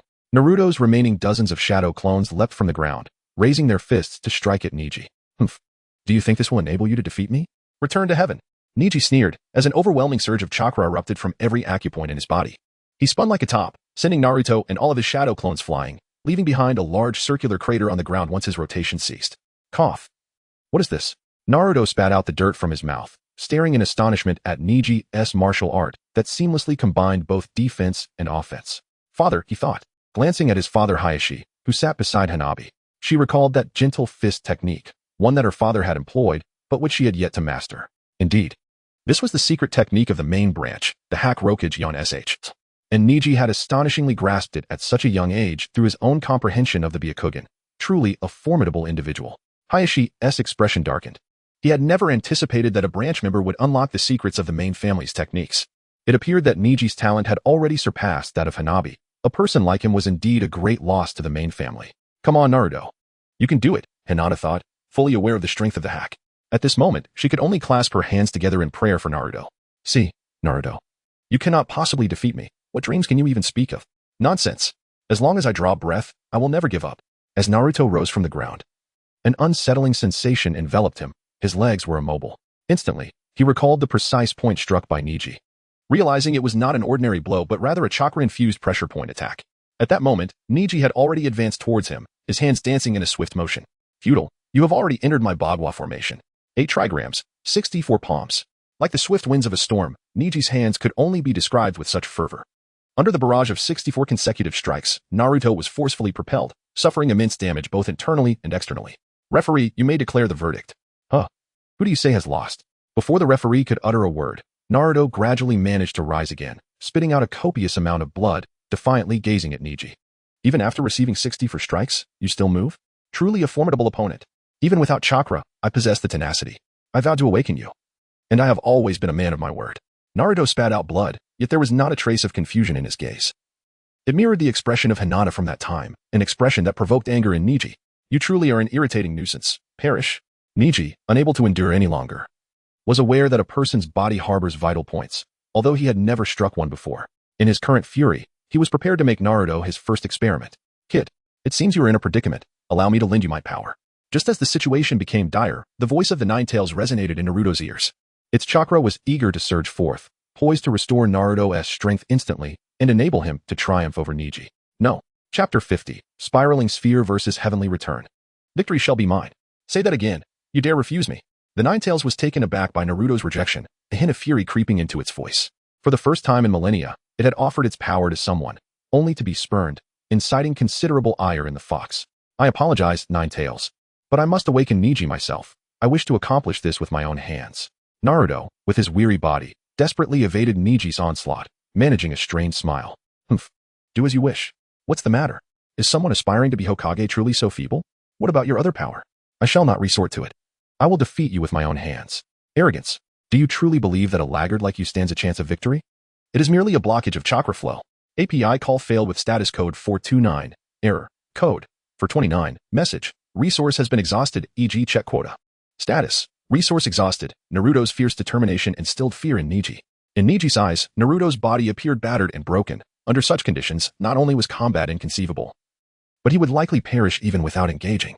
Strangely, however, Naruto did not succumb. The wounds in his chakra points were gradually healing. The Ninetales, despite its brash demeanor, exhibited a softer heart, aiding Naruto in mending his damaged body. Coughing violently, Naruto expelled the excess blood, feeling considerably relieved. He raised his fist in a provocative manner towards Niji. Given your earnest efforts, I shall reveal to you what transpired.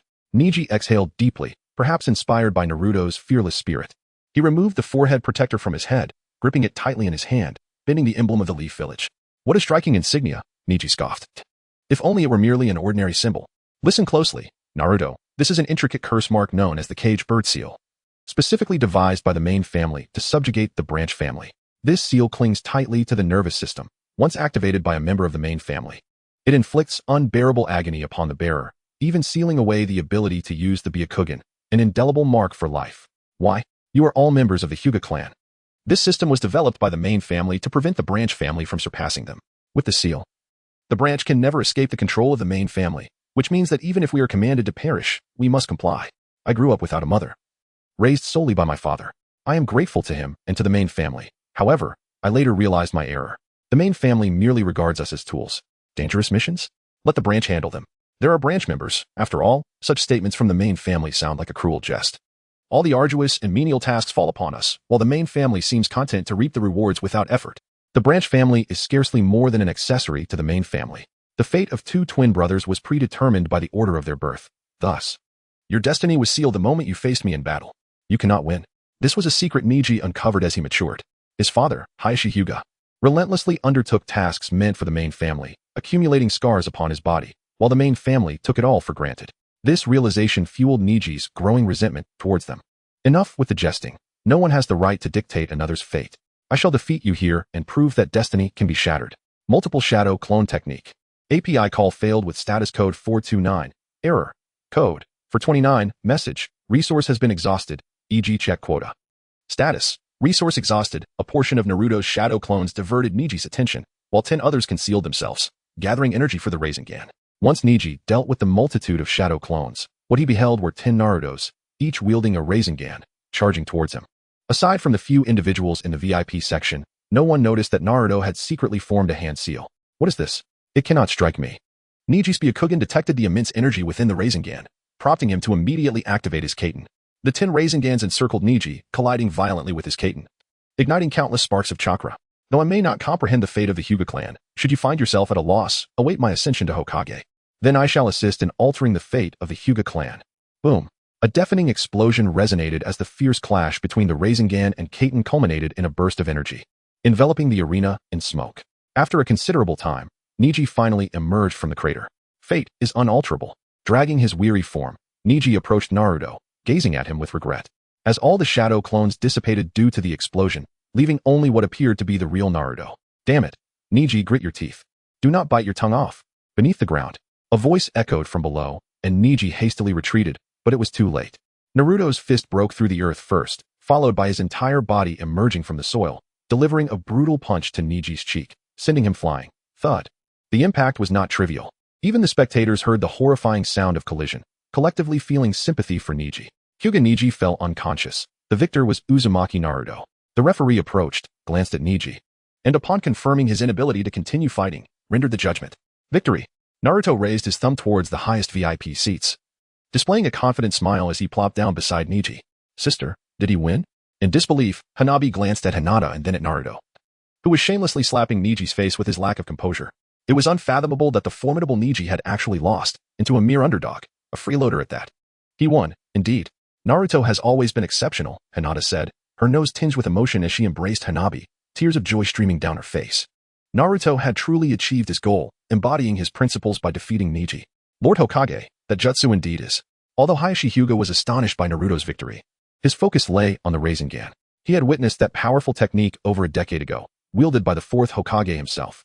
The Rasengan, you say? So, he has returned to Konoha, yet refuses to visit this old man. I can hardly blame him. The third Hokage sighed, a bittersweet smile gracing his lips. Not only the Rasengan, but he also recognized the summoning technique. It was undoubtedly a gift from Jiraiya. Perhaps he was avoiding Naruto out of discontent with his circumstances. The sky is so blue. Neji muttered, staring blankly at the heavens. He had been so blinded by the mark on his forehead that today was the first time he truly appreciated the beauty of the sky. Are you awake now? You lost, Naruto remarked. Naruto, you wouldn't happen to use Earth style, would you? Neji queried, turning his head as he scrutinized Naruto's face, which was smeared with dirt. The real body wasn't a shadow clone, and there was quite the distance between them. He couldn't believe Naruto had dug his way here. That hole wasn't dug by me. It's my new partner, Gamabunta. Naruto proudly lifted Gamakichi and placed him before Neji. Please take care of him, human boy, Gamakichi said, waving his forelimbs. After being summoned, Naruto had given the command to dig, and though he did not understand why, he was more than willing to assist Naruto. A summoning technique? I concede. I have been thoroughly defeated. Neji smiled, feeling a sense of relief. If Naruto had relied on the power of the Nine Tails, he could have comforted himself, but Naruto had triumphed through his own strength, even devising such a combat strategy. Let me make this clear. If you do not acknowledge your mistakes, I will continue to strike you. Was it wrong? I am aware that my ire is directed at the main branch and not Hinata. Deep down, a voice has always told me I was wrong. Yet I could not restrain myself. Is this what it means to be obsessed? Humans are such creatures that only after being awakened will they recognize their faults. Neji sighed, admitting his mistakes. Is that so? It seems you realize your errors. Go back and apologize. I believe Hinata will forgive you.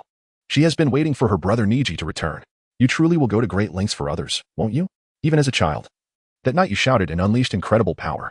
Ultimately, I still owe you a favor. I am who I am, and I have never changed. You mentioned changing the Hyuga clan after becoming Hokage, but have you ever seen the third Hokage meddle in the affairs of other families? An ancient family decree.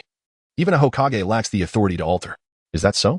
Neji chuckled, realizing that some things had not changed. Foolishness remains truly foolish. Although he still harbored resentment towards the main branch, perhaps Hinata and Naruto could slightly improve their relationship. Chapter 51. Realization in the Infirmary. Neji and Naruto were both sent for treatment. Their injuries were not severe, and after a brief examination, they left, leaving the remaining two to gaze at each other in silence. Is Hinata not coming? Naruto lay listlessly on his bed, murmuring to himself that Hinata truly wished to visit him. However, adhering to the customs of etiquette, they could not leave their seats until their guest departed. For an empty chair would signify disrespect. Only after the departure of the Kazekage could she approach. With a soft click, the door to the infirmary swung open, revealing a middle-aged man who bore a striking resemblance to Hinata. Uncle Hayashi, good day, Naruto greeted. Father, Neji, do you still harbor hatred towards the main family? Hayashi cast a glance at Naruto and nodded before turning his attention to Neji. Isn't it only natural? It is because of the main family that you... Father. It is my fault for not recognizing the resentment within you sooner. I never anticipated that someone as close to Hinata as you would become this way. By the time I realized it, it was too late, and I suspect that by then, nothing I say would hold any weight. Father, what do you wish to convey? Perhaps you see me as a worthless father, always obeying the commands of the main family. But I did so willingly. It was not through any despicable means that they coerced me. Why? I do not serve the main family. I carry out tasks for my elder brother. Although he often appears stern and irritable, our bond has always been strong. He struggles to express himself, despite his opposition to the main family's decisions. His position often constrains him. I detest the main family, yet my ire does not extend to my brother. I would willingly lay down my life for him. I will not demand that you refrain from hating the main family, but you must not allow yourself to suffer. You love Hinata, just as I love my brother. Remember that the blood ties of both the main and branch families remain unchanged. Naruto, thank you for defeating Neji. Although this boy is intelligent, he can be stubborn to a fault. But next time, Neji will undoubtedly emerge victorious. I have faith in my son. Hayashi patted Naruto's shoulder, reflecting on how, since Naruto joined the Hyuga clan, the previously cold main family seemed to have softened slightly. He also found a newfound appreciation for Naruto, who often quarreled with Hayashi. I too shall grow stronger. Bring it on. Now, I must take my leave. Humans are indeed contradictory, Naruto mused after Hayashi departed. You speak truth, Naruto. From this moment onward, you are my target. I shall become more formidable until I surpass you. Even if you surpass me, Hinata will not be yours. How shameless of you to speak of love. That was my father's remark. As the intermission concluded, the second match commenced. Gaara stood in the arena, awaiting his opponent. Yet Sasuke had yet to appear. The time has come. Uchiha Sasuke has not made his entrance. He will forfeit. The referee, Narashikaku, raised his hand. preparing to declare the verdict. Just as his hand was about to fall, he halted, for Naruto stood beside him, gripping his hand firmly. Naruto, you were in the last match. What do you intend to do? Referee, let us wait a moment longer. Sasuke will surely come, just a little longer. That is unacceptable. The lords of all nations are watching. Rules are rules. Can a ninja who does not respect time truly be considered a ninja? Of course, Kakashi-sensei is famously late. After all, has Kakashi's poor habit infected his students as well? Regardless, it is not permissible. Uchiha Sasuke will forfeit. Ugh, if you cannot let go, then I shall. Nara Shikaku attempted to speak, but Naruto swiftly covered his mouth, and the two became entangled in a comical struggle. Just a moment longer. I promise to treat you to ramen. You dare? Try that again, and I shall declare you disqualified for assaulting the referee, finally managing to break free from Naruto's grasp. Nara Shikaku fumed, aware that thousands of spectators and the Hokage were watching, many of whom were already laughing. He had not come to preside over this event for the sake of amusement. Anyone will do. If that guy does not show up, then you shall take his place. It matters not whom I face. Gaara, growing impatient with this farce, emanated an overwhelming aura of menace directed at Naruto. Can I fight in place of Sasuke? Absolutely not. Do you all take the Chunin exams so lightly? I have not yet sunk so low as to have a backup. A figure swiftly vaulted over the walls of the examination grounds, landing deftly behind Naruto. With a gentle tap on his head, the figure spoke. Sasuke, you have finally arrived. API call failed with status code 429, error, code, for 29, message, resource has been exhausted, e.g. check quota. Status, resource exhausted. Naruto pointed at Gaara's face, causing the latter's veins to bulge with fury, and before departing, he did not forget to provoke his opponent further. Get lost. Unable to tolerate any longer, Nara Shikamaru kicked Naruto, sending him tumbling into the audience. Naruto, you remain as reckless as ever. Sakura sighed as she helped the fallen Naruto, pondering that he might be the only one bold enough to tease the referee in all the world. Oh, Sakura, what a coincidence. A voice chimed from behind Naruto. Kakashi had appeared, smiling as he greeted them. Ah, you tardy king. You've even infected Sasuke with your lateness. If it weren't for me, he would have nearly lost his qualifications. Don't be angry. Our delay this time is justified. Justified? Pray tell, what is the reason?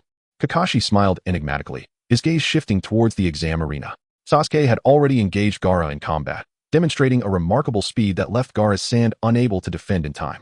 Sasuke's taijutsu rendered Gaara utterly defenseless, compelling him to encase himself in a barrier of densely packed sand to withstand Sasuke's assaults.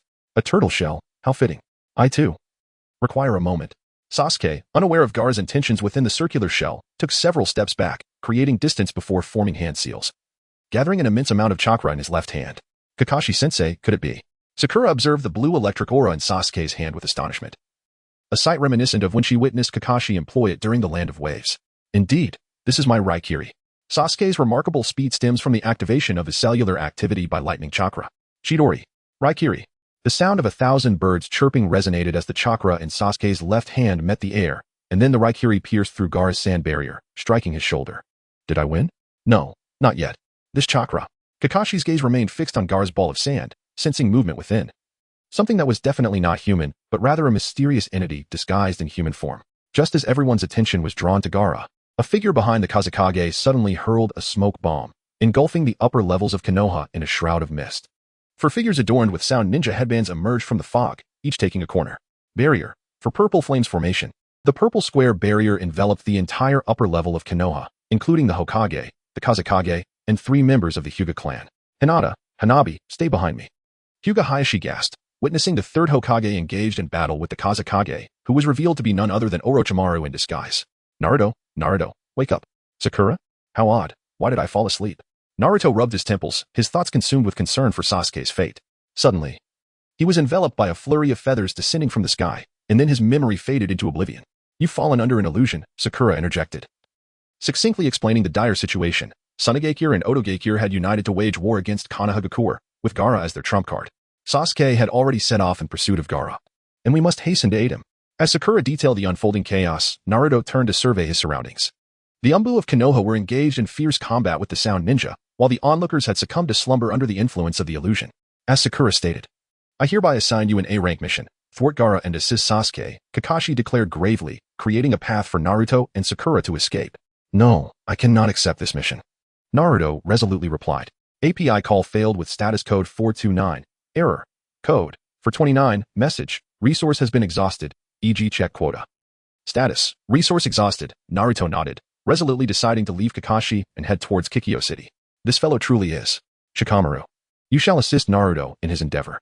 Kakashi found himself at a loss for words. Perhaps it was his faith in Sasuke. He approached Shikamaru, who had been feigning sleep, and hoisted him up, chuckling as he said, "No, please, I was merely passing through. Must you force me to play dead? I am not even a member of Team 7. Well, time is of the essence, so I shall temporarily assign you to Team 7. Without further ado, Kakashi summoned his summoning beast, the ninja dog Pakin, and unceremoniously dragged Shikamaru off to fulfill the mission. What is this madness? Stop. Do not approach this area.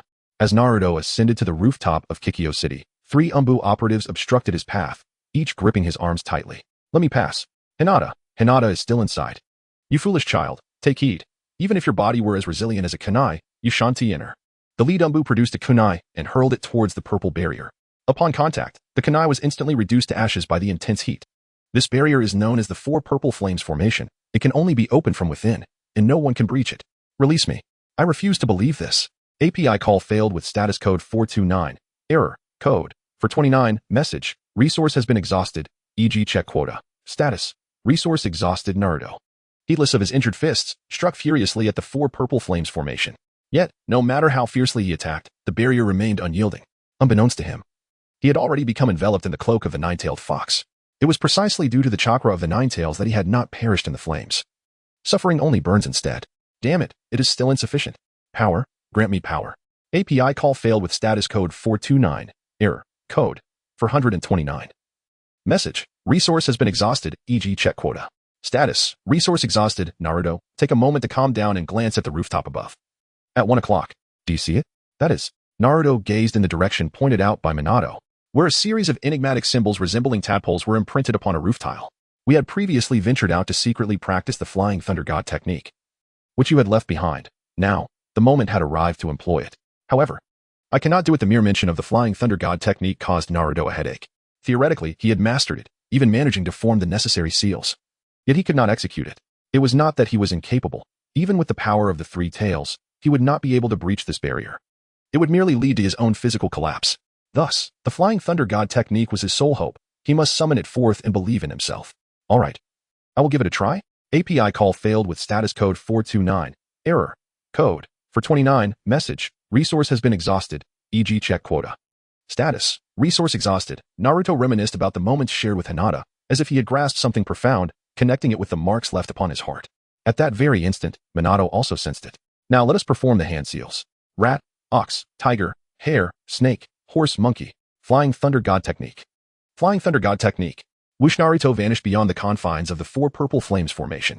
Only after his departure did the surrounding air respond, forming a gentle breeze that sealed the gap left by his absence. After a 12-year hiatus, the Golden Flash once again graced the village of Konoha. Chapter 52. Father and Mother within the 4 Purple Flames Formation. Orochimaru had summoned the first and second Hokage using the reanimation jutsu, turning them into his puppets for battle. I apologize, Hinata, he mused. I knew Orochimaru had long been lurking in the village, and I summoned you here to protect you. Yet I never anticipated that you would be embroiled in this conflict. The third Hokage was acutely aware of Orochimaru's obsession with various bloodline limits and understood that the attack on Konoha might involve the Byakugan as well. However, he never imagined that Orochimaru would manage to eliminate the Kazekage and disguise himself to infiltrate their ranks. Do not concern yourself. It has been a long time since I fought alongside a Hokage, Hinata's father, Hayashi, replied with a sense of relief. He recognized the terror that Orochimaru embodied and felt fortunate to stand beside the Hokage. If the Hokage were to fall, Konoha would undoubtedly suffer the consequences. They must defeat Orochimaru here. No, do not assist me. You must safeguard your daughters. The youth are the foundation of Konoha, and they must not sustain any harm. The Hokage insisted. My daughters are quite formidable. Hinata alone can protect Hanabi. The first and second Hokage are unparalleled ninjas. You cannot withstand this on your own. I am not yet ready to concede to age. I will take on the second Hokage. The third Hokage declared with determination, nodding in acceptance. Shedding his ceremonial robes to reveal a black battle uniform beneath. Would release. Birth of the Trees. The first Hokage, Hashirama, unleashed his most powerful ninjutsu, causing the interior of the 4 Purple Flames Formation to burgeon with dense foliage, resembling an ancient forest. Branches surged forth as if animated, assailing Hayashi. Byakugan. The 360-degree defensive prowess of the Byakugan came into effect, perfectly deflecting the onslaught of branches, leaving Hashirama momentarily at a standstill as the two engaged in a stalemate. Water release. Water surge wave. Meanwhile, the second Hokage, Tobirama, employed his signature water release technique. After forming the necessary seals, torrents of water surged forth, akin to a tsunami, rushing toward the third Hokage. Earth release, earth flow wall. The third Hokage swiftly formed seals, summoning a massive earthen wall that erupted from the ground to shield against the deluge. However, the 5-meter-wide barrier could only mitigate a portion of the water, allowing the remaining force to crash over the wall toward the Hokage. Trouble. The young girl from the Hyuga clan. The third Hokage realized the danger and instinctively turned to rescue them, but the second Hokage had already surfed the waves to confront him, engaging in close combat. Sister. Hanabi stood transfixed by the spectacle before her. Though she possessed remarkable strength for her age, witnessing a battle of Hokage caliber left her paralyzed with fear. Hanabi. Do not worry, your sister will protect you, Hinata reassured her, though she too felt trepidation. Yet, there are moments when fear cannot serve as an excuse. She positioned herself before Hanabi, activating her Byakugan, raising her hands to confront the incoming tsunami.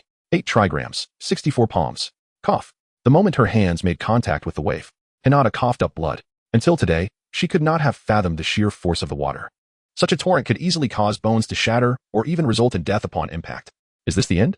At the very least, I must protect Hanabi. As Hinata's strength waned, she resolutely abandoned her effort to resist the tsunami, turning to embrace her sister, using her back as a shield against the impending onslaught. Rasengan! Naruto, wielding the Rasengan, shouted fiercely as he thrust it towards the incoming tsunami.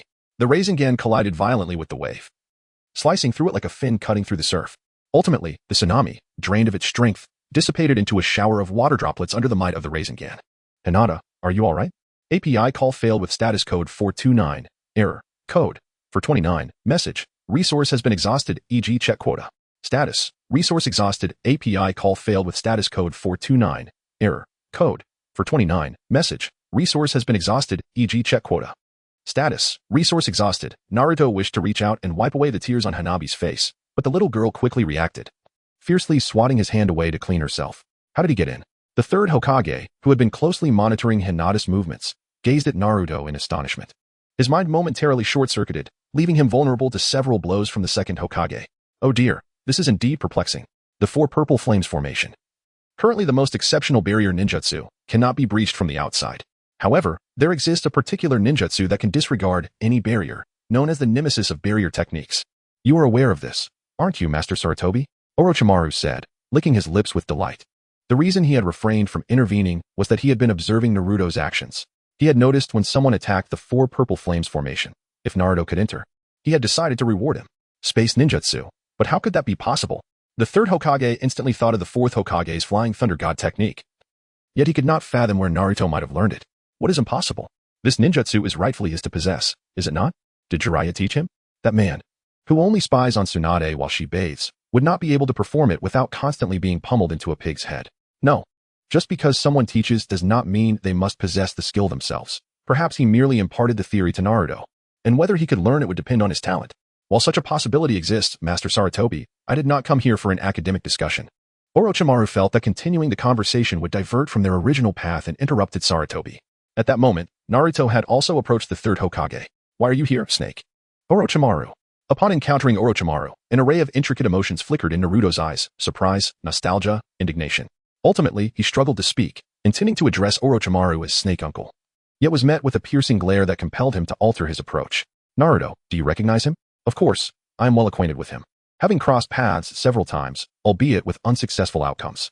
The Jinchuriki of the Nine Tails was also among my subjects of research, Orochimaru replied with a sinister chuckle.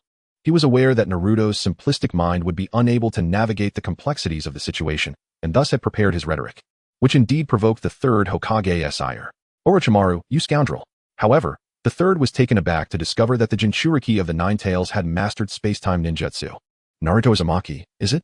As a reward for entering this barrier, how about I present you with a rather unique gift? Orochimaru grinned malevolently, forming hand seals to once again invoke the forbidden jutsu of impure world reincarnation. Orochimaru, you wouldn't dare? The third Hokage gasped in horror, attempting to intervene, but was firmly obstructed by the second Hokage, left helplessly watching as 2 coffins emerged from the earth. With a soft creak, the lids of the coffins slowly opened, revealing a man and a woman who stepped forth, their skin and eyes resembling that of the living, yet devoid of any vitality, merely animated corpses. Mom? Dad? Naruto gazed at the 2 individuals, rendered speechless. He recognized Minato, yet his eyes were irresistibly drawn to the long-haired woman. Her fiery red hair and exquisite features, coupled with an undeniable warmth, confirmed to him that this was indeed his mother. Thank me, O Jinchuriki of the Nine Tails, for I am the reason you can once more meet your parents in this lifetime. Orochimaru. The third Hokage seethed with fury. kicking aside the second Hokage and dashing towards Orochimaru to strike him. Why are you so enraged, Sensei Saratobi? You were not nearly as irate when summoning the first and second Hokages. Is there something you regret regarding the fourth? Orochimaru effortlessly parried the third's attack, a smirk playing at the corner of his lips as he feigned curiosity. Do you not fear retribution for manipulating the dead? Rest assured, Sensei Saratobi. The fourth soul is not present here, as you know. I have also failed to locate his mother's spirit. Thus, those two are merely lifeless shells, incapable of inquiring about their child. Have you breathed a sigh of relief? How could you possess their corpses? They should have been disposed of 12 years ago. The third was infuriated, angry with himself for, as Orochimaru suggested, feeling a sense of relief. He even glanced nervously in the direction of Hinata Hizashi, observing him embroiled in a fierce battle with the first Hokage before he felt reassured. This was, of course, attributable to the shadows of Konoha. One was the world's sole user of spatial ninjutsu, while the other was the descendant of the Uzumaki clan and the host of the Nine Tails. How precious these materials are, you need not be told. I have paid a significant price to acquire them. Are you at a loss for words? Sensei Saratobi, you have truly aged. The once fiery Saratobi who would act on impulse is no more. What stands before me is a feeble, retreating old man. When you meet your end, can you honestly claim to have lived without any regret? You have decayed, much like Konoha itself. Rotting leaves are destined to be burned away, and you, now a mere herbivore, can only be consumed by me. Such a Konoha no longer warrants existence. Chapter 53. The Miracle of Parents. Orochimaru, adept at manipulating the hearts of men, struck at the third Hokage's deepest feelings of guilt. He had lived with integrity, yet in the twilight of his life, he committed a grievous wrong against the fourth. In that moment, the third's gaze grew distant. So, please, die here, Sensei Saratobi. Observing the opportune moment, Orochimaru unleashed a venomous serpent from his mouth, which sank its fangs into the third's neck. It is not so simple to kill me, Orochimaru. The third transformed into a mud clone, his true self appearing behind Orochimaru. What a stubborn old man you are. The fourth, in his dedication to the village, could not even allow his soul to reincarnate. After your death, you will have no chance to apologize to him. Perhaps, as you say, I am not a worthy Hokage for placing the weight of the village upon a child. I will not offer excuses. All I can do is, like the fourth, sacrifice my life for the village. Let us die together, Orochimaru. Oh dear, I am not ready to die yet. Your opponent is him. As the third prepared to fight with all his might, Orochimaru swiftly retreated, taking a vantage point atop the earth-style wall previously utilized by the third, while the second Hokage joined the fray against the third. Damn it. If the Nine-Tails brat wishes to live, he must defeat them. With Orochimaru's command, Minato and Kushina's bodies began to advance towards Naruto, each drawing their weapons. Lacking souls, they were unable to employ ninjutsu and could only engage in close combat. Minato wielded kunai, while Kushina brandished a frying pan. Father, mother. Witnessing his parents show no signs of restraint, Naruto's heart ached, and he could only draw his kunai to defend himself desperately. Naruto-kun, why aren't you fighting back? Hinata, protecting Hanabi, called out as she observed Naruto being pushed back. They are my parents. How could I possibly harm them? Parents? Such a thing. Hinata gasped, her heart aching for Naruto. His deceased parents were resurrected, yet they now stood as adversaries. How much pain must Naruto endure in his heart? Mother, I have so much to say to you. But why must we meet under such circumstances? Naruto, fighting back tears, gazed at Kushina, who wielded the frying pan with an impressive flair. He was bewildered by the level of training she must have undergone, as she handled the cooking tool with a proficiency that rivaled even Minato's kunai. Bang. API call failed with status code 429. Error. Code 429. Message. Resource has been exhausted, e.g. check quota. Status. Resource exhausted. As Naruto found himself in peril, Hinata immediately set aside her fireworks and rushed over. However, the distance was quite considerable, and realizing she might be too late, she shouted at the top of her lungs.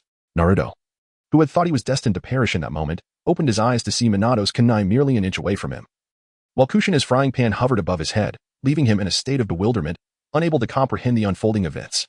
Strangely, he sensed a depletion of energy. No, that was not accurate. His energy remained abundant. Why then was he unable to move? Orochimaru had been observing the battle intently, and even as Naruto was on the verge of being slain, he showed no inclination to intervene.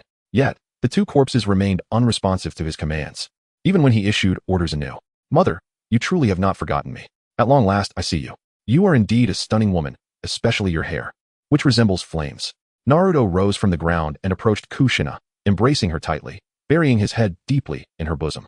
The familiar scent of his mother overwhelmed him, and he could no longer contain his tears, bursting into anguished sobs. Yet, Kushina remained unresponsive, standing there in a daze. After a moment, she suddenly lifted her gaze towards Orochimaru. Is it my duty to stop him? I shall do so. Perhaps, through the unbreakable bond of mother and son. Naruto instinctively sensed his mother's intent. Wiping away his tears, he rekindled his fighting spirit, swiftly leaping up the earthen wall with agility, arriving before Orochimaru. Orochimaru, do you truly intend to destroy Konoha? Why? I never jest. Konoha is already decaying, and that is my reason. I will thwart your plans. Naruto comprehended the gravity of Orochimaru's intentions. It was precisely because he understood him that he recognized the seriousness behind his demeanor. Naruto, you have faced discrimination and bullying from the villagers since childhood. Why do you strive so fervently for this village? I have never been concerned about those matters. For within this village reside Hinata, Kakashi-sensei, Sakura, Neji, Iruka-sensei, Sasuke, and countless other companions. I must safeguard this village. In that case, I shall grant you an opportunity. Unleash your most formidable jutsu. If you can defeat me, I shall concede. The strongest. Understood. Naruto pondered for a moment, realizing that the Rasengan would undoubtedly be ineffective against Orochimaru. As for the summoning technique, there was no guarantee that he could call forth the great sage Toad.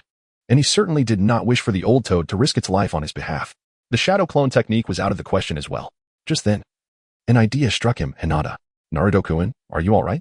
Hinata exclaimed, her heart finally easing as she saw Naruto land before her, only to notice him extending his right hand towards her. Hinata, come, do you remember the Rasengan we practiced last time? Naruto smiled faintly as he concentrated chakra in his hand, shaping it into a Rasengan. I remember. Do you intend to? If we are to win. It must rely on Hinata. I understand. I will give my all. Hinata nodded, activating her Byakugan. She utilized the gentle fist technique to infuse her chakra into the Rasengan, causing it to swell in size under the influence of her energy. Not enough, Hinata. A bit more. The Rasengan quickly reached the size it had during their last encounter. However, Naruto remained unsatisfied, feeling its power still fell short. I understand. I will channel all my chakra into it. Hinata hastened her movements until she poured in the last vestiges of her chakra. At last, the Rasengan doubled in size, transforming into a magnificent sphere with a diameter of 2 meters. How splendid. Is this your ultimate ninjutsu? Gazing at the softly glowing Rasengan, Orochimaru found himself entranced by the primordial brilliance of this chakra, a flicker of satisfaction crossing his eyes as he marveled at Naruto's unexpected growth. Prepare yourself. Hinata's Rasengan. Naruto brandished a spiraling sphere, larger than that of his adversaries, charging towards Orochimaru. Faced with the overwhelming force of the Rasengan, Orochimaru dared not confront it directly, instead biting his finger to commence a series of hand seals. Summoning technique, triple Rashomon. With a resounding crash, 3 fearsome gates descended from the heavens, interposing themselves between Naruto and Orochimaru. Each colossal gate was thicker than the last, progressively more formidable to breach. Soon, the immense Rasengan collided with the first Rashomon gate. The first gate fell easily, yielding to the spiraling sphere as Naruto surged through the breach. The second gate, however, proved more challenging. The Rasengan sparked countless embers before shattering it. Yet, upon reaching the third gate, the residual energy of the Rasengan faltered, and rather than breaking through, it merely collided with the barrier, the energy within diminishing gradually. Was this the end? API call failed with status code 429. Error. Code 429. Message. Resource has been exhausted, e.g. check quota. Status. Resource exhausted. Naruto turned in astonishment, finding Minato and Kushina standing behind him. They utilized their limited chakra to assist him in maintaining the Rasengan. Tears streamed uncontrollably down Naruto's face. Even in death, the love of his parents enveloped him. This was a miracle.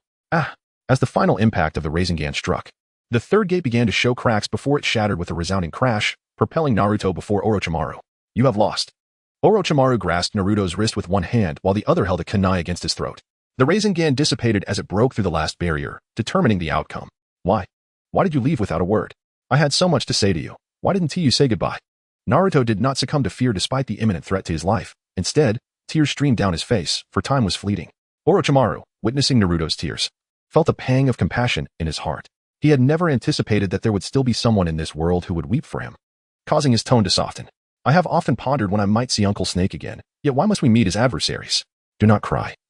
The destruction of Konoha is merely a trivial amusement for me, entirely dispensable. My visit to Konoha serves 2 purposes, one of which is to assess your strength. Orochimaru spoke truthfully. The fate of Konoha held no significance for him. If he could eliminate the 3rd Hokage, that would be splendid, but if not, it mattered little. His initial intention was to abduct Sasuke amidst the chaos. It has been over 7 years since I left you. Should your power not have reached the formidable level I anticipated, I would be compelled to end your life myself. A great serpent has no need for a serpent that fails to grow, Orochimaru declared coldly. His words laced with a palpable aura of menace that made Naruto aware he was not jesting. However, Uncle Snake had always been this way. Naruto had long since become accustomed to his aura of dread. Uncle Snake, you remain as terrifying as ever. There were 2 trials. First, regardless of the means employed, One must enter the four purple flames formation. Second, shatter the triple Rashomon. Isn't that exceedingly difficult? You are bullying me. Humph, as my disciple. Lacking such strength renders you unworthy of existence. Wait, am I truly your disciple? I taught you the reanimation jutsu. If not a teacher, then what am I? Indeed, I suppose that makes me your disciple. Hiki. Naruto broke into a foolish grin, perceiving himself as several levels inferior to his peers. Now that the objective had been achieved, it was time for me to depart. Remember, do not let anyone discover our connection. Orochimaru spoke as he dissipated the soundproof barrier he had just established. The energies of the first and second Hokages had been thoroughly expended, and they crumbled into sand, revealing the two individuals who had summoned them as sacrifices. Unlike Naruto's parents, who were summoned through spiritual reliance, this method required offerings. Orochimaru, my parents. You see, they are soulless, incomplete beings. They cannot be entrusted to you just yet. Your power is insufficient to manipulate the reanimation jutsu. Perhaps in a few more years. Oh, then take care, Orochimaru. Thank this little brat, Sarutobi-sensei. It seems your fate is not yet sealed. I hope our next encounter does not involve my use of the reanimation jutsu. Orochimaru approached the gasping third Hokage and smiled. Neither he nor Hinata had the strength to pursue any further. Under Orochimaru's command, the Sound Four dismantled the four purple flames formation, following him as they crossed the walls of Konoha. Orochimaru. The third Hokage gazed at Orochimaru's retreating figure, his heart a tumult of emotions, reflecting on how wonderful it would be if Orochimaru's formidable strength could be harnessed to aid Konoha. Orochimaru-sama, I have a question. Kabuto, hiding outside the village to assist Orochimaru, leaped through the forest, hesitating to speak. He understood that Orochimaru had always held Naruto in his thoughts. This time, the use of the reanimation jutsu was not intended for any sinister purpose. It was more like an opportunity for Naruto to see his parents. Kabuto, you have been observing. Haven't you? What do you wish to inquire? At that moment, they could have taken Naruto's life. Why did they refrain? Kabuto, do you think I ordered them to hold back? Isn't that the case? Though I have a fondness for Naruto, if he cannot overcome such a simple obstacle, I would have no choice but to meet him again through the reanimation jutsu. Then why? They lack souls. Even if they did, they could not possibly resist you. It defies logic. Kabuto, while I am a scientist, I am also aware that not everything in this world can be explained by science. In this instance, it can perhaps be summarized in one phrase. The miracle of parenthood. Chapter 54. The beast unleashed within the ceiling space. How did I end up here? You overexerted your chakra and fainted. Kushina remained beside Naruto, smiling as he awakened. Father, I saw Mother. Yes, I am aware. Minato had witnessed everything transpiring outside. Initially angered, he later realized that Orochimaru did not harbor malicious intentions. He merely sought a simple reunion for the family of three. Upon catching sight of Kushina, Minato felt tears nearly welling in his eyes. Mother is truly beautiful and remarkably strong, even stronger than you, father. That strike nearly knocked me out. Naruto recalled the memories of Kushina's frying pan with a shiver, instinctively patting his chest in trepidation. Your mother was infamous for her ferocity during her school days, known as the Scarlet Pepper. Minato chuckled softly. He had never spoken of Kushina in front of Naruto. Not out of a lack of desire, but from fear that Naruto might weep over the absence of his mother. Yet, Naruto, being perceptive, had never inquired. Was it her hair color? No, it was because she would leave those who mocked her with a battered visage. How terrifying. Naruto, you have grown stronger. Minato gently ruffled Naruto's hair, reminiscing about the little boy who struggled with even the simplest of jutsu, now evolved into a remarkable ninja capable of rivaling the legendary Sannin. A pang of emotion welled up within him.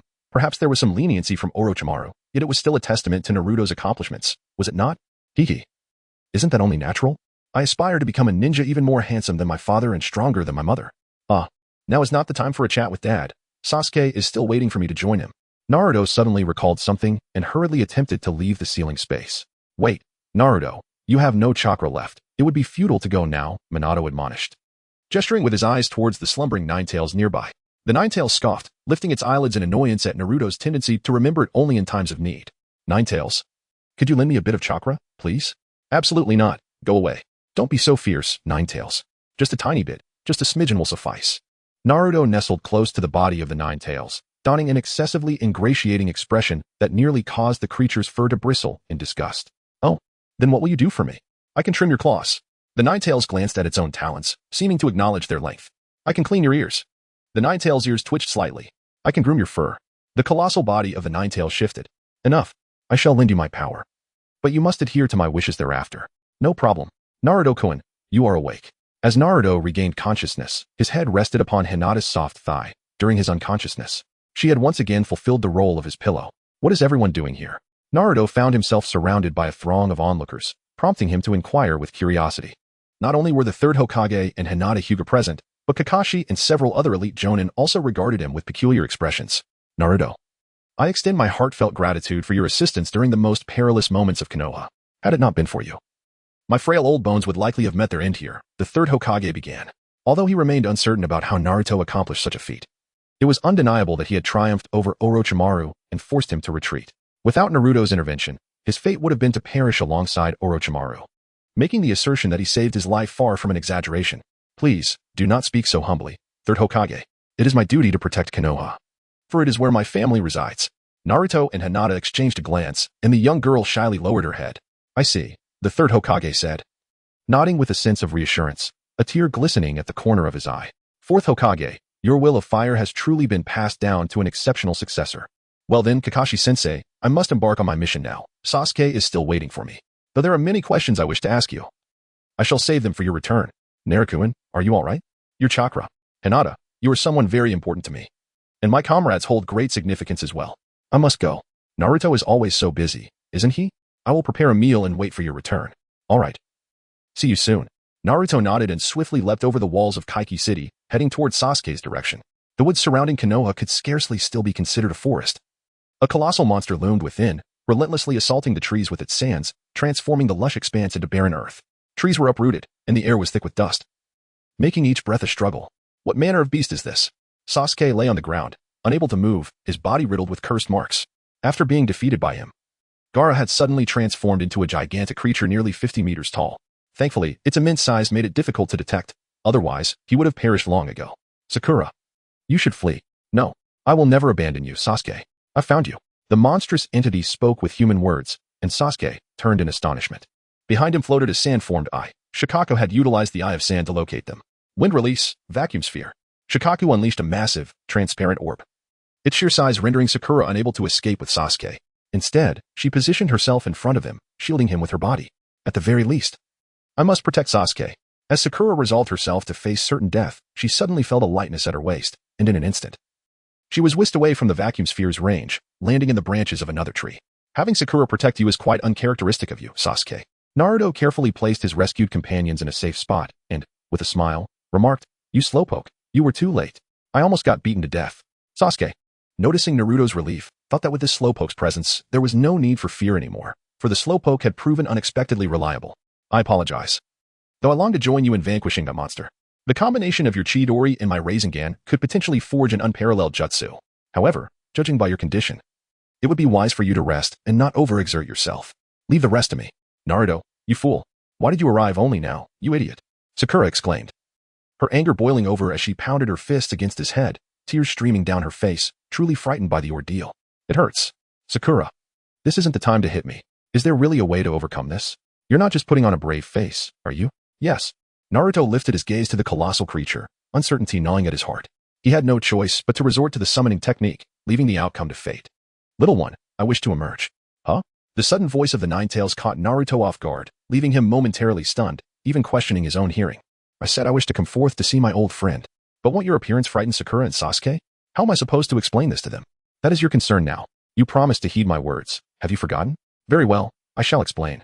Naruto reached a compromise, and under the guidance of the Nine-Tails, their chakra gradually synchronized. Suddenly, an overwhelming surge of chakra erupted from Naruto's abdomen, dispersing the surrounding dust and debris, while the fierce winds rendered everyone nearby unable to open their eyes. What is this? When Shikaku opened his eyes once more, a colossal fox stood before him, its vibrant orange fur and crimson eyes striking against the backdrop of chaos. Though it appeared slender in comparison to the bulky Shikaku, its muscular contours exuded an undeniable sense of power, embodying the essence of a beast. Hell, after 12 long years, the Nine-Tails had not breathed fresh air. And now, upon its release, it let out a thunderous roar to vent the constraints of the years it had endured. It had been a long time, Shikaku. Chapter 55. Individual sorrows. Is this the monster residing within your body? Shikaku's voice echoed with Gaara's tone, as he merely borrowed Shikaku's strength. The true Shikaku had yet to awaken fully. He would only emerge once Gaara succumbed to slumber. Gaara understood that, like himself, Naruto harbored something within. Yet he was astonished that Naruto could unleash it completely. It is not a monster, it is a friend. Naruto stood firmly atop the head of the Nine-Tails, initially expecting a more violent emergence, perhaps with his clothes being torn as the beast grew in size. To his surprise, the two of them could coexist harmoniously. First came the speed. The Nine-Tails left behind a crimson shadow, only to reappear behind Shikaku, severing its colossal left arm, which then soared into the sky before crashing back to the ground, creating a shockwave. Next, there was the sheer force. Before Shikaka could react, the nine-tail seized its robust tail with its powerful claws and began to spin with relentless vigor. After several rotations, it hurled Shikaka several thousand meters away, carving a deep trench into the earth. It seems I am not yet old. The nine-tail surveyed the apocalyptic scene around him, nodding in satisfaction, undeterred by years of confinement. Foolish nine-tails, we are here to thwart him, yet you have only further ravaged the forest. Naruto gazed in silence at the formidable nine-tails, whose destructive power surpassed that of Shikaku. He tapped its forehead and remarked, "Little brat, you have yet to witness my true strength. I possess the ability to alter the very landscape if I so desire. Please, no? What kind of power is this?" Gaara, embodying Shikaku, finally rose from the ground, shaking his head in disbelief. It was terrifying. He realized he was not on the same level as the nine-tails. Just as he contemplated a counterattack, the monstrous visage of the nine-tails loomed before him, followed by a razor-sharp claw that crushed Shikaku's head without hesitation. "Hey, you've killed him." Silence. Shikaku's vitality is not so feeble. Ignoring Naruto's outcry, the nine-tails observed Shikaku's head gradually regenerating. Since he was a manifestation of sand, as long as his chakra remained, he could not perish. "Shikaku, dear friend, have you not yet emerged?" The nine-tails' twisted nature was fully on display as he awaited Shikaku's repeated resurrection, only to shatter his form time and again. The recently defeated Shikaku, who had posed no threat to Sasuke and Sakura, was treated like an infant, being ground into the earth by the nine-tails. Still not coming out? The nine-tails' patience was waning. Seeing Shikaku avoid emergence, he opened his massive maw, and dark orbs began to materialize in the air, slowly coalescing into a colossal sphere aimed at Shikaku. "No, please don't. What do you intend to do, Nine?" After a few minutes of stalemate, a somewhat cumbersome voice emerged from Shikaku's mouth, replacing Gaara. He truly did not want to emerge. It was merely that Gaara had been knocked unconscious, forcing him out. The nine-tails' eyes widened, and Shikaku quickly corrected himself, aware that the nine-tails despised being addressed by name. "Nine-tails, have you lost your mind? Using tailed beast bombs in a place like this could result in fatalities. I relish the thought." Shikaka silently cursed the one who sealed the nine-tails 1,000 times in his heart. Why employ such a seal that could be undone? Such madness deserved eternal confinement. Meanwhile, at the Namake's household, Minato sneezed. "Yet you truly are becoming more reckless, competing with a child for control of the body and attacking while he sleeps. What a disgrace to the tailed beasts." As a fellow tailed beast, the nine-tails held Shikaku's methods in disdain. Had it been him, he would have relentlessly seized control without regard for day or night. "Do you think I am pleased? Wait, how did you manage to come out?" "I merely informed this little brat and emerged. Is this one truly an imbecile?" Shikaku's cross-eyed gaze fell upon Naruto, who indeed appeared rather daft. He understood that as a tailed beast, he lacked freedom, existing merely to shift between hosts. It seemed the nine-tails had transferred to a fool. What fortunate luck. There is a kernel of truth to that. "Shikaku, let me ask you, do you recall the old man's prophecy?" "I remember." Shikaku, unsure of the nine-tails' intentions, glanced at Naruto perched atop him and suddenly conceived a wild thought. No, that was impossible. It was the nine-tails after all, who could never harbor affection for humans. Even amidst the world's ruin, he must be concocting some foul scheme. Remembering is sufficient. "You may return now. I will seek you out in the future." It's not as if returning is as simple as that, unless this brat awakens. Shikaku lifted his head, revealing Gaara, who lay in slumber amidst the fine sand. "You remain as useless as ever. What must be done?" "Simply awaken him." Shikaka gritted his teeth in frustration, unable to overpower the nine-tails. After finally managing to breathe fresh air, he found himself confronted by this harbinger of destruction. The nine-tails had always favored a brutal approach, asserting dominance through sheer force. Every tailed beast, save for the eight-tails, had fallen victim to his bullying, making him Shikaku's most detested adversary. "Little brat, did you hear? Wake him up." "Oh, at last. It's my turn. What are you sleeping for over there?" Naruto had long been eager to engage, and he immediately leaped from the head of the nine-tails, raising his fist to deliver a powerful blow to Gaara's face. This strike jolted Gaara awake, and Shikaku subsequently transformed into sand, returning to Gaara's body. The nine-tails did not linger either, retreating back into Naruto. With the loss of support, both Gaara and Naruto fell into the forest below. Gaara rose from the ground, his gaze towards Naruto filled with hatred. "How infuriating. Why can't I defeat you? I was destined to be the strongest. If I cannot continue to win, what is the meaning of my existence?" With his chakra depleted, only the most primal means remained, his fists and teeth. Yet even so, Gaara still yearned to triumph over Naruto. "Do you still wish to fight, you bastard?" Facing the oncoming Gaara, Naruto raised his fist, and their fists collided, striking each other's faces. In that moment, it felt as if time had frozen. Both Naruto and Gaara's consciousnesses separated, allowing them to glimpse one another's memories. Naruto beheld Gaara's childhood, which bore a striking resemblance to his own, yet there were subtle differences. Gaara had a friend named Yashimaru, who cared for him since childhood, but on a moonlit night, he was betrayed by Yashimaru, leading him to become a solitary figure, consumed only by self-love. Conversely, Gaara witnessed Naruto's upbringing, unlike his own, which was filled with fear. Naruto's was marked by disdain, neglect, and bullying. Yet, against all odds, Naruto managed to earn the recognition of a group of individuals through his relentless efforts. As the number of those around him grew, Gaara found himself unable to comprehend how Naruto achieved such a feat. Naruto snapped back to reality, shouting as he lunged at Gaara, pinning him to the ground and delivering a fierce punch. What are you doing? I ask you. Do you truly believe that Yashimara wished to take your life? Of course. Incorrect. Try again. He himself declared his hatred for me. Wrong again. Rephrase. What do you truly want? Do you expect me to believe that Yashimara was coerced? Gaara's stubborn responses elicited a correction from Naruto's fist each time. Until finally, in exasperation, Gaara retaliated with a punch of his own, shouting, "We are the same ilk. We have grown under the scrutiny of countless gazes since childhood. It is precisely for this reason that we are particularly sensitive to those looks. If he truly despised you, then why did he display such an expression before his demise? Is that hatred? You ought to understand. But he said it himself, that he harbored hatred for me because I took his mother's life. Sometimes, words spoken do not reflect the truth. If he could accept orders to assassinate you, why could he not accept orders to lie? Why do you speak of this? What does it matter to you? Because it hurts here. Seeing your plight causes an involuntary ache within me." Naruto, at a loss for words, tore open his shirt and pressed Gaara's hand against his own heart, crying out, "You." Gaara, taken aback by the rhythmic pulse emanating from his hand, found it unfathomable that two adversaries would reveal their most vulnerable selves to one another. Having been scarred by betrayal, he had become distrustful of everyone. Was this truly the way he wished to exist? If you are afraid, then believe in me. Allow me to be a friend who will never betray you. Yashimaru, how can one heal the wounds of the heart? The young Gaara asked, clutching his chest where a dull ache resided. Seeking solace from the only person who cared for him. With a precious sentiment known as love, came the reply. Like a fool, a single tear escaped Gaara's eye, swiftly absorbed by the sand surrounding him. Finally, he accepted Naruto's words. Only a fool would toy with one's own life. Gaara, are you all right? Kankuro and Temari arrived just in time, shielding him from Naruto's presence with vigilance. Enough, I do not wish to fight any longer, Gaara declared, shaking his head. Kankuro and Temari did not press further, each supporting him as they departed. Gaara, will we be friends the next time we meet? I do not know. Chapter 56, Jiraiya's Fury. Sasuke, are you all right? After the resolution of Gaara's ordeal, Naruto returned to Sasuke's side, assisting him along with Sakura as they made their way back to Konoha. I can't believe you managed to defeat that monster. Sasuke, having emerged from the chaos of the World War, cast a complex glance at Naruto.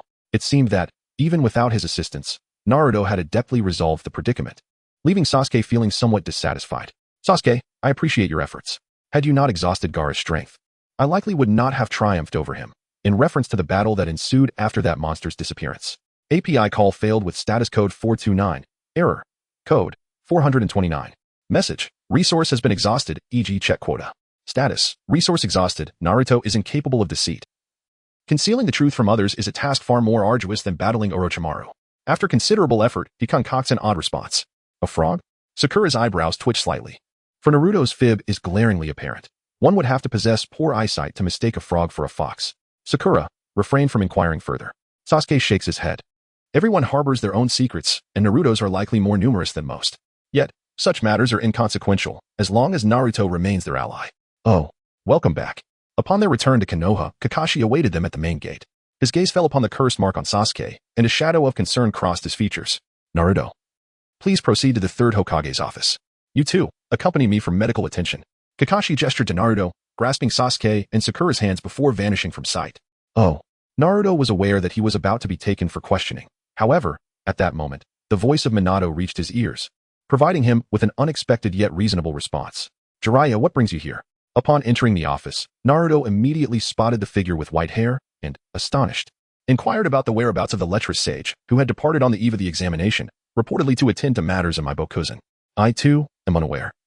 Having just returned to Konoha only to be apprehended here, Jiraiya, feeling helpless, recounted that upon his return from my Bokuzen, he encountered the ravaged streets and, after diligent inquiry, discovered that Orochimaru had allied with the shinobi of Sunagakure to assault Konoha. After dispatching a few Sunagakure ninjas, he unexpectedly collided with the third Hokage, who subsequently brought him here. Old man, you didn't summon me merely for reminiscing, did you? I wish to discuss Naruto's situation. He's your disciple, correct? Has this little rascal caused any trouble? Jiraiya nodded, tacitly acknowledging Naruto's identity. I understand you harbor resentment towards me for secretly taking him as a disciple. I do not hold it against you, nor will I mention the summoning technique or the Rasengan, but he has already mastered the Flying Thunder God technique. You refuse to divulge this to me? Jiraiya was taken aback, filled with confusion, had it not been broad daylight and following a recent battle. He might have assumed the third was inebriated. What are you talking about, old man? Just look at Naruto's reaction. You can't deny it's not you. The third Hokage gestured towards Naruto, who stood obediently behind Jiraiya, observing with an air of submission, as if awaiting his master's guidance. You little rascal. Jiraiya realized that Naruto intended for him to take the blame. The usually mischievous Naruto was uncharacteristically docile, often at odds with him. Naruto, you may step outside. Given the clarity of the situation, there was little purpose in Naruto remaining. The third Hokage intended to discuss matters that could not be disclosed in his presence. Master, I shall see you later. Naruto obediently nodded, bidding a respectful farewell to Jiraiya before departing, which made Jiraiya shiver, almost transforming him into a toad. This was the ill-conceived idea of Minato, shifting all responsibilities onto Jiraiya, who would have to manage it, whether he liked it or not. How infuriating. Sigh, in my most critical moment. Naruto utilized the Flying Thunder God technique to penetrate Orochimaru's four purple flames formation and defeated him with a Rasengan, rescuing this old skeleton. The third Hokage, pipe and mouth, recounted the events that had transpired. Would you believe it was me who taught him? Yes, Minato was indeed your pupil. What do you plan to do next? I understand that the Flying Thunder God technique is arduous to learn, requiring immense talent. It is not as merely outlined in the sealing scrolls. Minato didn't even have the chance to document the technique before he perished. If you know of any shortcuts, know of them? Could you take responsibility for instructing the ninjas of Konoha? If many learn, and someone masters it, the Flying Thunder God could be the harbinger of an early end to war. Old man, you truly are aging. Your mind is consumed with Konoha.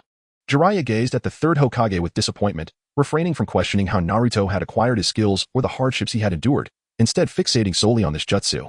Elevating Konoha's strength is the duty of every Hokage, including the burden laid upon the sacrifice of a child. To shoulder all the weight on a single child for the village's sake. This is your doing, Sarutobi-sensei. Jiraiya harbored a persistent anger. He understood that the deliberate concealment of Naruto's identity might not have originated with the third. Yet his agreement and failure to stand up for Naruto when he was bullied as a monster had clouded Jiraiya's perception of his teacher. It was fortunate that this child hadn't succumbed to the pressures of life and become deranged. Otherwise, not even the third could face Minato. He echoed the sentiments of Orochimaru. The third offered no defense, his face betraying not even a flicker of emotion, as if he had grown accustomed to it. I will not teach him. I refuse. Enraged, Jiraiya stormed out, leaving behind the deep sigh of the third Hokage. Chapter 57.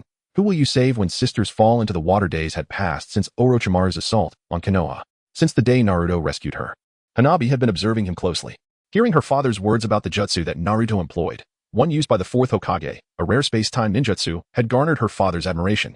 Yet, Hanabi could discern no extraordinary qualities in Naruto. In her childhood memories, he was merely a fool, often bested by Neji in their duels. Yet, this same person managed to triumph over Neji, averting a crisis for Konoha. Could it be that he was merely feigning weakness, concealing his prowess as a formidable ninja? Just then, Naruto approached Hinata, and Hanabi stealthily followed. If he were a trained ninja, surely he would detect her presence, and any sudden assault would easily be thwarted. With that thought, Hanabi extended her leg and kicked at Naruto. With a resounding thud, Hanabi's foot struck Naruto squarely on the rear, sending him tumbling into the courtyard. Face full of dirt. Did I miscalculate? Hanabi, devoid of any sense of wrongdoing, turned and left Naruto behind. I can't shake the feeling that I inadvertently angered Hanabi. Perhaps I should refrain from visiting your home for a while. Every time Naruto seeks out Hinata, he finds himself at the mercy of Hanabi's antics, leaving him disheveled and apprehensive, contemplating waiting until Hanabi's ire subsides before making his approach. Hanabi, come sit here, he implores. Hinata, too, has sensed something amiss with Hanabi lately. Ever since that fateful day, she has been relentlessly tormenting Naruto. It seems imperative to have a conversation with her sister. What is the matter? You have been bullying Naruto-kun incessantly. Why? It's nothing, Hanabi replies, pouting in displeasure at Hinata's evident irritation. The gentle, demure elder sister now displays a hint of their father's authority, all due to that foolish boy. Hanabi, regardless of your feelings for him, remember that it was Naruto-kun who saved us. Even if you don't like him, could you perhaps temper your behavior a little? You're so nagging. It's clear you both only have eyes for each other. I've never been acknowledged in your eyes.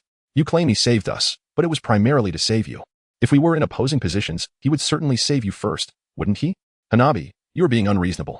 Hinata shakes her head in resignation, recognizing their father's reflection in her sister, stubborn and fiercely proud. However, such fierce pride serves only to wound oneself and others. I hope you truly ponder whether Naruto-kun is as you describe. I trust you will find your own answer. The following day, a torrential downpour enveloped the sky, resembling a lamentation of sorts. The deluge obliterated Naruto's training schedule, forcing him to remain indoors, idly flipping through magazines. Naruto-kun! Naruto-kun! Just as he contemplated seeking out the nine tails in the ceiling space, Hinata burst through the door, drenched to the bone. Despite entering the house, droplets continued to cascade from her, and her attire bore traces of mud, the origins of which remained a mystery. Hinata, what happened? Quickly, dry yourself off. Naruto hurriedly picked up a towel to dry Hinata's body, yet it did little to alleviate her anxious heart. Hanabi has run away from home. Just yesterday.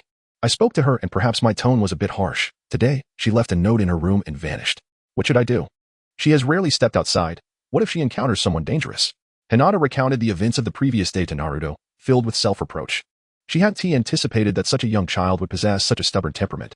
Even so, she did not blame Hanabi but rather felt she had erred. So that is how it is. The situation arose from my actions. I shall go and search for her. I will certainly bring Hanabi back. No, I must go too. Hinata wished to accompany Naruto, but he pressed her down onto a chair. Hinata, your coming to find me indicates that you have already scoured all of Konoha, visiting every conceivable location until you were left with no options. Hence, I shall seek out places you have not yet ventured. Now rest well. I leave this in your hands. Hinata's tense body relaxed a fraction. Naruto's words implied that there were areas unsuitable for her to traverse. As she watched his silhouette disappear into the heavy rain, her heart warmed. In times of necessity, he truly becomes remarkably dependable. Above the Hokage rock in Konoha, there stood an abandoned wooden hut, said to have been constructed by the craftsman who sculpted the first Hokage's likeness. Over the years, it had fallen into disrepair and was ultimately forsaken. At this moment, Hanabi was hiding within the leaky confines of this desolate abode, staring blankly outside. It was so cold. She curled her small form tightly, burying her head in her knees, hoping to find warmth. The impulsiveness of running away had led her to this damp, dreary shelter, and hunger gnawed at her, stirring thoughts of returning home. No, I must not go back. If I do, that guy will surely mock me. Hanabi's stubborn heart began to stir once more. If she returned, it would surely be the shortest runaway in history. Naruto would undoubtedly look down upon her. Just as she contemplated this, she heard Naruto's voice. He had jumped through the dilapidated window, crashing into the wall. Hey, Hanabi, I found you. You. How did you end up here? Hanabi gazed in astonishment at Naruto, who was now soaked through. Upon seeing her, a look of relief spread across his face. Hanabi, you have rarely left home, right? If you did not wish to be found, you would naturally hide in a more obscure location. It is quite difficult for someone unfamiliar with Konoha to discover a hiding place, so I initially targeted those sparsely populated areas, Hokage Rock being one of them. Are you really that clever? In the face of Naruto's impressive intellect, Hanabi even wondered if this was her sister masquerading as Naruto. How could the usually foolish Naruto possess such intricate reasoning? Come back. Your sister has been worried sick about you. Leave me alone. I do not need your pity. Hanabi swatted away Naruto's outstretched hand. It was always about her sister. In his eyes, there was no one else. This was the aspect of Naruto she loathed most. Hanabi, do you understand how precious it is to have someone worry about you? Do you know why I'm aware of these secret hiding places? Because I was often despised in my youth, and only by retreating to such places could I remain unseen, spending a day in solitude. Your sister rescued me from that loneliness, and for that, I am eternally grateful. Please, return with me. So you can just stay with your sister for the rest of your life. Why should I concern myself with that? Even in childhood, when we played together, your gaze was always on your sister. Did you ever consider how I felt trailing behind you both? Hanabi remembered that since her earliest memories, Naruto had always been there, looking after her alongside Hinata, and initially, she cherished them both.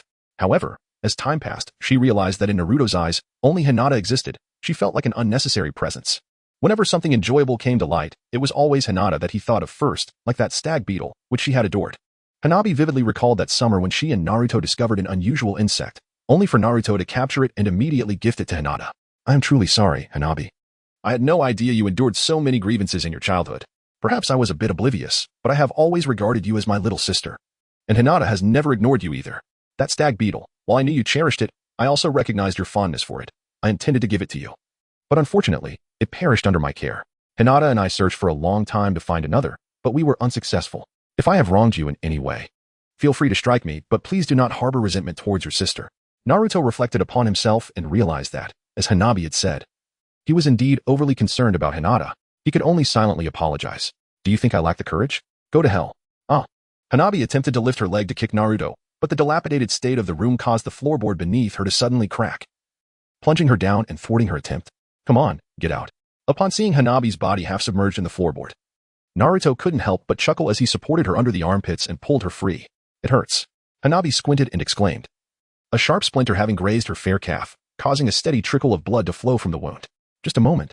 API call failed with status code 429. Error. Code. 429. Message. Resource has been exhausted, e.g. check quota. Status. Resource exhausted, Naruto, with a bittersweet smile. Crouched down while carrying Hanabi on his back. This time, she did not refuse. Obediently, she climbed onto his back. Reminiscent of the day they shared in the Four Purple Flames formation. Though slender, his back exuded a sense of security. You're taking advantage of my kindness.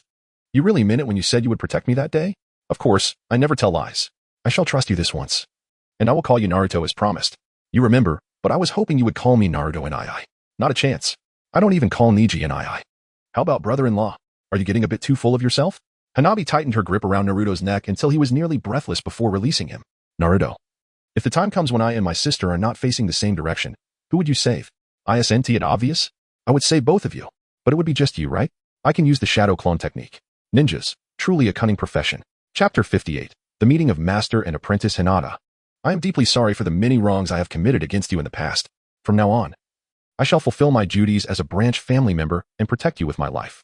In the courtyard of the Hyuga clan, Neji wept as he apologized to Hinata, seemingly acknowledging his past mistakes. This once misguided boy was now in tears, and Hinata, with tears of her own, forgave him, creating a scene of harmony. Naruto. Could you please stop cutting onions? Neji could no longer hold back, grabbing Naruto by the collar to halt his relentless chopping. Do you think I wanted to? Ugh.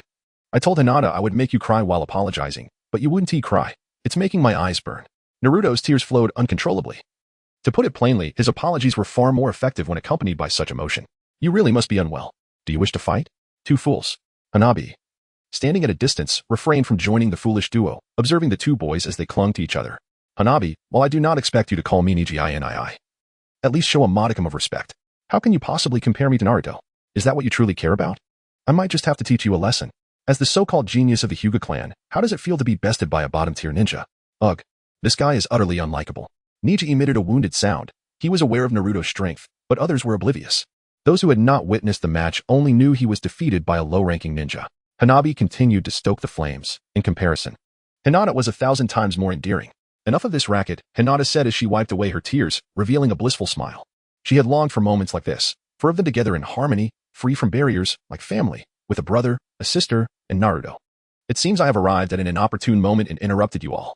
Jiraiya, having appeared seemingly out of nowhere, perched casually atop the wall, amusedly observing the children in the courtyard. Pervy Sage. You only refer to me as master when it's beneficial for you, then call me Pervy Sage when it suits your fancy. Who do you think you are? But I don't even know your name. Naruto, sheepishly sticking out his tongue, felt a hint of guilt for his earlier behavior in the face of Jiraiya's annoyance. Listen closely, the Toad Sage merely conceals my true identity. I am, in fact, one of the legendary Sannin, Jiraiya the white-haired boy. Boy? He hardly looks the part. Jiraiya, renowned as one of the legendary Sannin alongside Orochimaru. What brings him here? Neji had heard of Jiraiya from his father, recognized as one of the strongest ninjas alive in Konoha, a being revered as a sage. Well, that's the situation. I am now the mentor of this rascal. Kindly lend him to me for a while. I have a mission for him to undertake. Farewell. Jiraiya did not wish to elaborate further, summoning his frequently used toad with a summoning technique, wrapping Naruto in its tongue and forcibly whisking him away. So, Naruto has taken on such an impressive mentor? This kid is truly fortunate. I wonder what Jiraiya sees in him. Unbeknownst to Jiraiya and Naruto as they departed, Itachi Uchiha and his partner Kasame Hashigaki arrived in Konoha, intent on finding Naruto and engaging in fierce combat with Kakashi and the others. Adolf Street, a bustling station city not far from Konoha, was where Jiraiya and his toad swaggered in with Naruto. Planning to take a brief respite before continuing their journey the next day, Jiraiya selected a rather pleasant inn. And it wasn't until he tossed Naruto onto the bed that the toad finally vanished. What exactly do you intend to do, Pervy Sage? Naruto, feeling rather disheartened by his abduction, immediately sprang from his bed and inquired. Do not be angry. It is indeed true that there is a mission for you to undertake. You must accompany me in search of the 5th Hokage. What is the 5th Hokage? In brief, he is the successor to the 3rd Hokage, who is preparing to abdicate. Do you understand? Jiraiya, filled with frustration, realized he had been ensnared. That old man, the 3rd Hokage, had actually uttered such words to him. If you are unwilling to teach the Flying Thunder God technique, then so be it. Did you not claim that I am unfit to be Hokage? Then you take the mantle. As you can see, my body can endure no longer. To prevent Orochimaru from launching another assault on Konoha, we require a younger and more powerful Hokage. With no other choice, Jiraiya could only negotiate with Naruto, promising to find Tsunade as a condition for their search. Is that so? Very well, I accept this mission. The 5th Hokage must surely be a formidable and dashing individual, yes? Cough, cough, you will see for yourself. Jiraiya shrugged, refraining from revealing Tsunade's true nature, merely a gambling old woman. By the way, Naruto, a few days ago, you got me into quite a predicament. Jiraiya locked the door behind him, revealing a sinister grin. What do you intend to do? Naruto gradually retreated until he was cornered by Jiraiya. Behold the wrath of a true master. The ensuing scene was exceedingly bloody. Despite Naruto's desperate efforts with shadow clones, he was ultimately subdued by Jiraiya, who bound him tightly and tossed him onto the bed. Finally, the little brat has passed out, Jiraiya remarked, gazing at Naruto on the bed. Having exerted considerable effort to induce sleep in Naruto, solely for the purpose of facilitating his task. He tore open Naruto's clothing, revealing the seal upon his abdomen. Let me see this seal. It appears utterly superficial. Jiraiya thought to himself, finding the seal inexplicably crude. How could his own disciple create such a shoddy seal? He decided to channel a portion of his chakra to enter the sealing space for further examination. Initially, he presumed it would be an effortless endeavor. Yet the sealing space seemed to resist his entry. However, after a brief stalemate, it unexpectedly opened to him, allowing Jiraiya's chakra clone to enter. Master Jiraiya, you've arrived. Upon acclimating to the light of the sealing space, Jiraiya's gaze was immediately drawn to a figure with golden hair. Minato appeared to have anticipated his arrival. Standing respectfully and bowing before him. Minato, Jiraiya exclaimed in astonishment, nearly dropping his jaw. Fortunately, he was merely a chakra clone. Otherwise, he would have had to reattach his jaw. He had originally intended to investigate the Nine Tails, reasoning that if Naruto's Rasengan could be learned from Minato's texts, then the Flying Thunder God technique must have been taught by someone. Since no one in Konoha possessed that knowledge, it was likely the Nine Tails, whom he considered a friend. However, he had not expected to encounter someone presumed dead. I knew you would come soon, Master. There is nothing to offer you here. Minato gestured towards the corner.